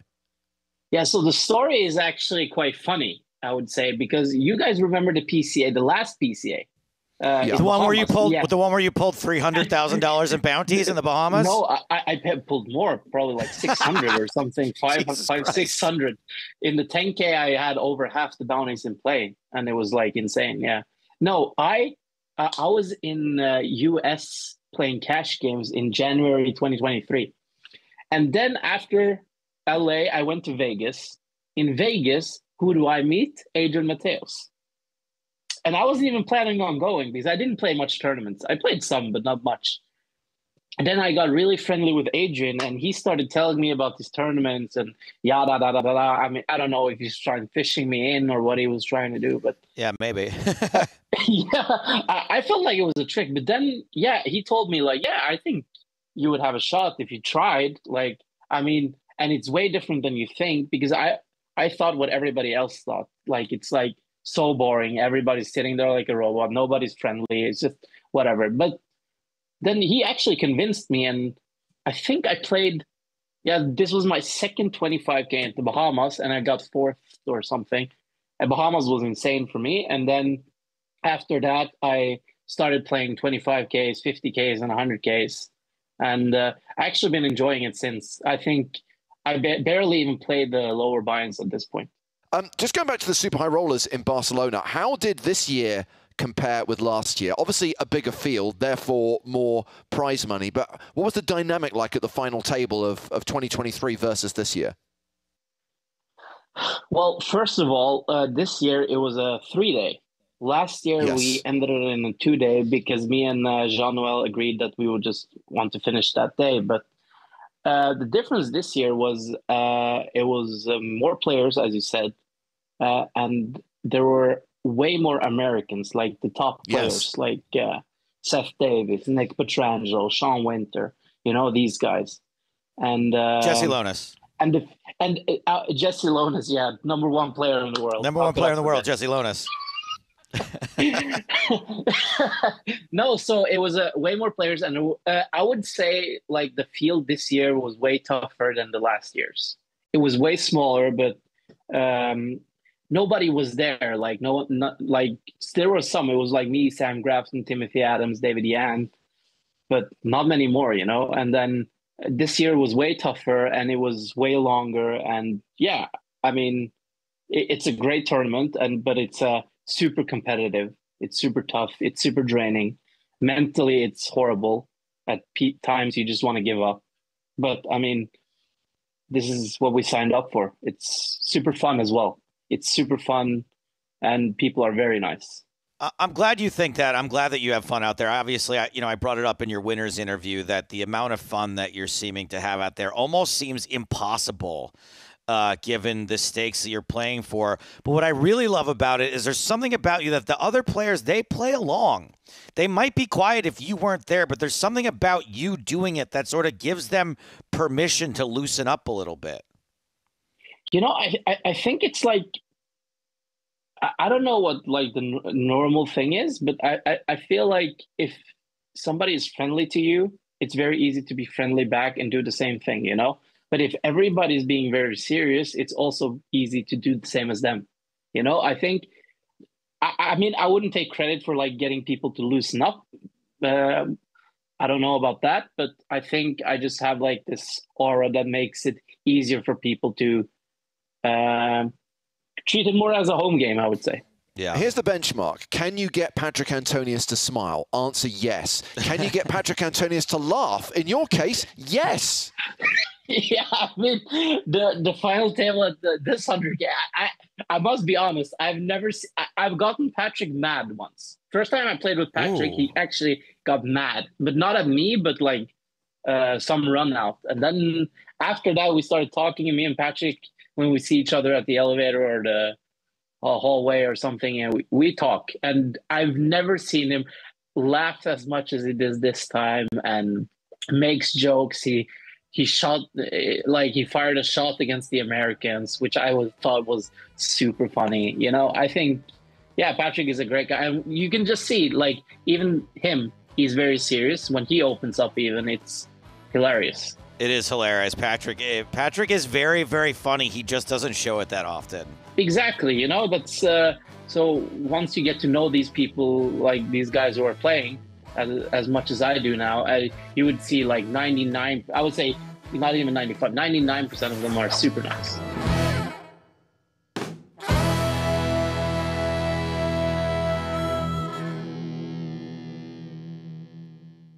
NAPT coming to Vegas. I heard that's gonna suck. Yeah, I'm looking forward to going to the NAPT in Las Vegas. Can't wait for the party, can't wait for the main event. It's gonna be a blast. Last year was the first NAPT back after a very long time. This year, we're cranking it up. Instead of a 1K main event, it's a 5K main event. We really are putting on an entire festival in Las Vegas in November. I'm excited to bring some of my subscribers along with and show them the PokerStars experience. Viva Las Vegas, baby.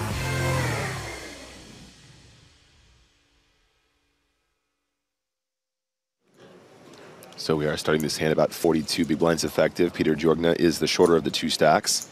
Balea raising with 7-6 offsuit, seems pretty standard. Yep, lots of raising from position. Heads up, you're going to be very aggressive. Jorgna with a hand he can defend quite easily. 10-6 of hearts.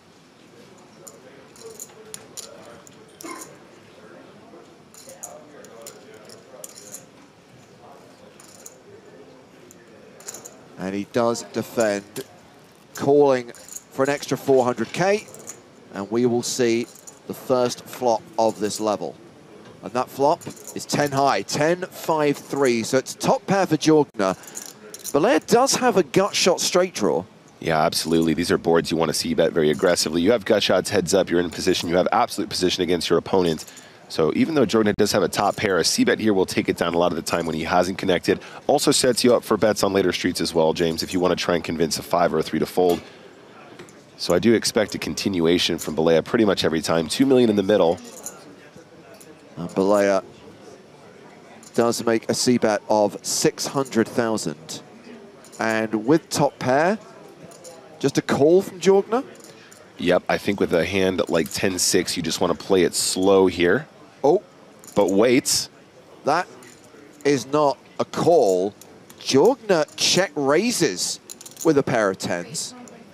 I mean, check raising top pair is never going to be a bad thing to do, James. It's just that it's probably more conventional when you check raise when you have a stronger kicker than a 6, especially as the 6 gives you opportunities to turn in river, backdoor some straights in this particular situation.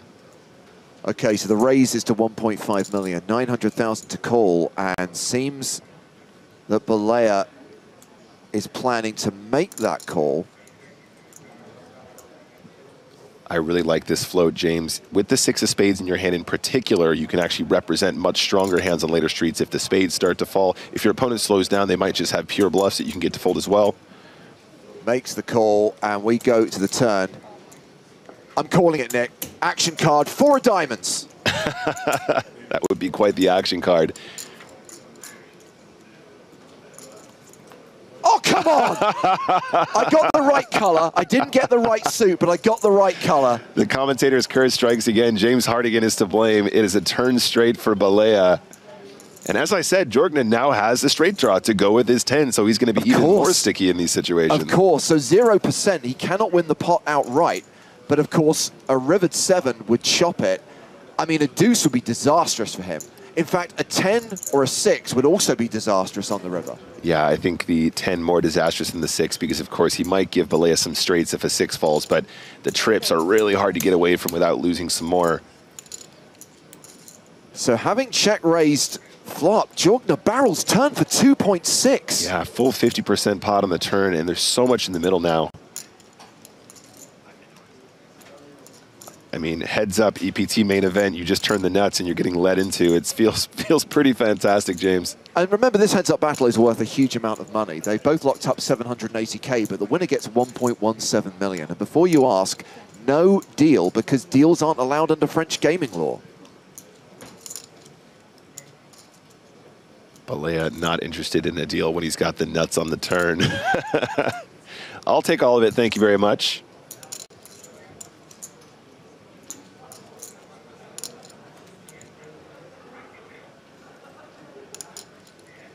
So you know what?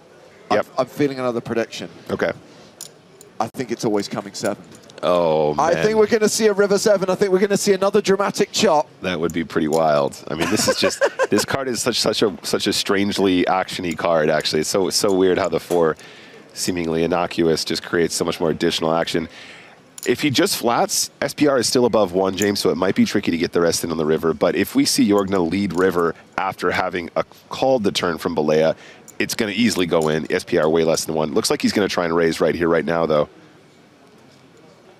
That's one way to do it. So Jorgner leading for 2.6. Balea raising. And just going to verify the size of this raise. 5.6. Yeah, very small raise.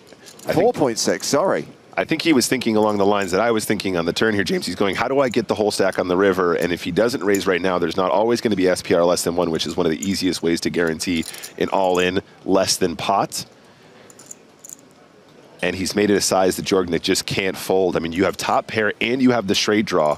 Yeah, and of course, he can't see that one of his straight draws is no good and the other would just chop the pot, so... It's just too small for him to fold because he's thinking his opponent might have a strong hand here, but he's thinking his straight's going to be live a lot of the time if he can get there on the river. Time bank cards being played by both players. Remember, the shot clock continues. 30 seconds per decision. You need more thinking time. Play those time bank cards. Buy yourself an additional 30. Well, that is a call. This hand is going to the river. We have got 16.2 in the middle. Jorgner's got 9.3 behind. And I'm telling you, it's always coming 7. We are going to be singing. This is going to be a chop pot. That would be another very dramatic chop pot, the second of today, in fact, if we see that card fall. River card is the 4 of clubs, pairing the board. Okay, so my prediction of the turn was substantially better than my prediction of the river. But what is interesting here is action is on Jorgner. Can he make some kind of blocker bet here? This is so weird. SPR is so low now, guys. He's got 9.3 million behind. There's already 16 in the middle. I mean, I think Jorgner just wants to try to get to showdown as often as possible. I mean, so many spade draws have bricked. Some of the hands Balea might semi-bluff raise the turn have bricked as well.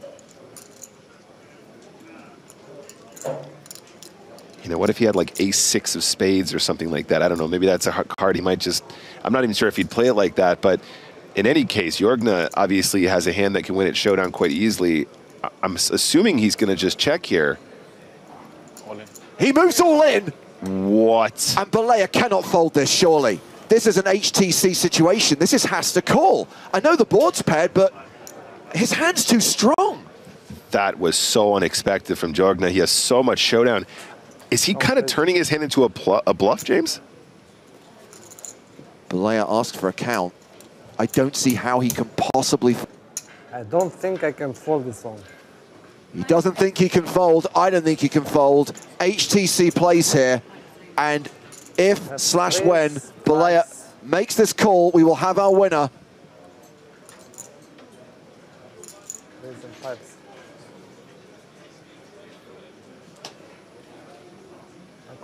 Makes the call, and it's over. Congratulations. Year of Romania! We have our first ever Romanian winner on the PokerStars European Poker Tour. Razvan Balea takes down the first ever EPT Paris main event. Peter Jorgner is the runner-up for 780 grand.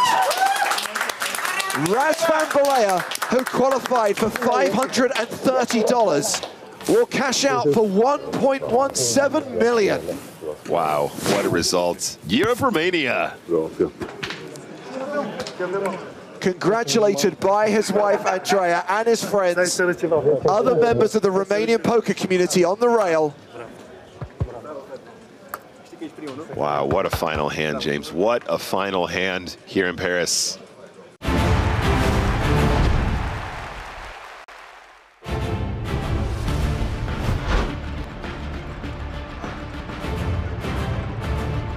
Hello, my babies.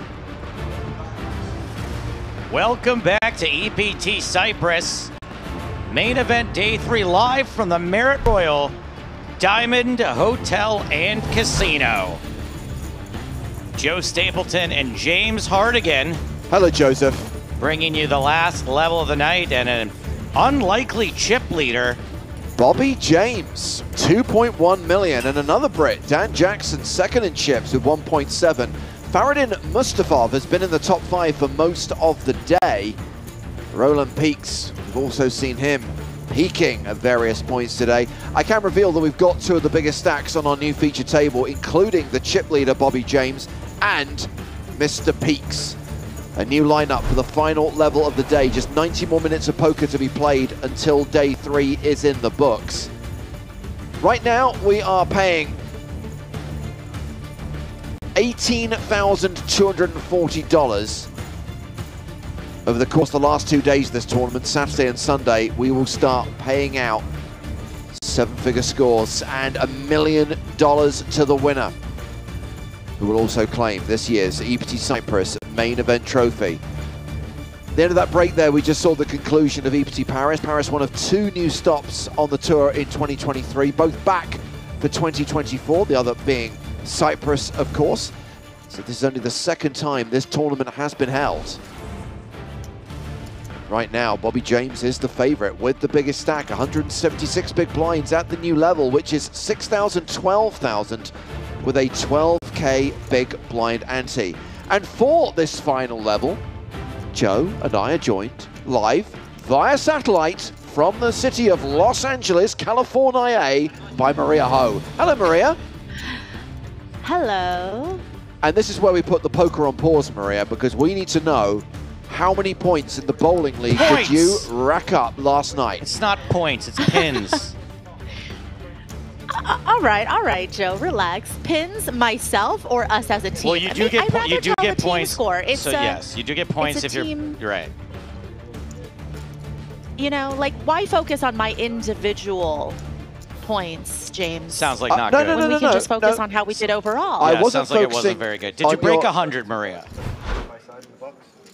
I nearly, look, 97, that pretty much counts as a solid three digits, right? 97 is nearly nearly 1/3 of a perfect game. Have fun, guys.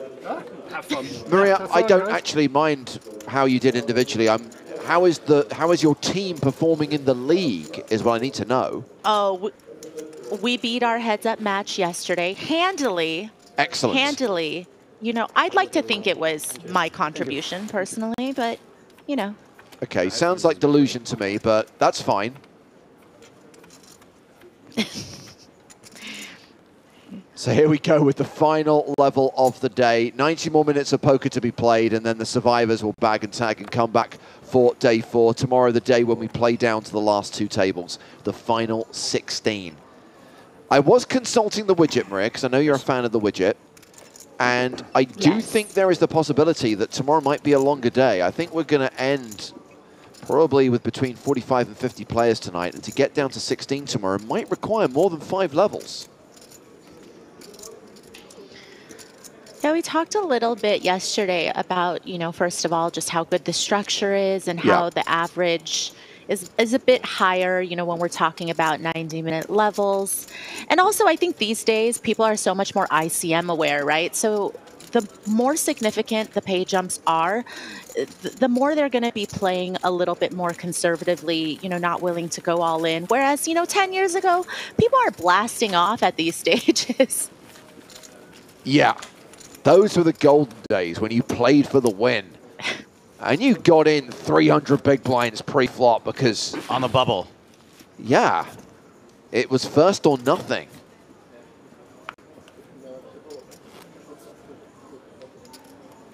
Kevin Quattro has a follow-up question about last night's bowling session, Maria. The real question is, how many pitchers of beer were consumed? That's a good question. Ooh. That is a great question. So we started off, you know, with one pitcher. We wanted to be taken seriously by our opponents, right? We didn't want to stroll up, you know, with 5 pitchers in hand to the lane. But once we got there, you know, we upgraded to a beer tower, but we still beat them. So I have behind the scenes, James. Maybe I shouldn't be saying this. I have been tapped in now. I've been called up to the big leagues. Okay. To join the team. Oh, wow. So this is basically the moment Maria discovers that you do actually have some bowling skills. You're now eligible to compete. I've now been asked to officially at least step in as a substitute. The next Wednesday I'm in town. Sometime in 2026. No, I actually can make it 2 weeks in November. I think I can be there. Are they going the week of Thanksgiving also, Maria? Because I'm thinking of going to BSOP, but I might skip it for bowling. No, I think they end right before. Oh, but wait, I think if we make the playoffs, which I'm hoping, then you might have to skip. Playoffs?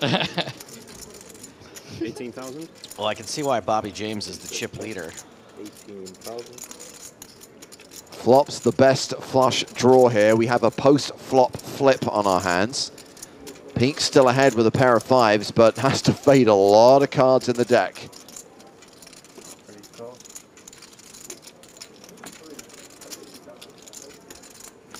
Yeah, there's certainly just going to be a lot of turns where Peaks is no longer able to continue.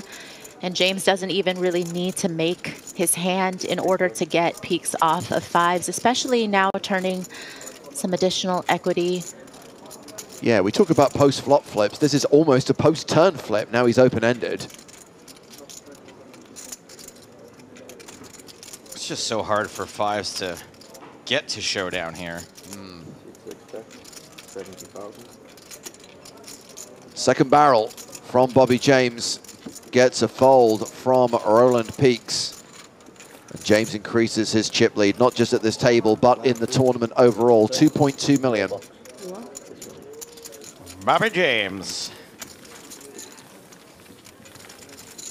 God, Bobby and I have been best friends for I don't know how long. Maybe not best friends, but really close friends. How many of your comedy gigs, in all seriousness, would you say Bobby has been to? 10. Okay, that's double digits.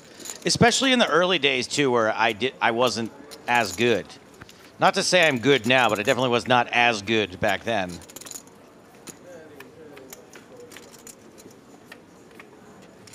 Okay, so Maria is... Are you giving the stats on Skype only because you don't want us to say them on air, Maria? Because I'll respect your privacy. I won't. No, I mean, someone asked Paul asked a direct question. I mean, what I was just answering. Okay, so you guys can share. You had no strikes. 5 seconds. You had 3 gutter balls, which I think is okay. But marks is what we're looking for. A mark is a strike or a spare. So how many spares did you have? 2. How many games did you play? We played 1.5. 1.5? That's odd. Why 1.5? Is it timed? It's timed. Okay, we learned all the rules yesterday. Yeah, sure. But No, this is basically, curious. it's timed for 90 minutes, but it doesn't count if you don't finish the whole round. So we didn't finish our second round, but timing-wise, they made it sound like we could get through 2 full games next week. Yeah. But we were just, getting things set up. It was a little bit of a I know I learning won't curve be there. there next week, but I will have you know that if I am there in future weeks, I'm going to be like, let's go, let's go, let's go. You're up. I'm going to be like captaining in that sort of way. I kind of feel that in That's addition fine. I think we need some direction. Yeah, you do. In addition to calling up Joe as your kind of like guy on the bench and what it sounds to me like team manager and coach, you also sound like you need an adjudicator. I kind of feel like Jimmy the Bastard has a role to play here in ensuring that this contest runs fair and square. Love it. So, I mean, I have so many When more are questions. you in LA next? Next weekend. Okay, well, this is on a Wednesday. I think I'll be in Vegas by then. We got big game qualifiers to oversee, Maria. So I have questions. So if the other team had finished 2 games and you only finished 1, do they use their best game or do they get to use both games? We use the top 4 scores of the whole night. However many But we games have you to get finish through. the Okay, game. got it. Yes.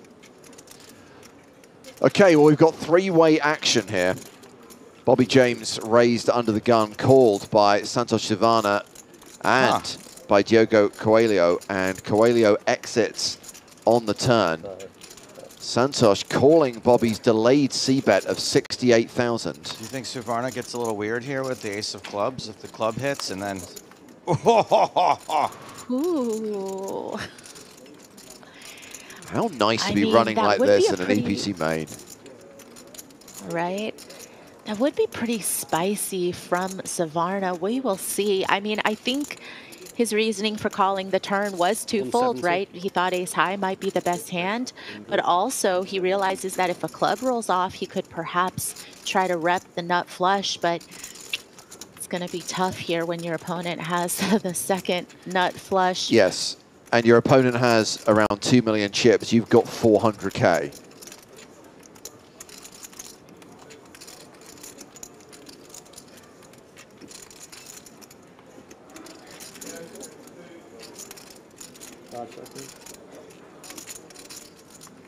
Bobby has gone for value on the river, 170K into 229K.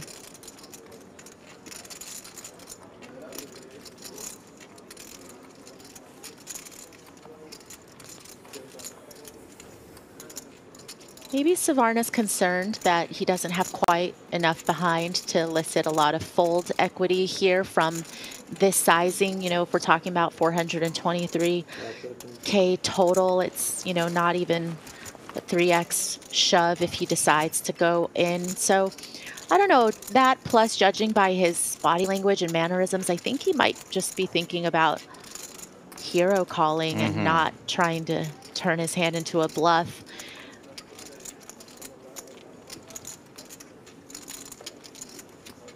I think with the sizing that James selected on the river, though, it just feels like there can certainly be other value hands. It doesn't have to be nearly as strong as a flush or trips. You know, it could even be, you know, some some decent overpairs or maybe some 8x with the club. Maybe that feels a little thin, but either way, Savarna does fold. Indeed. And Bobby James up to 2.3 million now, closing in on the 200 big blind mark. Chip leader with 54 players remaining in the EPT Cyprus main event.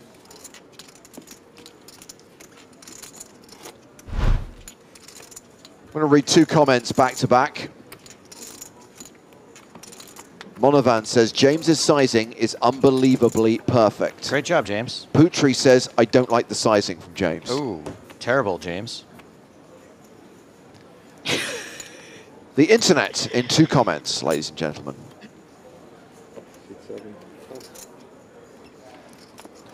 So Dick Postel, who's at the feature table, by the way, is an online qualifier. Won a $55 satellite into a $530 satellite. Can't believe after all that controversy, we're still letting Postel play. He has been on the EPT before. He is a pilot. Oh, P-O-S-T-E-L.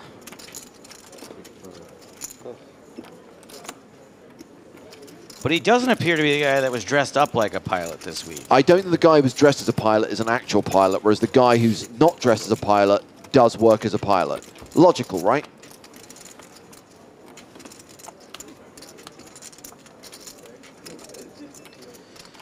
Bobby James flopping good again. Can you fly, Bobby? He sure can. It turns out Postel's the one who can't fly.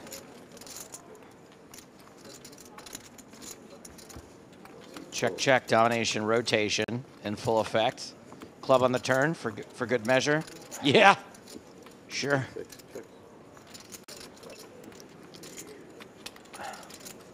Yeah, he does still check it over to Postel, who, you know, this is a pretty good card for his range, so it does look like he's going to put in a bet. Unfortunately, I think you're not really going to be able to shake pair with the flush draw.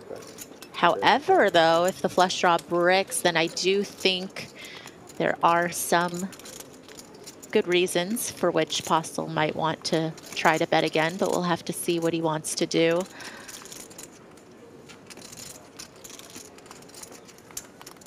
It's very likely that your opponent in the big blind is going to have a lot of 8x and 7x, some of these weaker one pair hands that you really want to, ooh, okay. Always coming, Maria. You're really Always going to want coming. to try to shake it, but yeah, this one, even if Postel decides to fire again, I don't think it's going to work. Is James just going to lead, though, or is he going to check? I think there are just a lot of other hands that he could have continued with, so I think it's best to just check and allow Postel to bet again. You know, because even a hand like 10-9 might have continued on the turn. There's just going to be a lot of 45 other hands that don't contain a 7.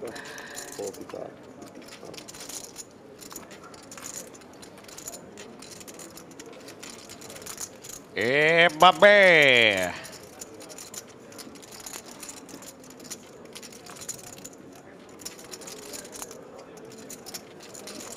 Very serious face. Take a look at my face. Dick! That's Dick as in Richard, not as in the body part. Well, I guess we're going to be friends after all, Richard. This, of course, a radio teleplay of the movie RoboCop, brought to you by James Hardigan. See, I got this problem. He doesn't know when to stop.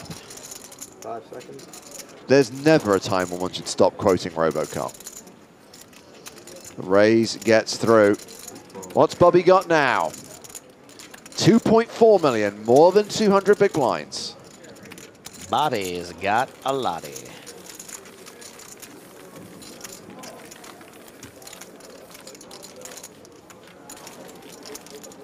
Here's a RoboCop trivia question for you, Maria, which I know you'll nail as someone who's watched the movie countless times. What did Bobby do that enraged Clarence?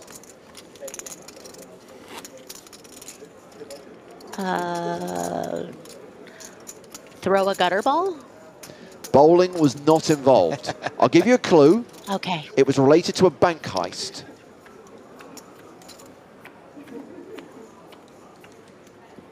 I'll give you a further clue. Bobby's job was to blow the doors off the safe. Okay. He burnt the money. 5 seconds. He burned the money. Correct. With absolutely no assistance whatsoever, Maria has nailed it. She was never going to get there.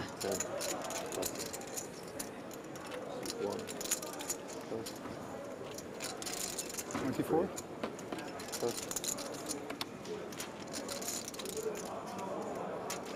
But you know what, James? When this question shows up on trivia night, I'm Yes. going to be glad you asked. Absolutely.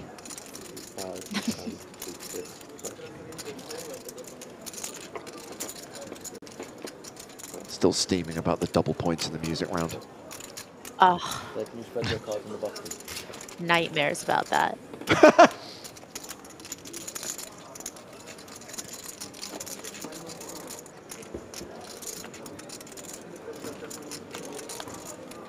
Maria, what pound ball were you using last night? What weight? You know, in the beginning, I switched it up between an 8 and a 10, but I felt more comfortable with the 8. And also, remember, I have these claws for nails, Yeah. which is not exactly most conducive to, you know, gripping. No, it's not. So I had some problems. Oh, this is causing me a lot of distress. So 16. Like, you don't expect me to cut my nails for bowling, do you? No, certainly not. Definitely not. Okay. But it's kind of like me being like, yeah, I joined a soccer league and I'm not really much of a runner. I kind of, you know, my feet are pegs, so I kind of like to stand in place mostly. I would say a more accurate analogy would be you joined a soccer league, but you don't want to take off your sandals. Yeah, something like that, or my pogo stick. That's got to be an idea. Soccer on pogo stick. Someone make it happen. I thought in England a pogo stick might have been called an uppy downy. A spring bob. Aryan Hassan Kashani opening under the gun here with Queen Jack of Spades.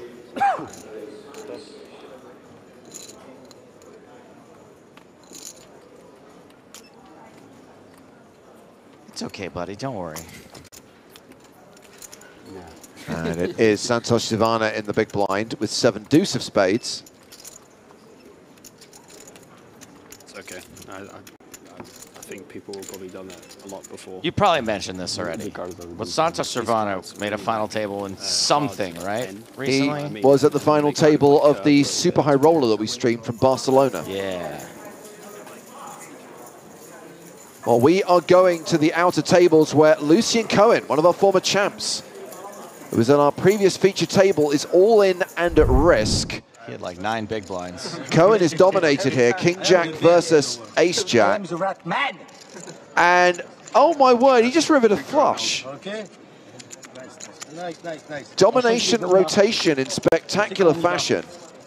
The club flush for Lucien Cohen, and he doubles up through Mikhail Shalamov. Do you think the constant exposure to chemicals over the last 40 years is what makes him like this?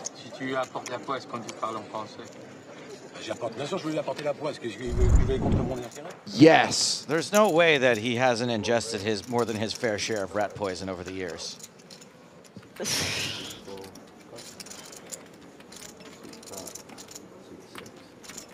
Oh, I didn't even get to read that comment you deleted. That's okay, I know how to get it back. The PokerStars commentators are boring. Their jokes are awkward. And they laugh at their own jokes, even though they aren't funny, 9 out of 10 times. Their poker knowledge feels outdated by about 5 years. I'll take that. I'm going to say that's all fair. That's all. I mean, you think my poker knowledge is on par with like 2019 poker knowledge? Yeah. That's a win. That's a big win for me. Anyway, you're banned. With comments like that, Chat Pro Saturday might just be a thing this event. Now, was he saying that we laugh at our own jokes 9 out of 10 times, or that they're not funny 9 out of 10 times? both. I don't really laugh at my own jokes that much. That's the only bit that's off. Maybe he can hear you laughing on the inside. He hears me muting my mic because I think I'm so hilarious. Yeah. Suvarna checks. Then check to Stoyanov, who has the best hand right now with an overpair to the board. The Snowman's, num-num. Yeah, really nice flop for the 8s. And you do expect Suvarna to have, you know, a fairly strong range calling pre-flop from the small blind against an under-the-gun open. You know, some of these stronger ace-X's are going to be there. I mean, I think ace-9 is one of those that could go either way. You could probably be folding that pre, but, you know, Suvarna did elect to call and call the flop bet, which he's probably pretty happy with now.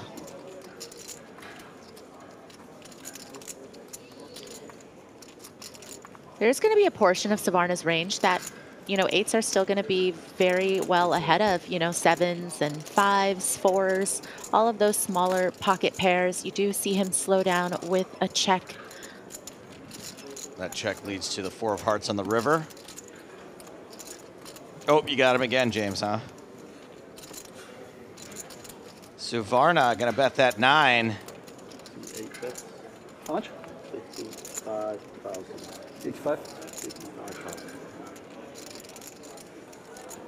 Stoyanov, Concernicus.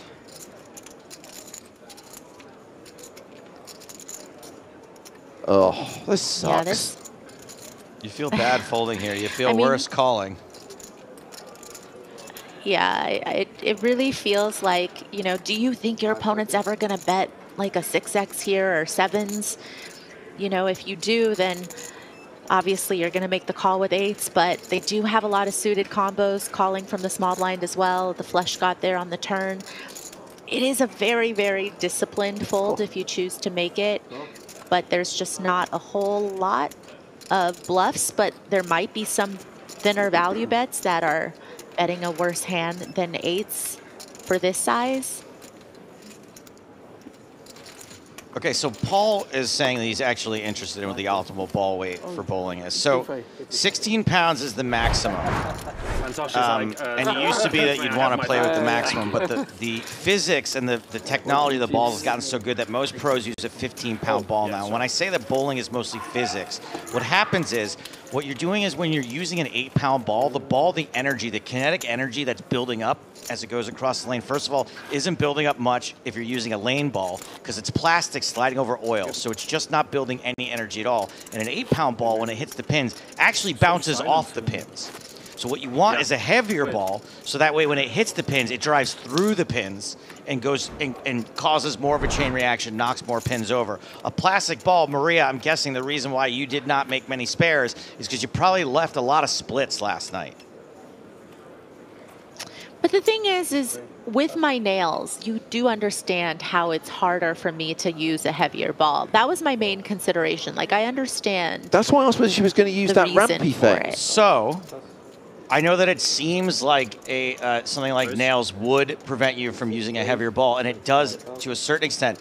But the correct way to hold the ball is to actually carry it in the palm of your hand as you approach the lane and as you swing your arm back. So you really shouldn't be putting much pressure on your fingers at all. You're actually cupping your hand under the ball for the majority of the swing. But what if you've got small palms? I don't really feel like I have a good enough This is what I'm saying is a little bit of coaching, a little bit of trust, a little bit of physics. Also getting your footwork right is a big part of it. Just be aware, Maria, that this advice/analysis is 5 years out of date. Actually, it's more like 30 years out of date, the last time I was actually a competitive bowler. 25 years. I feel like, Stapes, you should be our very own Patches O'Houlihan, like for our bowling league. We need you to give us all of these tips. We actually need to... we need to do a little bit of a pre-game session where you get our technique and our form down. We could do a little open bowling first, just to show you all some of the basics. Not the way that Maria just made a cultural reference that I had to clarify for you. That's what You know, how the tables have turned. I wasn't a huge fan of dodgeball the first time I saw it. Although we have been appearing on ESPN The Ocho for the last 10 years, so I can relate to that aspect of the game. Okay, well, this is the diamond draw for Hassan Kashani. It's actually street flash potential. Savannah officially ahead with ace high, but look how much equity his opponent has. That's a lot of equities.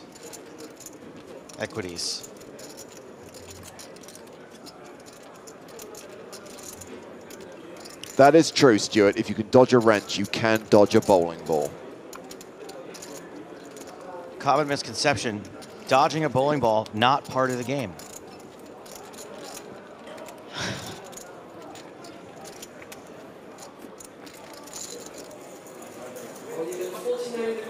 Back to the outer tables and back to Lucien Cohen, the Rat Man,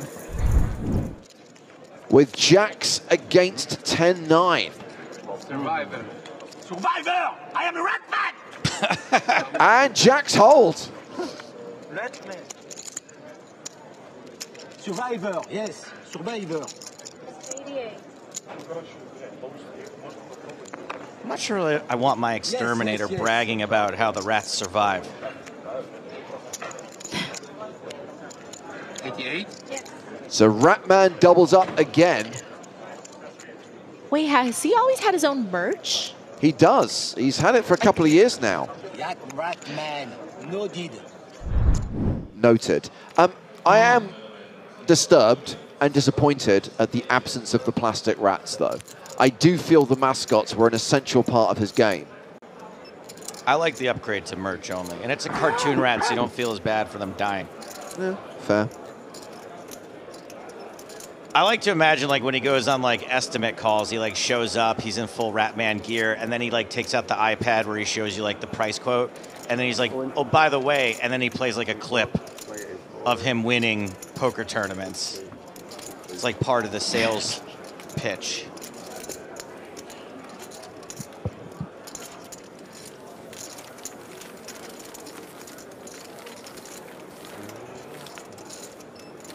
So what are we down to now? 52 players. Oh, Istvan Todt, who we've seen a fair few times over the course of the last 2 days, was eliminated in 54th place, cashing for $18,240. But as we know, because we've seen it twice now, Ratman has survived.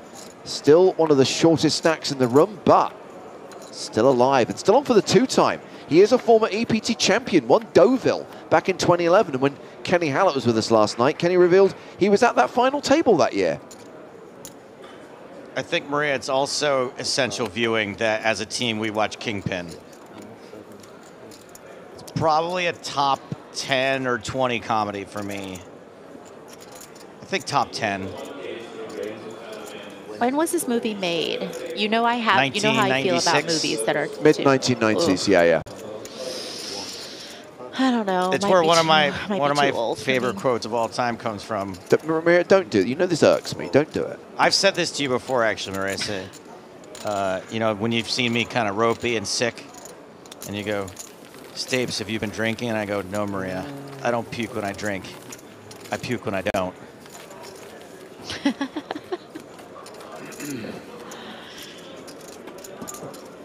Okay, I'll put it on the list. What else?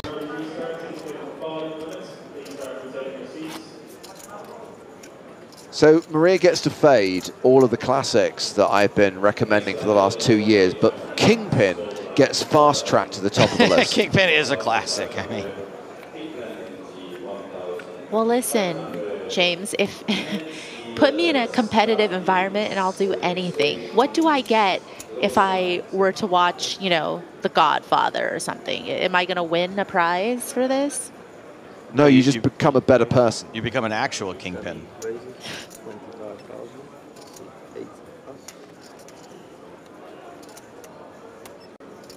Queen 10 of Hearts. Okay, James, what is your one movie? If there's like one movie that I have to watch that I haven't watched, what is it? I will watch that one. Can't limit it to just one. Nope, you have to narrow. All right, nope. but here's the problem. No, I can't, in all honesty, recommend The Godfather without recommending Godfather Part 2. They almost feel like one whole story. It's wrong to only just watch one. And Maria, just, that's only 8 hours of movie. Okay, I'm going to be kind to you, Maria. Have you seen Casablanca? Nope. Okay, it's less than 2 hours long, and it's a joy from start to finish. Casablanca is really dope. I don't really like oldies either, but it's really good. Lights Out Loser asks, how long was Mr. Hartigan a TV critic? I've never been a TV critic, but was a film critic twice in my life, once in the mid-1990s and one in from 2008 to 2012. Thank you for your question.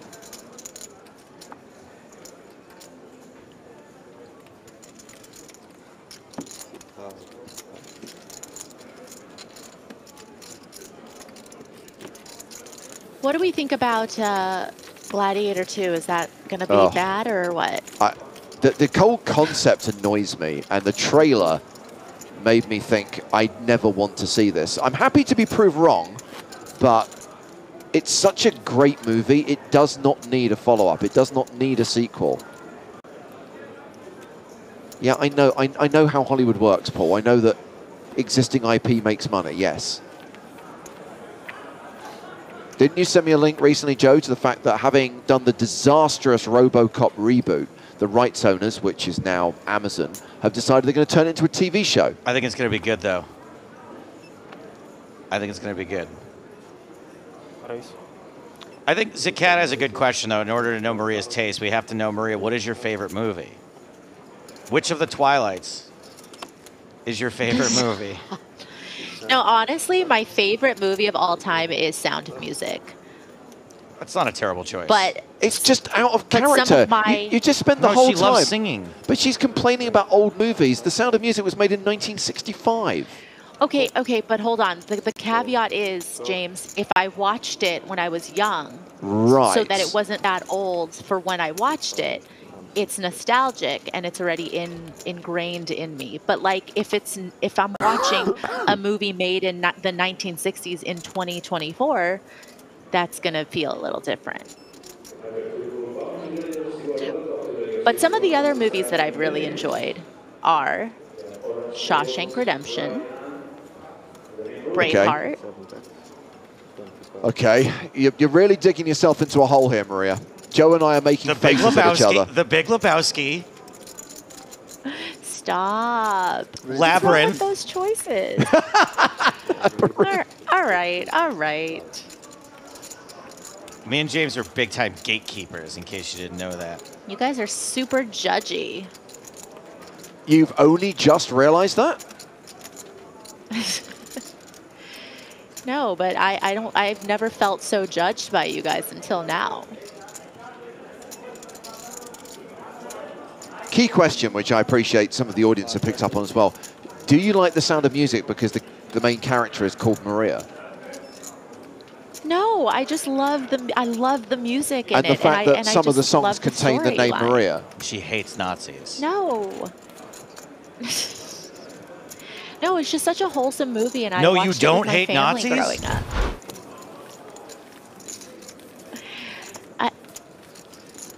Dick Postel, 46 I got points. a real pickle here. You're watching EPT Cyprus. Definitely no discount. Oh my goodness. Imagine being the chip leader and... What's our team name in bowling, by the way? I tried to put the big blind, the small blind. No, but I tried to put 3,000 in Okay, first, and I'm then a little I was like, annoyed by 4,000, this. and he looked So, at me like, mate, it's 6,000. Matt named us the Gutter Dolls, and I was like, oh, okay, why did you name us that? And he said, because he asked ChatGPT. Is that okay? Oh, Is this okay? no, come on. So, Your team name was chosen by AI. Ready for bed. apparently. Yeah, you had Kings versus Aces for dessert. I had Aces against Kings for dessert, mate. Nom nom nom.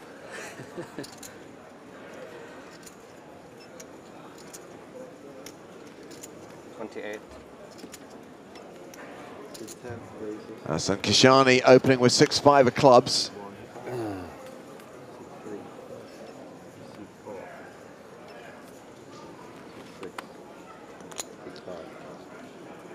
Bobby James, chip leader, 10-8 of diamonds.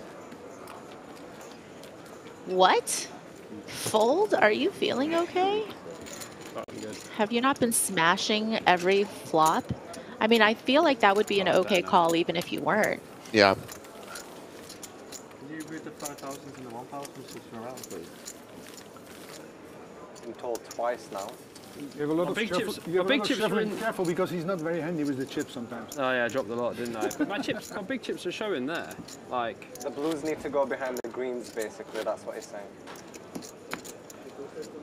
Is that okay? It's okay for me. That's okay. Are we sure? The whites, the 1,000s and the 5,000s. Yeah, they shouldn't be at the front. Just get rid of them. Yeah, give them. It's no problem. Right. Are we happy? Is that good? Arian? If I was dealing, I'd say no. But if Sean's happy, then it's all good. Where would you like my blues? I'd Behind like to see the all other greens ones. right at the front. Let's do that. And then I can add your greens to it, or? You can try. Oh, fighting There's talk. about 2.4 million or something. Yeah. Don't worry. You nearly got a free bet then, lad. That's fight talk, that. No, you nearly got free bet that hand. I'd be ready, you know. I nearly free bet, mate. I'm always ready. It's on you, you're timing out, mate. It's alright, mate. Don't worry about that. King 10 for Coelho. Quick decision, see? Raise. Uh-oh. You said it was on me. Do I have to legally raise now? Yes, you do. Whatever I have to raise to, minimum. 36 has to be. That's your fault, that is, Arian. You said it was on me and I was timing out. Looking out for you. 36, 75. So Bobby meant to open raise, but You mean shit. said the word raise as Diogo Coelho was raising, so it's forced as a min 3 bet. Yeah, this is always an interesting situation because on one hand, then everyone can see them for sure. Mine's to behind the greens, Rafi. yeah, this looks like the right How much is it, move. please? You know,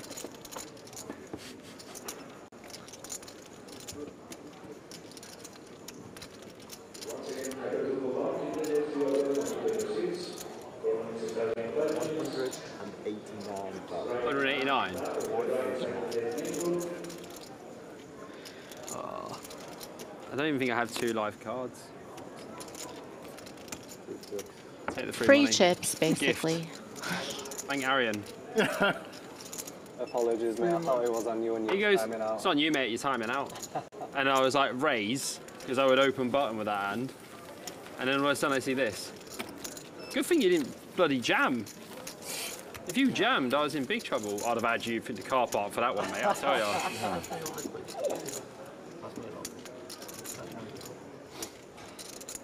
Looking out for your time cards, mate. No? I haven't got any.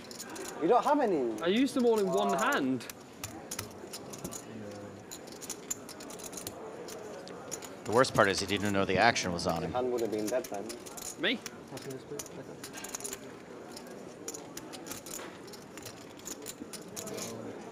Everyone will get an additional 6 time bank cards tomorrow.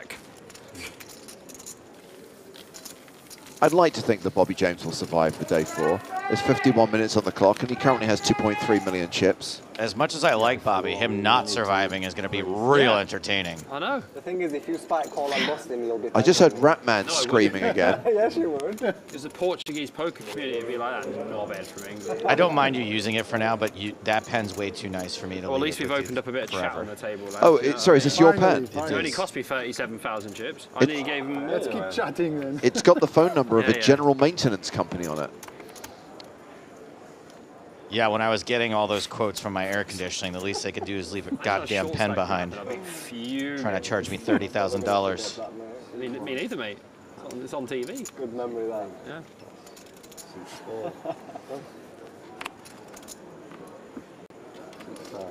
It's on you.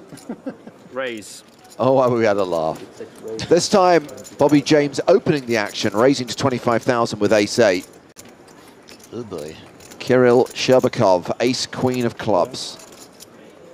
Player is folded. Doesn't Shurikov look like that really annoying influencer who runs around asking people questions and smacking girls on the butt? lives in the house with the Lambos. They do all those terrible videos, right? You know what I'm talking about? No. Sorry, you have to be under 40 to know who I'm talking about. Imagine if he said all in and then wow. he said raise. We already said that. Yeah. Then I'd have to nut Minkley. Then I wouldn't feel too bad if I busted him.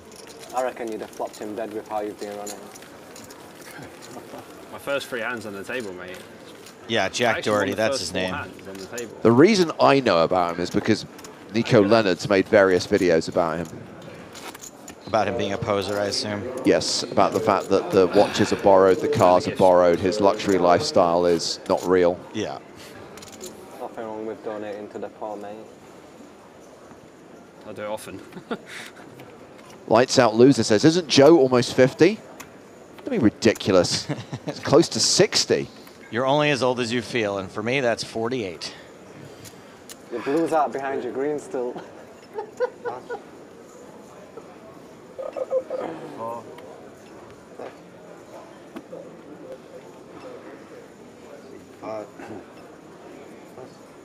Yeah, that video where he crashes his supercar and his friend is injured in the crash, but basically he insists that the friend keep filming to show the damage to the car, to get content out of it, even though his friend is bleeding. Yeah, it's some society we have.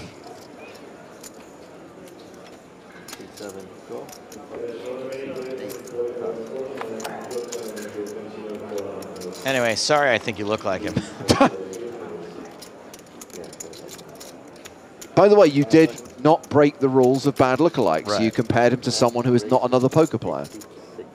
I'm sure we'd kill to have him on the big game, though, right? Notice the limp here from the cutoff with Queen 10 of diamonds. You know, was really trying to see a flop cheaply here with a hand that can certainly have a lot of potential, but Ace King from the small blind putting in a raise. And now we're just gonna shove just in case there's some, you know, raise folds out of the small blind. Not in this case though, unfortunately. Sherbakov just crashed the Lambo. And he is the at-risk player here. At least he has live cards, Queen 10 against Ace King.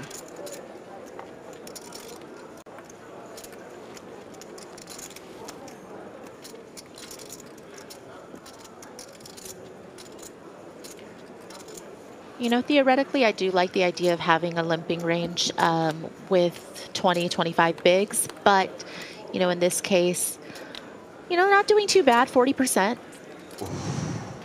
10 high flop, and Sherbakov with the advantage. Now the favorite to double up through Hassan Kashani.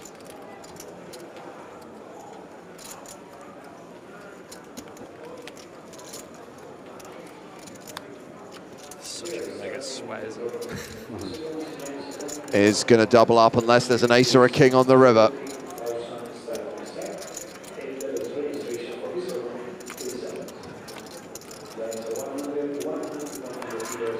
No ace, no king.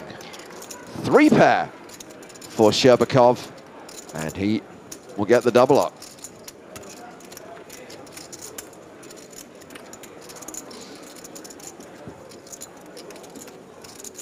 He's got that train robber bandana on. That was a massive heist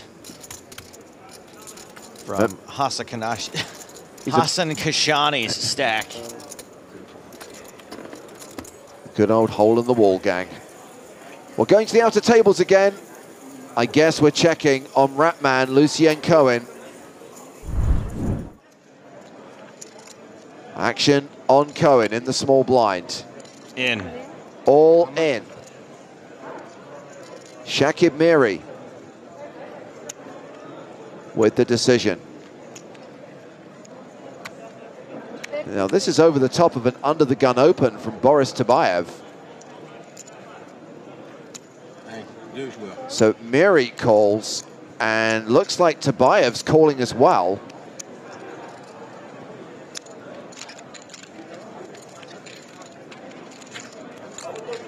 So Lucien Cohen all in, could get a triple up here. Action on the side between Miri and Tabayev. Queen 9-9 on the flop.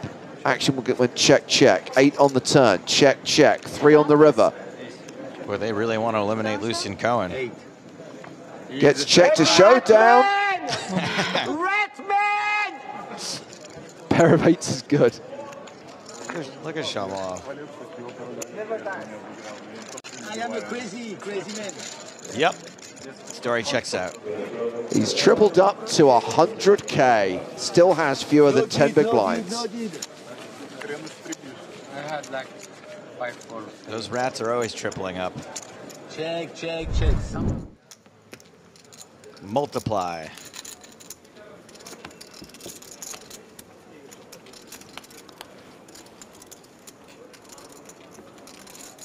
Meanwhile, back at the feature table, Santos Silvana opened in the cutoff. Roland Peaks defended his big blind.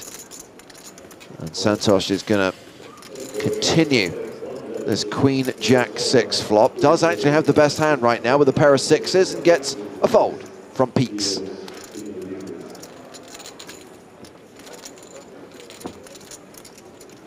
"44 minutes left on the clock. We're halfway through the final level of the day. So in 44 minutes time, or there enough, Thank you, Sean. we will conclude proceedings for the day and return tomorrow for day 4 when we play down to the final 2 tables. If I stop fucking min clicking every time, we'll be all right.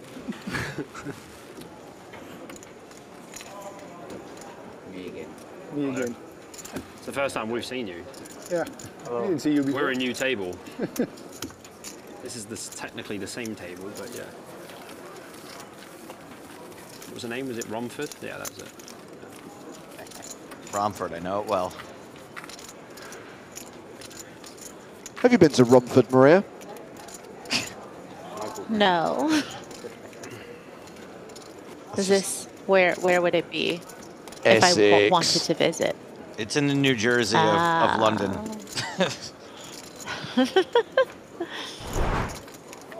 Maybe the Long Island of London, actually.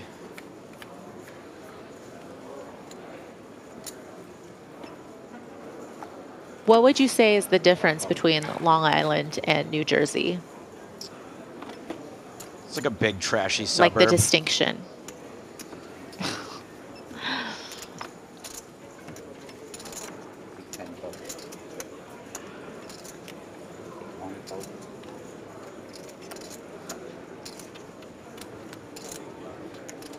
Arian, did you see Dan had a big stack? Dan Jackson. 36. 3 raises to 36,000. Quite a few Brits left still. There's 5 of us in the top 10. Me, you, Phil Joyce, Dan Jackson,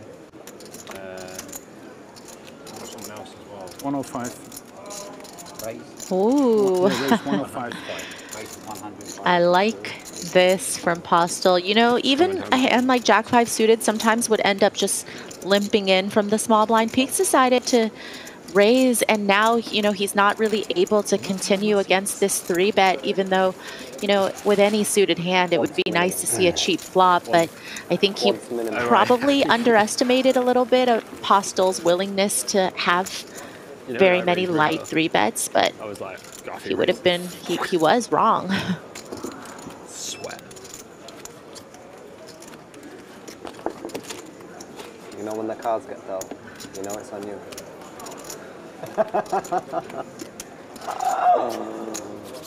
Just letting you know, mate, you got no time cards, you know. Someone's got to watch out for you. That's all right. Appreciate it, mate.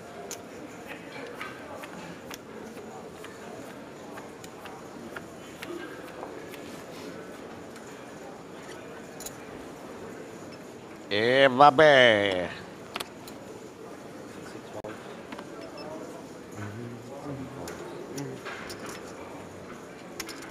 Ace 5 for Santos Silvana.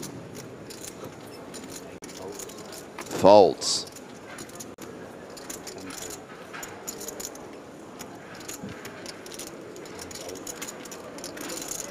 Renato on YouTube asks, is there live video coverage for other events? Yes. Absolutely. We'll be in Vegas for the NAPT in just a couple of weeks' time. We'll be streaming Prague in December. There's a new season of the Big Game on Tour being filmed. that it wasn't even Thank you for your worth question. trying.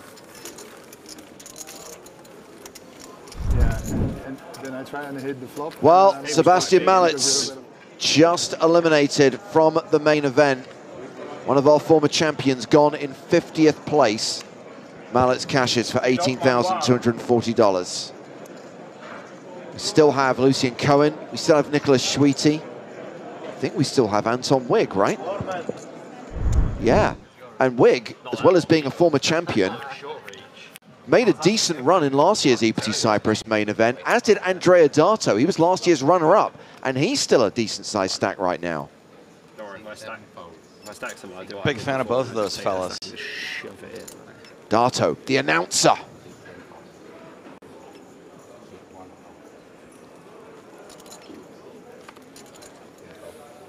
Oh, 25. Raise 25. 25,000.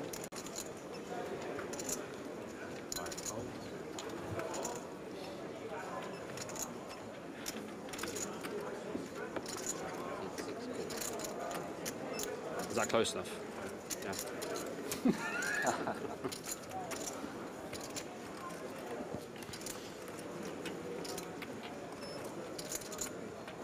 Ooh, baby.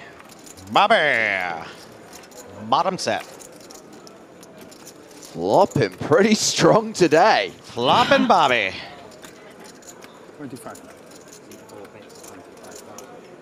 Yeah, Postel just going to go ahead and c-bet here with 2 overs to this board. You know, there are some backdoors available in terms of some potential straight possibility, but he is way further behind than he probably thinks right now. And James is just going to go ahead and fast play this. And, you know, it's interesting because when you think about a button range, there's a good chance that if you fast play some of these hands, you might end up just losing any action. But I think Postel just feels like he's been maybe bullied a little bit Well, we by saw how James from that previous hand. we also saw how aggro Postel Just for played one green, yeah? the last 2 one with stacks of Ace blue. Deuce. 3 blue. Stacks of blue. Oh, I can't see the other one. 3 blue. Good to know. Oh dear. Oh, Dicky, Dicky, Dicky. How much is, sorry, did you say? 150. Dicky, Dicky, Dicky, Dicky, Dicky. And when you just 3-bet this flop, you know, it just feels like James is licking his 3 chops, stacks just of blue, hoping he one, has an okay, so overpair like or something where, 360 you know, total. he's going to get him to No, stack more, off here. 400, yeah, okay. But the fact that James calls here, I think hopefully Postel will slow on a lot of turns. I think this one just might be one where he's going to end up back.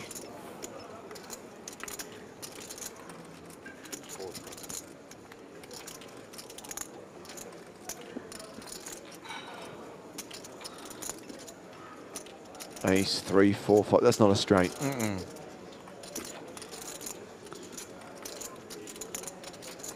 I only knew because I counted a few seconds before you.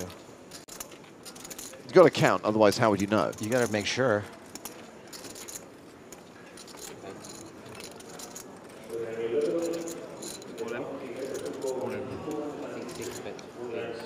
All in from Bobby James, effectively shoving on Dick Postel, who's got 412k behind. At least you And got some time bank cards to think about it. only has ace high. I mean, a part of this feels a little bit like posturing. I mean, I don't really think he's strongly considering calling here with ace high. I mean, Jack 10 misses, you know, 10-7 misses, but just probably, yeah, not real thought there with the ace queen. 2.5 million for Bobby James, more than 200 big blinds. He is chip leader with 49 players remaining.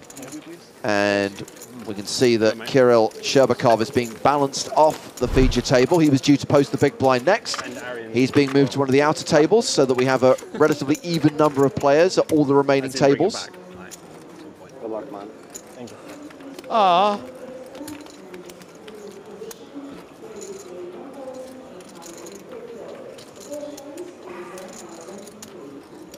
Yes, Vescu, this is the last level being played today. There's about 35 minutes more on the clock.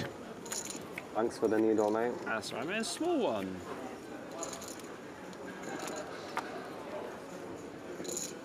You certainly got personality. I did tell him to swing him back. 24. 24. That might not happen playing the way. Yeah. You might struggle there. Why is that? I won't finish the sentence. Uh-huh. I won't finish the sentence. Nah, no need, really. Peaks is open with King 9. You could have lost a lot more chips there, mate. Savannah in the big blind with 8-5. I know.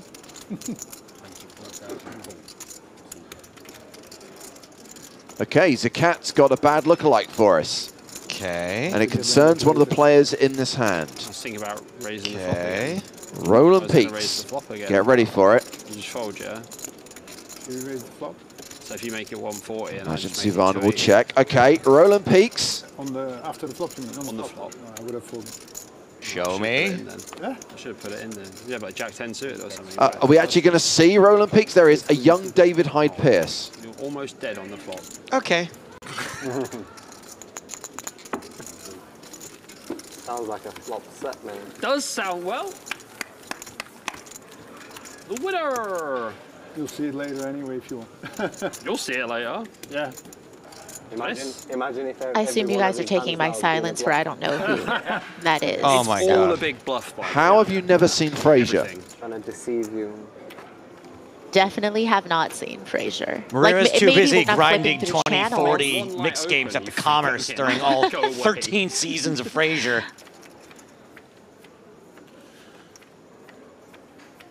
It's very light, actually. The French commentators are going to be going mad. Ooh la la, Bobby, what are you doing? Why do you raise here? He's very behind. King 8 off. He's so bad. Pretty good impression, mate. I was trying to do an Solid impression. 8.5 out of 10. Say that. Say that, mate. Say that. Do it again. I don't know if I can. 5 folds. Raise. Raise 25,000. This is where the conversation stops, yeah. Bring it, Bubba.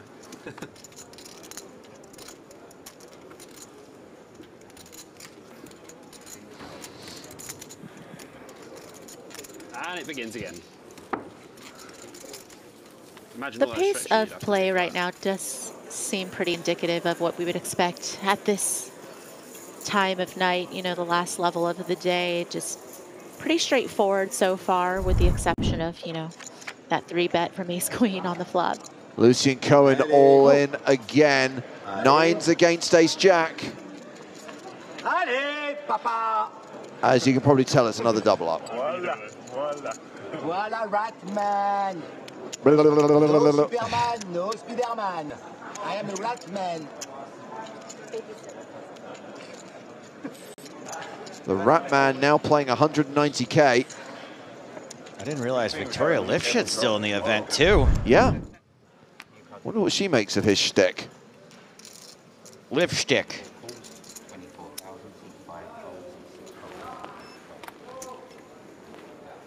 Just imagine the German stream as well. Oh my nine, what are you doing? Felix is going crazy. Why is he raising with this hand? Okay, maybe he can hit all the tropes. Jesus. Are there any other language streams? He hasn't done the Spaniards yet. Somewhere, you know. It's all right, mate. Every viewer is an expert. Of course. As I know from streaming.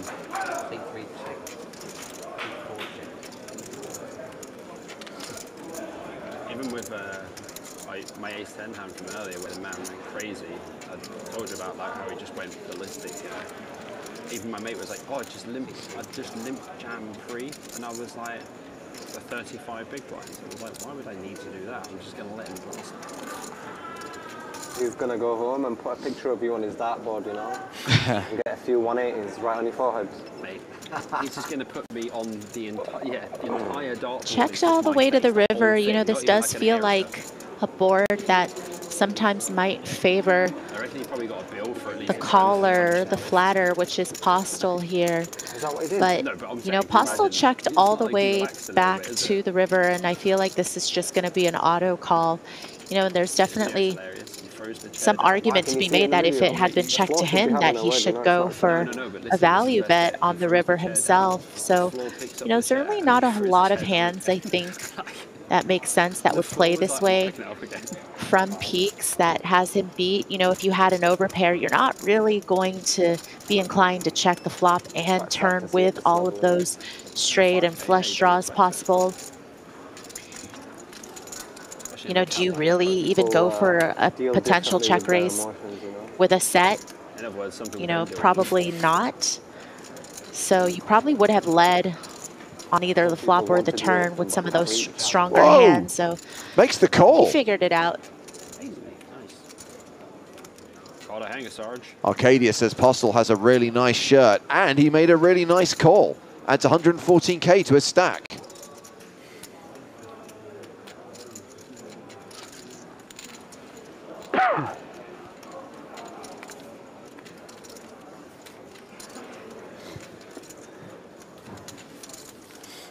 A comment from Mark Coach Groon on YouTube. I have to do the voice for this one. Okay. It is totally unacceptable that Maria is not playing. Kind of hard to enter a tournament in Cyprus from LA.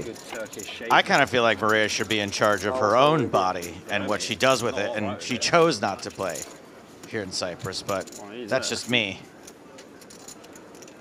Worst decision ever. Maria, do you care to weigh in on your own self? You know, I would like to be able to have not just a say, but the say on what happens to my body in general. And if I were in Cyprus, I would definitely be playing. Thank you for your comment.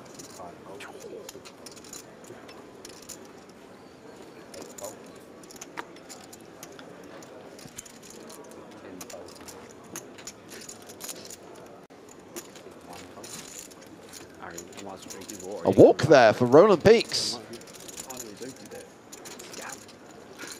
Fresh one. Yeah. Thought you hadn't opened it. What a waste. I always take my wrapper off. Yeah. Good habit. I can tell you're from Manchester. I'm not. Where are you from? Close to Manchester, but not from Manchester. Yeah. Like Cheshire. No comment, mate. No comment. No, I don't know. It all sounds the same to me. Oh, now no comment. I'm from Southampton, really. Oh, yeah. But you support Portsmouth? Yeah. Oof. Let's go with that. Yikes. You're like 4 UK guys with over 1 or 2 million. I know. Are you scared? Huh? Are you scared? No, of course not. They're English. It's coming home, mate. It's coming home. Oh, God. Just need to survive a little bit sometimes. Sometimes. Get a bit of beatings. Some people helping you, calling raises. 5 raises, 24,000, 66 folds, 10 folds. What is a better looking version of Ben Winter coming in now? King Queen for Coelho. He's open to 24k. Oh, okay. Very good. Second time. Raise and take it, and we're going back out into the field. Lucien Cohen all in again, this time with Ace Queen against Ji Wenhu's Kings. I've lost track. Is this 5 all-ins? Queen. Queen, queen. No S, no queen. Ace, queen, jack. Ace, queen. Ace, queen. King. Oh, yeah. Ah, King on the river, brutal. Ace on the turn, but King on the river, and the Rat Man has been exterminated. No, you're the best in the world. Nice rub down. Bravo. Allez, bonne soirée, bon tournoi. Et je vais où, moi, maintenant? That does buy a lot of cheese, though. If ever you wanted a prime example of why you should never, ever celebrate until all cards are dealt, that was it. The premature celebration calmified that king. Well, I guess we're not going to get to see him on a feature table tomorrow. What a shame. That's another former champion gone. So Mallett's out in 50th, Lucian Cohen out in 49th. Both players cashing for 18,240. We still have Sweetie. We still have Wig.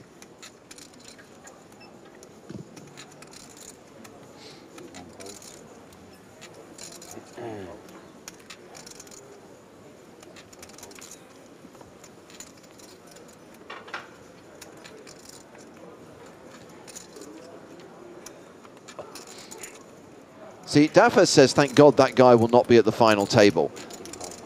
Cut to Sunday, when everyone's complaining about how there's no personalities, no emotion, no table chat. Or is it the final table of like the 5K last chance and we can hear anyway? Good point, well made. Jack 4-3 on the flop.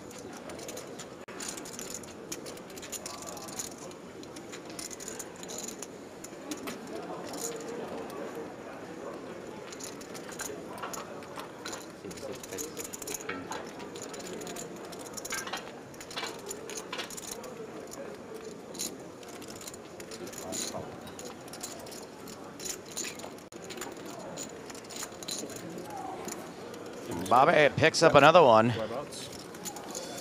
212 big blinds on the eve of day 4. What about you? UK. Whereabouts? London. London? Yeah, actual London. Nice. Oh, speaking of. Anton Wig has been moved to the feature table. Yes. I've been there once. I went to a PokerStars party when I was like 9. Nicholas Sweetie KO'd in 48th place. That's ludicrous. So the last 3 eliminations have all been former champions. Mallet, Cohen, Sweetie. Does that mean that Anton Wig is the last remaining former champion in the field? Let's check the list. Going through them now. So Dato is a runner-up but doesn't have an EPT title. Wig's a former winner. Wow, that's like a long time ago when they actually had PokerStars in Stockholm. Shalamov, former Team Pro but not an EPT champ. I think... How do you get a 5K once in your chest? Yep, I think that's it. Anton Wig. Last potential 2-time winner in this particular tournament. Well, good thing he has over 100 big blinds. Guess Bobby James hasn't seen the memo about the Spraggy. I think Bobby James marches to the beat of his own drum.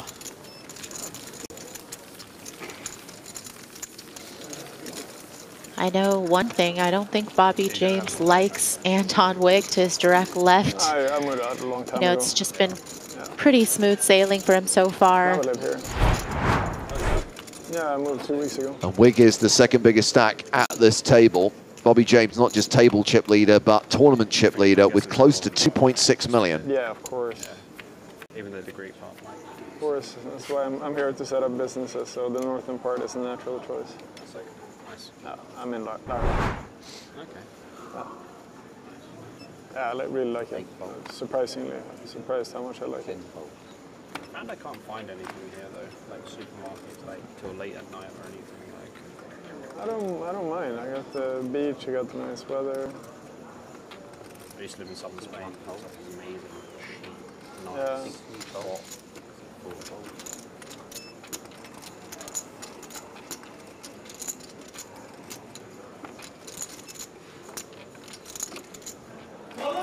Does he want to mess with the chip leader again? Why is that out in the field making noise? Every time I heard something from the outer tables, I kind of figured it was Ratman, but clearly there's someone else who's a bit of a shouter. There's a lot of passionate culture still in the room.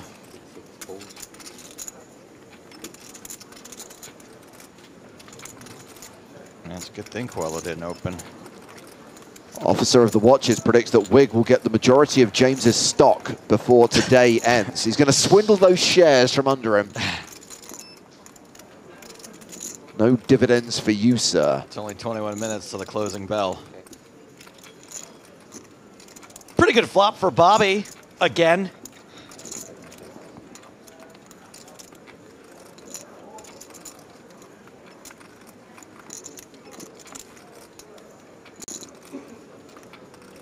Yeah, notice he did just limp in pre, just probably not wanting to play a huge pot out of position against Wig, blind versus blind, even though he did have a very strong hand.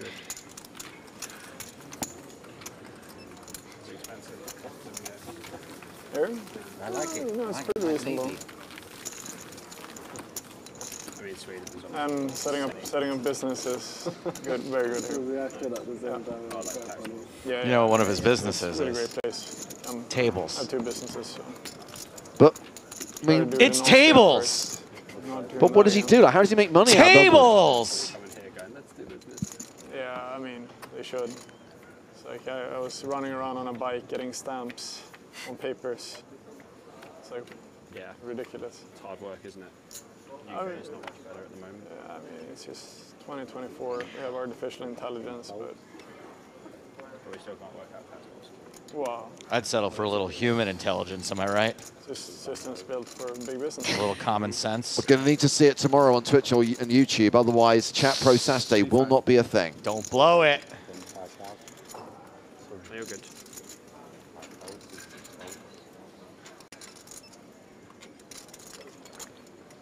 Postel is open with aces. Round to Wig in the small blind, Queen 10.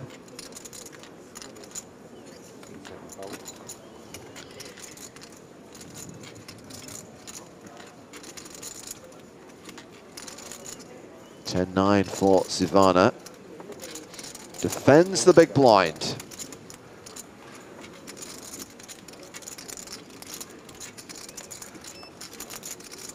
Officer of the Watchers has a follow-up question, Joe, regarding Anton Wig. What business is it really?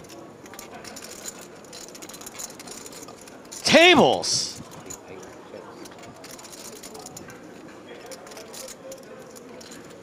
Luckily for Savarna, doesn't catch a piece here.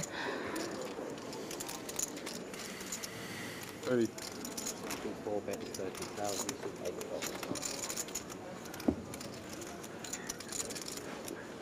Yep. So Postel hovering around 500k, around 45 big blinds. Average stack with 47 players remaining is 820k. Just 18 minutes left on the clock, and we're reaching that point of the evening where the clock will be paused soon, and they will draw for the number of hands to be played before the end of the day. Yeah, it's definitely a trade-off. That's weird. Do you reckon we can go 2 for 2? Do you reckon we can get 3 again? Yeah. Yeah, we can. But if you're for entertainment, it is perfect. Yeah, I mean, it's a sick venue, to be fair. Like, Yeah, I love the room. Like, the room's so sick. Food is amazing, too. Yeah. I mean, Well, but how are we going to take 2 8th place payouts out of the prize pool, James? We'll find it. We'll find a way. 24. Decided to stay further away so I could actually walk here half an hour every day so I could burn off the food. Yeah, I get my workout in every day. As Huberman says, I'm very partial to food. I think that's a very eloquent way of saying it.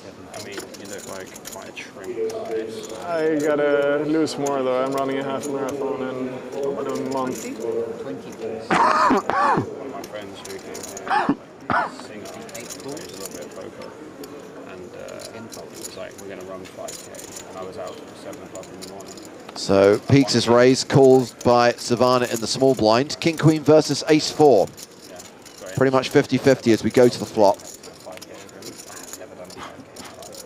Sounds terrible. King 3-3. Advantage Peaks. Yeah. Yeah.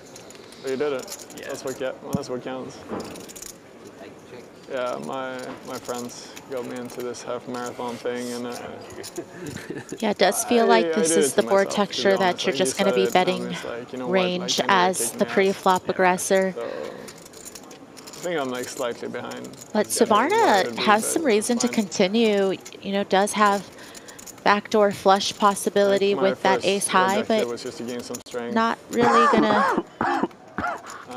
Maybe I think it's just the end of the night. I think sometimes you might see players find the continue there, but maybe just deciding out of position, he doesn't really want to put in any more chips. Right, so I want to lose like another 85 kilos. Something like that. I mean, it's probably like, I mean, if I wasn't running a lot, I would probably lose like 3. But with the running, I think I'm gonna get to 5. Yeah, like nice and lean, 85 kilos. Yeah, I want to get down to 85. I'm like 6'5". Yeah, I'm like 6'1.5". Yeah. I think if I got down to 85, it would be quite unhealthy. I'm like 95 at the moment. Yeah.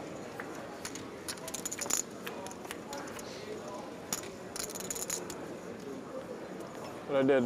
I was able to. I was in Berlin and like very last minute I managed to go to the shoe store and get like proper running shoes. Oh yeah, that's so key.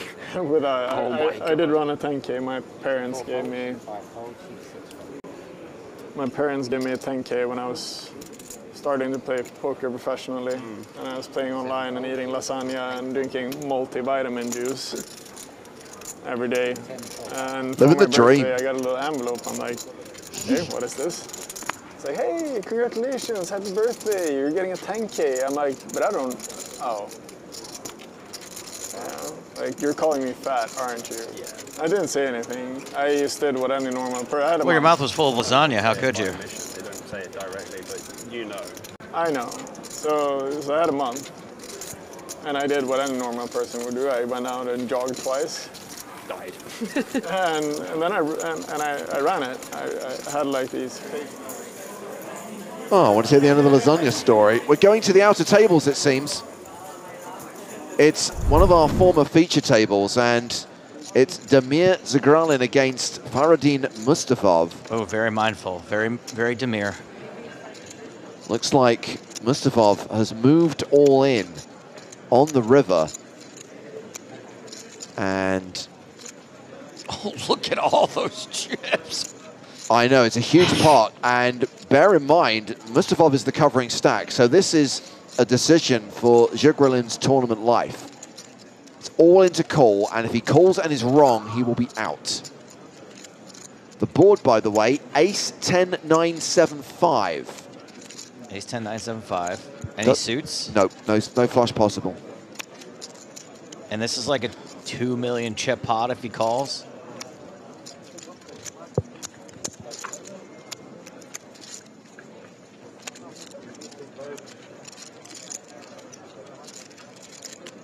Single chip call. Oh, there it goes. Mustafov tables Queen Jack for a busted straight draw.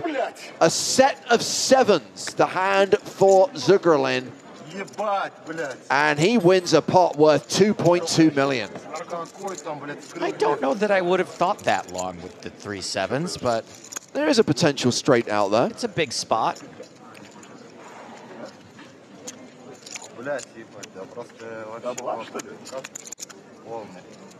All of his time banks went out there, by the way. Best to do it in the last few minutes of the night. Meanwhile, as they verify the stacks and award the pot to Zagralin, the clock has been paused, so we might find out soon how many hands we still have to play. Oh, it's restarted again. It stopped and it restarted. Maybe they're just like, you know what, we'll just play it down to the end. I'm fine with that.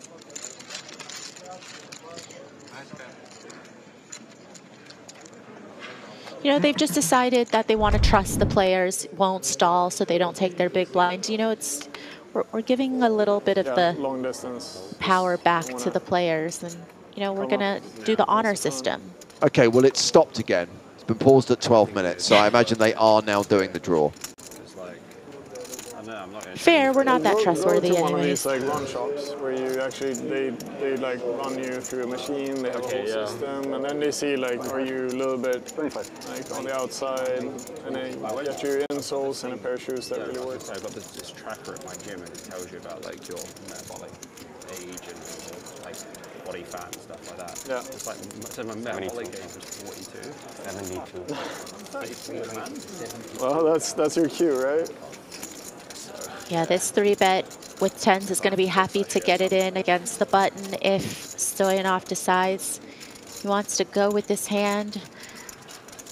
just literally play them. You know, is there potential for Stoyanov off of 18 bigs? You know, just a call here, not likely with a hand that's suited. You know, Broadway cards. You want to try to see all 5 if you can. I think, you know, if you were a little deeper, that makes a lot of sense.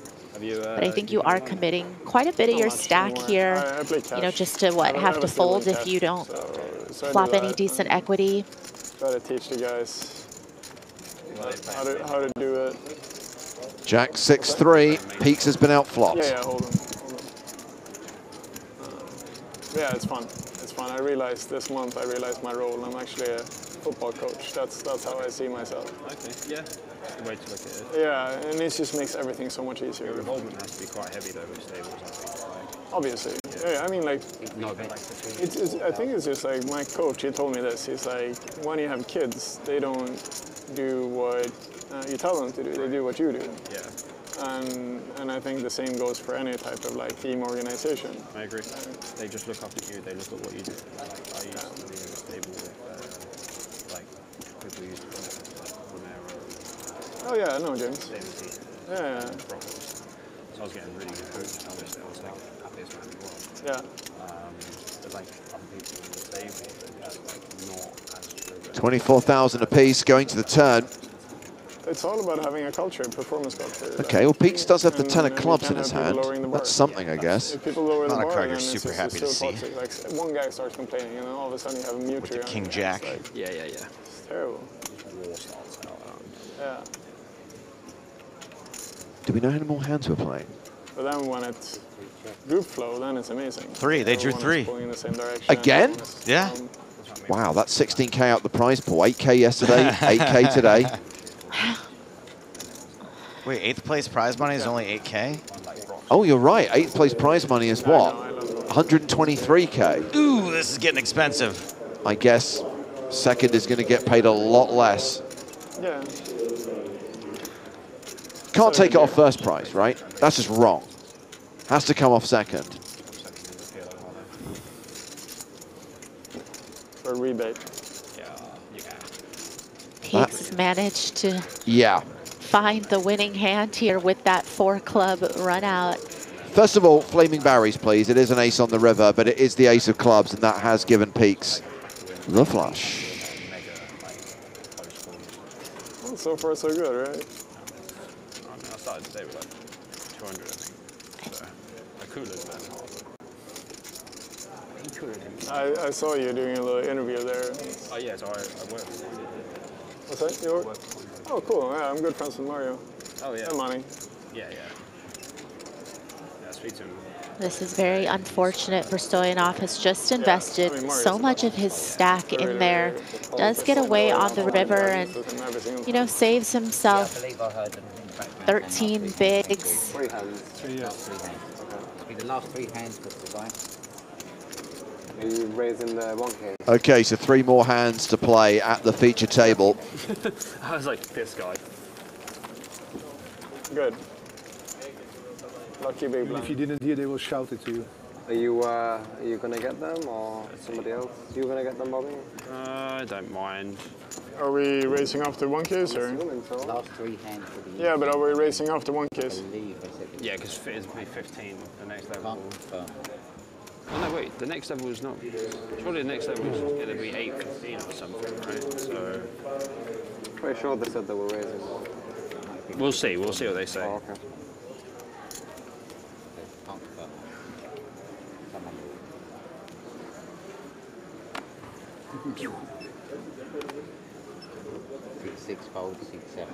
The next blind level, for anyone who's interested, is 10,000, 15,000. So there is no need for the 1K chips. So I would imagine they will race them off tonight.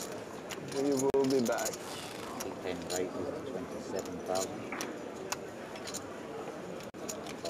And it's not over yet.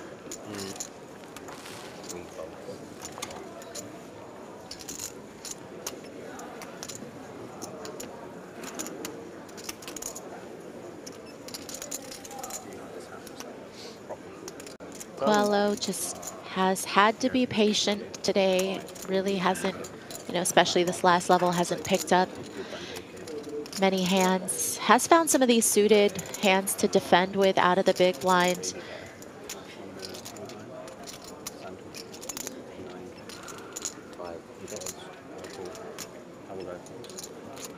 Outside? No, three-way. Three-way, okay. Small blind is call. Yeah, small blind, big blind. Yeah, okay, gotcha. It comes ace diamonds, queen of diamonds, jack of clubs. Which I think is Oh, Coelho drawing dead here. That is pretty good. There goes check.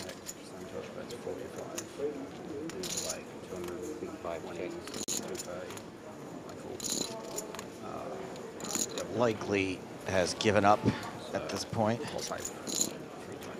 Yeah, if the turn was maybe a 7 or something that gave Coelho a little bit of equity, he might have decided to fire, but here just signaling that he's going to be done with this hand. And you're done. And we're done. 2 more hands. I thought they drew 1. Either way, we're calling. I'm not folding, yeah, but I've only got 270k behind, so yeah. I'm not exactly loving life. It's not like. Thank you, JC, on YouTube. In there. And, that is the first or the last 3, or that is the first one and the last 3? The last 3, yes. 2 more to go. The guy bets 310k. Puts me in, so I have 265. King 10 of clubs. Crazy. I had King X of diamonds at hand as well. Imagine if I was in turn. Mate. Oh yeah, because it comes down. Ace of diamonds, jack of diamonds, queen of clubs. Ace of diamonds. Yeah, ace of diamonds, queen of diamonds. So I got the queen of clubs, haven't I? Oh yeah, queen of diamonds. Yeah. Ace of diamonds, queen of diamonds, jack of clubs. Yeah. And the guy literally like fucking lost his head, mate. Like. Few people asking follow-up questions about Anton Wigg's business. I don't want to hear any more questions about tables. It's gonna make the highlights. Oh yeah, we've got video of it as well. But like when I was coming back down in the lift, the doors opened and it was him. Fucking best thing ever. That's good. I want to see the highlight reel of that one. Bring the memes. Oh, that's pretty. Did you gulp when he walked into the lift? A little bit. He's a big lad, buddy. He was a big lad as well. He weren't little. Okay, now we have 1 more hand. Mate, like, he punted it off against me as well. Like, limp line raises. Last hand. I know this guy's just getting lost. I'm like, he's king, check, he bets 20k. Okay. Turn comes to 7 of spades, brings a flush. I'll tell you that a short while ago, Yao Ding was eliminated in 46th place, so we are at 45 right now. And that could well be the number we come back with tomorrow. Actually, I said a tank. I use all my time banks because it's a 5k, it's day 3. I should probably think about it a little bit. And then, yeah, it's got 9-4 spades. So it was an awkward elevator ride. Definitely. It's so slow, that one particular lift. You know when you walk through? Yeah. Oh, mate, I could have died. He was just telling me literally, yes. He was literally just telling me how many ways he wants to kill me, though. He was just like, I could kill you like this, I could kill you like this, and I was like, Santos is open with ace king. Got stacked ace king against queen. Stoyanov with jacks. Oh, wow. Amazing. Yeah, usually the last hand players trying to pack it in, but here you just gotta go with Before it. he gets in the money, he probably just goes, push. And surely gonna get the call out of ace king as well. Like the Shawshank Redemption versus Braveheart. One of these two things has a slight mathematical advantage. Sure. It is a race that Radoslav Stoyanov needs to win to survive. 100. And change. So have they confirmed that they are coming out of play, yeah? Let's wait then. So I'm to just check. Oh, I don't have my phone. Stoyanov maybe getting the whole day How do you off feel tomorrow. about your phone, mate? Do you feel? Do you know what I did? I went to look at my wrist earlier to see what you got time no it was, watch and then I either. realised my watch is not allowed. You got mega ripped. Didn't the widget say 44? 115, yeah. I'm out. The widget was higher, actually. It was more in the region of 48. All right, so then he'll probably survive What's your then. name? Bobby. Anton. Nice to meet you. According to the widget, Stoyanov's going to survive. The widget predicts jacks are good here. Fuck yeah. I'm working with Brett, so like it. My coach is British. Your coach is British. Come on, widget. James Rand. Yeah, ran. Yeah, We know James. Come on, Widget. James is G. Yes. Widget. Jack's hold. A double up for Stoyanov in the last hand of the day. And looks like we will be coming back for day 4 with 45 players. Imagine they're not coming out of play. Oh yeah, imagine. That'd be funny. The widget always redeems itself. At least you can have a castle. Would you have a 25 minutes. pony? Can you give me 3 more 25s, please? Yeah.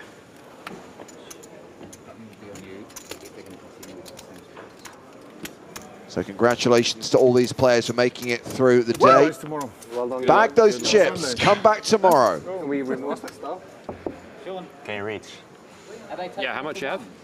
40. 45. Yes, we are definitely taking off the Maria, any social activities planned for this evening? Now, isn't it, really? I do actually. This is like, I'm very social this week. I usually just love to stay at home, but Arden actually has an event that I'm going to with her. 10, sorry. 10, yeah? Yeah, the dodgy guy. Sorry, Arden who? Arden Show. Arden from Show. Oh, the Arden Big Show. Sure. I've heard of her. Yeah. Yeah, you just got to make one more, and we got a nice even stack here.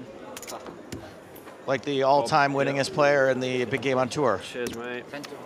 Yeah, that would be the one. I think she's probably number 2, but yeah. Well, that sounds fun. She's number 1 in my heart. Yeah, no.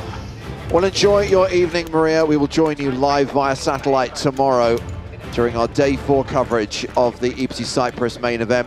Here's how things concluded for the players on our final feature table. Bobby James, probably tournament chip leader, probably bringing the biggest stack into day 4, 2.6 million. A couple of shorties. Santos Silvana, after losing that flip, will have 16 bigs tomorrow. Diogo Coelho, only 12 bigs, because blinds are going to 10,000, 15,000, with a 15K big blind ante. And Anton Wigg, we believe, is the last remaining former champion and last remaining prospect of another double winner on the tour. So now we are down to the final 45. We are paying out $18,240. Final 2 days. There'll be a money jump with every single elimination. Huge sums up for grabs at the final table, with $1 million going to the winner. So make sure you join us as we play down to the final 2 tables tomorrow. Watch us play down to the final table on Saturday. And of course, watch us play down to a champion on Sunday. Still 3 more days of the main event to come at you on the PokerStars Twitch and YouTube channels. And check out the PokerStars blog for updates and stories from EPT Cyprus. And of course, the live updates on Poker News, not just from the main event, but some of the other events, including the High Roller here in Cyprus. But yes, we'll be back tomorrow, same bat time, same bat channel. That's 12:30 local, 11:30 Central European summertime. For now, from Maria Ho, Griffin Benja, Nick Walsh, Joe Stapleton, and me, James Hartigan, it's good night from Cyprus.